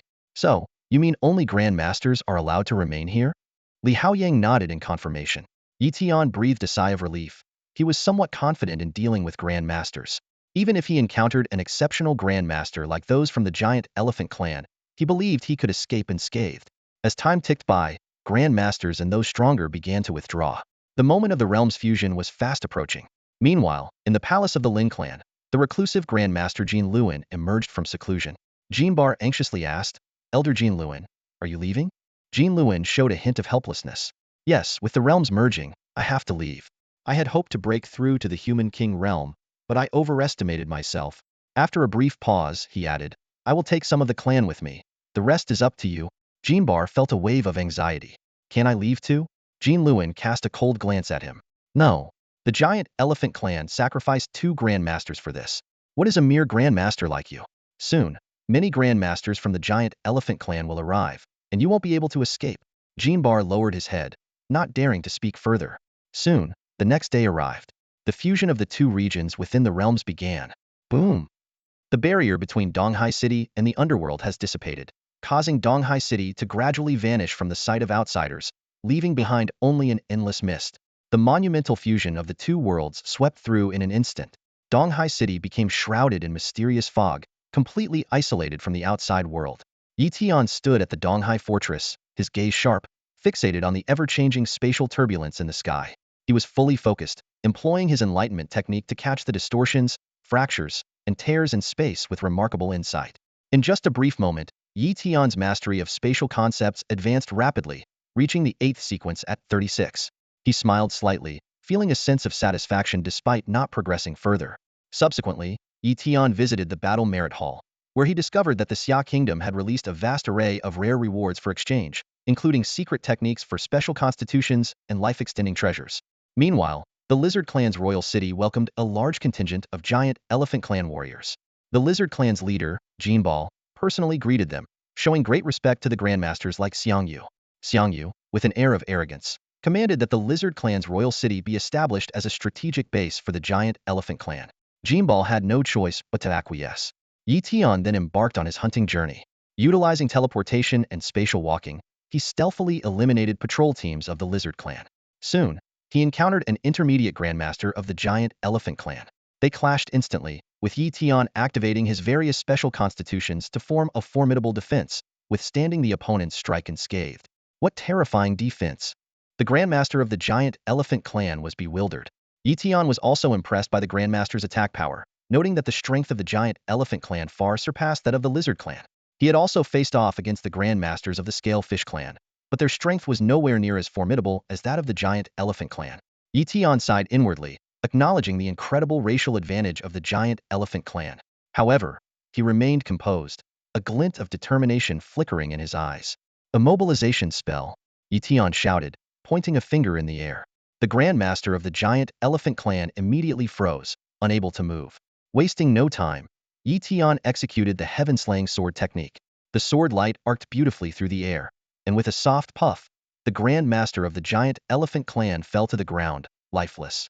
Tian quickly stepped forward, retrieving the opponent's storage ring and identification token, then used his spatial walking ability to leave the scene. Shortly after, several Grandmasters of the giant elephant clan arrived. Upon inspecting the scene, one of them said gravely, "Such sharp sword energy. Killing Xiang Long in one move, it must be a peak human Grandmaster. Chase him. We can't let him escape," another shouted urgently. However, Tian had already vanished without a trace. Over the next 3 days, Tian hunted down masters and grandmasters from both the scalefish and giant elephant clans. His actions drew the attention of many peak grandmasters from the giant elephant clan, who pursued him relentlessly. Yet, with his spatial walking ability, Tian always managed to slip away effortlessly. Finally, Tian returned to the East Sea Fortress, ready to exchange his battle merits for the secret arts of special constitutions. "Hello, your battle merits this time amount to 1.22 million. The staff at the Battle Merit Hall exclaimed in surprise. One person exchanging 1.22 million battle merits. How many Grand Masters and Masters did you have to kill for that? Tian calmly replied, "I want to exchange for this grade spatial art space jump, and these 5 special constitution secret arts." Soon, the grade spatial art space jump and the 5 special constitution secret arts were successfully exchanged. Upon returning, Tian didn't rush into practicing space jumping or the secret techniques for special constitutions. Instead, he began to organize the spoils from his recent endeavors. Sitting cross-legged, Tian placed a collection of storage rings before him. He took a deep breath, a glimmer of anticipation in his eyes. One by one, he took out treasures from the rings, skillfully sorting them into categories: spiritual stones, materials, secret arts, rare treasures. After more than half an hour, everything was neatly arranged. Tian started inspecting each item when a particular metal plate caught his attention. Picking it up, he frowned slightly. The ancient elephant body? After reading it carefully, excitement sparked in his eyes. It can actually merge with dragon-type special constitutions to form the ancient dragon elephant body. The metal plate detailed the method for merging into the ancient dragon elephant body. Tian muttered to himself, "It requires dragon's blood and ancient elephant's blood as mediums."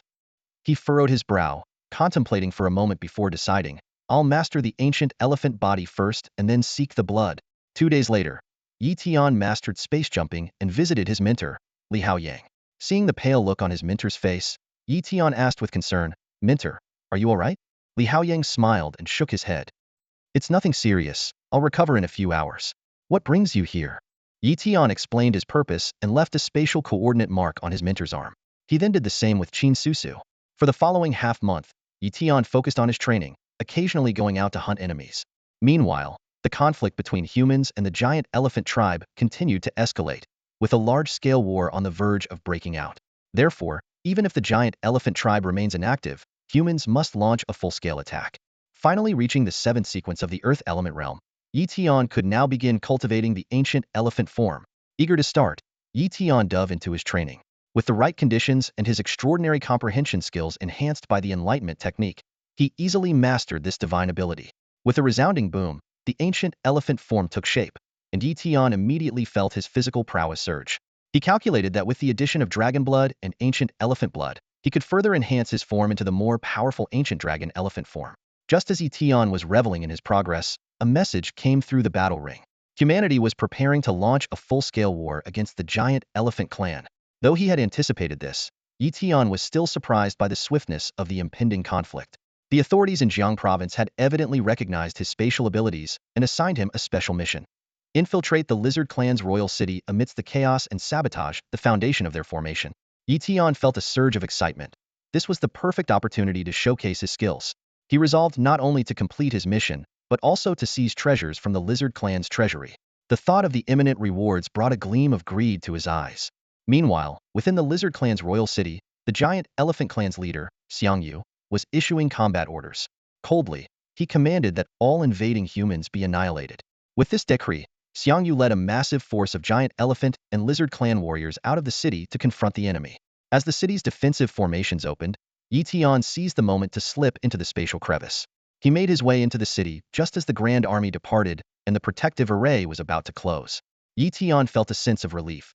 Without such timing, penetrating the formidable formation, modified by the giant elephant clan, would have been nearly impossible. Tian decided to remain hidden for now, waiting for the perfect moment to wreak havoc. As his eyes scanned the city's structures, he began formulating a plan to locate the treasury. No rush. After the giant elephant clan clashes with humanity, I'll cause a disturbance. First, I'll find the lizard clan's treasury, Tian mused to himself. After much searching, Tian finally discovered the treasure vault located deep within the palace hall of the Lin clan's royal city.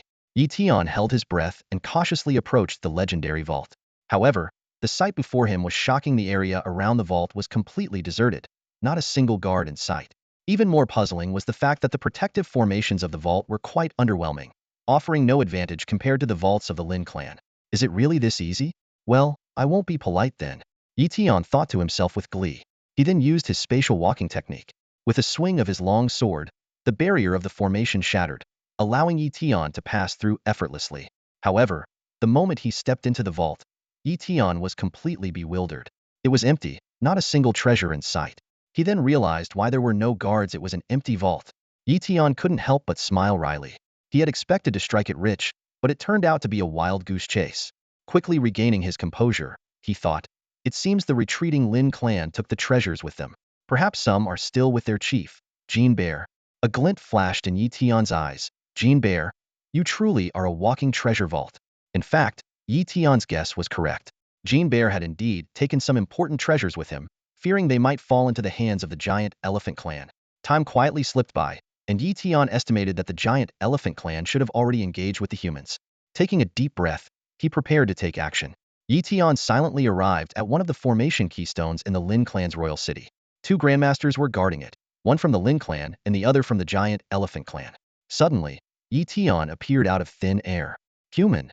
The two Grandmasters were about to strike, but were swiftly eliminated by Tian's sword. To him, these beginner Grandmasters were nothing more than ants. Without hesitation, Tian unleashed his sky-cleaving sword technique. The sword light streaked across, violently striking the foundation stone. With a thunderous crash, the stone shattered. Tian then used his unique skills to completely destroy the area. Enemy attack. The strong warriors of the Lin clan and giant elephant clan rushed over. However, Tian had already moved to the second keystone, repeating his tactics by killing the guards and destroying the stone. By the time the giant elephant clan realized someone was destroying the keystones, Tian had already taken out the third one. With the loss of these three critical keystones, the protective formation of the Lin clan's royal city was rendered useless, unable to be reactivated until the stones were repaired. Mission accomplished. Time to retreat. Tian decisively withdrew, unwilling to face the Grandmasters of the giant elephant clan in direct combat, who might be as powerful as he was. Meanwhile, on another battlefield, Li Haoyang was fleeing in a panic. Come on, I'm just a beginner Grandmaster, and you 5 intermediate Grandmasters are ganging up on me? Isn't that overestimating me? He complained as he ran. Earlier, Li Haoyang had used his powerful innate skill, the Water and Fire Dragon Kill, to instantly slay a beginner Grandmaster of the giant elephant clan, unaware that the opponent was a noble. The 5 intermediate Grandmasters were that noble's guards. Caught off guard, Li Haoyang had killed their young master from behind, enraging the guards. They immediately abandoned their respective opponents to join forces against Li Haoyang. Water and Fire Dragon Kill. Li Haoyang once again unleashed his formidable innate skill. However, the 5 Grandmasters were no pushovers. They spread out, activating a bloodline secret technique to conjure the image of an ancient elephant, which withstood Li Haoyang's attack. Suddenly, a deafening roar of the ancient elephant echoed. Li Haoyang felt his internal organs churning and spat out a mouthful of blood. He hurriedly used his water-based healing technique to recover, but before he could fully heal, the combined attack of the 5 Grandmasters descended upon him. With a resounding crash, Li Haoyang was sent flying, crashing through a row of giant trees before coming to a stop. I can't hold on. I need help.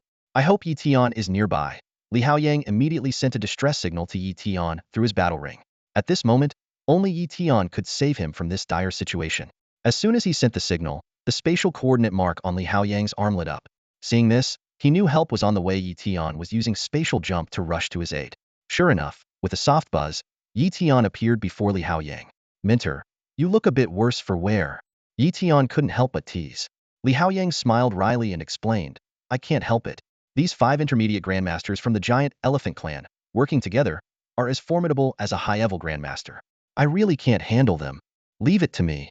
Without further ado, Yi Tian charged towards the 5 grandmasters. A barrage of level techniques rained down like a storm, raising clouds of dust. When the dust settled, the 5 intermediate grandmasters were barely clinging to life. Seizing the opportunity, Yi Tian's sword flashed, completely annihilating these formidable foes. Yi Tian, thank you for saving me. Li Haoyang quickly expressed his gratitude. Mentor, do you know the whereabouts of the Lin clan's chief, Jin Bear?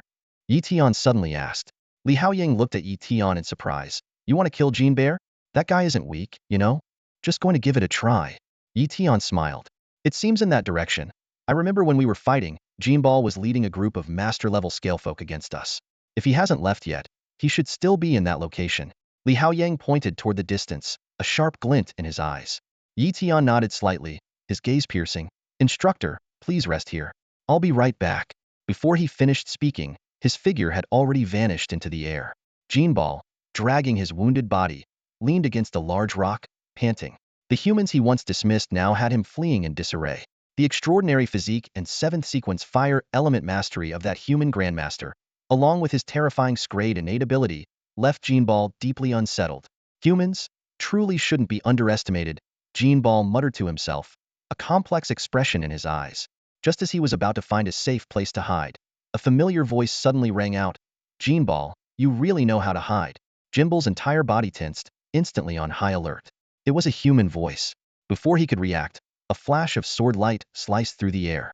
Yi Tian emerged from the space rift, his sword enveloped with the 7th sequence sword intent and various powers of will, striking toward Jinbal with unstoppable force. Innate ability Xuanlin armor, Jinbal shouted, and a shimmering golden scale armor instantly covered his body. Yet under Yi Tian's astonishing strike, the Xinlin armor was easily shattered. Blood splattered, and Jinbal staggered backward, staring at Yi Tian in disbelief. It's you, Yi Tian. It's you, Yi Tian. Jinbal recognized Yi Tian, having once sent his people to assassinate him, so he naturally knew who Yi Tian was. But he never expected Yi Tian to possess the ability to walk through space and even manage to wound him. No wonder you're the leader of the Lin clan. Your defense is truly formidable. Yi Tian murmured to himself. Hearing this, Jinbal was furious and roared. Yi Tian, you're courting death. With a wave of his hands, he unleashed a bloodline technique. 1,000 blood threads. Countless blood-red threads rained down on Yi Tian. However, these seemingly fierce attacks shattered upon contact with Yi Tian, unable to penetrate his defense. Seeing this, Yi Tian's lips curled into a slight smile. He formed a seal with his hands and said in a low voice, Great 5 Elements Wheel, Transform Domain. Wood Realm Technique. In an instant, the surrounding space twisted and transformed into a lush wooden world. This rank wood element technique could not only trap enemies but also restrain them. Concerned that Jinbal might escape, Yi Tian decided to use this technique. Immediately, Yi Tian's figure flickered, and he teleported right in front of Jinbal. Jinbal tried to evade, but Yi Tian's low shout held him in place. Binding spell. With the 8th sequence spatial intent enhancing the binding spell, even Jinbal struggled to resist. Yi Tian seized this fleeting opportunity, activating over 20 special constitutions within himself, causing his power to surge several times over. Heaven Slashing Sword Technique.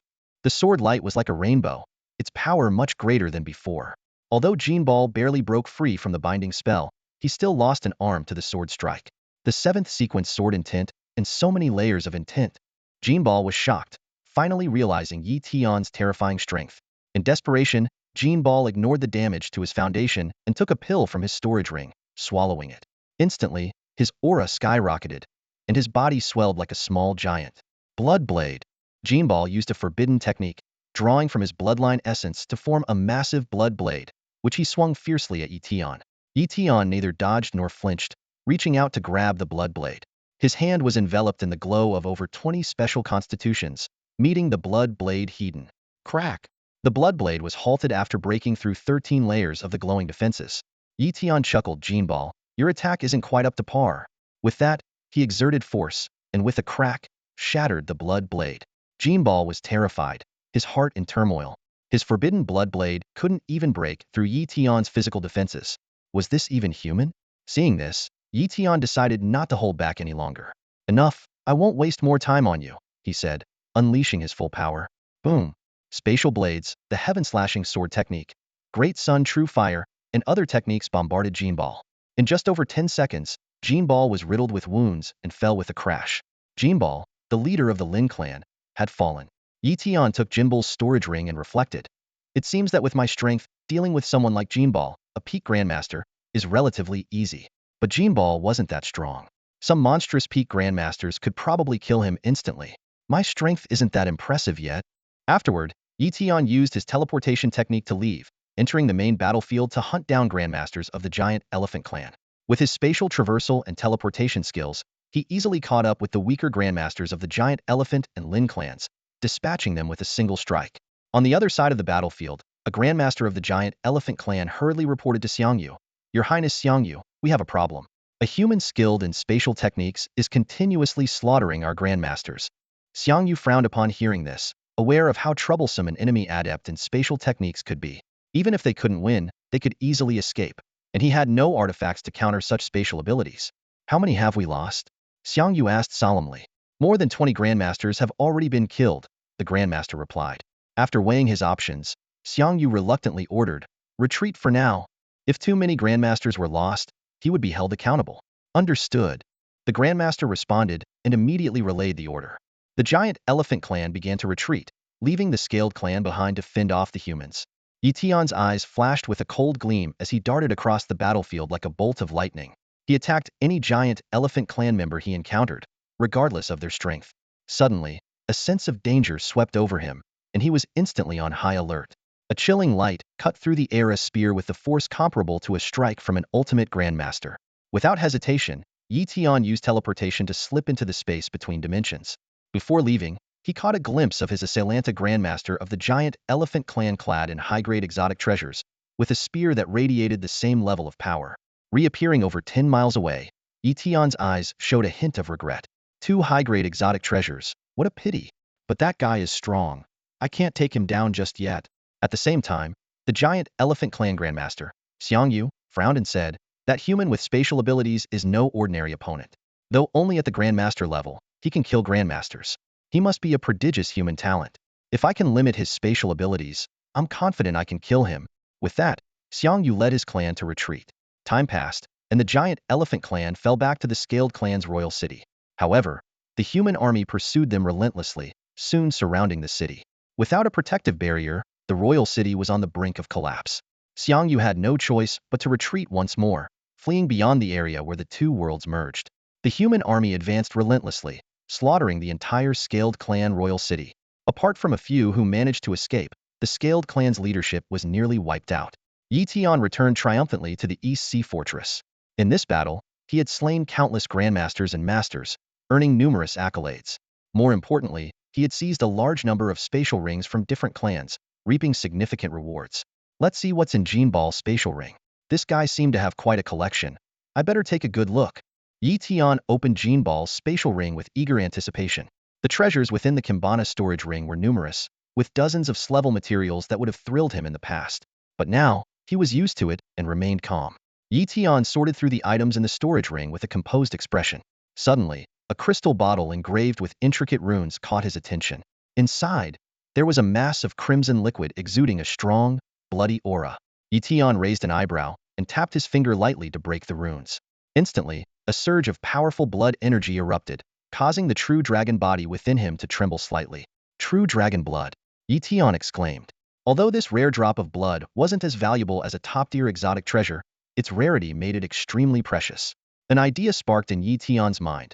His cultivation of the ancient dragon elephant body was in need of such dragon blood.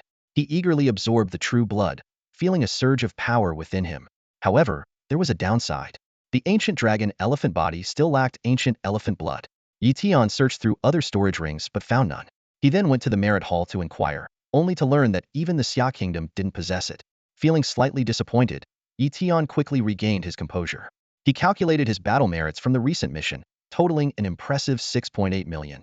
As he was about to leave, he had a sudden thought and casually asked, "Is there a secret technique for special physiques like the 5 elements sacred body?" The staff member, surprised, replied, "There is one. but it requires an application. Yi Tian immediately submitted an application.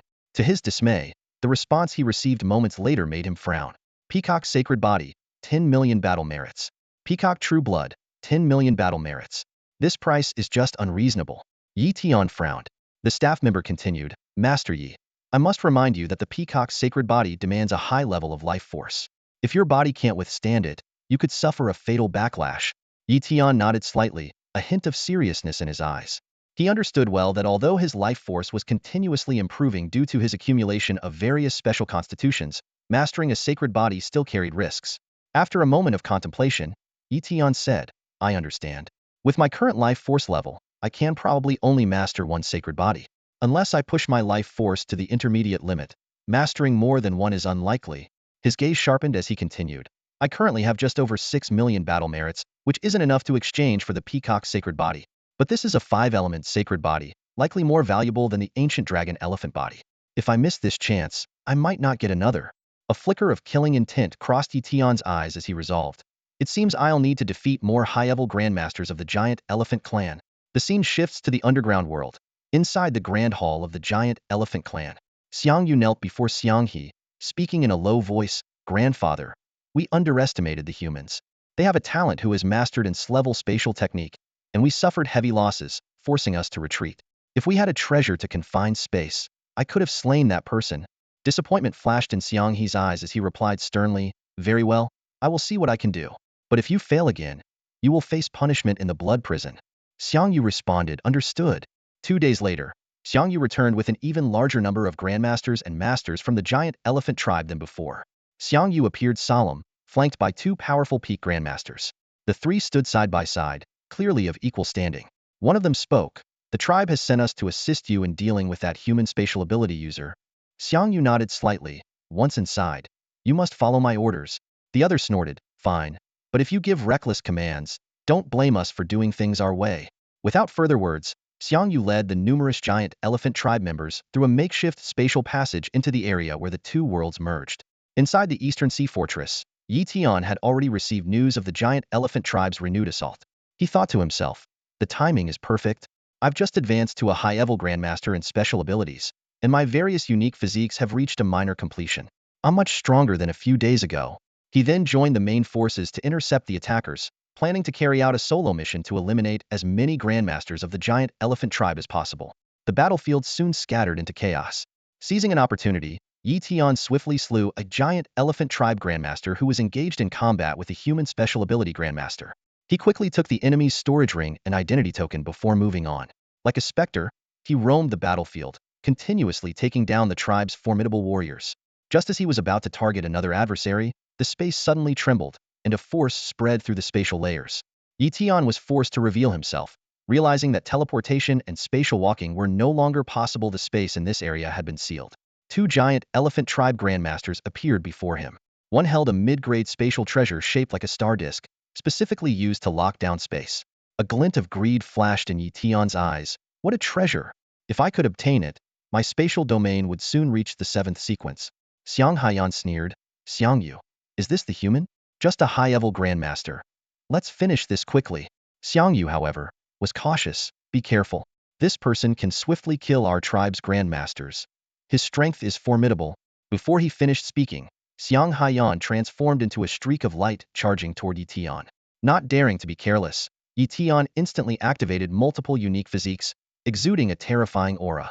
With a wave of his hand, he cast a paralyzing spell, momentarily immobilizing Xiang Haiyan, then followed with his ground-crossing golden light technique and heaven-splitting sword technique.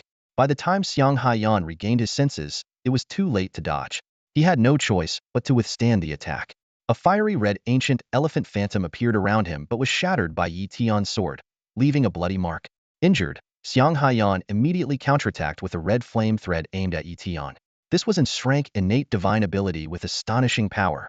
Struck by the attack, the layers of light from Yi Tian's unique physiques were peeled away, stopping only at the 23rd layer. He was shocked. What a terrifying attack. His fire domain has reached the 7th sequence. Even more surprising was Xiang Haiyan himself. As a top genius of the giant elephant tribe, he was wounded by Yi Tian, and his full-force strike failed to penetrate the opponent's defense. He shouted, Attack together. Don't let him escape. Xiang Yu joined the fray with a top-grade treasure spear. Knowing he couldn't take the hit Hedon, Yi Tian immediately used an shrank mental ability attack. Unfortunately, the treasures on the two had resistance to mental attacks, only slightly slowing them down. Yi Tian unleashed multiple shrank abilities, but the gap in power was too great, resulting in limited damage. Facing Xiang Yu's fatal strike, Yi Tian activated his 5 elements wheel defense, yet it was still pierced. At the critical moment, another light emerged from him divine technique. Golden Scale. With a resounding clang, Yi Tian was knocked back, but his defense was intact. Xiang Yu and Xiang Haiyan were astonished. A protective divine technique? Are you a descendant of a true god? In the subterranean world, only those with divine-level bloodline talents can perform divine arts, or they can use special forbidden techniques, though the cost is significant. When Yi Tian performed the divine arts with such ease, it left Xiang Yu and Xiang Haiyan deeply puzzled. They exchanged a wary glance, contemplating in their hearts, who exactly is this young man? Although Earth is generally more powerful than the giant elephant clan, it's impossible for a true god to emerge in the Xia kingdom without being noticed. Could some kind of treasure have enhanced his talents? A glint of greed flashed in Xiang Yu's eyes as he growled, "Attack!" Both grandmasters of the giant elephant clan launched a fierce assault, their momentum unstoppable. Yi Tian faced them single-handedly. Despite the immense pressure, he remained composed.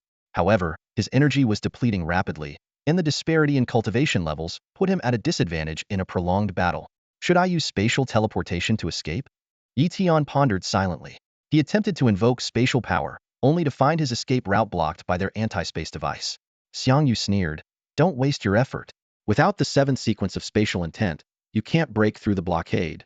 Yi Tian sighed, his expression turning serious. "Looks like I'll have to use that move." Suddenly, he unleashed a mutated arcane art, and a strange light shot into Xiang Yu's body. Xiang Yu's face changed dramatically as he felt his life force draining away. The Great Hope art? No, it's the Great Despair art. Yi Tian thought with satisfaction, continuously employing this terrifying arcane art.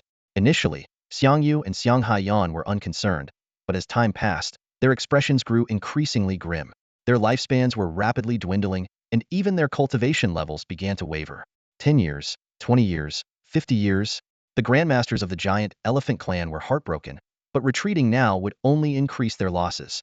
They gritted their teeth, determined to fight Yi Tian to the end. Yi Tian also felt the toll on his own lifespan, but with the longevity art as his safeguard, he was fearless. His eyes shone with determination as he continued this tug-of-war of life force. Xiang Yu and Xiang Haiyan were deeply pained by the loss of their lifespans, but retreating was not an option. If they retreated, the losses would be too great. Moreover, Yi Tian wouldn't let them leave. Once they remove the ceiling formation, do they really think they can escape from a spatial ability user? Xiang Yu roared, "Human, you're insane. Your life force is draining. Continuously using this mutated power is a heavy burden on you. Do you really want to perish with us?" Yi Tian smirked coldly, "Rest assured, you'll die first."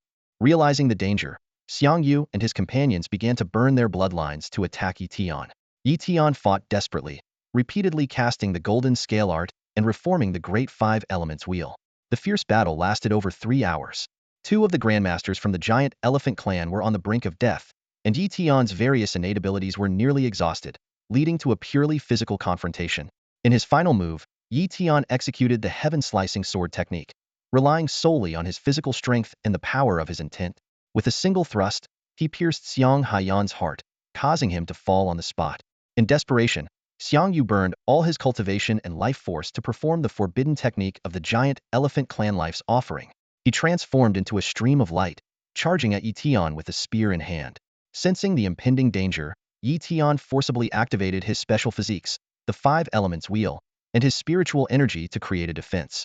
With a bang, he was sent flying, and his armor was completely destroyed. Leaning against a tree and gasping for breath, Yi Tian began to absorb the spiritual energy of heaven and earth to recover. Once he regained some strength, he took out spirit stones to further restore his abilities. After a few minutes, he approached Xiang Yu's lifeless body, collected his storage ring, weapon, and identity token, and finally left the scene. At this point, Yi Tian's combat strength was quite low. If he encountered a top-tier master from the giant elephant clan, he would surely be unable to win. Decisively, he used his earth-based abilities to burrow underground and create a small space to quietly recover his strength. Soon after, a grandmaster from the giant elephant clan arrived, discovering the fall of Xiang Yu and Xiang Haiyan, which threw them into disarray. However, the giant elephant clan did not retreat. and the battle remained at a stalemate. Tian quickly recovered with the help of rare resources, but full recovery would take another day.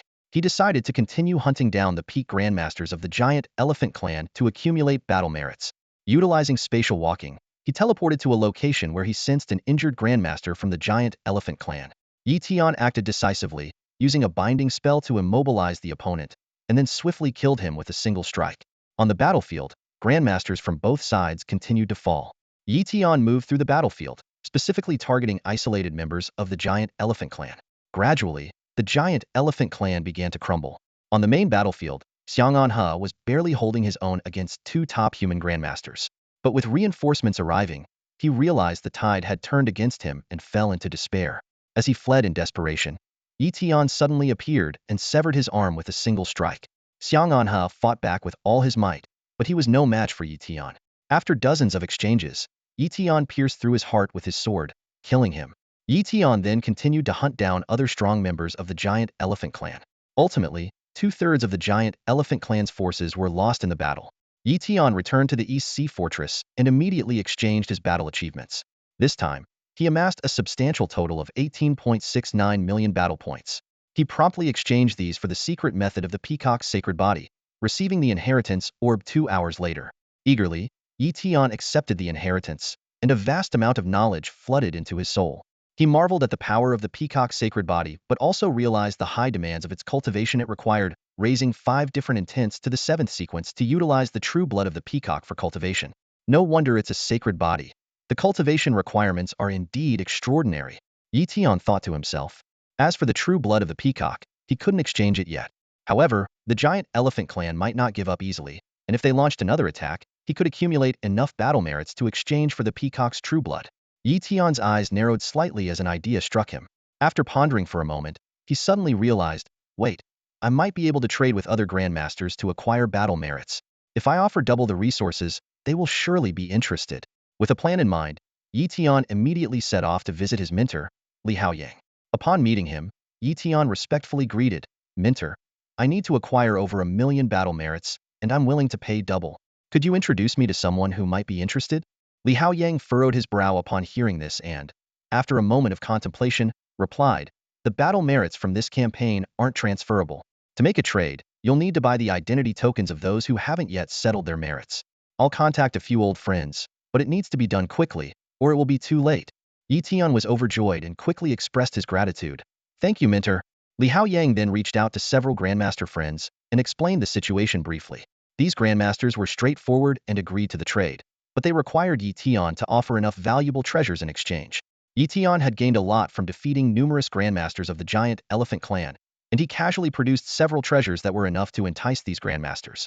Soon, Tian successfully completed transactions with several grandmasters, even acquiring some precious identity tokens from a pinnacle grandmaster of exotic arts, finally gathering the needed battle merits. Returning to the Hall of Merits, Tian quickly settled his battle merits and directly exchanged them for the coveted true blood of the peacock. Although his battle merits were completely depleted, Tian felt immensely satisfied. Now that I have both the peacock's sacred body secret technique and the true blood of the peacock, I just need to comprehend the 5 elements intent to the 7th sequence to meet the cultivation requirements. Tian mused to himself, I can't start cultivating right away, so I'll wait until this war is over. Next, Tian began sorting through the storage rings of the giant elephant clan's grandmasters, paying particular attention to those of pinnacle grandmasters like Xiang Yu. While examining Xiang Yu's storage ring, Tian stumbled upon an astonishing treasure. Tian was elated. His luck was incredible. Could this be ancient elephant blood? After careful examination, Tian confirmed that this was indeed the blood of the ancient elephant. A flicker of excitement flashed in Tian's eyes as the crystal-clear blood in his hand emitted an ancient and mysterious aura. With the true blood of the dragon and the blood of the ancient elephant, he finally had the rare treasures he needed. He took a deep breath, feeling fortunate for the serendipity that allowed him to acquire these 2 kinds of blood, setting the stage for cultivating the ancient dragon elephant physique. Now that I have all the materials, it's time to start cultivating, Tian murmured to himself, determination gleaming in his eyes. He sat cross-legged, placing the 2 types of blood in his palms. Closing his eyes to focus, he slowly absorbed the blood into his body, following the cultivation method of the ancient dragon elephant physique. As the blood entered his system, Tian felt a wild surge of power rampaging within, threatening to tear him apart. But he was prepared and used his cultivation technique to guide this force through his meridians. As time ticked by, Yi Tian's body underwent a transformation. His muscles became more defined, and his skin took on a faint golden glow. 3 hours later, the two types of blood completely merged into his body, triggering the fusion and metamorphosis of the true dragon physique and the ancient elephant physique. Another half-hour passed, and with a thunderous roar, the two unique physiques fully integrated. Instantly, a colossal dragon-elephant phantom appeared behind Yi Tian, letting out an earth-shaking roar. The sound echoed throughout the East Sea Fortress, alerting many Grandmasters. However, they assumed it was some antics from the giant elephant tribe and paid it little mind. Yi Tian opened his eyes, feeling the surging power within him, and was overjoyed. "I've finally mastered the ancient dragon-elephant physique." He stood up, feeling as if every cell in his body brimmed with boundless strength, like a newborn ancient dragon-elephant calf. Yet, amidst his joy, Yi Tian also realized a limitation. It seemed his life level could only sustain one holy physique. Attempting to cultivate another might be beyond his current capabilities. "It looks like I need to elevate my life level," he pondered, deciding to wait until his strength advanced further before pursuing the peacock holy physique. Time flew by, and several days passed in the blink of an eye. The struggle between the wills of Earth and the Netherworld over the fusion zone was nearing its end. The Xia Kingdom believed the giant elephant tribe had given up, as there had been no sign of the enemy for days. Humans held the advantage, with the worlds while gaining fortune and support, hoping to fully integrate this region into Earth. However, the giant elephant tribe had not surrendered. Their prodigy, Xianglong, had returned, possessing strength far surpassing his peers. The tribe's leaders decided to deploy Xianglong, leading a team to execute a decapitation strike. Soon, Xianglong quietly infiltrated the battlefield with a group of Grandmasters, blending in with ordinary Grandmasters without revealing their presence. The alarm at the East Sea Fortress sounded, and human Grandmasters rushed to engage the enemy. Yi Tian joined the fray, eager to earn more battle merits.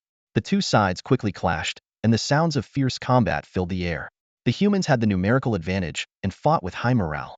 Among them, Qin Wuhan, a top Grandmaster from the Qin family in Jianghai City, displayed extraordinary combat prowess. He swiftly injured a peak Grandmaster of the giant elephant tribe and was about to unleash his innate divine skill to finish him off. Just then, another Grandmaster from the giant elephant tribe charged forward. Qin Wuhan was unfazed, ready to deal with both. But at that moment, the situation took an unexpected turn. The Grandmaster of the giant elephant clan exuded a terrifying aura. He was none other than Xianglong. A cold gleam flashed in Xianglong's eyes as he formed a seal with his hands and shouted, "Innate divine ability, heavenly dragon bind." In an instant, countless tiny shadowy dragons materialized around Qin Wuhan, encircling him like a web. Qin Wuhan roared, "Break it," unleashing his full might in an attempt to shatter the bind. However, the shadowy dragons were extraordinarily resilient, and no matter how he struggled, he could not free himself. Xianglong sneered, and a top-grade treasure staff appeared in his hands out of thin air. The staff glowed with a golden light, imbued with another innate divine ability. Gripping the staff with both hands, he thrust it towards Qin Wuhan. "Break!" The thrust was cataclysmic. Qin Wuhan's pupils contracted as his body was utterly obliterated by the terrifying strike before he could even react. Thus fell a pinnacle Grandmaster of humanity. Xianglong, his momentum undiminished, turned to attack the other human Grandmasters. His nearly invincible prowess allowed him to kill a Grandmaster with a mere casual strike. "Retreat quickly!" The human Grandmasters, filled with terror, scattered in all directions. In the distance, Yi Tian was engaged in combat with other giant elephant Grandmasters. Hearing his comrades' cries for help, he immediately used teleportation to reach them. Swish! Yi Tian appeared in front of Xianglong, blocking his path. "You deal with the other giant elephant Grandmasters. Leave him to me," Yi Tian said firmly. The other Grandmasters wasted no time in escaping the battlefield. Xianglong stared coldly at Yi Tian. "Teleportation? So you're the spatial ability user who killed Xiang Yu and his lackeys?" Before the words were fully out of his mouth, a sphere appeared at his brow, emitting a unique spatial wave that instantly locked down the surrounding area. Before Yi Tian could react, Xianglong's figure flashed, appearing before Yi Tian as if by teleportation. This was not true teleportation, but rather the visual effect caused by breaking the sound barrier with sheer physical strength. Caught off guard, Yi Tian could only brace himself for the impact. Boom! The massive force shattered his 5 elements wheel and broke through the glow of dozens of special constitutions, nearly piercing his divine golden scale art. Yi Tian flew back like a kite with a broken string, hurtling dozens of meters away. A flicker of surprise crossed Xianglong's eyes. You've combined over 20 special constitutions and are a spatial ability user who can even perform divine arts. Truly monstrous. If you had reached the Grandmaster level, I wouldn't be your match. But now, you shall die. Before the words were finished, Xianglong's body expanded, transforming into a 10-meter-tall giant elephant. This was another of his innate divine abilities, Dragon Elephant Heaven. The gigantic Xianglong resembled a primordial dragon elephant, and the treasure staff in his hands grew larger, descending upon Yi Tian like a thunderbolt. This strike was earth-shattering, and Yi Tian knew he would perish if he did not give his all. Without hesitation, he activated his ancient dragon elephant physique, his body enveloped in a primal, ancient aura, each movement brimming with the terrifying power of the ancient dragon elephant. Sky-splitting sword technique, slash. Yi Tian roared, swinging his sword. The sword intent fused with various forces, meeting Xianglong's devastating strike heat. Boom! Their attacks collided midair with a deafening explosion. Though cracks appeared in Yi Tian's treasure sword, he astonishingly managed to withstand Xianglong's fearsome blow. Xianglong's pupils contracted sharply, staring at Yi Tian in disbelief. The ancient dragon elephant physique. Yi Tian has mastered this sacred body. The sacred body. Even Xianglong had seen it in the depths of the netherworld, a physique that only the prodigies of the netherworld could cultivate. Each individual with such a body came from top-tier alien races, and were beings that even he had to look up to. A flicker of shock passed through Xianglong's eyes, quickly turning into rage. With a furious roar, his massive form charged towards Yi Tian, each step causing the earth to tremble. Although Yi Tian's strength was not on par with Xianglong's, his sacred body provided him with astonishing defense. He employed divine and mystical arts to withstand Xianglong's ferocious attacks. Seizing an opportunity, Yi Tian once again cast the Great Despair technique, aiming to deplete Xianglong's lifespan. However, a piece of green wood appeared above Xianglong's head, reducing the technique's effect to almost nothing. Yi Tian's eyes lit up as he recognized it as a divine-grade material, something that would certainly be of great benefit if acquired. The battle reached a stalemate. Seeing this, the human grandmasters rallied to attack other strong members of the giant elephant clan. An hour later, the tide turned. With numerous supportive mystical arts, Yi Tian gained the upper hand. Sensing the unfavorable situation, Xianglong decisively used a talisman to escape. Yi Tian immediately ordered the pursuit of the remaining grandmasters of the giant elephant clan. At the East Sea Fortress, Yi Tian returned to rest, waiting for the outcome of the merging of the two worlds. A day later, a violent tremor swept through. Half an hour later, the East Sea Fortress appeared on Earth, re-establishing contact with the outside world. Clearly, the Earth realm had successfully annexed this territory. Satisfied, Yi Tian strolled through the streets of East Sea City. While some people left, fearing further changes, more gifted individuals with special abilities flocked in, seeking opportunities in this new domain. Yi Tian no longer concerned himself with these matters, focusing instead on the exchange of his battle merits. He obtained 3 top-grade treasures, over 20 mid-grade items, and more than 300 lower-grade ones, a bounty so abundant it even left him astonished. Yi Tian prepared to negotiate with a larger corporation for trade. In the VIP room of the Star Pavilion, Yi Tian and Yang Qing sat down. A beautiful waitress with the skills of a master of exotic arts entered and poured tea for Yi Tian. Yi Tian was slightly surprised. Having a master-level beauty as a waitress indicated the extraordinary foundation of the Star Pavilion. In small cities, a master of exotic arts would be considered a top-tier expert, yet here, she served as an attendant, showcasing the formidable strength of the Star Pavilion. Yi Tian took a sip of tea and got straight to the point. Master Yang, I have quite a few exotic treasures and rare materials from the underground world. How does the Star Pavilion acquire them? Yang Qing smiled and explained. We use spirit stones, the common currency in the underground world. Yi Tian shook his head. I don't need spirit stones. His storage ring was already filled with spirit stones, spoils from many battles with masters and grandmasters. What does Master Yi want then? Yang Qing asked curiously. Yi Tian's eyes were intense. Does the Star Pavilion have any sacred body secret techniques?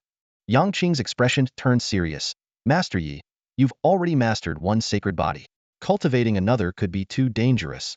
Yi Tian pressed on, and after a moment of contemplation, Yang Qing revealed, we do have some sacred body secret techniques, but most human cultivators perish while practicing them, so they are restricted from trade.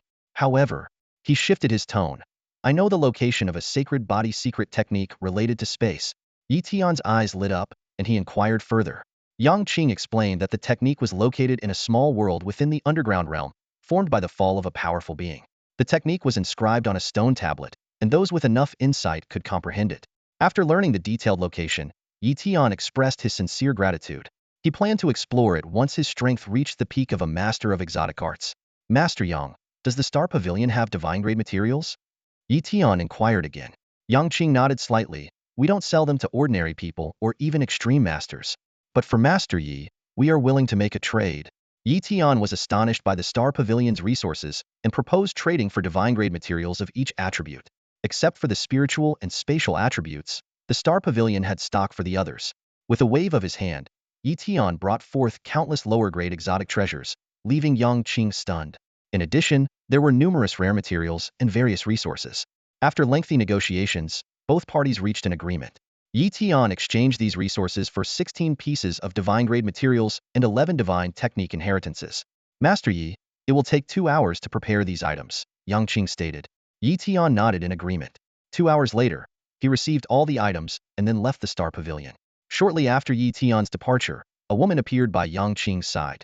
Yang Qing treated this woman with utmost respect. Master Han Bing, Yang Qing said respectfully, frowning slightly. Why does Yi Tian need so many divine materials and spells? Is he really capable of mastering them? Han Yin, a powerful figure in the realm of human kings and a board member of the Xingqiang group, smiled calmly. What's so strange about that? The Earthworld will eventually merge with the underground realms. Many forces have already been secretly collaborating with alien races. As long as those races are friendly towards humans, the higher-ups can tolerate or even cooperate with them. Yang Qing suddenly understood. Are you suggesting that Yi Tian might be collecting these materials for the alien races? Very likely, Han Yin nodded. To many alien races, we humans are just another kind of alien. As long as they are not like the cults aiming to destroy humanity, most alien races are willing to coexist peacefully and do business. Han Yin's expression turned serious. Regardless of who is behind Yi Tian, we must not offend him. At his current pace of growth, he will become a supreme Grandmaster in a few years, and his strength will not be inferior to mine. Yang Qing responded solemnly, understood. As soon as the words were spoken, Han Yin's form vanished without a trace. Meanwhile, back in Donghai City, Yi Tian remained oblivious to the misunderstandings surrounding him. He was focused on using these divine materials to enhance his innate abilities, preparing to master those divine spells. As time passed day by day, Yi Tian first used grade materials to push the potential of his innate abilities to their limits. Then, by coming into contact with divine materials, each of his abilities ascended to a divine level. His wood, fire, and earth abilities broke through consecutively, allowing him to start mastering corresponding divine spells. A few days later, with a mere thought, Yi Tian brought up his data panel. He noticed a significant boost in all stats, notably the addition of several divine spells. Excitedly, he exclaimed, with so many divine spells, once perfected, my power will surely skyrocket. Yi Tian carefully contemplated the newly acquired divine spells. The divine healing spell had an astounding regenerative effect. The solar flame could incinerate anything. The ice realm could freeze everything in its path. The wind god spell granted incredible flight speed. The meteor descent was as devastating as a natural disaster. And the aurora spell had a piercing force that was remarkable. When combined, these divine spells had an unimaginably terrifying power. He felt fortunate, thinking, thank goodness for my growing reputation and formidable combat prowess, which caught the attention of influential figures, granting me this opportunity. However, Yi Tian was also aware that fame could attract assassination attempts. Yet, even if a supreme master were to attack now, he was confident in his ability to survive. Next, Yi Tian focused on enhancing his comprehension of concepts. Using mystical treasures like the Void Restriction Disc, his spatial concept quickly advanced to the 7th sequence. Other concepts also progressed over the course of a little more than a month. Yi Tian mused, now I can begin cultivating the peacock's sacred body, though my life level still needs some improvement. Thus, he began to continuously activate the longevity technique. With the support of the 7th sequence Wood Intent, the effects of the longevity technique were quite satisfactory. Additionally, Yi Tian had an abundance of scrade materials to restore his innate abilities and potential. The longevity technique could be continuously applied, allowing his abilities to quickly recover. Yi Tian immersed himself in cultivation, and time flew by. 2 months later, he sensed that his life level had reached the intermediate limit, with the next step being an advanced life form. Although the transition was challenging, a glint of excitement flashed in Yi Tian's eyes. It's time to cultivate the peacock's sacred body. Taking a deep breath, he activated the 5 elements metal, wood, water, fire, and earth off the 7th sequence intent, channeling them through his meridians according to the peacock's sacred body's cultivation method. Without hesitation, he swallowed the peacock true blood. Boom! Energy surged through his body like a tidal wave. Yi Tian gritted his teeth, focusing intensely on guiding the energy to transform his physique. As time passed, his body underwent continuous metamorphosis. Suddenly, a resonant peacock cry echoed through the void. A gigantic peacock phantom appeared around Tian, its imposing presence spreading out briefly before dissipating. He opened his eyes, a faint smile playing on his lips. As expected, the intermediate life form limit can accommodate 2 sacred bodies. However, Tian was not content with this achievement. He knew that to integrate a 3rd sacred body, he must break through to an advanced life form. Thus, he continued to utilize the longevity technique, gradually eroding the boundary between intermediate and advanced life forms. Another month passed swiftly. Tian not only elevated his cultivation to the pinnacle of the Grandmaster of exotic techniques, but also perfected various divine techniques. He was ready to step into the great Grandmaster realm, yet he chose to advance further, enhancing his life level, refining a 3rd sacred body, and then striving for the great Grandmaster of exotic techniques. Tian's eyes gleamed with determination as he murmured to himself, "It's time to set out for the small world within the cave world and acquire that space-related sacred body." He had made up his mind to embark on the journey to the cave world's small world to obtain the space-related sacred body. Yang Qing mentioned that the small world is located in a place called Huangling Mountain within the underground world. Tian arrived in the city of Modu and proceeded to the underground world through the Modu fortress. Huangling Mountain is the closest to the Modu fortress. Traveling from the Donghai fortress would mean passing through the territory of top-tier alien races, which would be suicidal. Within the Modu fortress, powerful individuals are abundant. Grandmasters are not uncommon, and extreme masters are everywhere.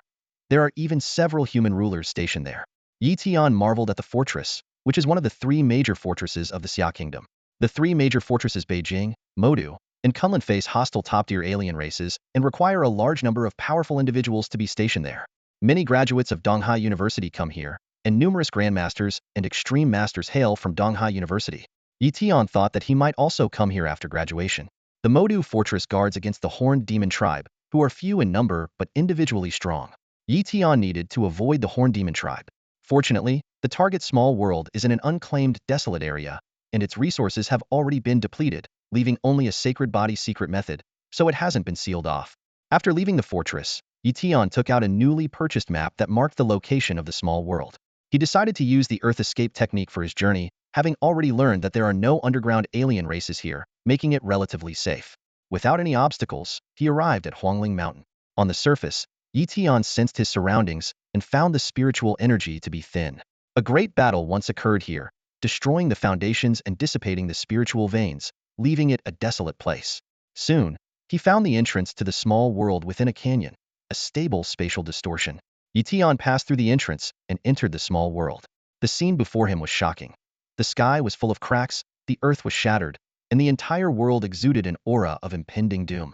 It is said that this was formed by the fall of a powerful alien being, and its destruction was inevitable. Tian headed straight for the center of the small world, where there was a stone tablet inscribed with the sacred body secret method. He used the wind god technique to move swiftly, avoiding teleportation to prevent danger. Soon, he arrived at a central crumbling stone mountain and saw an ancient stone tablet that was intact, connected to the small world. Suddenly, Tian noticed a striking figure standing in front of the stone tablet. He became alert and flew to the other side of the tablet to get a clear view. It was a cute alien girl with black horns on her head, resembling deer antlers or dragon horns. Could she be a dragon? Tian was startled. The dragon race is a top-tier alien race in the underground world, with incredible talent, reaching the human ruler level upon maturity. The girl greeted him warmly. "Hello, I'm Long Ying. Are you here to comprehend the Void Realm body too?" Tian nodded in agreement, surprised by her straightforwardness. After a brief conversation, Tian learned that the Void Realm body is difficult to comprehend, and Long Ying had been trying for months without success. After their chat, Tian prepared to comprehend the stone tablet. He employed the enlightenment technique, significantly boosting his comprehension ability, and began to delve into the stone tablet at an astonishing speed. The Void Realm physique is preserved in a unique way on this ancient stone tablet, and only those with high comprehension can grasp its secrets. Tian gazed at the stone tablet, his brow slightly furrowed. The profound essence on the tablet flowed like water, with the elements of space, earth, wind, water, and fire intertwining into a delicate cycle. He thought to himself, as expected, it's incredibly complex. Without the aid of the Tao comprehension technique, I have no hope of understanding it. Time passed slowly as Tian focused entirely on unraveling the mysteries of the elemental cycle.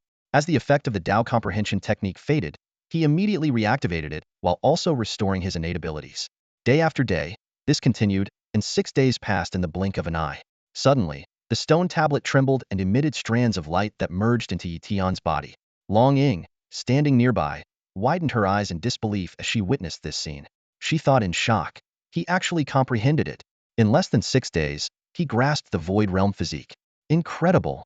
Yi Tian closed his eyes to feel the surge of inherited power. Moments later, he opened them, a hint of amazement flashing within. What a powerful sacred body technique!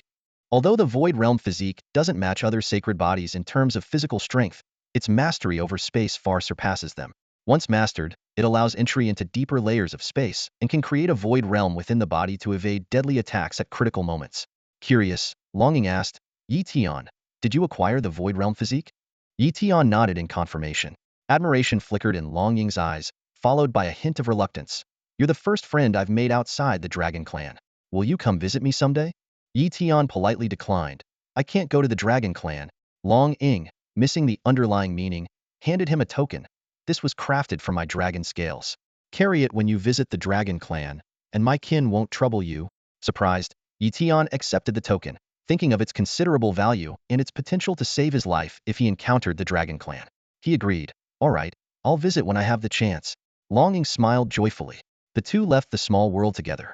After bidding farewell to Longing, Yi Tian headed towards the Demon City fortress. Shortly after, a middle-aged woman appeared beside Longing, addressing her as Little Princess. Curious, Longing asked, Aunt Shui, what kind of race are humans? Aunt Shui replied, humans are not from our world. They originate from beyond this realm. However, it won't be long before their world merges with our realm. Aunt Shui paused for a moment, then smiled and said, that young human has astonishing talent, mastering both the ancient dragon elephant body and the peacock sacred body, which is indeed remarkable. However, if he cannot become a true god, it will ultimately be difficult to change the fate of the human race. Longing countered, Yi Tian's future is uncertain. He might just become a true god. Aunt Shui shook her head and sighed. The path to becoming a true god is incredibly arduous. No matter how prodigious one is early on, it doesn't guarantee they will become a true god later. Besides, even if there's hope, the time required is extremely long. Some true gods may not allow the human race such a long respite. As she finished speaking, a hint of worry flashed in Aunt Shui's eyes, and she fell silent. At that moment, Yi Tian was making his way back, unaware that his abilities had been seen through by the Dragon Clan's powerful beings. If he knew, he would certainly be shocked. Soon, Yi Tian returned to the Demon City fortress, stayed briefly, and then headed back to Donghai City. Upon returning, he focused on comprehending the essence of the wood element, while continuously practicing the longevity technique, aiming to break through the shackles of his life level and ascend to a higher life form. Day after day passed, and in the blink of an eye, a month had gone by. Yi Tian's 7th sequence wood element comprehension had reached 70%, thanks to the aid of his divine level wood elemental talent. With only its level talent, such rapid progress would have been impossible. On this day, Yi Tian once again performed the longevity technique. Crack!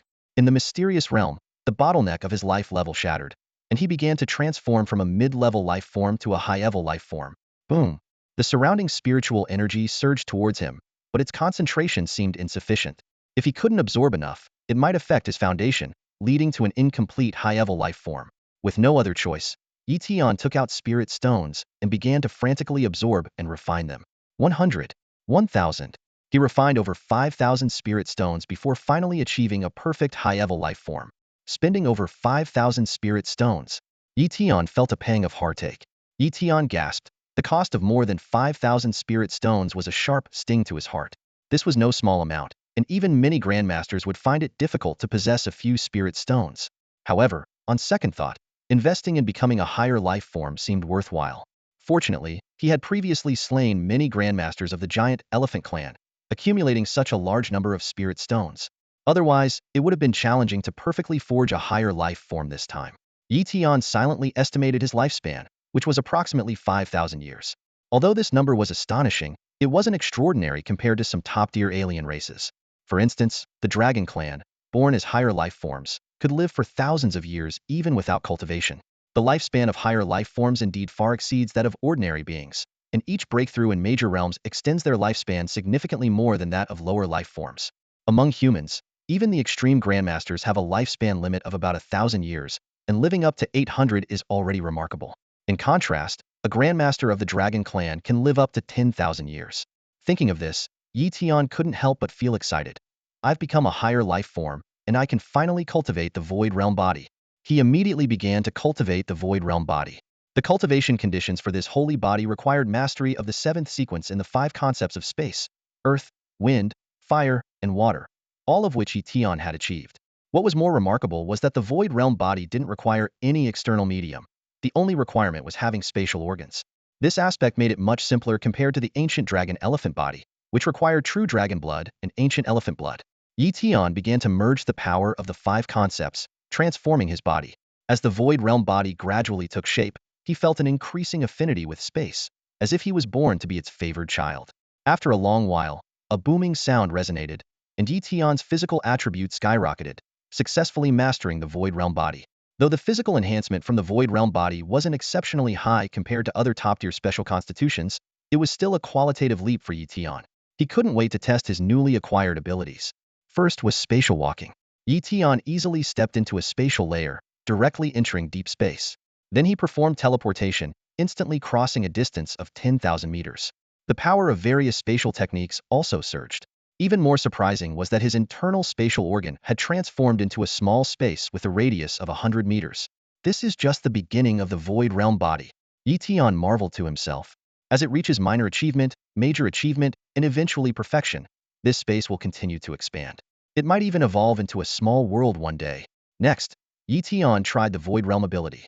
He used his mental power to control a mid-grade exotic treasure sword to attack himself while activating the Void Realm. Instantly, his body entered the Void Realm, leaving only a phantom behind. The sword passed through the phantom without causing him any harm. This ability is quite impressive, Tian murmured to himself. When I break through to the Grandmaster realm, the Void Realm should evolve into an innate divine ability with even more astonishing effects. In the following days, Tian mastered several top-tier Constitution secret techniques, though the enhancement was minimal. His cultivation also reached the limit of an exotic art Grandmaster, almost unable to advance further. 3 holy bodies plus numerous top-tier and powerful constitutions. Spending more time seeking a 4th holy body doesn't make much sense, Tian calculated to himself. Instead of wasting time, it's better to break through directly to truly advance my strength. Thus, Tian headed to a training room at East Sea University to prepare for a breakthrough in seclusion. But before that, he decided to seek advice from his mentor, Li Haoyang. Mentor, is there anything specific I should pay attention to when attempting to break through to the Grandmaster realm? Tian asked respectfully. Li Haoyang smiled slightly and patiently explained. Tian, with your foundation, breaking through to Grandmaster shouldn't be difficult. However, since you've accumulated so many special constitutions, how many innate divine abilities you can gain depends on your accumulation. Also, don't hastily transform ordinary exotic arts into innate divine abilities, as it would waste your origin power. Tian was surprised to hear this. Can I actually choose which exotic arts to transform into innate divine abilities? Li Haoyang nodded in confirmation. That's right. When you break through to the Grandmaster realm, you will sense the imprints of all your exotic arts. The massive surge of origin power within you will pour into these imprints, transforming them into innate divine ability imprints. Having mastered the Water-Fire Dragon body, a unique constitution, I only developed one innate magical ability, the Water-Fire Dragon Strike. Although I gained some additional primal power, unfortunately, I couldn't transform a second arcane skill into an innate ability. Mentor Li Haoyang spoke earnestly, a hint of regret flickering in his eyes. Tian nodded thoughtfully, contemplating in silence. He knew his situation was different from his mentor's, as his body contained multiple special constitutions, with potential far beyond the ordinary. Most people are lucky to acquire one innate magical ability, but you will certainly have more than one, Li Haoyang continued. However, it is impossible to convert all your arcane skills into innate abilities, so you must make choices and abandon some skills. Tian suddenly realized, a firm resolve flashing in his eyes. Understood. Thank you for the guidance, mentor. Subsequently, Tian went to the cultivation room at East Sea University to start his retreat. Li Haoyang waited outside, his expression solemn. Tian took a deep breath, channeling his intent power, while stimulating all the arcane organs within his body. Instantly, the spiritual energy of the world surged towards him, and the prepared spirit stones were rapidly consumed. Boom! With a thunderous noise, the arcane organs within Tian simultaneously transformed, and his aura rose dramatically, nearing the realm of an arcane grandmaster. Meanwhile, Tian sensed the dense imprints of arcane skills within him, with primal power surging like an ocean. The first to awaken their innate abilities were the 3 holy bodies: the ancient dragon elephant body, the peacock holy body, and the void realm body.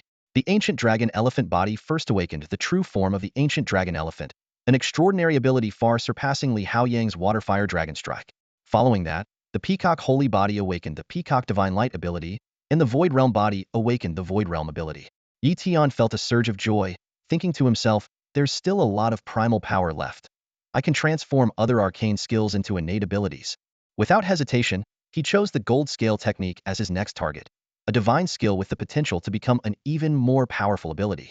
Yi Tian carefully infused a portion of primal energy into the imprint of the Golden Scale technique. As he meticulously channeled the energy, the imprint began to undergo subtle transformations. Suddenly, a thunderous roar echoed in his mind, and the Golden Scale technique instantly evolved into a mighty divine power. With a gleam of excitement in his eyes, Yi Tian proceeded to apply the same process to his other divine techniques. The Divine Healing Technique, Solar Gold Flame, and Ice Realm all underwent transformations, each accompanied by massive surges of energy. Next, Yi Tian turned his attention to the mutated art, the Great Five Elements Wheel. This art, with power rivaling that of divine techniques, absorbed the primal energy and soon ascended to the level of a mighty divine power. Following closely was the Great Hope Technique, which similarly completed its transformation under the infusion of primal energy. After a moment of contemplation, Yi Tian considered his two forbidden techniques, Longevity Technique and Enlightenment Technique. Although classified as forbidden, they were essentially arts. He decided to attempt infusing the remaining primal energy into them. However, as the primal energy entered these techniques, Yi Tian was astonished to find they absorbed far more energy than anticipated. Clearly, these forbidden techniques were extraordinary. After a prolonged wait, the Longevity Technique was the first to complete its transformation, ascending to a natural mighty divine power. Shortly thereafter, the Enlightenment Technique followed suit. The remaining trace of primal energy was used to enhance spacewalking, space jumping, and the Undying Soul Body Technique, elevating them to natural divine powers. Although they did not reach the level of mighty divine powers, their strength was still formidable. With the primal energy exhausted, Yi Tian concluded his breakthrough. Many unique constitutions within him were forcibly suppressed and did not awaken to natural divine powers, but they still served to provide more primal energy. After the breakthrough, Yi Tian did not rush to leave seclusion. Instead, he decided to test the effects of the mighty divine power level Enlightenment Technique. Activating the technique, he instantly experienced an unprecedented boost in his comprehension. In a short time, he elevated the 7th sequence mental intent from a 5% state to a 20% state, an astonishing rate of progress. Subsequently, Yi Tian tested the effects of the Longevity Technique. To his delight, the mighty divine power level Longevity Technique significantly enhanced his life level. Yi Tian speculated that he might be the first to possess a mighty divine power level Longevity Technique. He resolved to use it daily, aiming to elevate his life level to that of a top-tier life form. When Yi Tian emerged from the cultivation chamber, Li Haoyang approached him. Seeing Yi Tian's successful breakthrough, Li Haoyang suggested a celebration. Yi Tian gladly agreed and invited Li Haoyang, Lin Su, and several other mentors from East Sea University to join him at the finest restaurant in East Sea City for a celebration. As the news of Yi Tian's breakthrough to a Grandmaster spread, the sophomore students were left in disbelief. Everyone entered East Sea University at the same time. Yet Yi Tian has already advanced to the level of a Grandmaster, while most of them are still stuck at the level of an Adept. Even the best among them have only reached the rank of Master Adept. The gap is just too wide. Yi Tian's speed and cultivation is truly astonishing, but those who know him aren't surprised. What is truly shocking is his combat prowess, which far exceeds his level. In the office of the president of East Sea University, Zhang Dongshu is currently in conversation with Yi Tian. Yi Tian, have a seat. Zhang Dongshu gestured, a hint of admiration in his eyes. Yi Tian sat down respectfully, waiting for the president to speak. After a moment of contemplation, Zhang Dongshu spoke slowly. Your abilities have surpassed mine by far, and staying in East Sea City might not do justice to your talents. Even the nearby underground world may not offer opportunities that match your level. Yi Tian frowned slightly. Do you have any suggestions, President? Zhang Dongshu gave a mysterious smile. I have a spot for you at the Xiaoqing training camp. Xiaoqing training camp? Yi Tian looked puzzled, having never heard of it before. Zhang Dongshu explained. It was established by the Xiaoqing himself to train human warriors to reach the King realm. In the underground world, an extreme Grandmaster is only considered mid-level power, but only those in the King realm are truly powerful. Mentioning the Xiaoqing, Yi Tian's eyes showed a hint of reverence. He was the first human powerhouse to emerge after the collision between Earth and the underground world. President, just how strong is the Xiaoqing? Yi Tian couldn't help but ask. Zhang Dongshu shook his head with a wry smile. I don't know. As a Grandmaster, the information I can access is quite limited. But one thing is certain. The Xiaoqing's power undoubtedly surpasses the King realm. Yi Tian was curious about the Xia King's strength, and Jiang Dongshu admitted, I don't know either. I'm just a Grandmaster and, though I'm the president of East Sea University, it's merely an institution for nurturing talent for the Xia Kingdom, not a powerful organization. I don't have much information, but one thing is for sure, the Xia King definitely surpasses the King realm. Beyond the King's realm, Yi Tian currently only knows of the King's realm, but he has no concept of what lies beyond it. Jiang Dongshu, seeing Yi Tian's bewildered expression, continued to explain. The Xia King training camp was initially built by the Xia King himself. It later gained significant support from the Xia Kingdom and became a top-tier training base. Many conglomerates and major powers compete to sponsor it, and with the state's provision of resources, countless people are eager to get in.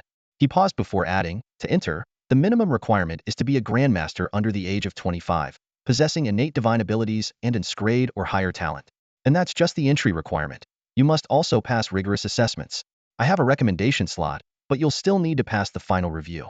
Given your qualifications, you should have no problem. Yi Tian's eyes lit up. Then I'll go to the Xia King training camp. Although he could rapidly improve through his own hard work, attending the camp clearly offered more advantages. Jiang Dongshu nodded. I'll apply for you right away. He handed Yi Tian a list. These are graduates from Donghai University.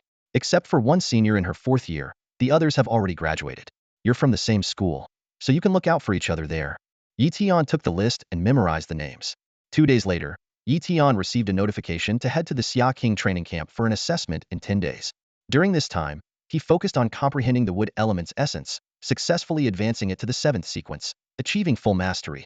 10 days later, Yi Tian took Donghai University's energy-powered aircraft to Kunlun Mountain Airport, then transferred to a special vehicle to reach the Xia King training camp's entry base. As he arrived at the entrance, a stunning woman approached him. Hello, Junior Yi Tian. I'm your senior, Lu Ling. The woman greeted him with a cheerful smile. Yi Tian immediately recalled the information from the list. Lu Ling, a senior at Donghai University, entered the Xia King training camp last year as a beginner in advanced arts. Now, she is an advanced Grandmaster in the same field, with an astonishing pace of cultivation. Hello, Senior Lu. Yi Tian greeted respectfully. Lu Ling warmly replied, the assessment is tomorrow. Let me treat you to a welcoming dinner first. Over dinner, Lu Ling explained, originally, 7 of us from Donghai University entered the training camp, but 5 were unavailable, and 1 is a bit of a loner. I'll introduce you to them when there's a chance. After the meal, Lu Ling left her contact information. Remember to find me after the assessment. Yi Tian nodded in agreement. The next morning at 9, Yi Tian arrived at the assessment hall to find over 30 Grandmasters waiting, each exuding an extraordinary presence.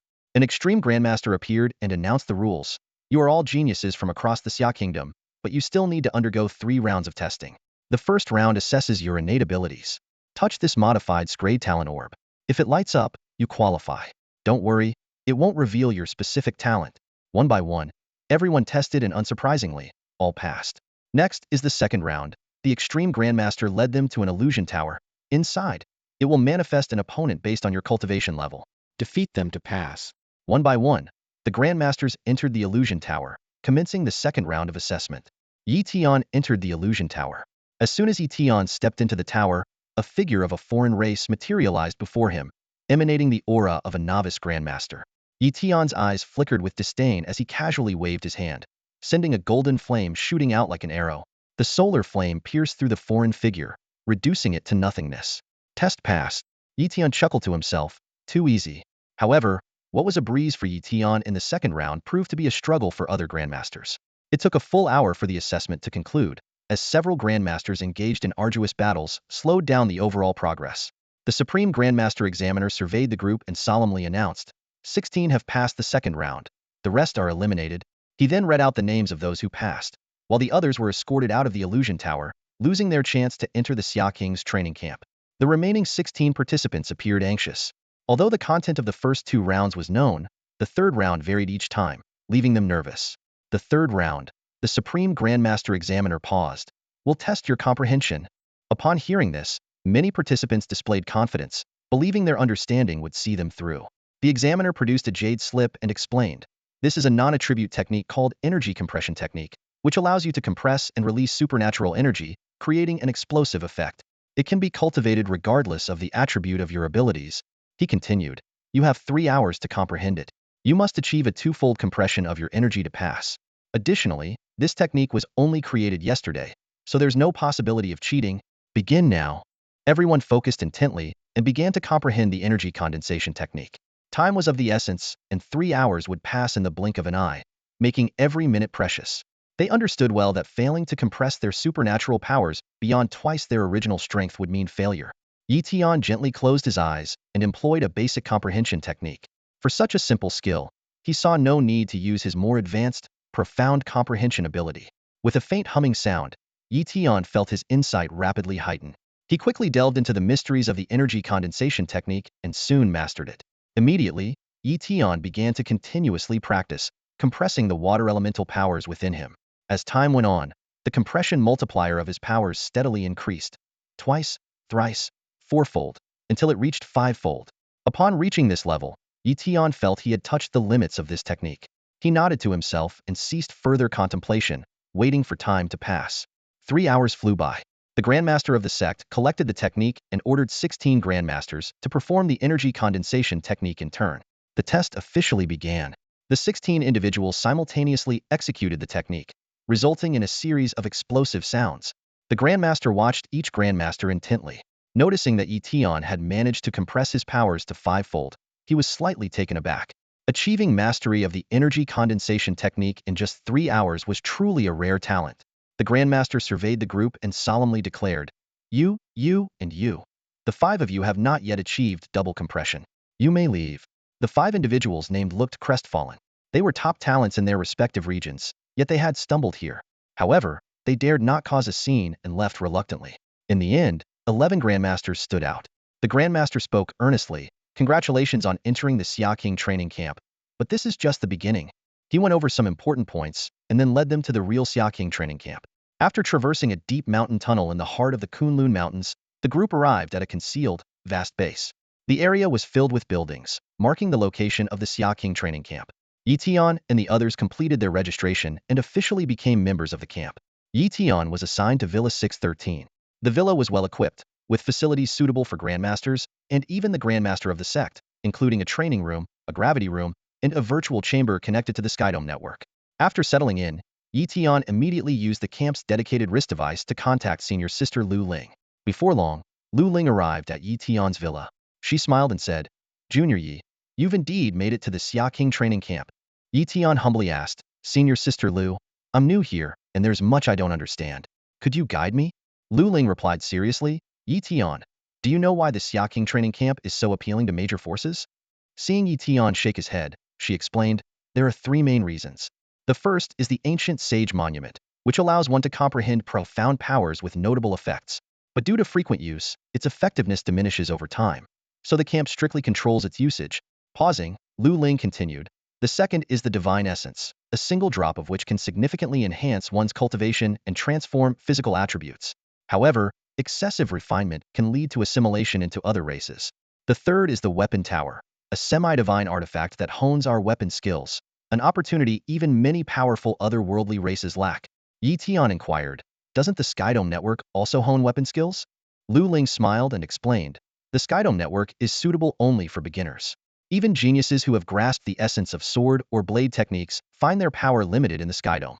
In reality, mastering weapon essence is just the beginning of the path of melee weaponry, yet most people stop at this point. Before I came to the Xia King training camp, I was the same.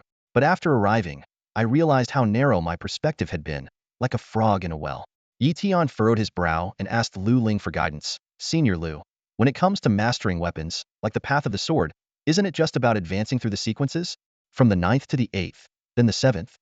Lu Ling shook her head with a smile, understanding that mere words wouldn't suffice to help Tian fully comprehend.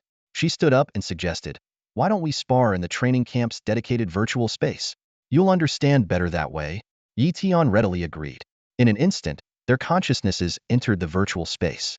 Lu Ling briefly explained how it differed from the Tianqiong network, and Tian nodded in understanding. He felt a bit smug, believing his 7th sequence sword intent to be quite advanced, and assumed Senior Lu was at a similar level. However, the moment they clashed, Tian was stunned. Lu Ling's long blade seemed to cut through space itself, instantly defeating his consciousness. In disbelief, Tian asked, Senior Lu, what level has your blade intent reached? Lu Ling calmly replied, just the 7th sequence, 5 segments.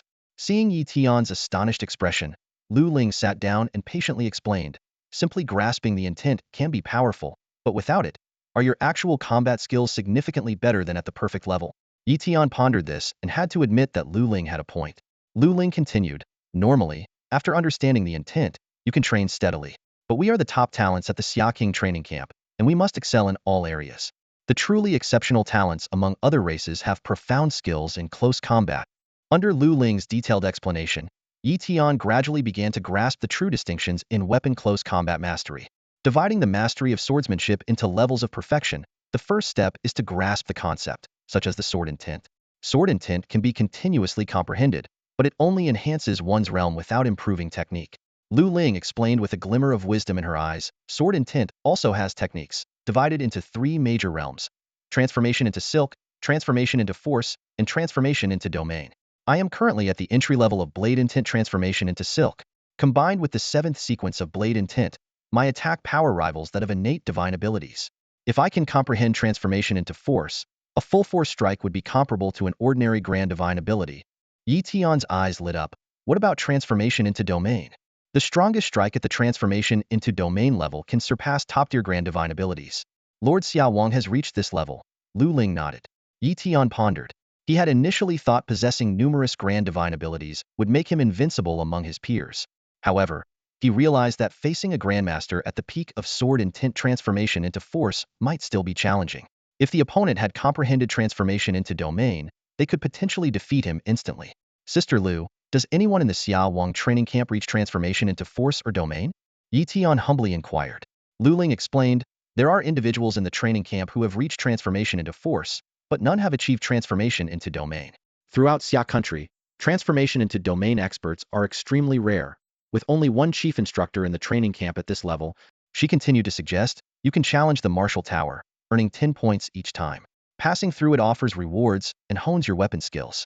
The first to third floors are at the transformation into silk level, fourth to sixth floors are transformation into force, and seventh to ninth floors are transformation into domain. No matter how strong the sword intent, without mastering transformation into silk techniques, victory is elusive. Yi Tian further asked about ways to earn points. Lu Ling detailed the newcomer rewards, tasks, and end-of-month assessments as avenues.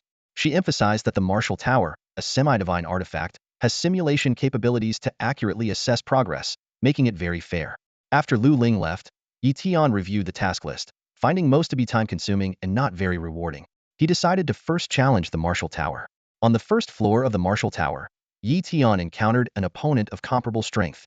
The opponent's sword intent transformation into silk technique was an eye-opener for Yi Tian, but also left him in a difficult position. In just 1 minute, Yi Tian was defeated. Despite the loss, this encounter gave Yi Tian an initial insight into sword intent transformation into silk. He resolved, by using the grand divine ability level enlightenment technique to understand and train, with my aptitude, it shouldn't take long to master the techniques at the sword intent transformation into silk level.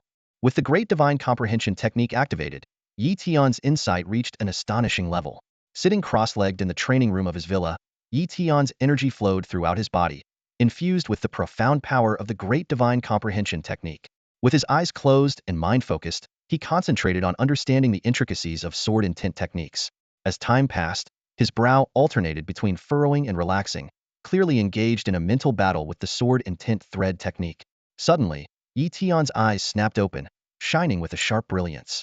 With a flick of his right hand, an almost invisible sword energy sliced through the air, seemingly vibrating the very space around it. A hint of joy flashed in Yi Tian's eyes as he realized he had finally grasped the sword intent thread technique. This breakthrough felt like opening a new door, and Yi Tian sensed a significant leap in his swordsmanship. Various techniques evolved in his mind, like butterflies emerging from cocoons. He mused to himself, the energy condensing technique can refine supernatural powers, while the sword intent thread can refine sword intent for attack. The two are quite similar. Now that I've mastered the sword intent thread, it's like understanding one principle that leads to 1,000 others, transforming me entirely. Over the next few days, Yi Tian continuously honed the sword intent thread using the great divine comprehension technique. His mastery gradually increased, and his control over this skill became more refined. Finally, Yi Tian returned to the martial tower to test his progress. On the first level, he effortlessly defeated his opponent, piercing their throat with just 10 moves. The system chimed, rewarding him with 100 points. Without stopping, Yi Tian moved on to the second level. Here, the opponent, an alien race, had mastered the sword intent thread to a minor degree, far surpassing Yi Tian's power. However, he wasn't discouraged and instead saw this encounter as a learning opportunity. Indeed, in an instant, Tian was pierced by the opponent's sword intent threads. Although he was defeated, this experience deepened his understanding of the minor degree. In the following days, Tian repeatedly challenged the second level, continuously gaining experience. Finally, on the third day, Tian successfully mastered the minor degree of the sword intent thread technique. He could control 7 sword threads simultaneously, a significant improvement despite still falling short of his opponent's 10. Tian was not satisfied and continued to train diligently. Over time, the number of his sword threads increased. 8, 9, 10. When he reached 11, Tian challenged the second level again. This time, Tian engaged in an intense battle with his opponent. The sword threads wove a web in the air, clashing and resonating. Ultimately, Tian, leveraging his numerical advantage, narrowly defeated his opponent and passed the second level. The system chimed again, rewarding him with 200 points. Tian was secretly pleased but didn't stop there. He immediately proceeded to the third level, eager to explore the mysteries of the major degree. Suddenly, countless sword threads appeared, their power so overwhelming that even Tian was taken aback. This was akin to an innate divine ability at the major degree level, he thought to himself. Tian used 11 strands of sword threads to protect himself, but to his shock, the threads fused together, generating an overwhelming and terrifying sword intent pressure. The sword light flashed like lightning, reaching him in an instant. Tian felt a blur before his eyes as his body was mercilessly torn apart. He was horrified to discover that his proud defense of sword threads was as fragile as paper. By the time he came to his senses, he found himself outside the martial tower. Tian took a deep breath, recalling the heart-stopping scene. The power of the perfected sword intent-forming threads far exceeded his expectations. It not only broke through the limitation of quantity but also seamlessly merged, unleashing a destructive force akin to sword intent forming a domain. Although he had grasped the intricacies, mastering such an advanced skill would require countless life-and-death battles and the deep understanding provided by Grand Mastery-level enlightenment techniques. Back in the village training room, Tian activated his strongest defenses and began practicing various Grand Mastery techniques. At the Xia King training camp, he knew he couldn't limit himself to swordplay. Those immensely powerful grand techniques were equally crucial. Currently, all these techniques were at the beginner level, but if he could elevate even one to the minor accomplishment stage, his strength would increase significantly. After careful consideration, Tian decided to focus on cultivating the ancient dragon elephant true body. Over the next 10 days, he dedicated most of his energy to this endeavor. With the aid of his Grand Mastery level enlightenment technique, his progress was rapid. 10 days later, Tian successfully advanced the ancient dragon elephant true body to the minor accomplishment stage. Just as he was rejoicing, another piece of good news arrived. His long-awaited opportunity to study the ancient sage steel had finally been approved. Tian couldn't contain his excitement.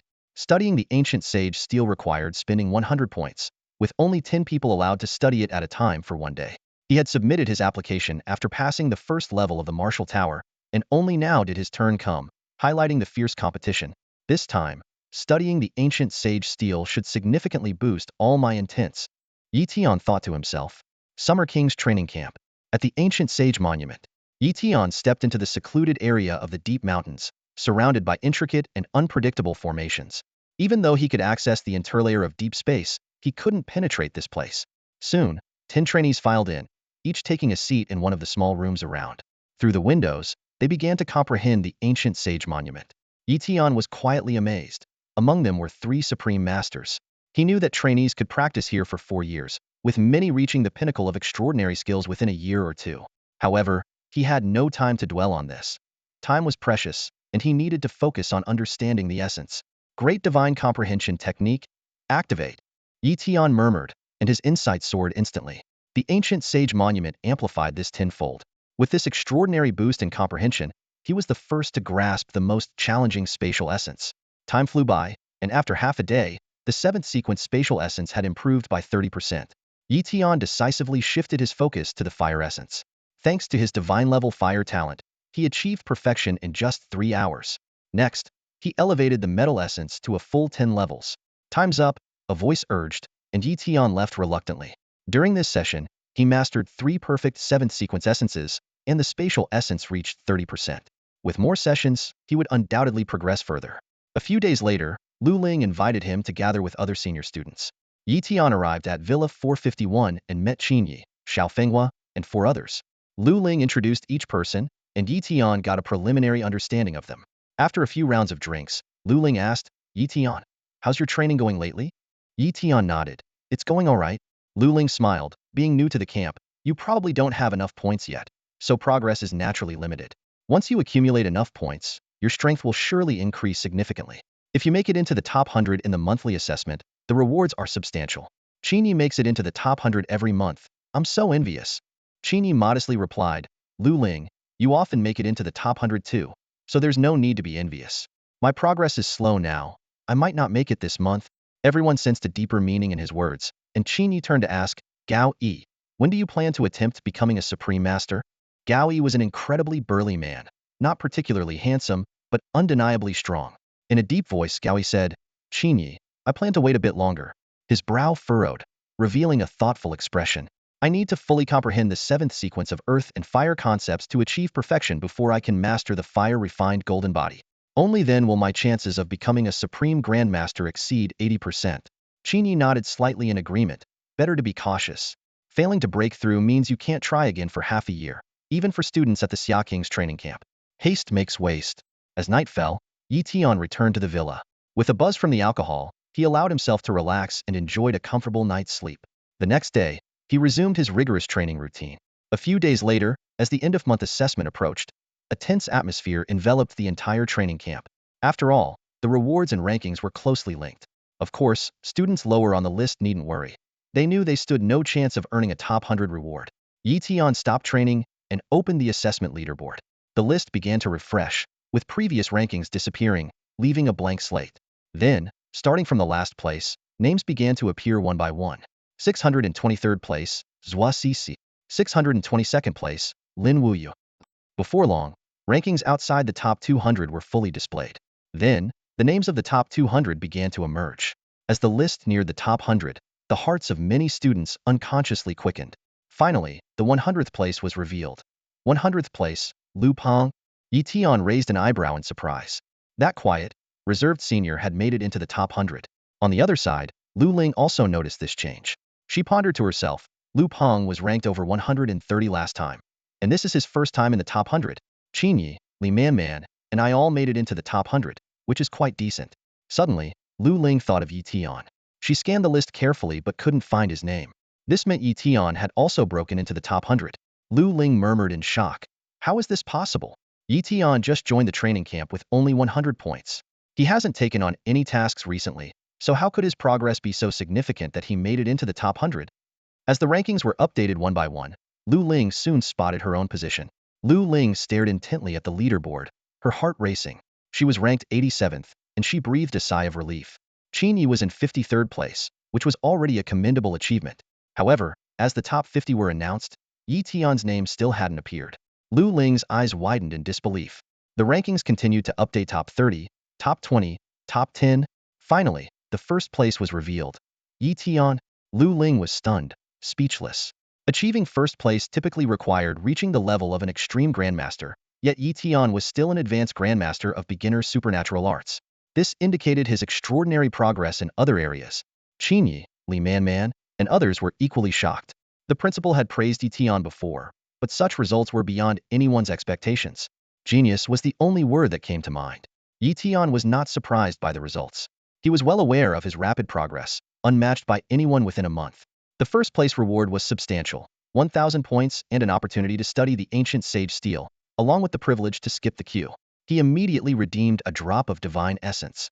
An hour later, a staff member delivered a small bottle, shimmering with golden light. Yi Tian followed the instructions, adding the divine essence to water, turning the liquid a pale golden color. He carefully took a sip. Instantly, a vast energy surged through his body.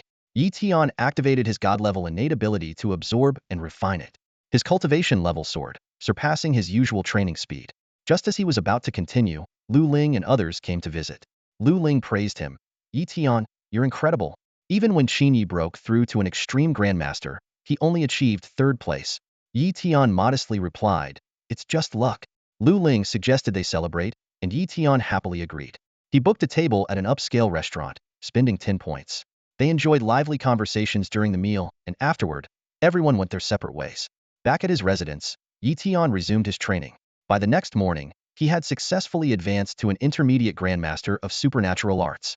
The effect of the divine essence drop was astonishing. Following that, Tian went to study the ancient sage steel. He comprehended the water and earth realms up to the 7th sequence at full mastery and then elevated the darkness and light realms to the same level. 10 days later, Tian returned to the 3rd level of the martial tower. After this period of intense practice, his skill in sword and tent weaving had significantly improved, enabling him to form hundreds of sword threads, though he hadn't yet reached the consummate level of the sword and tent weaving technique. At least, he could hold his own for a few moves now. Tian stepped into the martial tower once again, aiming to break through his bottleneck. He knew well that only through battles on the edge of life and death could he shatter his limits. Before entering the tower, Tian activated his great divine comprehension technique, dramatically enhancing his perception. Then, his consciousness entered the 3rd level of the tower, maintaining this heightened state. I must master the advanced skill of sword and tent threading in this battle, Tian resolved to himself. The battle erupted instantly. The opponent's advanced sword and tent threading attack came crashing like a tidal wave. Tian barely held on, but with his heightened perception, he managed to endure each attack with minimal cost. His mind sparked with inspiration, frantically absorbing his opponent's techniques, allowing his own sword and tent threading to continuously improve. Suddenly, Tian's left arm was pierced, blood splattering. Yet he was oblivious, entirely focused on the combat. Soon after, his abdomen was also penetrated, his consciousness body severely damaged, but he continued to absorb the essence of his opponent's sword and tent threading. Just one step away, Tian could feel the brink of a breakthrough. In a critical moment, the opponent's sword threads broke through Tian's defense, aiming directly at his brow. At this life-and-death moment, Tian finally comprehended the advanced mysteries of sword and tent threading. However, it was too late, as his body was thoroughly pierced. Emerging from the martial tower, Tian reflected, the martial tower is truly miraculous, allowing one to comprehend the essence of swordsmanship at the cost of life. Back in reality, Tian trained and meditated again, finally mastering the advanced technique of sword and tent threading. With a thought, countless sword threads burst forth, then instantly merged into one. Ha ha ha, this is the advanced realm of sword and tent threading. Its power is comparable to a great innate divine power at the advanced level. Although it falls short of a full force strike of a great divine power can't be sustained indefinitely. Combined with sword and tent and various realms, its power isn't much less, and it can be sustained for a long time, greatly enhancing my combat abilities. Tian exclaimed excitedly.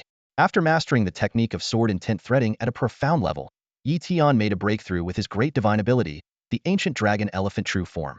He advanced from the beginner stage to the minor accomplishment stage, marking his first minor accomplishment in a great divine ability. Tian felt the surge of power within him and was secretly delighted. The ancient dragon elephant true form at the minor accomplishment stage was significantly more powerful than the entry-level stage. If he had been diligently cultivating it for a long time, he might have already reached a higher level. However, given the numerous divine abilities he possessed, reaching profound stages in all of them would inevitably take a long time, so he had to proceed gradually. While Tian was immersed in the joy of his breakthrough, the remote city of Lin County, located at the foot of the Kunlun Mountains, fell into crisis. This small city, with a population of 300,000, seldom saw visits from Grandmasters or above. However, today, a gray mist suddenly enveloped the entire city, cutting off all communication. Several extreme Grandmasters quickly arrived, only to discover that this was an intermediate-level evil domain. Unable to enter, they reported the situation. Shortly thereafter, several peak Grandmasters arrived with a heart stone for investigation. Soon after entering the evil domain, the words "Evil Clan" were heard before they lost contact. The situation escalated, catching the attention of king-level powerhouses. The Xia King's training camp also received the evil domain mission, dispatching 6 top-tier Grandmasters, all of whom perished. This news shocked the entire training camp.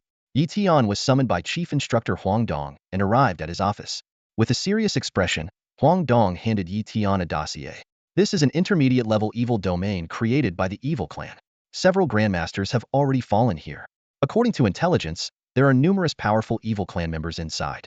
Tian, I need you to carry out this mission. Tian took the dossier, slightly surprised. Chief Instructor, can't you break the evil domain directly? It can be broken, Huang Dong said helplessly. He explained, the evil domain is connected to that area, and breaking it open directly would result in the deaths of tens of thousands, making it meaningless. The intention of the Evil Clan is to sacrifice these humans, aiding a group of Grandmasters in breaking through to the ultimate Grandmaster level, and then retreating to their lair. We must act quickly. Tian decisively responded, all right, I agree. Let's set off now. Huang Dong led Tian to a large spiritual energy aircraft. Inside the cabin, Yi Tian saw numerous grandmasters, including Lu Ling and Lu Peng, with numbers exceeding 100. He realized that the Xia King's training camp was taking this mission seriously. Huang Dong addressed the other grandmasters. Once inside, follow Yi Tian's orders. Although some were skeptical of Yi Tian, who was only an intermediate-level grandmaster, they dared not defy the chief instructor's command. The aircraft swiftly took off, heading straight for Lin County. Upon arrival, the group disembarked in an orderly fashion, landing near the evil domain. Go in, Huang Dong commanded. Yi Tian led the way into the evil domain. Entering was easy, but exiting was difficult. This mission had to be completed, or they might all perish. As soon as they entered, Yi Tian felt a hellish, eerie atmosphere. He understood that ordinary people would likely faint if they stayed here too long, rendered completely powerless. Under Yi Tian's leadership, the 100 grandmasters cautiously advanced deeper into Lin County.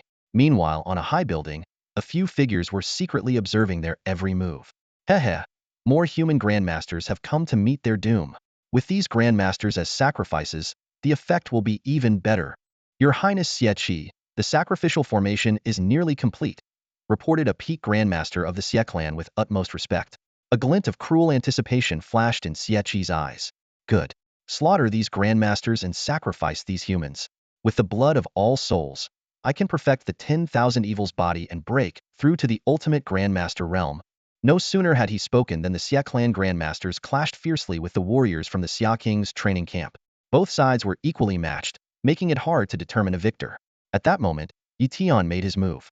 His sword and tint transformed into threads, weaving like silver serpents, infused with the 7th sequence of a perfect state, demonstrating terrifying power.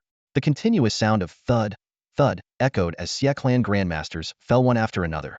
Lu Ling watched in astonishment. That's the perfected sword and tint thread. Yi Tian managed to grasp such a state in just a month. It's unbelievable.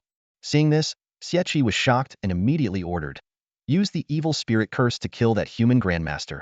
Instantly, a dense array of incantations surrounded Yi Tian. Unfazed, Yi Tian activated various special constitutions to fend them off. As the light dimmed, he unleashed several top-tier special constitutions. Xie Qi was furious. How many special constitutions has this guy cultivated? Just as the evil spirit curse was about to succeed, Yi Tian unleashed his ultimate trump card, the ancient dragon elephant body. The holy light flared brilliantly, shattering the evil spirit curse in an instant. Holy body! Xie Qi cursed under his breath. If I had known, I wouldn't have acted so recklessly. Seizing the opportunity, Yi Tian commanded, you handle those weakened grandmasters, and I'll take care of Xie Qi. With that, he teleported next to Xie Qi and began to ruthlessly cut down the surrounding Xie clan grandmasters. A spatial affinity user. Xie Qi's expression changed, and with a wave of his hand, he activated a formation that imprisoned space, prepared specifically for dealing with those with spatial abilities, now put to use. Not only did he activate a powerful artifact, which, although not specifically designed for manipulating space, had the effect of suppressing it. Yi Tian smiled slightly, unfazed. So what if his teleportation technique failed? With a light push of his feet, he moved like lightning, charging straight towards Xie Qi. Seeing this, Xie Qi felt a surge of panic. The figure before him, a prodigy with a sacred physique, had not only combined multiple special constitutions, but had also mastered the technique of transforming sword and tint into threads. Additionally, he possessed great supernatural abilities and various 7-sequence artistic concepts.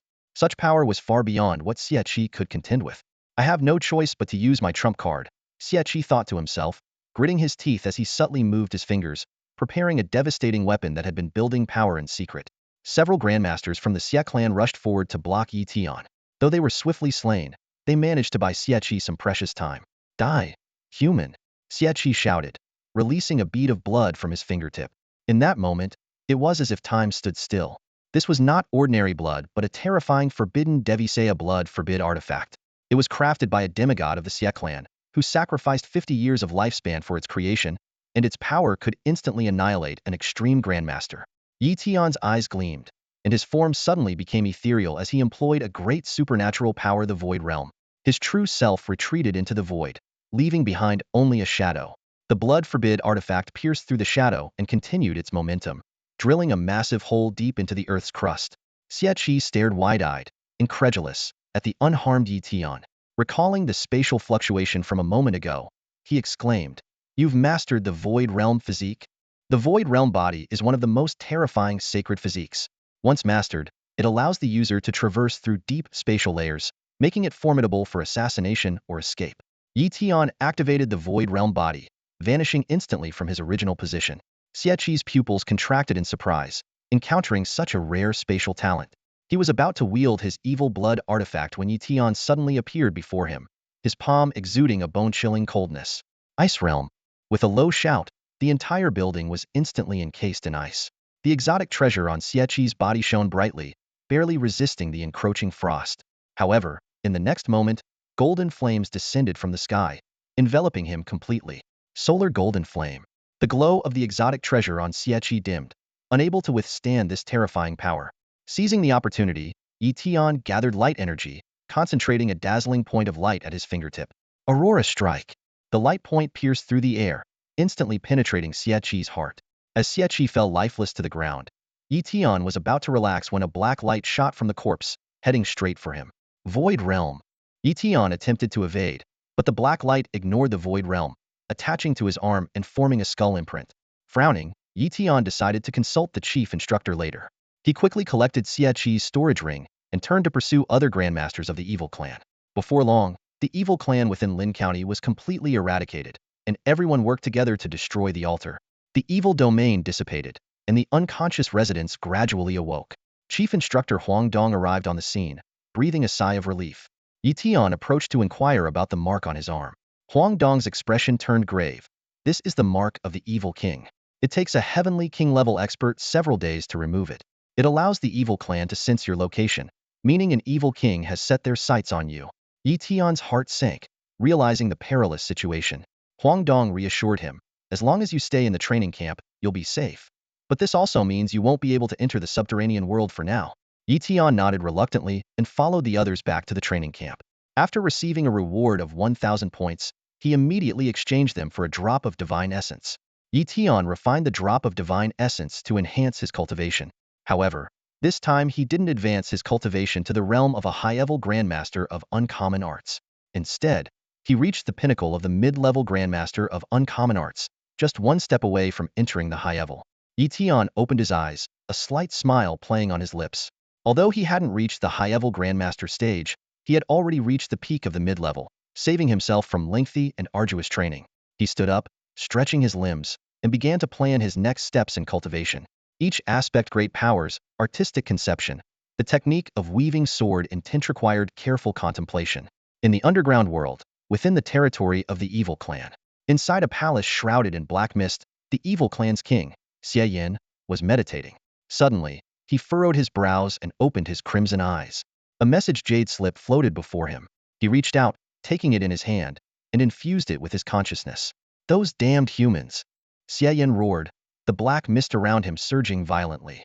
They dare to kill my grandson. He immediately attempted to use a secret technique to sense the evil king's mark.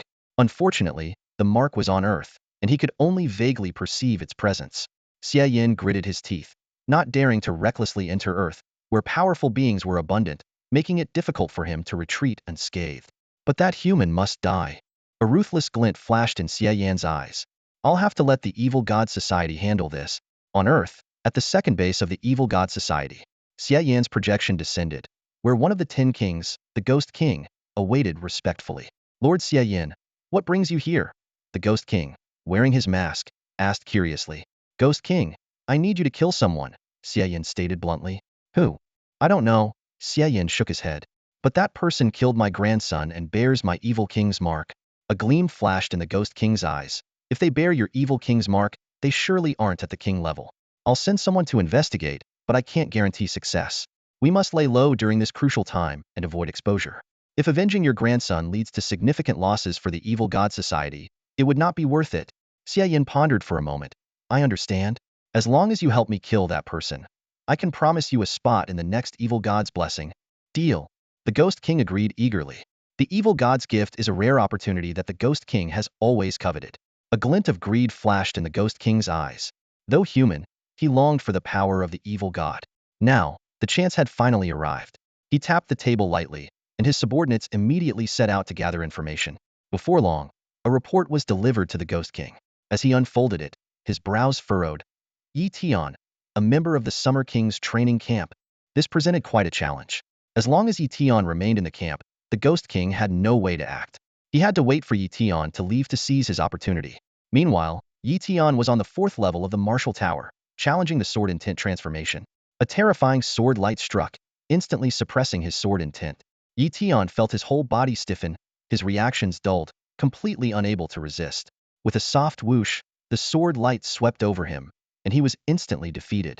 Yi Tian was amazed by the power of the sword intent transformation and resolved to master this skill as soon as possible. A few days later, he successfully obtained the chance to meditate on the ancient sage monument. During this meditation, not only did he elevate various intents to perfection, but he also comprehended spatial intent. While Yi Tian was immersed in training, Chief Instructor Huang Dong approached him with a serious expression, introducing the miraculous secret realm that had appeared in the East Sea. Yi Tian was immediately intrigued, but quickly sensed something amiss. Chief Instructor, you came to me personally, there must be another reason, right? Huang Dong candidly hoped that Yi Tian could act as bait to lure out the powerful members of the Evil God Society. After weighing the pros and cons, Yi Tian agreed to undertake this dangerous mission. He exchanged for a spot in the secret realm and boarded a spirit-powered aircraft heading for the East Sea. The entire process seemed ordinary, but was in fact fraught with hidden dangers. Yi Tian was unaware of who might be secretly tracking him or whether the Evil God Society would take the bait. His only reliance was the turtle shell given by the chief instructor, capable of withstanding a strike from a king of the earth. The half-hour journey was a critical moment between life and death. Meanwhile, in the second base of the Evil God Society, the Ghost King was closely monitoring Yi Tian's every move. The Ghost King had been keeping tabs on Yi Tian, and through the Evil King's seal, he could track Yi Tian's whereabouts at any time. After leaving the Summer King training camp, Yi Tian boarded a spirit-powered aircraft, most likely heading towards the East Sea. Yi Tian piloted the craft swiftly in the direction of the East Sea, contemplating the recent appearance of a divine, secret realm there. He wondered if this might be the key to his quest for miracles. However, he also pondered whether this opportunity might conceal hidden dangers. Meanwhile, the Ghost King was deliberating whether to make a move against Yi Tian. The allure of the evil god's blessing tempted him, yet he remained cautious. Ultimately, the Ghost King decided to first send an extreme martial artist to test the waters. He contacted the Ghost Shadow Messenger, one of the 9 evil envoys of the Evil God Society, and ordered an attack on Yi Tian. 15 minutes later, as Yi Tian was considering the Evil God Society's next move, a cloud of black mist suddenly enveloped the space ahead of his spirit-powered aircraft. Yi Tian instantly became alert, with a name flashing through his mind Ghost Shadow Messenger. The black mist quickly coalesced into a terrifying spectral figure that lunged at the aircraft with both hands. Yi Tian, having anticipated this, swiftly evacuated the soon-to-collapse craft. As the mist dissipated, the true form of the Ghost Shadow Messenger was revealed. Gifted divine skill shadow assassination, the Ghost Shadow Messenger shouted, as countless shadows transformed into sharp spears targeting Yi Tian. Confronted with this top-tier martial artist, Yi Tian dared not be careless. He quickly activated multiple unique physiques, including the Peacock Sacred Body, the Ancient Dragon Elephant Body, and even the Void Realm Body. Yi Tian teleported to evade the attack, reappearing 100 meters behind the Ghost Shadow Messenger. He unleashed a series of powerful divine abilities, the Ice Realm and the Solar Golden Flame, both of which the opponent managed to neutralize.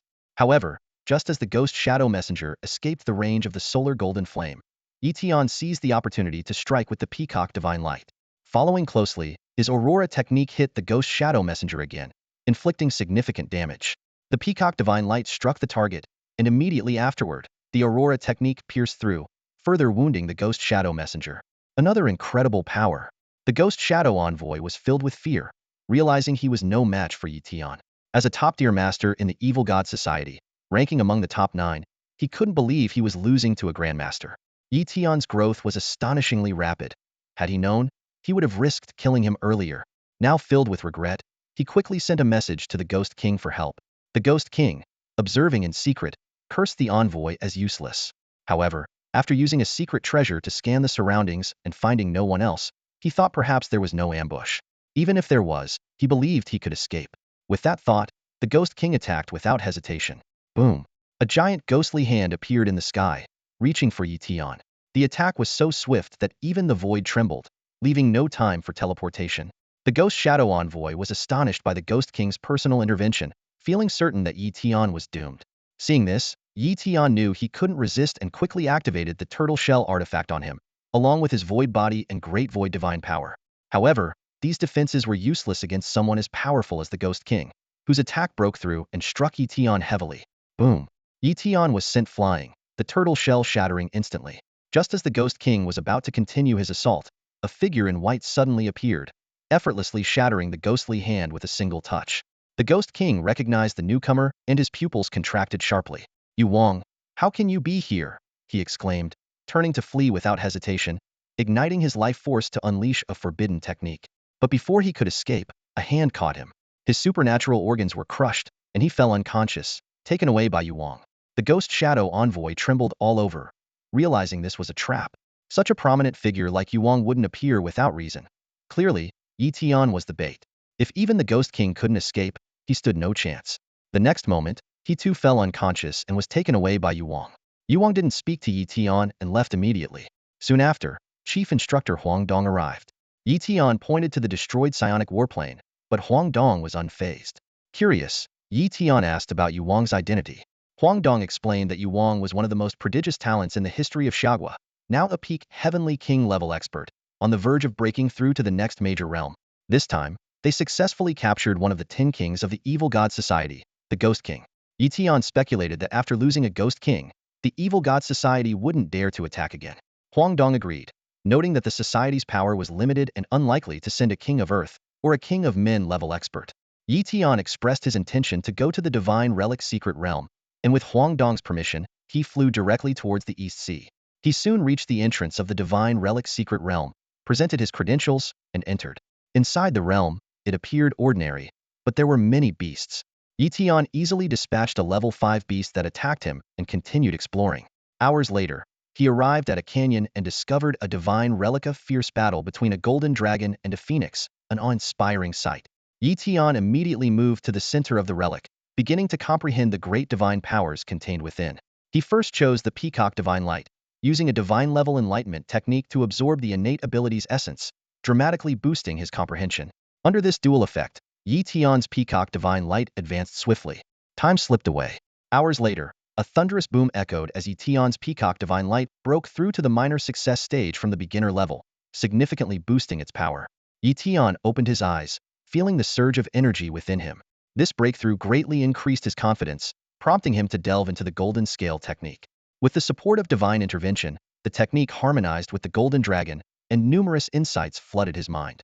Before he knew it, the Golden Scale technique had also advanced to the minor success stage. Riding this wave of success, Yi Tian turned to the Wind God technique. The flight path of the phoenix seemed to manifest before him, with each flap of its wings bringing new realizations. In no time, the Wind God technique also reached the minor success stage. Just as Yi Tian was about to explore the ancient dragon elephant true form, the divine intervention suddenly faded. He felt a twinge of disappointment, but understood that such phenomena couldn't last forever. If they did, countless factions would have long been vying for it. Yi Tian departed, intending to seek new opportunities. Along the way, he encountered several grandmasters from the Xia King's training camp. As they were not acquainted, they exchanged no greetings. As word spread, more and more influential grandmasters entered the secret realm. In a forest, Yi Tian discovered the World Tree Miracle. The enormous World Tree spanned multiple small worlds, making it an ideal place to comprehend wood-based innate divine abilities. Just as he was about to begin, 9 grandmasters blocked his path. "This place is ours. Leave now," the leader arrogantly declared. Yi Tian sneered. "Are you sure?" "Absolutely. We are grandmasters of the Xuanwu organization. Do you dare oppose us?" Yi Tian was unimpressed, unleashing a terrifying aura. Despite their shock, the 9 chose to attack. Yi Tian dodged instantly, then unleashed his sword intent, which pierced through their arms effortlessly. "Still want to fight?" Yi Tian asked coldly.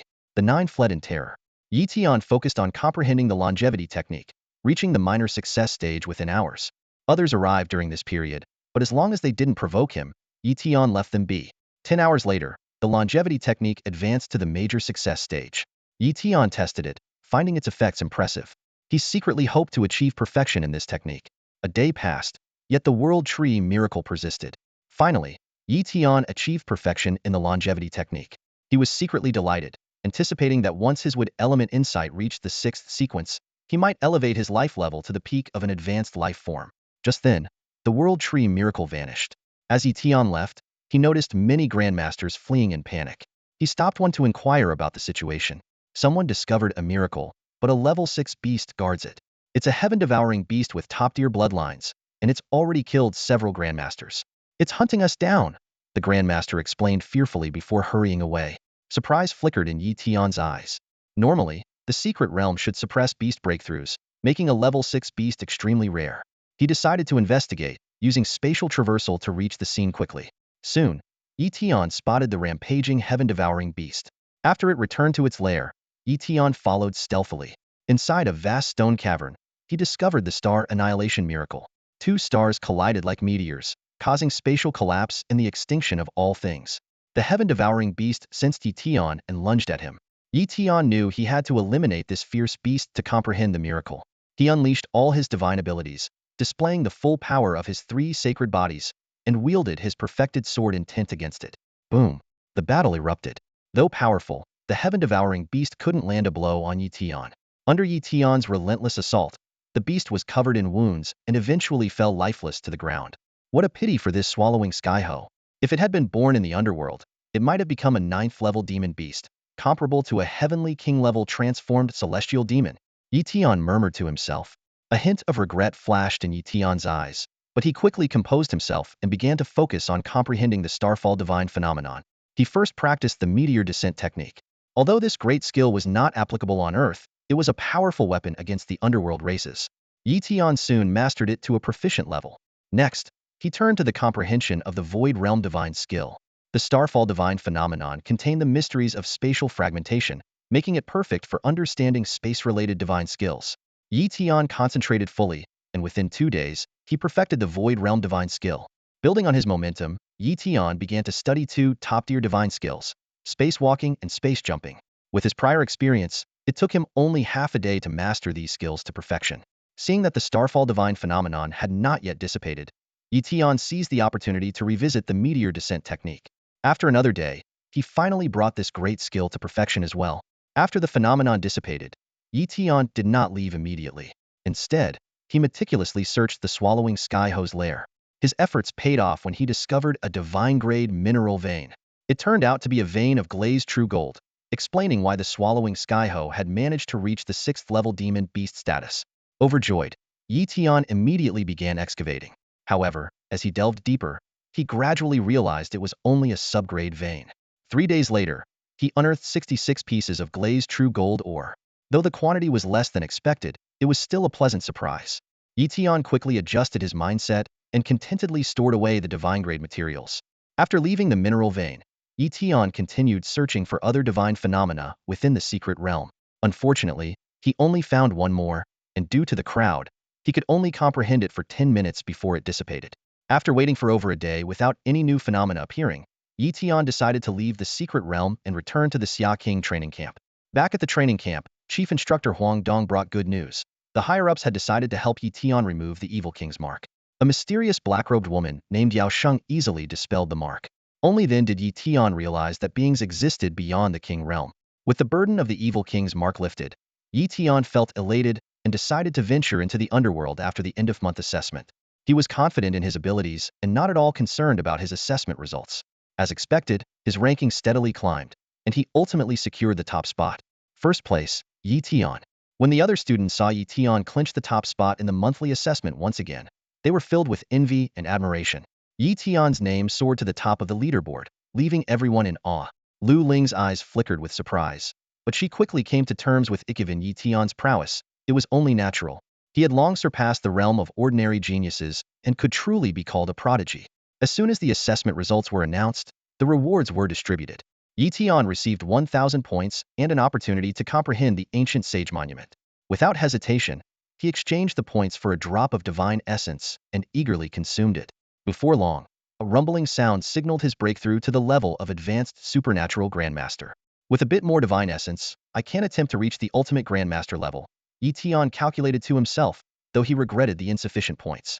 The next day, Yi Tian approached the ancient sage monument, ready to comprehend the 7th sequence of the metal elemental intent. With the aid of his Grand Mastery insight technique and divine metal affinity, his understanding progressed rapidly.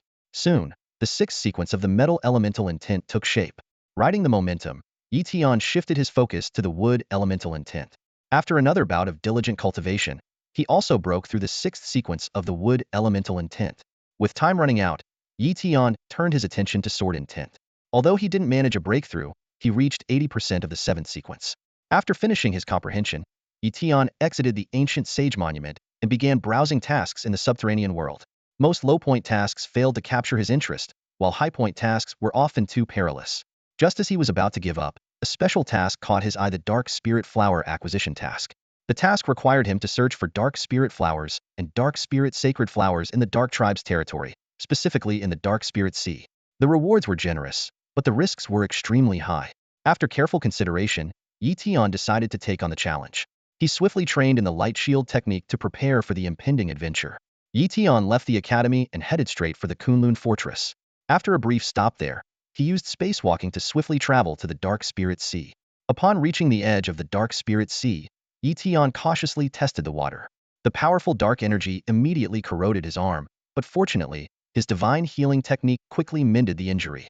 Only after activating the light shield technique did he dare to step into the Dark Spirit Sea. Hopefully, I can find plenty of Dark Spirit Flowers, or even a Dark Spirit Sacred Flower, Tian murmured to himself. In the sea of evil spirits, Tian soared through the air, using his formidable mental power to scan the surroundings in search of the elusive evil spirit flower. As time ticked by, the sea suddenly churned violently, and a massive serpent exuding a thick, malevolent aura emerged from the depths. This was a common 6th-level demon beast in the sea of evil spirits, its intelligence eroded by the evil energy, leaving only its instinct to kill. Tian's eyes narrowed sharply as he unleashed the solar golden flame. The golden flames engulfed the serpent, which, in a panic, retreated into the sea. With a cold smirk, Tian cast the ice realm, freezing the surrounding waters. The serpent's body was encased in ice, immobilized. In the next instant, Tian's sword intent transformed into threads, merging with various forces of intent, and pierced the serpent's heart with a single strike. The serpent collapsed with a thunderous crash, lifeless. Over the next hour, Tian encountered several more demon beasts from the sea of evil spirits, slaying them all. Suddenly, his eyes lit. A gray flower was quietly growing on the sea's surface, unmistakably the evil spirit flower. Overjoyed, Tian teleported over and snatched it up. The sea's energy tried to corrode his body, but the light protection spell shielded him. With a crack, the evil spirit flower was uprooted. 50 points secured. Tian thought with glee but quickly composed himself. He knew this was merely luck. Even a supreme Grandmaster could typically only last 5 to 6 hours in the sea of evil spirits before exhausting their strength. While contemplating, Tian felt a jolt in his spirit. A supreme Grandmaster of the evil clan. The adversary also sensed Tian and looked over with disdain. Human Grandmaster, courting death, the evil clan master shouted, charging forward. Tian was undeterred, teleporting to meet the challenge. The great 5 elements wheel and ice realm, 2 divine abilities, erupted, instantly suppressing the opponent. Following this, he activated 3 sacred bodies, and his sword intent transformed into threads, merging with numerous intents, unleashing the heaven-slaying sword technique. The evil clan master didn't withstand even a single move and was slain instantly. Tian swiftly took the enemy's storage ring and retreated. After all, this was the territory of the evil clan, and it was unwise to linger. A few hours later, Tian's light-based abilities were depleted, forcing him to leave the sea of evil spirits to recover. 2 days passed quickly, and he had only found 9 evil spirit flowers, feeling slightly disappointed. I need to venture deeper into the sea of evil spirits, Tian resolved. The depths of the sea of evil spirits were fraught with danger, rumored to harbor 6th-level beasts comparable to top-tier supreme grandmasters, and possibly even 7th-level beasts. However, Tian was confident in his strength and decided to take the risk. Indeed, just 10 minutes into the depths, he found an evil spirit flower. A few hours later, he harvested 5 more. On the second day, he even discovered an evil spirit sacred flower worth 500 points. Just as he was filled with joy, a terrifying presence approached. Tian's expression changed drastically as he quickly secured the evil spirit sacred flower and activated his 3 sacred bodies and various special physiques, while also employing the great 5 elements wheel and golden scale technique to bolster his defenses. Boom! A formidable attack descended, obliterating the surrounding waters. Although Tian's void realm absorbed 70% of the impact, the remaining 30% still breached his defenses, shattering even his sacred bodies. If not for his timely retreat into a spatial rift, he might not have survived. The depths of the sea of evil spirits are indeed terrifying. Encountering a 7th-level beast so casually, Tian reflected with lingering fear. He swiftly used the divine healing technique to recover from his injuries, and within 10 minutes, he was fully healed. Afterward, He exited the spatial rift and returned to the outskirts of the Sea of Evil Spirits. Occasionally, Tian would venture into the depths of the Sea of Evil Spirits, but he was always careful not to go too deep and remained vigilant each time. While searching for the evil spirit flower in the depths of the Sea of Evil Spirits, Tian suddenly felt the space around him begin to tremble. His brow furrowed, and his alertness heightened instantly. In the next moment, the surrounding space twisted violently, and a powerful suction force appeared, attempting to pull him into an unknown realm. Tian immediately tried to use his spatial walking ability to escape, but he couldn't slip into the spatial layers as intended. Instead, he was swept along with the suction force onto a gray expanse of land. Looking around, he noticed the area was filled with a gray mist, almost devoid of spiritual energy and teeming with malevolent energy. Suddenly, hordes of gray figures charged at him. Tian quickly assessed that most were at the Grandmaster level, with a few reaching the Supreme Grandmaster level. Without hesitation, he unleashed his sword intent, weaving it with other forces to slay the gray figures one by one.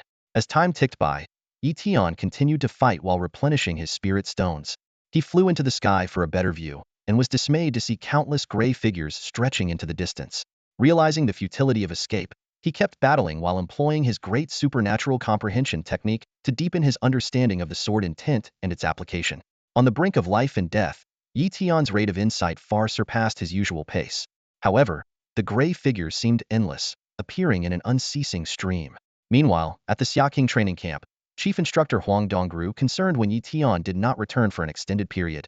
He immediately went to the Kunlun fortress to contact Tian, only to find he was unreachable. Realizing something was amiss, Huang Dong rushed back to the Xiaoqing training camp and sought out Lin Su, a transcendent king-level guardian of the Martial Tower. After activating the Martial Tower's divination, Lin Su informed Huang Dong that Tian was trapped in the evil spirit realm. Although Huang Dong was initially shocked, Lin Su assured him there was no need to worry. He explained that if Tian could eliminate all the evil spirits in the realm, it would collapse, allowing Tian to escape using his mastery of space. The evil spirit realm. Tian was still locked in battle with the malevolent spirits, cutting down swathes of them, which then dissipated into dark energy.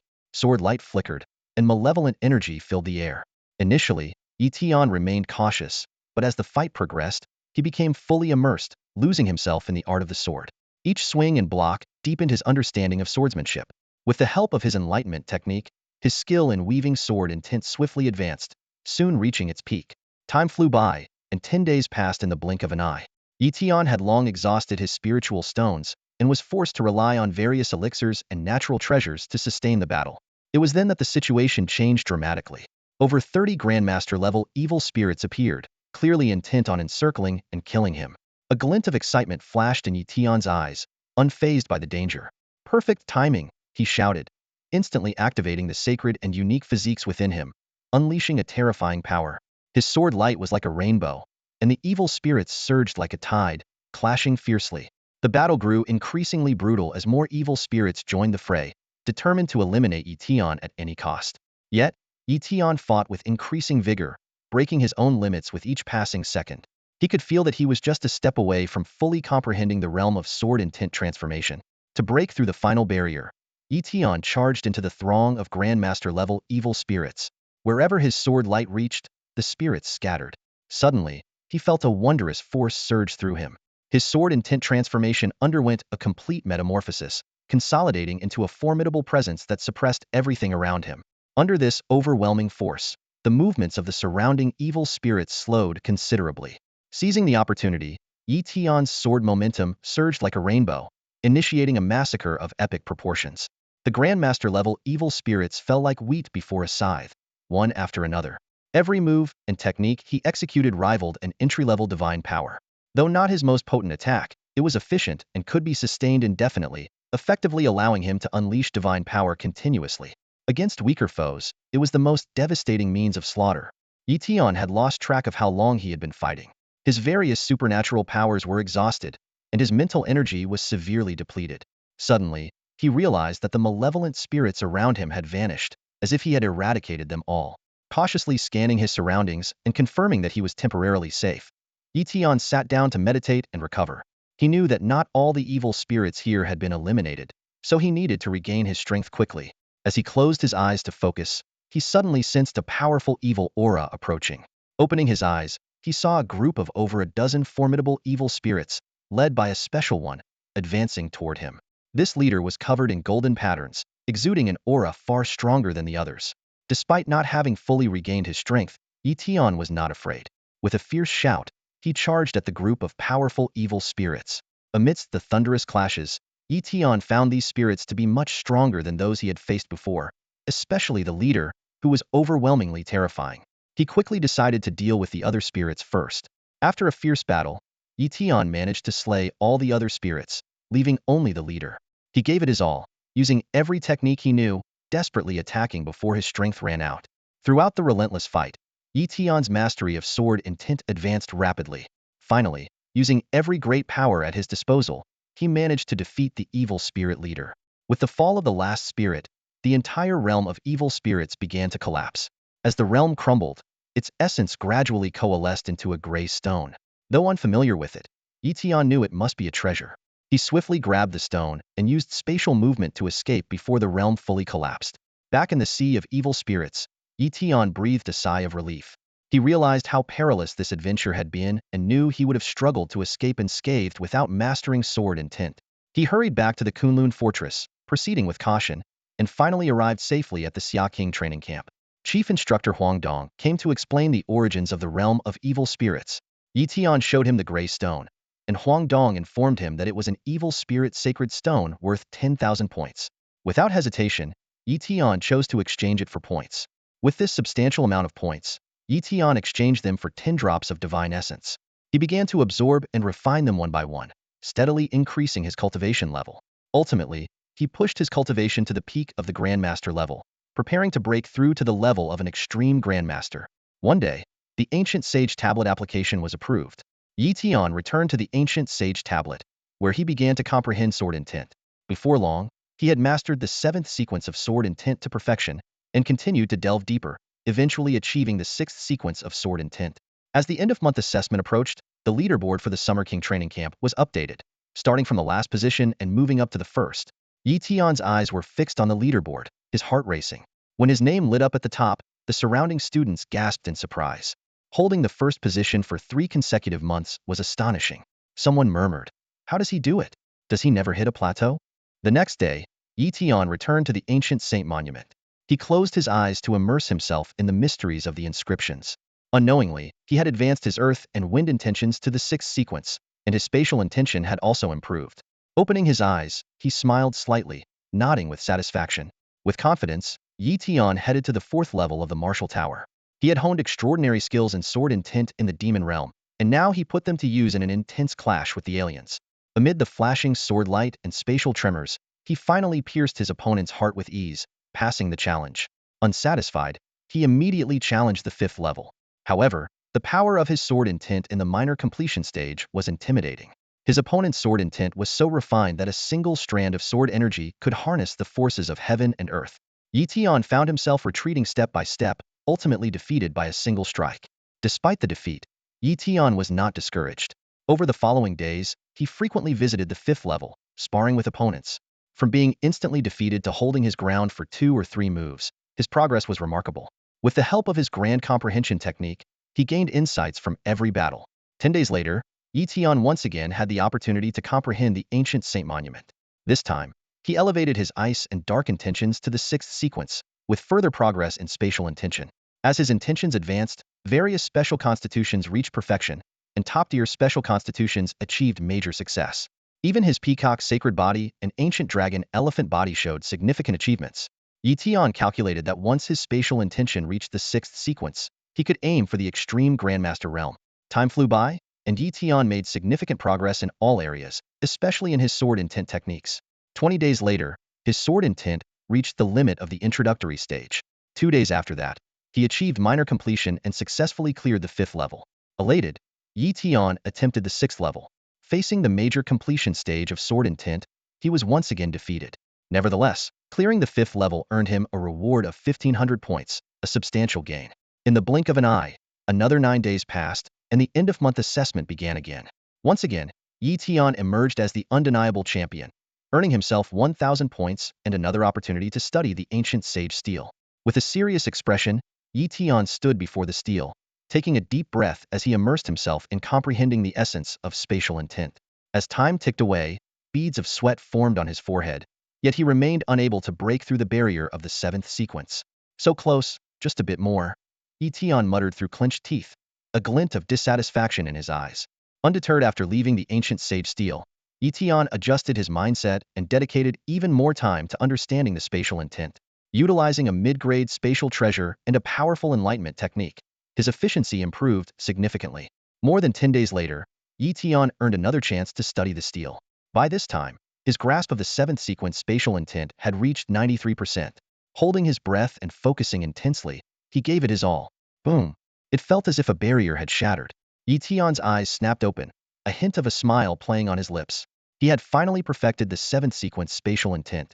Without letting the joy subside, Tian immediately began to tackle the sixth sequence spatial intent. However, this challenge proved far more difficult than anticipated. For 5 whole days, he wrestled with it. Finally, on the evening of the 5th day, a spark lit up in Tian's eyes. "I've done it!" he exclaimed softly, his face beaming with delight. Then, Tian proceeded to integrate the 5 elements of the sixth sequence intent into the Void Realm body. With a resounding boom, the third sacred body, the Void Realm body, successfully advanced to the minor completion stage. All 3 sacred physiques had reached the minor completion stage, and Tian was ready to break through to the ultimate Grandmaster realm. Tian sat cross-legged, focusing all his energy and spirit on his unique internal organ of abilities. He controlled the sixth sequence intent to stimulate all these organs while simultaneously channeling the powers of various special constitutions into them. Before long, there was a rumbling sound as his organ of abilities began to transform. The process was smooth and unhindered, with external spiritual energy continuously flowing in, accelerating the transformation. After half a day, Tian's organ of abilities completed its transformation, and his ability power became increasingly refined. Another half-day later, he finally stepped into the ultimate Grandmaster realm. This breakthrough consumed a significant amount of energy from the Spirit Tower, but the Xia King training camp, with its abundant resources, did not mind. Tian was ecstatic. With his current strength, even top-tier ultimate Grandmasters would be as insignificant as ants before him. He was confident that he could seize the championship at the Xia King training camp. The day after Tian emerged from the Spirit Tower, the Xia King training camp announced the start of the annual challenge competition. This was a contest where true strength determined the victor, and the reward for first place far exceeded that of the end-of-month assessments. At Tian's villa, Lu Ling, Qin Yi, and others gathered to celebrate. Lu Ling congratulated Tian on his breakthrough with envy, and the others also offered their congratulations. Qin Yi asked Tian if he was confident about winning the championship, and Tian nodded with confidence. Lu Ling reminded him, "Tian, there are still a few ultimate grandmasters in the training camp with formidable strength. They are about to leave the camp and will go to great lengths to enhance their abilities." "Which ones?" Tian asked with a raised eyebrow. Lu Ling introduced them one by one.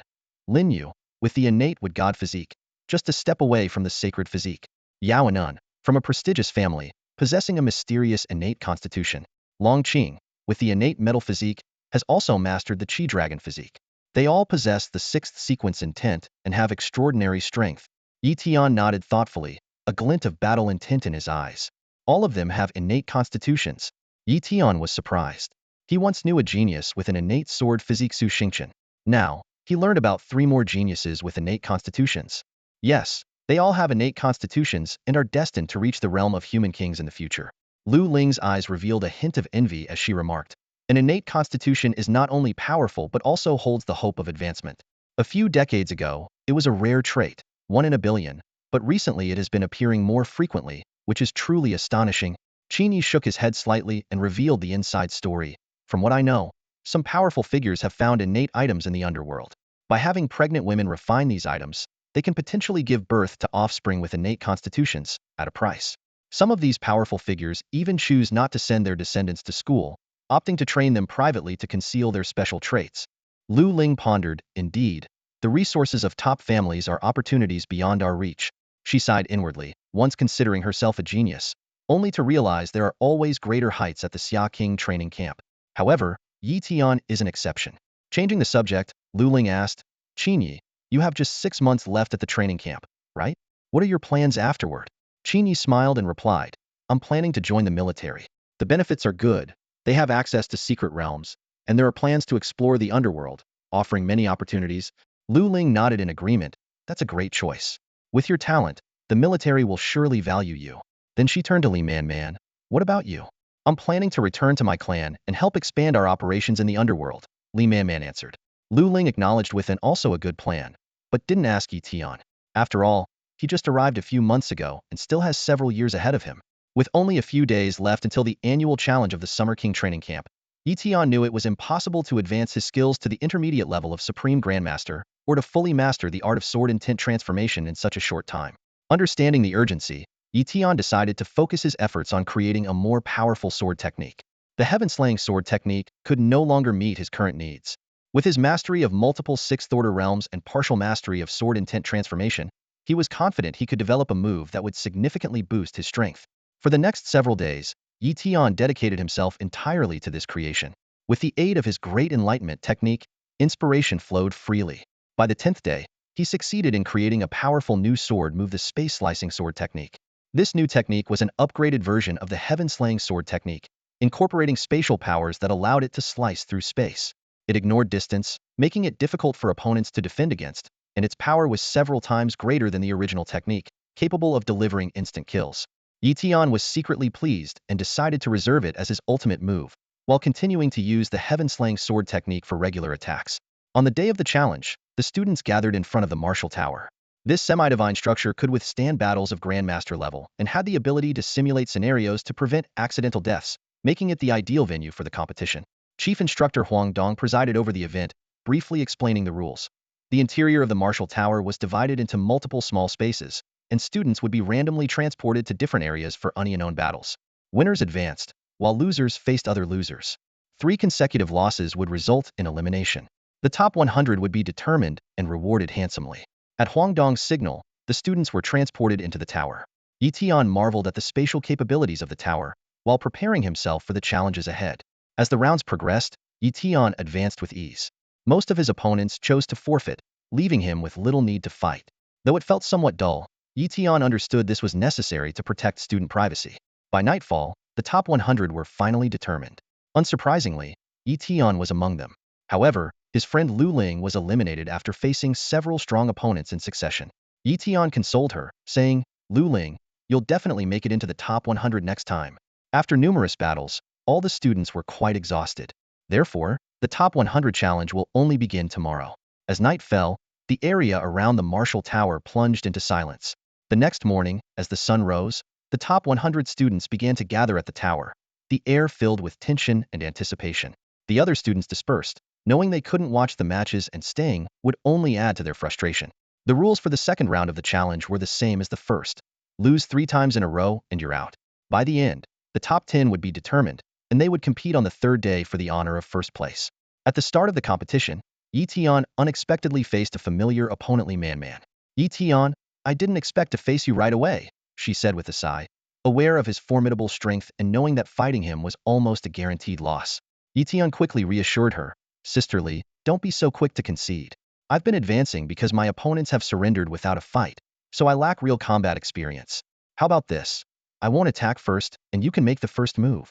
Li Man agreed, launching her innate abilities at Yi Tian, who effortlessly countered with his golden scale technique. No matter how she attacked, she couldn't penetrate his defenses. "I concede," Li Man declared decisively. "If I keep going, I'll deplete my energy and won't last through the next battles. I want to advance a few more spots." Subsequent opponents, though not as strong as Yi Tian, were not eager to surrender. They would test him with a few moves, and only upon realizing the disparity in strength would they concede. As time passed, the number of competitors dwindled. From 80 to 60, then 50, and finally 30, the competition grew fiercer. In the final stages, Yi Tian faced opponents who were advanced or even peak-level grandmasters. Unfortunately for them, their skills still fell short of Yi Tian's. He could defeat them with just his mastery of sword intent, without needing to fully utilize his unique physique. A renowned martial arts master was defeated by Yi Tian, and finally, the top 10 ranks were decided. Yi Tian, Lin Yu, Yao Dun, Long Qing, and 6 others successfully advanced to the top 10. Tomorrow's finals will determine the ultimate champion, with substantial rewards at stake, leaving everyone eager and ready for the challenge. Upon returning to his accommodations, Yi Tian received congratulatory messages from Lu Ling and others, but no one disturbed his rest as he prepared for the finals. The next morning, the 10 contestants gathered at the martial tower, the atmosphere tense and charged with anticipation. Chief Instructor Huang Dong announced the rules. Each participant would battle in turns, with 3 losses leading to elimination. until the final winner emerged. As the competition commenced, Tian won his first 3 matches effortlessly. In the 4th match, he faced Long Qing, where both displayed equal strength, resulting in an intense battle. Long Qing activated his innate golden body and Qi dragon form, utilizing his staff's power. Tian, in response, unleashed his 3 sacred bodies and wielded his sword with formidable intent. After a fierce exchange, Tian claimed victory with overwhelming dominance. As the matches progressed, contestants were gradually eliminated. Eventually, only Tian, Yao En, Lin Yu, and Long Qing remained. When Tian faced Long Qing again, Long Qing conceded to conserve his strength. Yao En defeated Lin Yu, advancing to the finals. In the final round, Tian was set against Lin Yu. Seeing Lin Yu was still recovering from injuries, Tian graciously offered him time to recuperate. Half an hour later, the two engaged in a fierce battle. Despite Lin Yu's best efforts, he was unable to overcome Tian's superior skill. Tian observed Lin Yu's significant injuries and realized the fight held little purpose now. Boom! The force of the sword intent shattered Lin Yu's blade intent, piercing through him with a single strike. A series of powerful divine abilities were unleashed, and the martial tower swiftly transported Lin Yu away. Otherwise, even his innate wood god physique couldn't protect him. Lin Yu suffered 2 consecutive defeats, and Long Qing was eliminated early. Subsequently, Lin Yu faced off against Yao En and was defeated once more. At this point, only Tian and Yao En remained. Deep within the martial tower, Huangdong stood beside Yao Sheng and asked, "Yao Sheng, do you think Yao En can defeat Tian?" Yao Sheng shook his head with a sigh. Anan is indeed quite formidable, but unfortunately, she's up against someone like Tian. His defense is too strong for her to break through. She will likely end up losing. Huangdong nodded in agreement. That's true. If it were anyone else, Yao En might have won. In the small arena, Tian and Yao En engaged in their final battle. Yao En was enigmatic, with little information available about her. Even those who had fought her were reluctant to divulge details, given her influential background from the Yao family in the capital. Yao En launched an attack with her sword intent. Tian didn't dare to be careless, activating the ancient dragon elephant physique, void realm physique, and peacock sacred physique.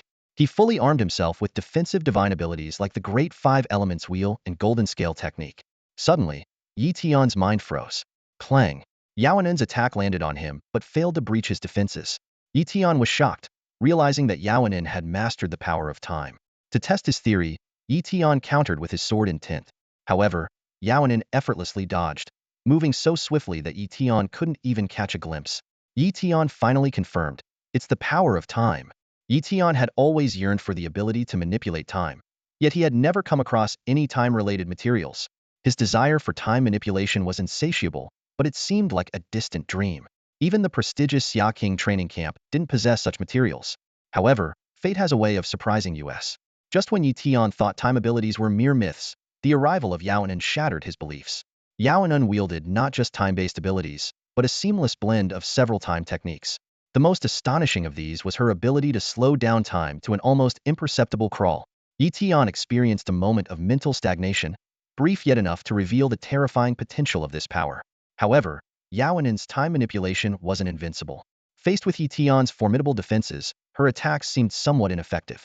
Tian silently counted his blessings, realizing that anyone with weaker defenses might not escape instant defeat, even those at the Renwang level. The battle intensified as Yao En launched another attack. Tian remained composed, deploying the great divine power of the Void Realm. In this unique space, Yao En's time techniques were significantly weakened, only slightly disrupting Tian's thoughts without affecting his actions. Seizing the opportunity, Tian unleashed a binding spell. Although it wasn't as powerful as an innate divine ability, its combination with the 6th sequence space concept was formidable. Yao En's expression changed as she barely broke free from the spell's hold. At that moment, Tian's sword intent attack was imminent. He swiftly dissolved the Void Realm, making the attack real and deadly. Yao En had to use time acceleration to narrowly evade the fatal strike. As the battle reached its climax, Tian repeatedly slipped into spatial layers, launching fierce assaults on Yao En. Despite her time techniques, she struggled to defend herself. Moreover, wielding such extraordinary powers took a heavy toll on her body. Gradually, Yao En began to falter. Tian seized the moment, casting an ice realm to freeze the entire area. Following this, the great 5 elements wheel transformed into a domain, thoroughly suppressing Yao En. With such a large-scale technique, even time manipulation proved futile. In the end, Yao En had no choice but to concede defeat. With reluctance, she said, "If this were a real life-or-death battle, I might not have lost." Yi Tian responded calmly. Is that so? In a true life-or-death fight, I have many ways to defeat you. He thought to himself that Yaonin might still have a trump card that could drain an opponent's lifespan. But such a move was not suitable for a competition, as it was a malicious act that could destroy one's foundation. Nevertheless, Yi Tian wasn't afraid of this technique. He possessed a long lifespan and had the Great Despair art as a fearsome countermeasure. The Martial Tower announced the results. Congratulations to student Yi Tian for winning first place in the challenge competition. As Yaonin and Yi Tian emerged from the small space in the Martial Tower, others were surprised yet found it unsurprising that Yi Tian had taken the championship. After the competition, Yaonin returned to her villa, still feeling dissatisfied. Her great-grandmother, Yao Sheng, appeared and asked, not satisfied with the loss? Yaonin complained. This competition restricted me too much. If I could use the blade of time, I could cut his lifespan by 50 years with a single strike. Yao Sheng smiled and asked, do you know how long Yi Tian's lifespan is? Yaonin replied confidently, at most 1,000 years. I could kill him with 20 strikes of the blade of time. With my current cultivation, I can forcefully use the blade of time 20 times without much issue. Yao Sheng shook her head with a smile. You underestimate Yi Tian. He has achieved 3 holy bodies and many special constitutions. His life level has reached that of an advanced life form. With the cultivation of an ultimate master, his lifespan is estimated to be 10,000 years. After using the blade of time 20 times, you'll be exhausted, while he will still be at peak combat power, easily defeating you. Do you still think you have a chance of winning? Yaonin was shocked. What? He's an advanced life form. Isn't that like the dragon race? Could he not be human? Yao Sheng affirmed. He is human. But how he achieved the status of an advanced life form, I do not know. Seeing Yaonin's dejected expression, Yao Sheng comforted her. Anan, your potential lies in the future. Mastering the power of time. Once you reach the Renwang level, your time abilities will become even more formidable. If you achieve the position of a great power, you'll be among the top forces of humanity. No need to worry about temporary gains and losses. Yaonin nodded. Yes, great-grandmother. Meanwhile, on the 10th floor of the Martial Tower, Yao Sheng and Lin Su were discussing rewards for the top 10. Since everyone's needs differed, the first place reward was usually decided afterward. Lin Su suggested, I think we should offer several rewards for Yi Tian to choose from. Yao Sheng agreed. Sounds good. Soon, Yi Tian received his reward choices from the Xia King training camp. Option 1, the Divine Fruit, which guarantees a breakthrough to the Renwang level upon consumption. Option 2, the Enlightenment Heartgrass, which permanently boosts comprehension by 30% upon refinement. Option 3, the Sword Insights of a Sword Dao Master. Yi Tian thought to himself, all of these are valuable. Though the Divine Fruit could ensure a breakthrough to the Renwang level, Yi Tian was confident in his abilities and felt he didn't need it. The Enlightenment Heartgrass, which could permanently enhance comprehension by 30%, was indeed priceless, but with his great divine power level enlightenment technique, it seemed somewhat redundant. Ultimately, Yi Tian chose the third option without hesitation, the Sword Insights of a Sword Dao Master. The next day, Chief Instructor Huang Dong approached Yi Tian. Yi Tian, I'll take you to receive the Sword Insights of the Sword Dao Master. Curiously, Yi Tian followed Huang Dong out of the Xia King training camp to a base in the capital. Deep underground, Yi Tian witnessed a shocking scene. A powerful being from another race was chained and sealed before him, and the chains were semi-divine artifacts. Yi Tian was stunned to find that the aura of this being was terrifying, undoubtedly surpassing the Renwang level. Yi Tian thought to himself, could this be the Sword Dao Master? This is a powerful being from another race who tried to invade our planet over 200 years ago. We, the people of Xia, captured and sealed him, Huang Dong explained. Yi Tian was taken aback, surprise flashing in his eyes. He turned to Huang Dong and curiously asked, Chief Instructor, why did you bring me here? Is it to help me gain insights into this Swordmaster's path? Huang Dong gave a mysterious smile, a cunning glint in his eyes. You'll find out soon enough, he replied. Soon after, several guards led Yi Tian to the center of a complex formation. One of them explained, this formation will allow your consciousness to temporarily enter the mindscape of the Swordmaster and merge with it. You will experience his cultivation journey, but you cannot alter anything. Remember, do not delve too deeply into his memories. It's dangerous. If we sense any problem with your soul, we'll immediately cancel the formation. Since the Swordmaster's soul is fragmented, you'll only be able to experience 3 years of his memories.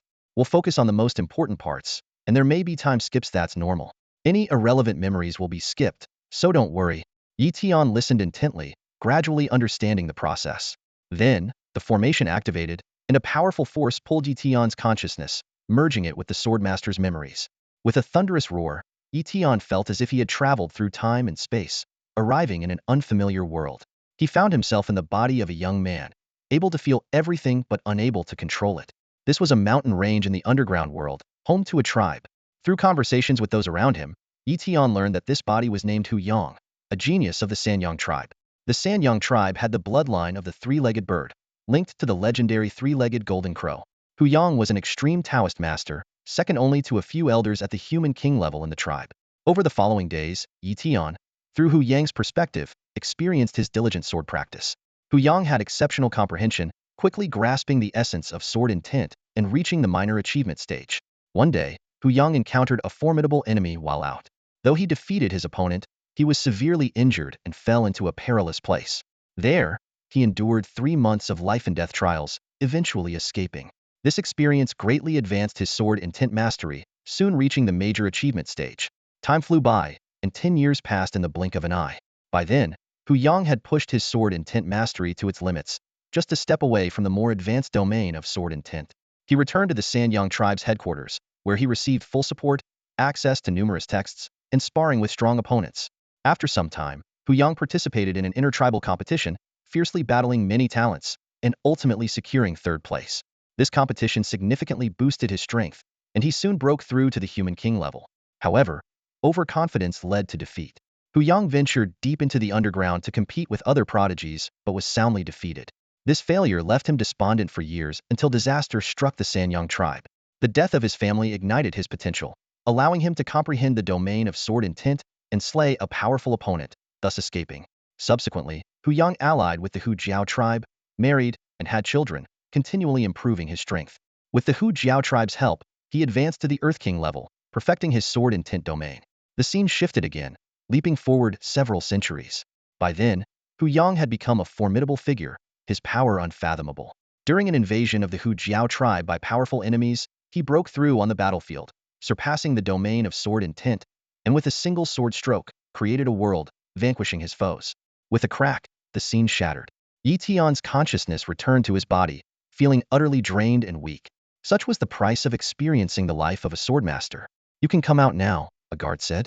For Tian, the concept of transforming sword intent into realms and mastering the 9 supreme divine abilities seemed incredibly distant. At this moment, Tian focused solely on one goal: to quickly comprehend the mastery-level sword intent transformation. A bottleneck that would have taken him 2 to 3 months to break through now seemed within reach. By understanding the cultivation processes of a great sword master, even though he hadn't personally experienced it, countless insights flooded his mind. Coupled with the divine-level enlightenment technique, he was confident he could grasp the mastery-level sword intent transformation in just a few days. Upon returning to the Xia King training camp, Tian immediately secluded himself for training. In the villa, he practiced the divine-level enlightenment technique, delving into the intricacies of sword intent transformation while integrating the training process of the sword master Tiger Yang.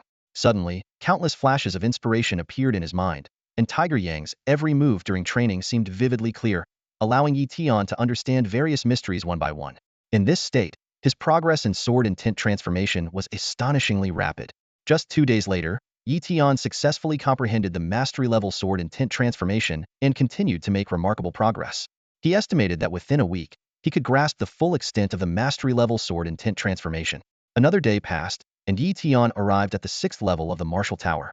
This checkpoint had previously been insurmountable for him, but this time, he easily defeated the alien guards, passed the 6th level, and received a reward of 2,000 points. News of this spread, leaving Huang Dong in shock. Although there were many trainees at the Xia King training camp who chose to study the experiences of great masters, Tian was the first to pass the 6th level in such a short time. Huang Dong speculated that Tian's exceptional comprehension allowed him to understand more about the intricate techniques of sword intent transformation after absorbing the lifetime experiences of a great swordmaster. Huang Dong suddenly realized that Tian had only been part of the training camp for a few months and was already likely to reach the 7th level during his training. Meanwhile, Huang Dong himself was only at the 8th level. If Tian surpassed him, it would be quite embarrassing. He comforted himself by thinking that it wouldn't be easy for Tian to reach the 7th or 8th level, as each advancement after mastering sword intent transformation was extremely challenging. However, he couldn't deny that Tian was extraordinary and might achieve what others couldn't. Capitalizing on his insights from the great sword master's life, Tian seized this optimal training period to continuously enhance his sword intent transformation techniques, with his swordsmanship improving daily. A week later, Tian's sword intent transformation had reached the peak of mastery, only a step away from understanding the domain of sword intent transformation. Typically, Achieving the domain of sword intent transformation was as difficult as climbing to the heavens. The great sword master had only realized it amidst genocide and endless despair. If Yi Tian could break through, his power would rival the second supreme divine ability, with unimaginable might. The end-of-month assessment arrived as scheduled. Yi Tian unsurprisingly took first place, earning 1,000 points and an opportunity to study the ancient sage steel. Although the steel was less effective for comprehending the sixth sequence intent, it was still several times faster than solitary contemplation. Therefore, Yi Tian went to the ancient sage steel and made minor improvements in various sixth sequence intents. On this day, Yi Tian also exchanged for a few drops of divine essence to enhance his cultivation. The divine essence was still quite effective for an extreme grandmaster, with about a dozen drops needed to advance to the intermediate extreme grandmaster level. Yi Tian was unconcerned about points, focusing solely on rapidly increasing his strength. Unfortunately, he ran out of points, so he decided to take on more tasks. While browsing high-point tasks, Yi Tian noticed that the task for the evil spirit flower had disappeared, indicating it was no longer needed. Ultimately, he set his sights on a task saving the Huayan tribe's Huaxi settlement. This task offered a staggering 10,000 points, and the Huaxi settlement had a population of only a little over 300, with their strongest being merely a peak grandmaster. The task description revealed that the Huayan tribe had allied with the Xia kingdom, crafting weapons, elixirs, and formation tools for them, while the Xia kingdom provided resources and covert protection. Now, this information had been inadvertently leaked, and the evil tribe intended to annihilate the Huayan tribe. Saving the Huaxi settlement was just one part of many tasks. Yi Tian accepted this task. Subsequently, he received all the intelligence, including the specific location and contact details of the Huaxi settlement. Of course, the primary focus of the mission is to ensure the safety of the Huaxi tribe members, but if everyone cannot be saved, then it is crucial to prioritize rescuing one particular member, Yin Yun. Upon receiving this mission, Yi Tian began to strategize internally. Yin Yun is not only the most talented alchemist grandmaster of the Huaxi tribe, but also a prodigy in formation magic. Her extraordinary talents would be a great asset to the Xia kingdom if she could be brought to the Kunlun fortress, ensuring the preservation of the Huaxi lineage and strengthening the kingdom. Yi Tian piloted his flying artifact through the murky skies of the underground world. He knew well that the evil tribes were currently focused on attacking the Huayan tribe, leaving the relatively weaker Huaxi tribe temporarily out of their sights. This provided him with a crucial window of opportunity. Before long, the outline of the Huaxi mountains appeared in the distance. Yi Tian landed on the outskirts of the Huaxi tribe and immediately made contact with the chieftain. The old chieftain, though worried, showed a glimmer of relief upon learning that a powerful ally had been sent by the Xia kingdom.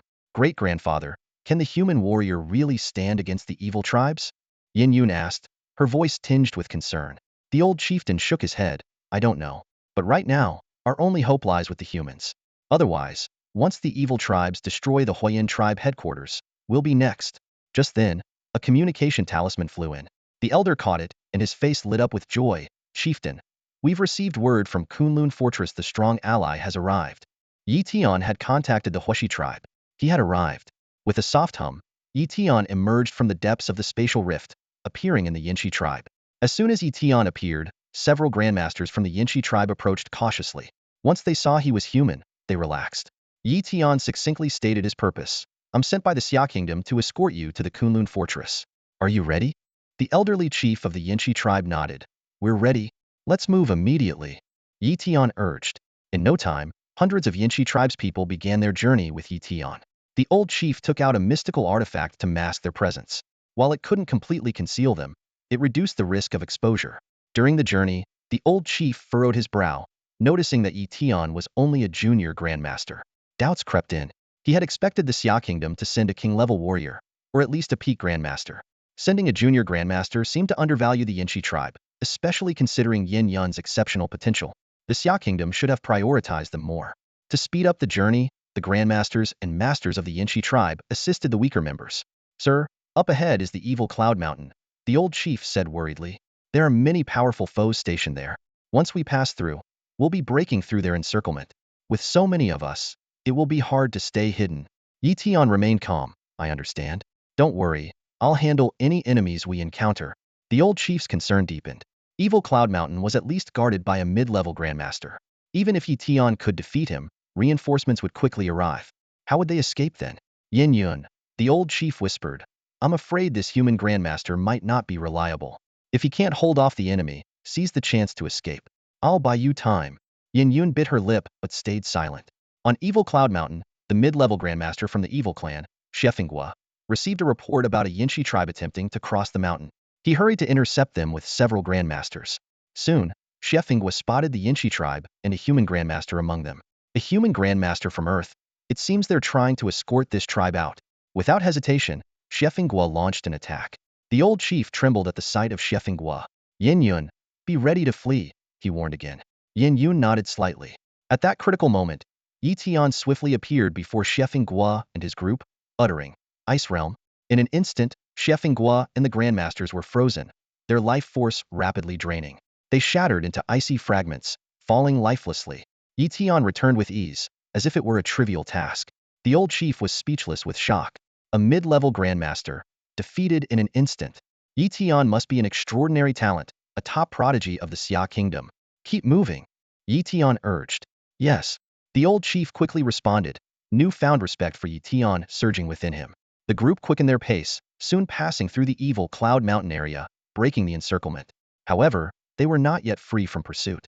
Minutes later, a massive black raven appeared in the distant sky, bringing with it dark clouds. A piercing voice echoed, Yinshi tribe, human Grandmaster, you've been found. The old chief's eyes widened in terror. It was the Dark Raven King, a king-level warrior of the evil clan. He never expected them to send such a powerful figure after a small tribe like theirs. Keep moving forward. I'll handle the king-level warrior, Yi Tian said firmly. The old chief thought Yi Tian was sacrificing himself to buy them time. A prodigious talent sacrificed themselves for their small Huashi tribe, which was beyond his imagination and deeply moved him. However, the old chieftain overthought the situation. Yi Tian suddenly appeared in front of the Dark Crow King, blocking his path. The Dark Crow King, seeing Yi Tian as merely an extreme Grandmaster, showed a hint of disdain. He had no idea that Yi Tian possessed spatial abilities, allowing him to teleport as long as his attack was swift enough. Divine Talent Shadow Light. The Dark Crow King unleashed his fastest attack, with black light shooting towards Yi Tian like an arrow. However, Yi Tian suddenly erupted with 3 kinds of holy body phenomena, activating multiple special constitutions simultaneously. The Great 5 Elements will spawn, in the Golden Scale technique shown. The Shadow Light collided with this defense and shattered like foam. Before the Dark Crow King could react, Yi Tian launched a series of powerful attacks. Ice Realm, Peacock Divine Light, Sun Golden Flame, Aurora Technique. A torrent of attacks surged towards the Dark Crow King. The Dark Crow King was terrified, having never encountered such a spectacle in his human king realm. He was severely injured in an instant.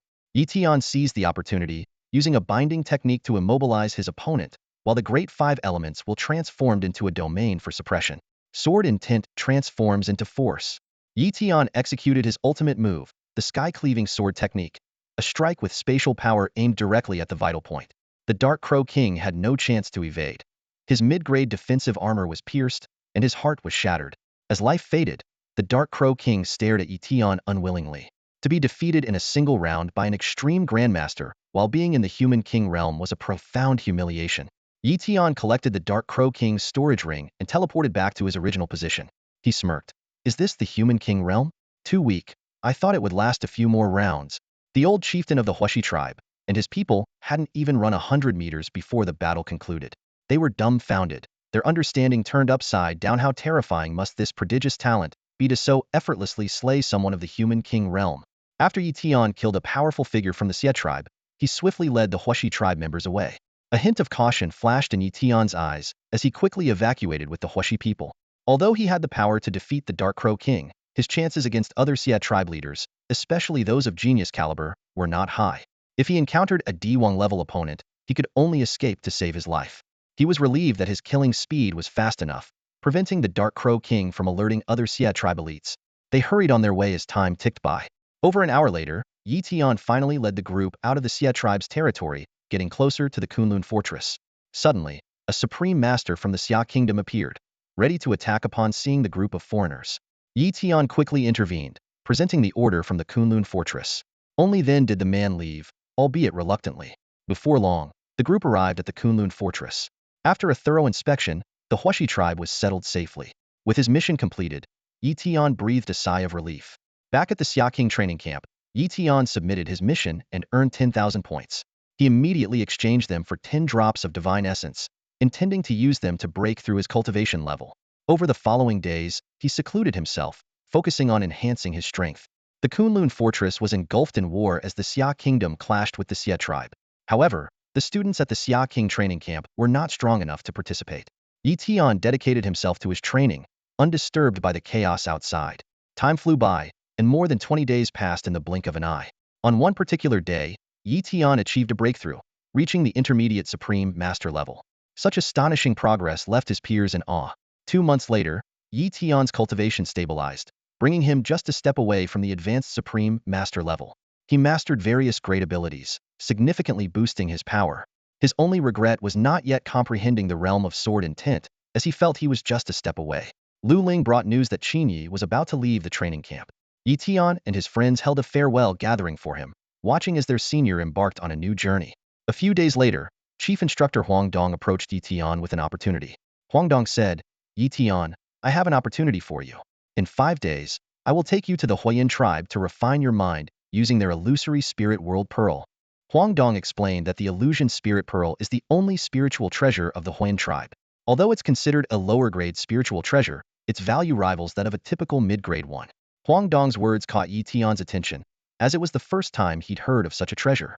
Seeing Yi Tian's puzzled expression, Huang Dong patiently elaborated, "Spiritual treasures are entities beyond the supreme exotic treasures. You can think of them as upgraded versions of exotic treasures, extremely rare. Each spiritual treasure is enough to drive a heavenly king realm expert into a frenzy." After a brief pause, Huang Dong continued, "The evil tribe has kept the Huayan tribe captive for years without exterminating them. This sudden attack wasn't because they discovered our collaboration, but because the Huayan tribe's spiritual treasure was exposed. Fortunately, our Xia kingdom intervened in time to protect it." Yi Tian nodded thoughtfully and asked, "Chief Instructor, is a demi-divine weapon above a spiritual treasure?" Huang Dong shook his head. "No. Exotic treasures and spiritual treasures are nurtured by nature, while demi-divine weapons are crafted by humans.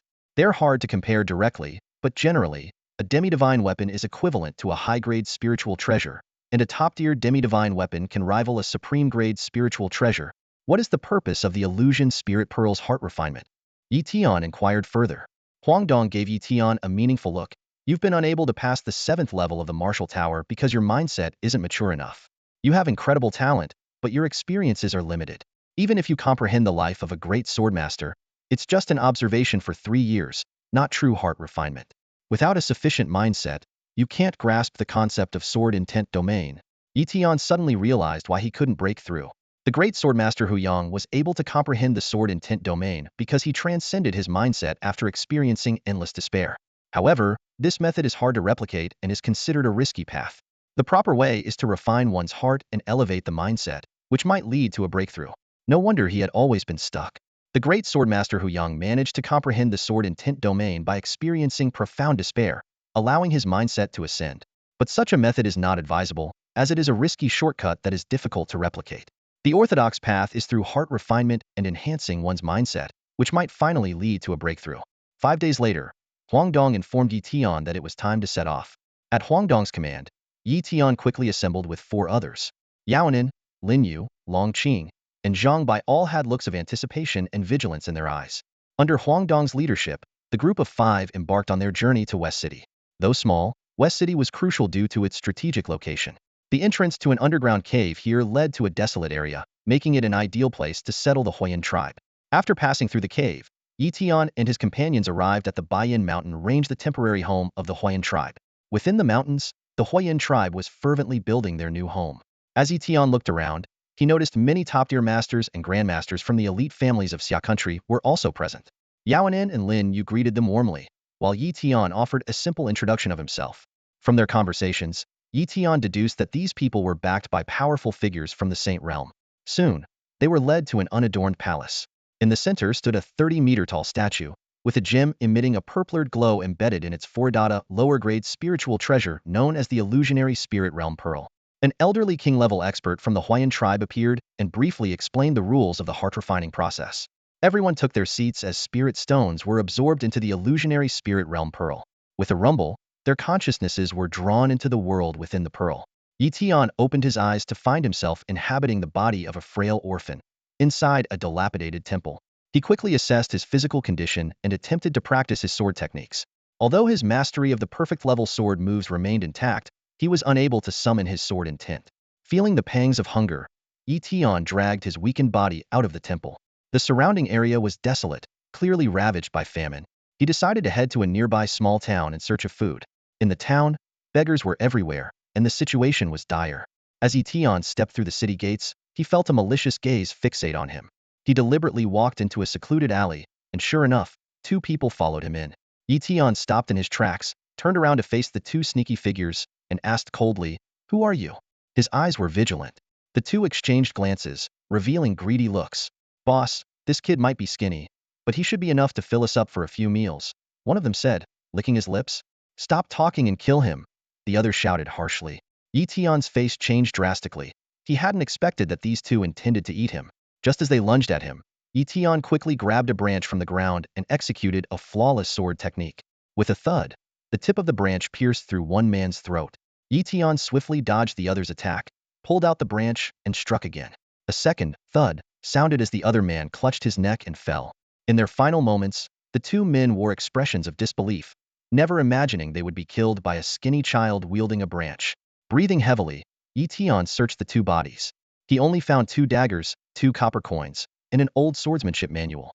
So poor, he couldn't help but comment. But then he thought, if they were desperate enough to eat people, it was no wonder they had nothing. With his meager loot, Tian headed to the market. Prices had skyrocketed, and the 2 copper coins were only enough to buy a bowl of thin porridge. Despite this, he spent them to fill his stomach. Afterwards, Tian pawned the daggers for 100 copper coins and managed to buy a few buns, barely getting through the crisis. In the days that followed, he specifically targeted thugs and bullies, taking their money to buy food while continuously training his body. Months later, Tian's physique gradually became stronger, and his skills improved. He discovered that this world of the illusory spirit pearl focused on melee weapons, so he dedicated himself to refining his sword techniques and enhancing his strength.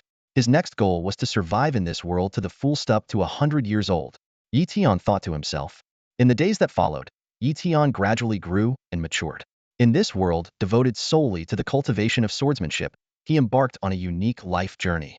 This world bore a striking resemblance to the real one, and the process of rising from obscurity continuously honed his mindset. Living here for 100 years would be equivalent to gaining an additional century of real-life experiences, significantly enhancing his mental state. However, Tian realized that this world was not suitable for genuine cultivation.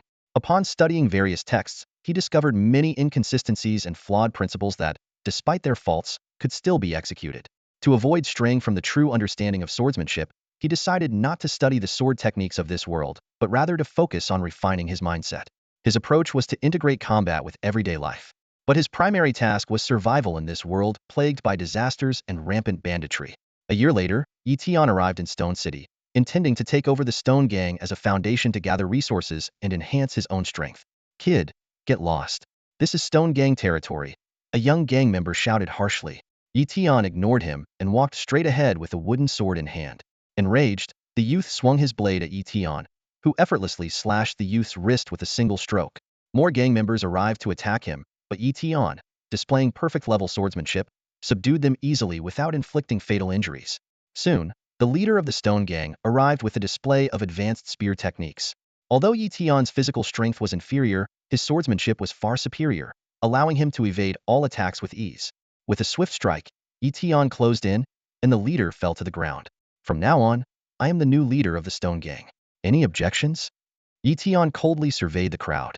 Seeing this, the gang members knelt and shouted, "Greetings, leader." Thus, Tian became the new leader of the Stone Gang and began building his influence.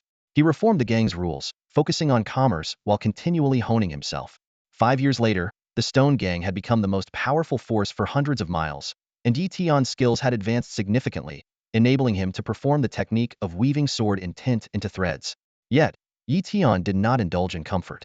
He handed over the gang to his subordinates and left Stone City alone, embarking on travels across the Dai dynasty.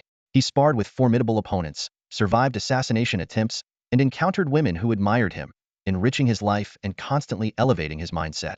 10 years later, Tian could wield sword intent with formidable power, earning the title of Sword Saint in the Dai dynasty. After killing a sword saint who had offended him, Tian's reputation soared. Subsequently, he left the Dai dynasty and ventured into other dynasties, experiencing various lifestyles.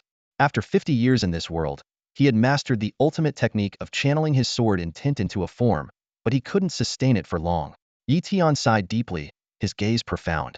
50 years of rigorous training had brought his sword intent to the realm of form, yet the constraints of this world limited its duration. He understood that it wasn't due to a lack of insight on his part, but rather the restrictions imposed by the rules of the heart-refining world. Since his swordsmanship couldn't advance further, he decided to explore a different path. Experiencing 100 lives might break the barriers of my heart, Yi Tian murmured to himself, a determined glint in his eyes. From beggar to bodyguard, butcher to waiter, Yi Tian assumed countless roles, experiencing the warmth and coldness of the world. He begged on street corners, feeling the scorn of others, wielded a knife to slaughter, understanding the fleeting nature of life, served tea and water, learning the virtue of humility. Each change of identity was a baptism for his heart and mind. Time flew by, and in the blink of an eye, another 40 years passed. Through the trials of 100 professions, Yi Tian's state of mind continuously elevated, as if he had touched upon a mysterious realm. Yet, his swordsmanship remained stagnant, leaving him puzzled. Until one day, Yi Tian had an epiphany. This world is ultimately an illusion, meant for refining the heart, not true cultivation. This realization brought him peace and made him cherish this rare, century-long journey of heart refining even more. As time passed, Yi Tian felt his vitality waning and the world's rules beginning to reject him. He knew the time to leave had come. Looking back on 100 years, although he hadn't advanced in swordsmanship, his mental cultivation had made a qualitative leap. On that day, Yi Tian's consciousness began to blur, as if being engulfed by endless darkness. When he opened his eyes again, he had returned to the outside world. The memories of a century flooded back, overwhelming him momentarily. It took him a while to adjust, savoring the extraordinary journey of his heart. At this moment, he truly felt as though he had lived through a century of vicissitudes. Upon returning, he felt slightly disoriented, but gradually, as the memories of the past surged through his mind, he regained his composure. Yi Tian spent what felt like a century in the illusory spirit realm, but it was all an illusion. The only things he gained were memories and a more refined state of mind, with little advancement in other areas. When Yi Tian opened his eyes, the century of trials vanished like a dream. He took a deep breath, feeling the transformation in his mindset. A king-level expert of the Fireflame clan, looking pained, waved his hand and said, "You may leave now." Despite the heavy losses, creating a stable environment was a necessary sacrifice. As they left the palace, Huang Dong approached. "Let's go back," he said. The group departed from the Fireflame clan and returned to the Xia King training camp. Yi Tian immediately resumed his cultivation, using his supreme understanding technique to grasp the essence of sword intent. His improved state of mind made everything clearer, and he quickly understood the key principles. As time passed, a domain formed around Yi Tian, condensed from his sword intent. Buzz. The sword domain materialized, but it was only 3 meters in range. Yi Tian frowned and thought. This was his current limit, and forcing it to expand would only weaken its power. He took out a piece of grade A metal ore and activated his sword domain with a thought. Buzz. The ore was instantly reduced to dust. Yi Tian murmured to himself. The power of the sword domain is impressive. He then attempted to integrate fire intent into the domain, and boom! Roaring flames consumed everything within. Yi Tian decided to challenge the 7th floor of the Martial Tower. With his sword domain, he easily crushed his opponent's domain and passed the level. The news spread quickly, astonishing figures like Lin Su and Yao Sheng. Huang Dong exclaimed, "He's a prodigy. Less than a year in the training camp, and he's already mastered the sword domain. Even without achieving a saint body, he's practically invincible at the extreme master level." In the following days, Yi Tian continued to enhance his sword domain, gradually expanding its range to 5 meters. He also studied the ancient saint monument to strengthen his 6th sequence intent while practicing various supreme techniques. After 2 months, most of these techniques reached perfection, with only a few remaining at the advanced stage. However, he had yet to reach the human king level, and comprehending a second-tier supreme technique on his own was still a formidable challenge. In terms of expanding his sword intent into a domain, he has already extended it to a 10-meter range, which is the limit for an entry-level sword intent domain. Yi Tian's progress in cultivation is astonishing. His sword intent domain has reached its entry-level maximum, and his skills are rapidly approaching those of a high-level supreme master. On this day, senior sister Li Man left the camp, and Yi Tian joined others to see her off. Among the new recruits was Qin Yao, a graduate of Donghai University, who drew considerable attention. Yi Tian also encountered an old acquaintance, Su Xingqian, a genius with an innate sword body who had just broken through to the Grandmaster level before joining the camp. During their conversation, Su Xingqian was shocked to learn that Yi Tian had become the strongest in the camp. Even prodigies from Kyoto like Yao Anan and Lin Yu were no match for Yi Tian, which challenged Su Xingqian's understanding. After joining the camp, Su Xingqian demonstrated impressive talent, securing second place in the monthly assessment, yet he still couldn't surpass Yi Tian's top position. Yi Tian's legendary journey prompted Su Xingqian to temporarily set aside his competitive ambitions. While Yi Tian was focused on his training, an urgent summons from Donghai University interrupted his thoughts. Yi Tian mused to himself. Donghai University only issues an emergency call for its alumni to return and assist in rare circumstances. However, responding to this call is not mandatory, and graduates can choose to ignore it. As a current student, Yi Tian felt it was his duty to respond. He applied for leave from the Xia King's training camp and quickly made his way to Donghai City. Upon arriving at the campus, Yi Tian contacted his mentor, Li Haoyang. Li Haoyang had reached the level of a mid-level Grandmaster, clearly benefiting from some significant opportunity. Seeing that Yi Tian had broken through to the extreme Grandmaster level, Li Haoyang was astonished. In such a short time Yi Tian interrupted mentor. What exactly happened? Li Haoyang's expression turned serious as he explained. The Elephant Clan was enraged by Donghai City's annexation of the Lin clan's territory and recently launched a surprise attack on the newly built Donghai fortress. A local king and 6 human kings, leading numerous extreme grandmasters, used a special treasure to conceal their movements and broke through the formations. Although they retreated in time, the losses were severe, and even the guarding human king was severely injured. Yi Tian frowned. Does this mean Donghai University is also? Li Haoyang nodded. Many students and mentors have fallen, and the impact is significant. He continued, Jiang province has decided to retaliate, mobilizing the entire province's forces to attack the Elephant Clan. Donghai University is gathering personnel, offering not only a share of the spoils, but also the opportunity to train at the Qilin River for 3 days. The Qilin River? Yi Tian's eyes lit up. Li Haoyang explained that it was an underground river in the cave world controlled by Jiang province. Legend has it that a Qilin had fallen there, imbuing the area with special energy, making it an ideal place for cultivation. Yi Tian was excited. This was an incredible opportunity for someone with his divine-level talent. He inquired about the timing of the operation and obtained intelligence on the Elephant Clan from Li Haoyang. While reviewing the information, Yi Tian's attention was drawn to a name Elephant King Xiang Ming. 500 years ago, he had made a deal with Jin Tian Sun, the human king of the Lin clan, to kill Xiang Ming. Unexpectedly, Xiang Ming not only survived but had advanced to the peak of the Heavenly King level. Yi Tian thought to himself, I can't kill him now, but I'll deal with him once I reach the Heavenly King level. 2 days later, numerous powerful individuals gathered in Donghai City. Yi Tian met up with others who had responded to the call, including Lu Ling, although Qin Yi, who had joined the military, couldn't make it. The operation required a minimum of a Grandmaster level, with the real reliance on those at the Human King level and a few extreme Grandmasters. On this day, 2 Heavenly King level experts led the group through the cave entrance into the cave world. The subterranean world. Once the site of the East Sea Fortress, this place has now become a wasteland. After the giant elephant tribe destroyed the East Sea Fortress, they quickly retreated, fearing retaliation from the powerful warriors of the Xia Kingdom. However, they left behind a concealed killing formation as a backup plan. Just as Yi Tian and his group arrived, the killing formation suddenly emerged. In this critical moment, a king known as the Soul-Devouring Spear King stepped forward. Wielding a long spear, he instantly enveloped an area of 1,000 meters with his spear intent domain. The overwhelming power of his fully developed domain shattered the killing formation.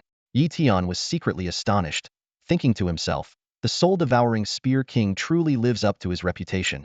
Another king praised, thanks to your wide-reaching domain, otherwise, we would have suffered heavy losses. The Soul-Devouring Spear King sternly ordered, split up and launch surprise attacks on the 10 tribes of the giant elephant tribe. Strike swiftly and retreat immediately. Avoid prolonged engagement. The group acknowledged the command and quickly divided into several teams. Yi Tian and his mentor, Li Haoyang, were assigned under Lu Haoyang's command. A century ago, Lu Haoyang had been a student at East Sea University, and now he was leading an elite squad as a powerful Earth King. Lu Haoyang took out a green leaf, which emitted a strange light. This is the celestial leaf. It can shield perception for a day. Stay close, and do not leave the range of the green light. The group agreed cautiously. Lu Haoyang then summoned an earth element treasure, leading the entire team underground. Although it consumed a lot of energy, it ensured they would not be detected by the enemy. Before long, the team reached the vicinity of the Xianglong tribe. Yi Tian volunteered. King Lu, perhaps my meteor descent technique can be of assistance. Lu Haoyang was surprised. You've mastered this earth element divine technique? Yi Tian smiled confidently. Not only that, but I've also cultivated it to the great divine power level of perfection. Lu Haoyang's eyes lit up. Excellent. Then it's up to you. I'll handle those at the human king level, and you take down the entire tribe. Yi Tian nodded and soared into the sky. He ascended to 5,000 meters and began to gather meteors. In the sky, a small sphere gradually expanded, amassing the vast power of Earth from the heavens and Earth. Within the Xianglong tribe, 5 human kings simultaneously sensed the impending danger. One of them used the Dragon Eye secret technique to instantly perceive the high altitude. When he saw the terrifying divine power Tian was unleashing, his expression changed dramatically. It's the great divine power level meteor descent technique. The 5 human kings exclaimed in fear, their eyes filled with terror. The Grandmaster of the Extreme Path, with his formidable technique of meteor descent and mastery over the 6th sequence of Earth elemental essence, is unstoppable. We must eliminate him. 5 powerful warriors of the human king realm shot up into the sky with lightning speed, covering hundreds of meters in the blink of an eye. Just as they were about to reach Tian, a figure suddenly appeared in midair. It was Lu Haiyang, a human Earth King realm. The expressions of the 5 giant elephant clan warriors changed dramatically. Lu Haiyang sneered, "On your turf, I had my reservations. But now that we're out here, today will be your grave." Before his words had even faded, Lu Haiyang unleashed his innate divine skill water and fire dragon strike. 2 dragons roared forth, surging with overwhelming force towards the 5 giant elephant clan warriors. With a deafening crash, 2 of the human king realm warriors fell instantly. The remaining 3 fled in panic, hoping to use the elephant dragon tribe's formation to resist. However, upon returning to their tribe, they were jolted by the realization Tian was still not dealt with. So what was the point of coming back? Call for reinforcements. This was their only option. Lu Haiyang blocked their path, preventing the 3 giant elephant clan warriors from getting anywhere near Tian. In the blink of an eye, a minute passed. Boom! A massive meteor descended from the sky, under Tian's control, crashing towards the elephant dragon tribe with astonishing speed. Retreat! Lu Haiyang led the group to withdraw swiftly. The 3 human king realm warriors of the elephant dragon tribe desperately activated the formation, creating a massive light shield to protect their entire tribe. They knew it was futile to resist but clung to hope nonetheless. The meteor struck the formation with tremendous force, shattering the light shield into dust. Immediately after, a terrifying shockwave swept through, with endless flames spreading in all directions. In an instant, countless buildings were reduced to ashes, and many members of the giant elephant tribe became lifeless bodies under the impact of the shockwave and engulfing flames. The power of the meteor descent technique was terrifying. Even Grandmasters and Supreme Masters found it difficult to withstand this earth-shattering magic and fell one after another. Some of the giant elephant tribe attempted to escape by flying, only to be consumed by the shockwave and flames that swept through the sky. Lu Haiyang and his companions, having been prepared, had already withdrawn to a distant mountain and thus escaped unharmed. They looked down upon the ruins of the Xianglong tribe, a settlement comparable to a large city, now reduced to scorched earth.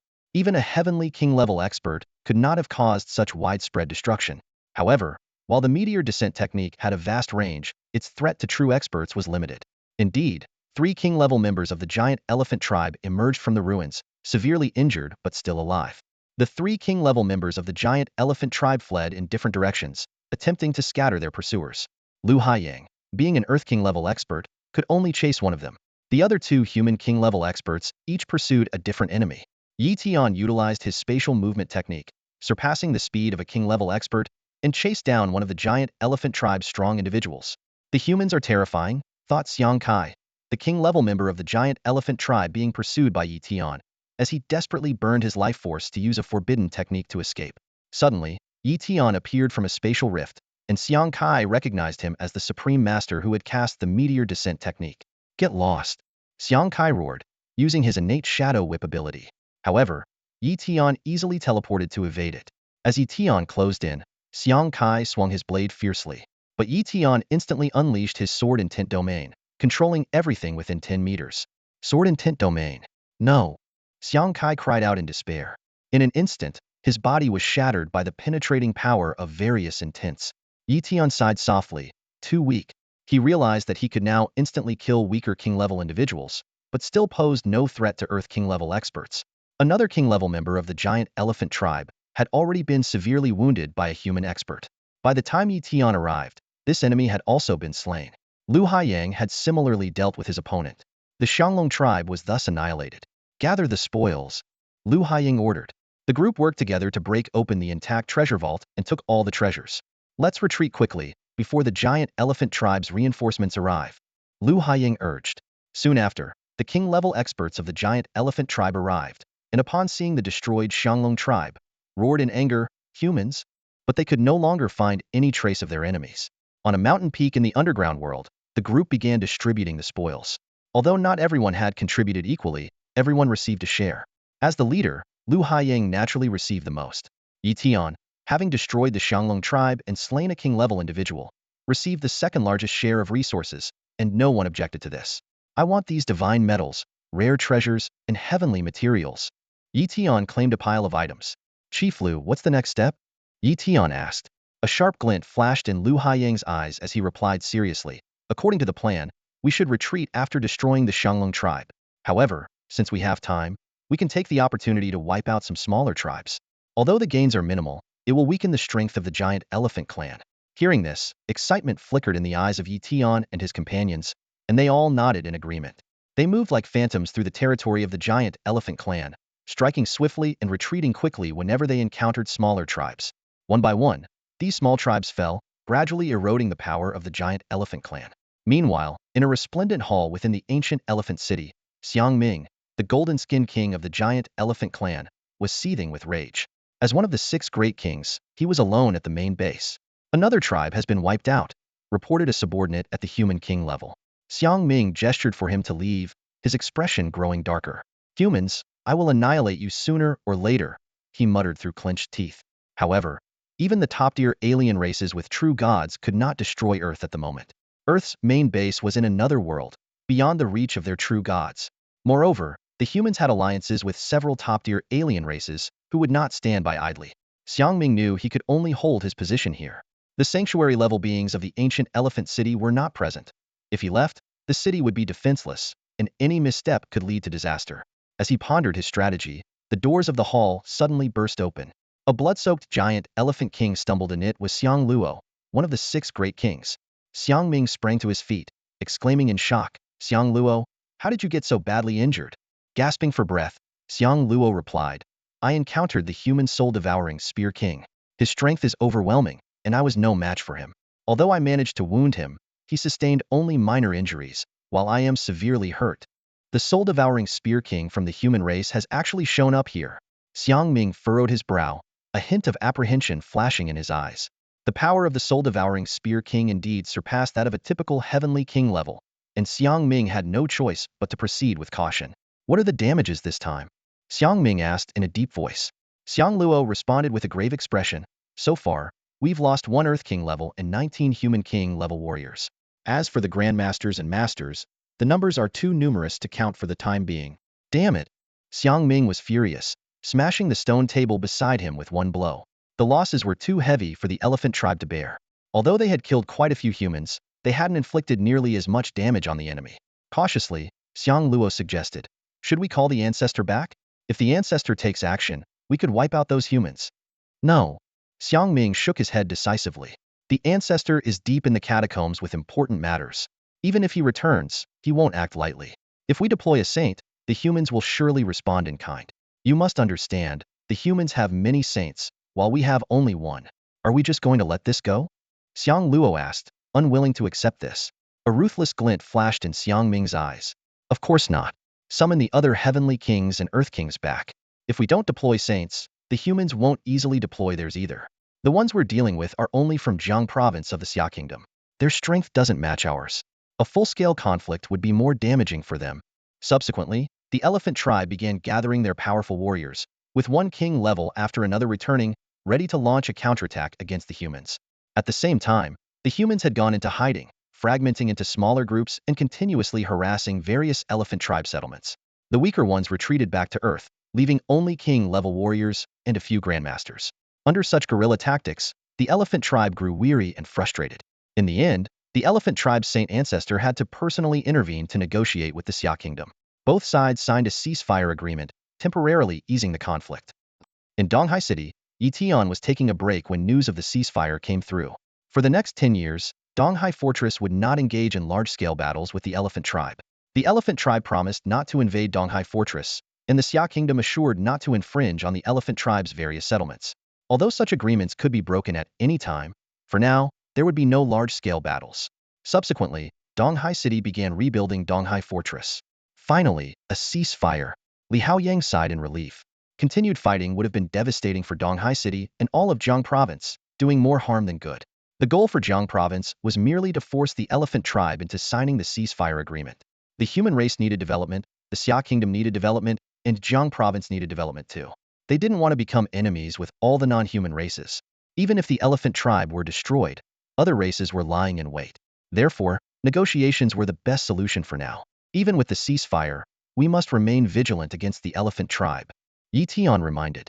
Li Haoyang nodded in agreement.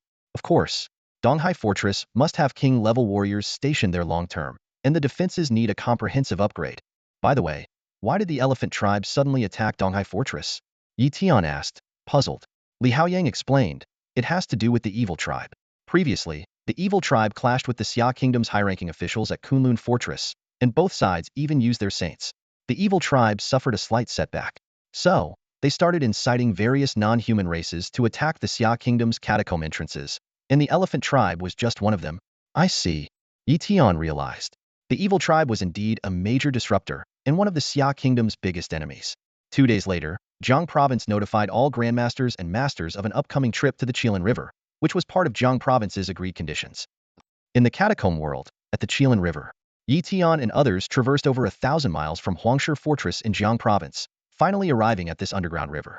Jiang province had long stationed king-level warriors here, and with no powerful non-human races nearby, there were no competitors for this treasure trove. Upon reaching the Qilin River's banks, Yi Tian felt a surge of special energy, so intense it shook his very soul. Luxurious buildings lined the riverbanks, clearly prepared for cultivators. The Qilin River, shrouded in golden light, resembled a fairyland, breathtakingly beautiful. The higher-ups in Jiang province had even suspended a top-grade light element treasure in the air, illuminating the entire river like a sun, adding a touch of splendor to the scene. A human king-level warrior appeared, reminding everyone, you may only train here for 3 days. Once time's up, you must leave. Understood, everyone responded in unison. Then, numerous grandmasters and masters leaped into the Qilin River, submerging themselves in the waters to absorb the energy and train. The energy of the Qilin River was only effective for grandmasters and masters, not for king-level warriors, so no kings were training there. Yi Tian activated various divine abilities, frantically absorbing the surrounding special energy to enhance his cultivation. Boom! A massive amount of energy was absorbed by Yi Tian, even forming a vortex. Seeing this, the other supreme masters and grandmasters quickly distanced themselves from Yi Tian, fearing they wouldn't be able to absorb any energy if they trained alongside him. Yi Tian felt a surge of energy continuously flowing into his body and was secretly delighted. The speed of cultivation was at least 10 times faster than usual. He focused on absorbing the energy from the Qilin River, with the energy coursing through his meridians like a rushing river. Observing this, the other cultivators moved away from Yi Tian, afraid that he would monopolize all the energy. 3 days passed in a flash. During this time, many people broke through their bottlenecks, and cheers echoed one after another. Yi Tian also broke through his limitations at the last moment, his cultivation level soaring to the advanced Supreme Master realm. However, before he had time to stabilize it, he received the notice to leave. With a sense of reluctance, everyone left the Qilin River. Yi Tian was pleasantly surprised to see that his mentors, Li Haoyang and Lin Su, had also made significant progress in their cultivation. They exchanged smiles, showing their mutual satisfaction.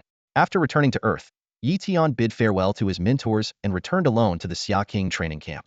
He spent a few days stabilizing his cultivation level and then began to comprehend the ancient sage tablet, continuously enhancing various artistic concepts. A few months later, Yi Tian's 6th sequence metal intent finally reached the complete 10-level mastery, marking it as his first fully mastered 6th sequence intent. At this point, Yi Tian had achieved 10-level mastery in his 6th sequence metal intent, his first complete mastery of a 6th sequence intent. He studied the ancient Saint Steel numerous times, focusing on the 6th sequence of the wood element's essence, which allowed him to fully comprehend it to perfection. Yi Tian concentrated intently, repeatedly studying the profound wood element runes on the ancient Saint Steel. With each session, he felt the essence of the wood element gradually solidifying in his mind. Eventually, after countless attempts, the 6th sequence of the wood element essence was fully realized in his mind. Yi Tian smiled slightly but felt far from satisfied. He knew that with another step, he could grasp the 5th sequence of the wood element essence. However, the ancient Saint Steel offered limited guidance for such advanced insights. Without his extraordinary comprehension abilities and innate divine talent, breaking through this bottleneck would have been impossible. In the following days, Yi Tian raced against time, giving his all. Each time he had the chance to study the ancient Saint Steel, he focused solely on the wood element essence. He understood that mastering the fifth sequence would enhance the effectiveness of his divine longevity technique and allow his life force to reach the limits of a high-level life form more swiftly. His hard work paid off. One day, Tian successfully mastered the fifth sequence of the wood element essence, marking his first achievement of a fifth sequence essence. At that moment, the divine marks of his longevity and divine healing techniques simultaneously underwent transformation. Boom! Two thunderous roars echoed within Tian. Both the longevity and divine healing techniques unexpectedly advanced to the second level of divine power. Tian was astonished. He had only intended to enhance the longevity technique's power, not anticipating such a significant breakthrough. Eager to test his newfound abilities, Tian felt his life level instantly elevate, with the effects of his divine healing technique surpassing previous limits. He wondered if mastering the fifth sequence essence automatically elevated the corresponding divine power to the second level.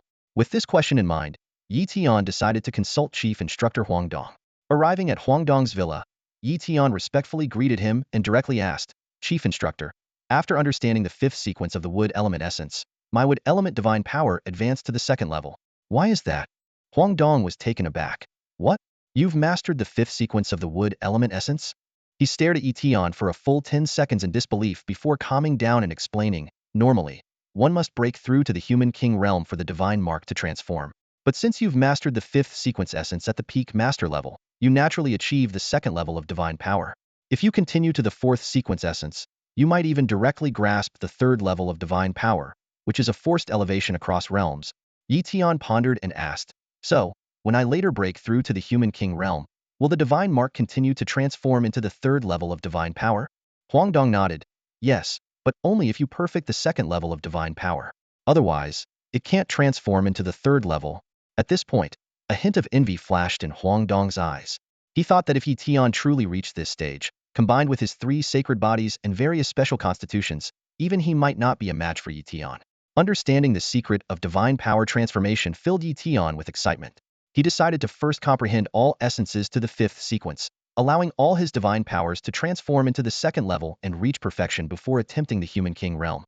By then, mastering multiple third-level divine powers, along with his inherent capabilities, might enable him to contend with weaker heavenly king realm experts.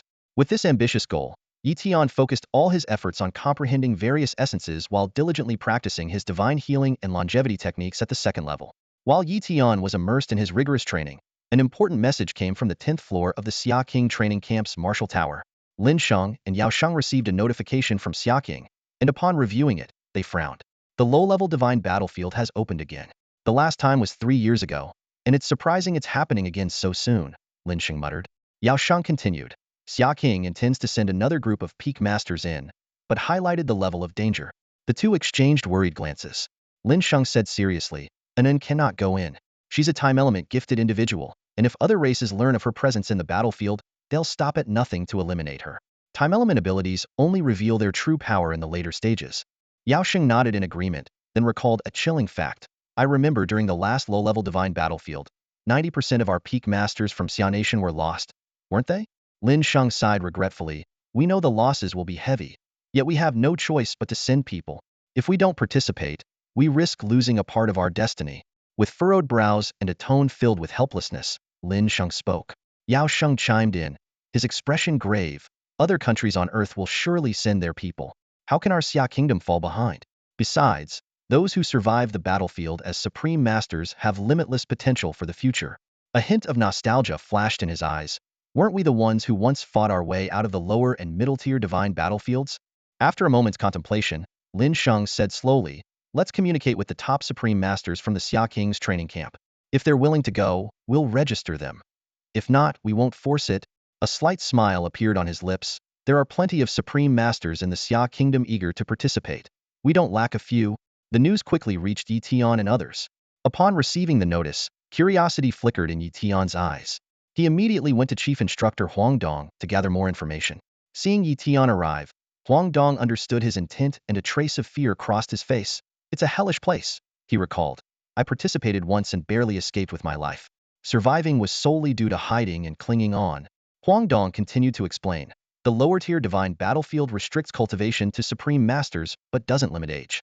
Some ancient beings, who've lived for over 1,000 years, also participate. Although they can't break through, their strength far surpasses that of ordinary prodigies." Through Huangdong's account, Yi Tian gradually realized the coexistence of danger and opportunity in the lower-tier divine battlefield. He pondered to himself, this might be a chance to soar to new heights. Listening to the chief instructor's explanation, Yi Tian realized the terrifying nature of the lower-tier divine battlefield. With a serious expression, Huang Dong remarked, there are some extreme masters there who, despite not having high innate talent, rely on their age and forbidden techniques to possess combat power that is more terrifying than the average prodigy. They lack potential and find it difficult to break through to the human king realm, but encountering them could still spell disaster even for a prodigy. Yi Tian nodded slightly, furrowing his brow. Huang Dong continued his warning. If you go to the divine battlefield, remember to keep a low profile and don't reveal your whereabouts. Although it's dangerous, there are opportunities there, such as the divine comprehension stones, which can be used to understand innate divine abilities. However, these stones can't be taken out of the battlefield. Hearing about the divine comprehension stones, Yi Tian's eyes lit up. Noticing his interest, Huang Dong added, you've already grasped the second level of divine ability. With enough divine comprehension stones, you could cultivate it to perfection in a short time. But finding these stones depends on luck. Yi Tian calculated silently. Although he wasn't afraid of a second-level perfected innate divine ability, he knew the truly exceptional talents of the underground world might still outmatch him. He decided to proceed with caution. Huang Dong explained many aspects of the lower-tier divine battlefield in detail, ending with another reminder. Remember to stay cautious when necessary.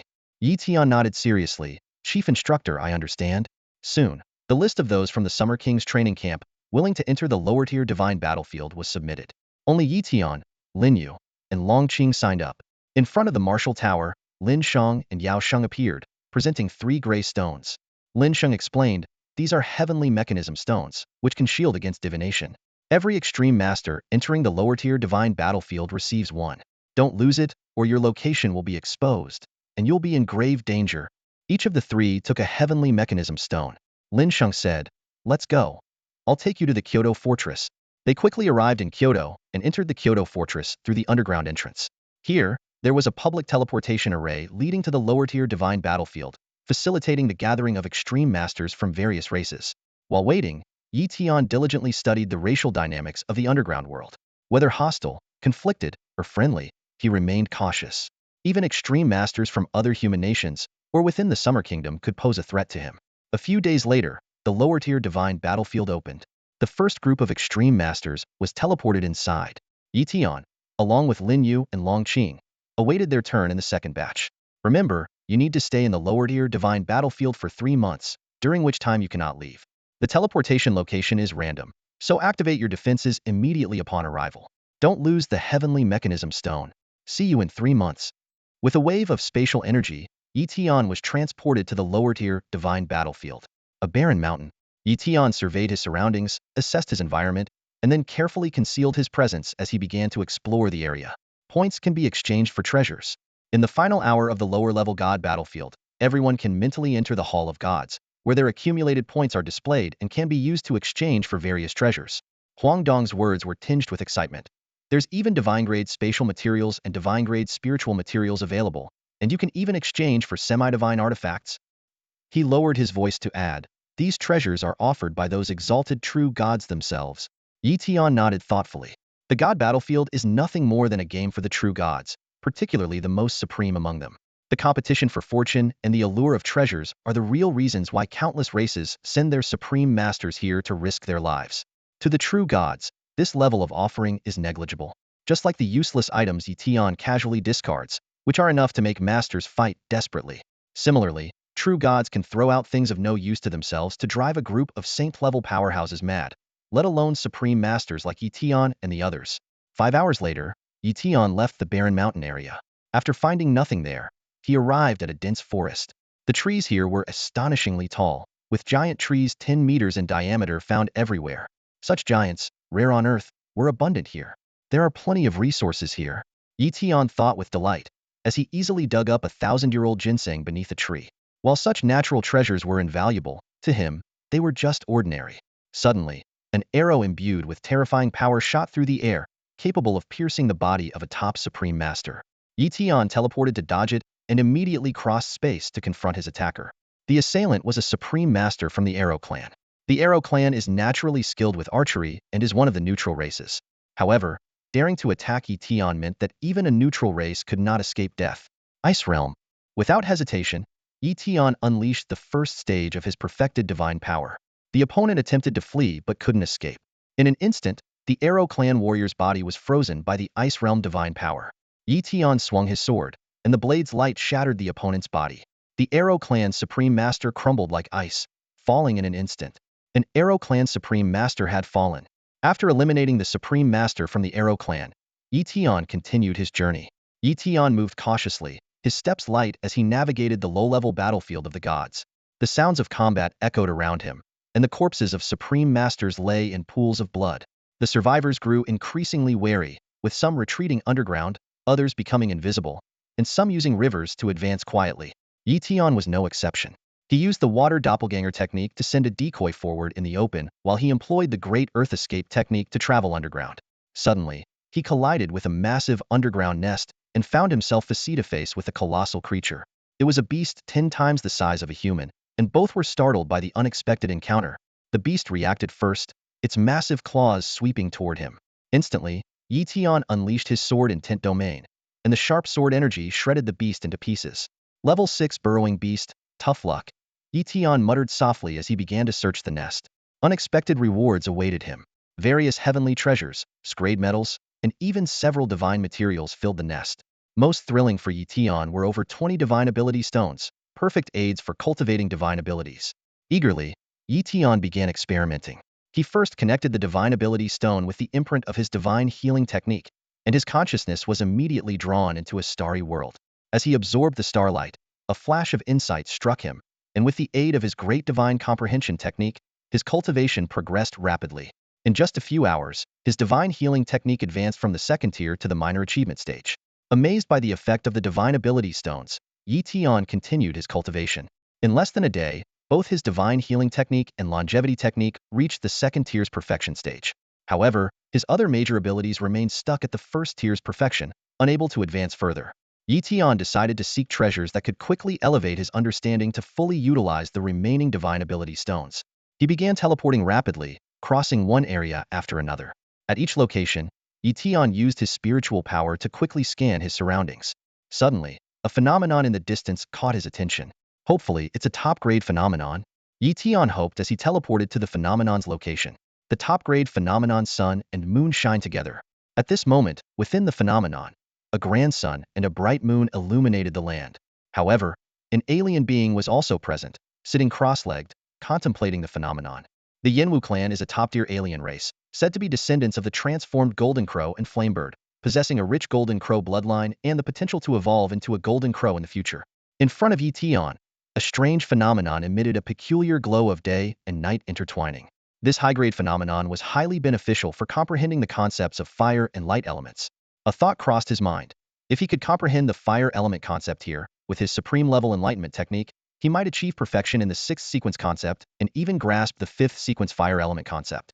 However, a Yenwu clan Grandmaster coldly spoke, "Get lost."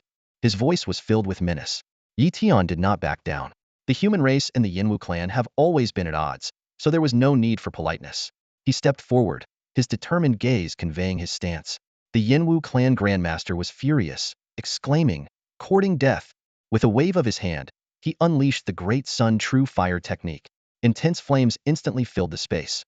An advanced ability evolved from Shrank Arts, only second in power to supreme techniques. Tian sneered, "Great Sun True Fire? Let me show you its predecessor. Solar Golden Flame."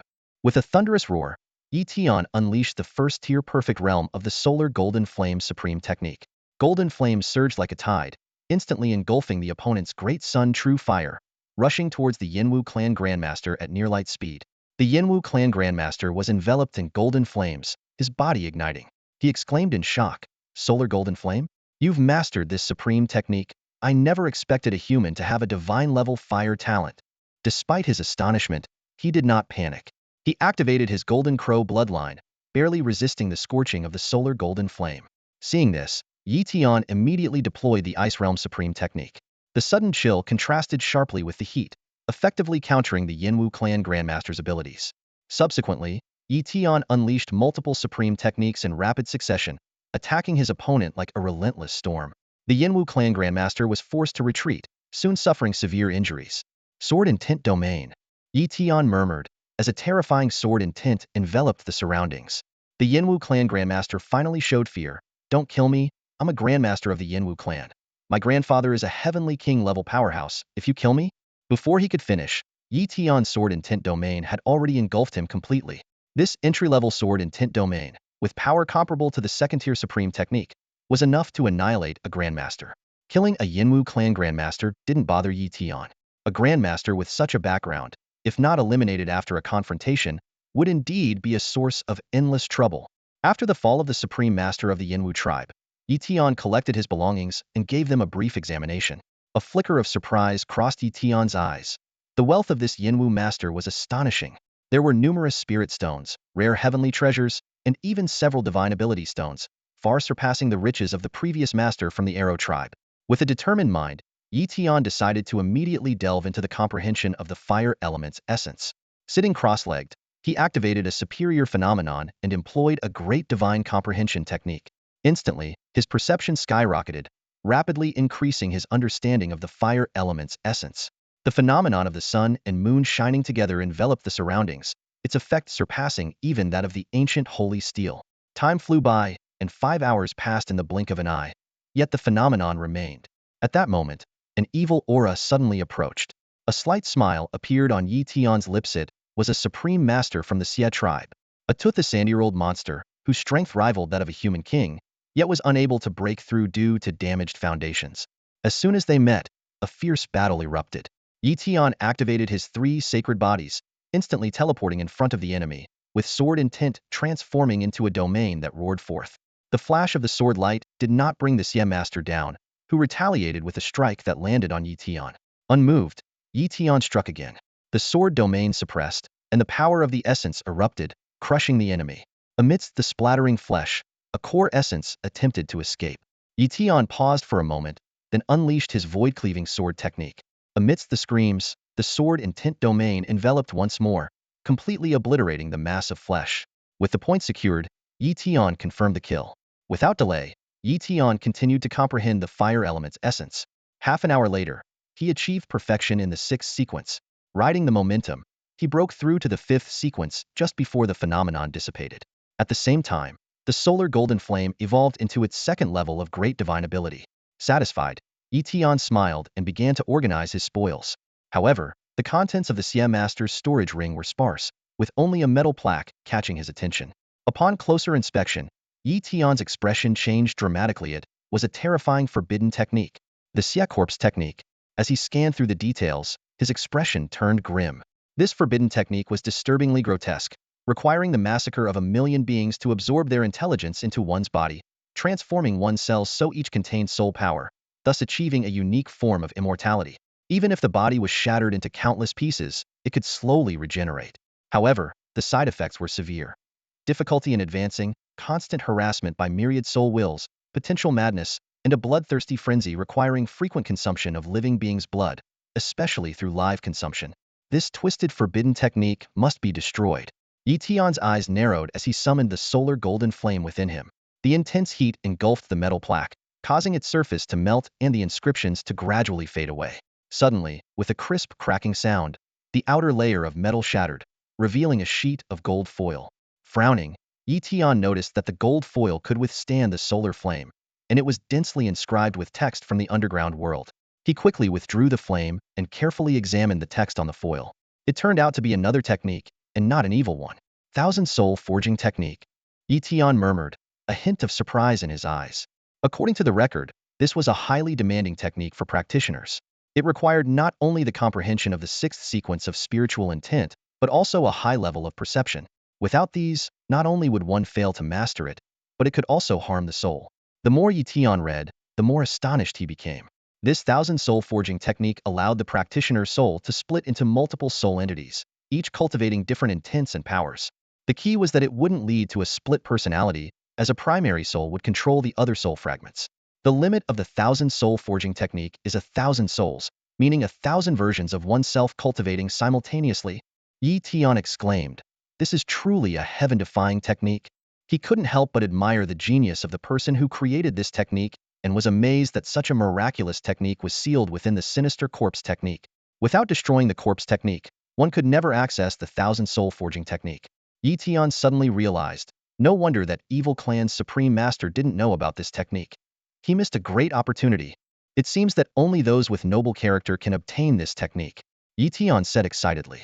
With the thousand souls refining technique, if Yi Tian masters it, he can simultaneously cultivate various great divine abilities and comprehend multiple concepts at once. Yi Tian sat cross-legged, took a deep breath, and activated his divine-level comprehension technique to begin understanding the thousand souls refining technique. This technique was obscure and difficult to grasp. Without his extraordinary perception, it would have been hard for him even to get started. As time passed, Yi Tian's understanding of the thousand souls refining technique deepened. He realized that the technique involved two steps: refine and split. Refine compressed the soul into a thick sheet, while split divided it into two. Yi Tian took a piece of paper and attempted to perfectly split it with a sword. Initially, he failed repeatedly, but after constant adjustments, he finally mastered this intricate skill. Next, Yi Tian began using his mental power as a sword. This step was even more challenging, taking him most of the day to succeed. After thorough preparation, Yi Tian officially started practicing the thousand souls refining technique. He repeatedly tempered his soul, completing the refined process after 9,999 attempts over 2 days. Split, Yi Tian shouted softly, as his mental power transformed into a sword light and struck his soul sea. In an instant, his soul split into two. He immediately consumed the rare herbs and elixirs he had prepared in advance to repair and strengthen the divided soul. Half a day later, Yi Tian opened his eyes, a gleam of excitement in them. It's done. He eagerly tried using his two souls to simultaneously comprehend different concepts, experiencing the wonder of this new ability. He then decided to use one soul to understand the Great Sun Gold Flame divine ability with the help of a divine stone, while the other focused on different concepts. With the assistance of the divine stone, Yi Tian's mastery of the Great Sun Gold Flame divine ability quickly advanced from beginner to intermediate, then to advanced, and finally reached consummate perfection. Experiencing the remarkable effects of having two souls, Yi Tian couldn't help but imagine. If two souls are so phenomenal, having 3 or 4 souls would be even more extraordinary. However, he had already reached his limit by splitting his soul into 2 parts, and he couldn't divide it any further. Although his 2 souls appeared to have returned to their previous state, in reality, their strength and internal structure had not fully recovered. It would take a long time to slowly restore them. Yi Tian frowned slightly as he sensed the condition of the 2 souls within him. On the surface, they seemed to have fully recovered, but he could clearly feel their underlying weakness. This weakness couldn't be remedied in a short period. It would require at least a year of careful nurturing to mend. He sighed softly, pondering how he might accelerate the recovery process. Suddenly, an idea flashed through his mind: soul holy water. This miraculous liquid might be able to quickly heal the soul's injuries, and even give him the chance to split off a 3rd soul. But Yi Tian quickly shook his head. He knew well that the more he split his soul, the harder it would be to recover. Achieving the legendary realm of 1,000 souls seemed nearly impossible. Nonetheless, even having just 2 souls was enough to make Yi Tian feel satisfied. This effectively halved the time he needed for cultivation. Thinking of this, a slight smile appeared on his lips. Just as Yi Tian was about to leave in search of a second high-quality anomaly, a violent disturbance came from afar. His eyebrows raised with interest. Was it a battle between beasts, or a clash between different races and beasts? Driven by curiosity, Yi Tian flashed and teleported to the peak of a nearby mountain. His gaze swept over the layers of mountains and landed on the battlefield in the distance. There, he saw 3 formidable Grandmasters, each covered in thick white turtle shells, besieging a massive levels-even beast. This beast was incredibly powerful, comparable to a human king realm expert. Yet, these 3 Grandmasters of the White Turtle clan were no ordinary opponents, each possessing strength akin to a human king. A hint of surprise flickered in Yi Tian's eyes. Although the White Turtle clan was part of the beast race, they had evolved the ability to transform and possessed high intelligence. In the underground world, races like dragons and phoenixes were no longer simply referred to as beasts. Observing the intense battle, Yi Tian was thoughtful. The fact that these 3 Grandmasters had joined forces suggested they were after some sort of treasure. It was likely discovered during the last opening of the low-level divine battlefield, but due to insufficient strength, they couldn't handle the levels-even beast alone and had come together for this attempt. What kind of treasure could drive such powerful beings to go to such lengths? Yi Tian's curiosity grew even more. Thus, he slipped into the space between dimensions to take a closer look. Quickly, Yi Tian used spatial traversal to infiltrate the lair of the 7th level beast. Since the 3 Grandmasters and the beast were locked in fierce combat, they naturally failed to detect someone entering the lair. Yi Tian, hidden within a spatial fold, cautiously searched the lair. Suddenly, A glint of gold caught his eye. Deep within the lair, a golden stone was tightly bound by vines. His eyes lit up as he immediately recognized it as the fifth sequence celestial material all-spirit gold. His heart raced, for this was an intermediate celestial material. Knowing the immense aid it would provide in comprehending the fifth sequence metal element, Tian acted without hesitation. Solar golden flame. In an instant, golden flames reduced the vines to ash. The all-spirit gold, newly freed, attempted to escape, but Tian immobilized it with a binding spell and swiftly captured it into his internal space. At that moment, the three Grandmasters of the White Turtle clan and the seventh-level beast sensed something amiss. Roaring in anger, they rushed towards the lair, only to see Tian's silhouette vanish into the spatial fold. The Grandmasters of the White Turtle clan quickly deployed a formation to suppress the space, but it was too late. They cursed in frustration, unaware that this incident had inadvertently saved their lives. Elsewhere, Tian found a safe beast lair and began his secluded cultivation. He took out the all-spirit gold and started to comprehend the metal element. As time passed, Tian made successive breakthroughs, elevating his golden scale technique to the second perfected realm. Satisfied, Tian stored away the all-spirit gold and prepared to seek his next opportunity. He understood that in this lower-level divine battlefield, the slaughter had only just begun. As time went on, the battles for more points would only grow fiercer. As the final 10 days approach, the Supreme Masters become increasingly frenzied. After all, killing another Supreme Master could potentially multiply their wealth several times over. The atmosphere on the battlefield grows ever more tense, with greed and caution gleaming in the eyes of the Supreme Masters. The weak hide in the depths, while the strong hunt relentlessly. Tian, relying on his own strength, walks calmly through this land of slaughter. A month has passed, and Tian's cultivation has nearly reached the peak of the Supreme Master realm. He skillfully uses his dual soul advantage, balancing the comprehension of profound concepts with refining resources to enhance his cultivation. He has achieved the fifth sequence in the concepts of gold, wood, fire, and water, with only earth remaining. If I can obtain a high-grade earth anomaly, my peacock holy body will reach perfection, and the peacock divine light along with the great five elements wheel will ascend to the second level. Tian calculated silently, a hint of anticipation flickering in his eyes. As he pondered, a sharp aura suddenly approached. Tian became instantly alert, spotting a Supreme Master from the Yinwu tribe charging at him with a blade. The blade intent had already formed a domain, with power comparable to a second-level divine ability. Even more astonishing was that his opponent possessed an innate fire holy body, making him a formidable adversary. Tian's eyes narrowed, knowing he had encountered a strong foe.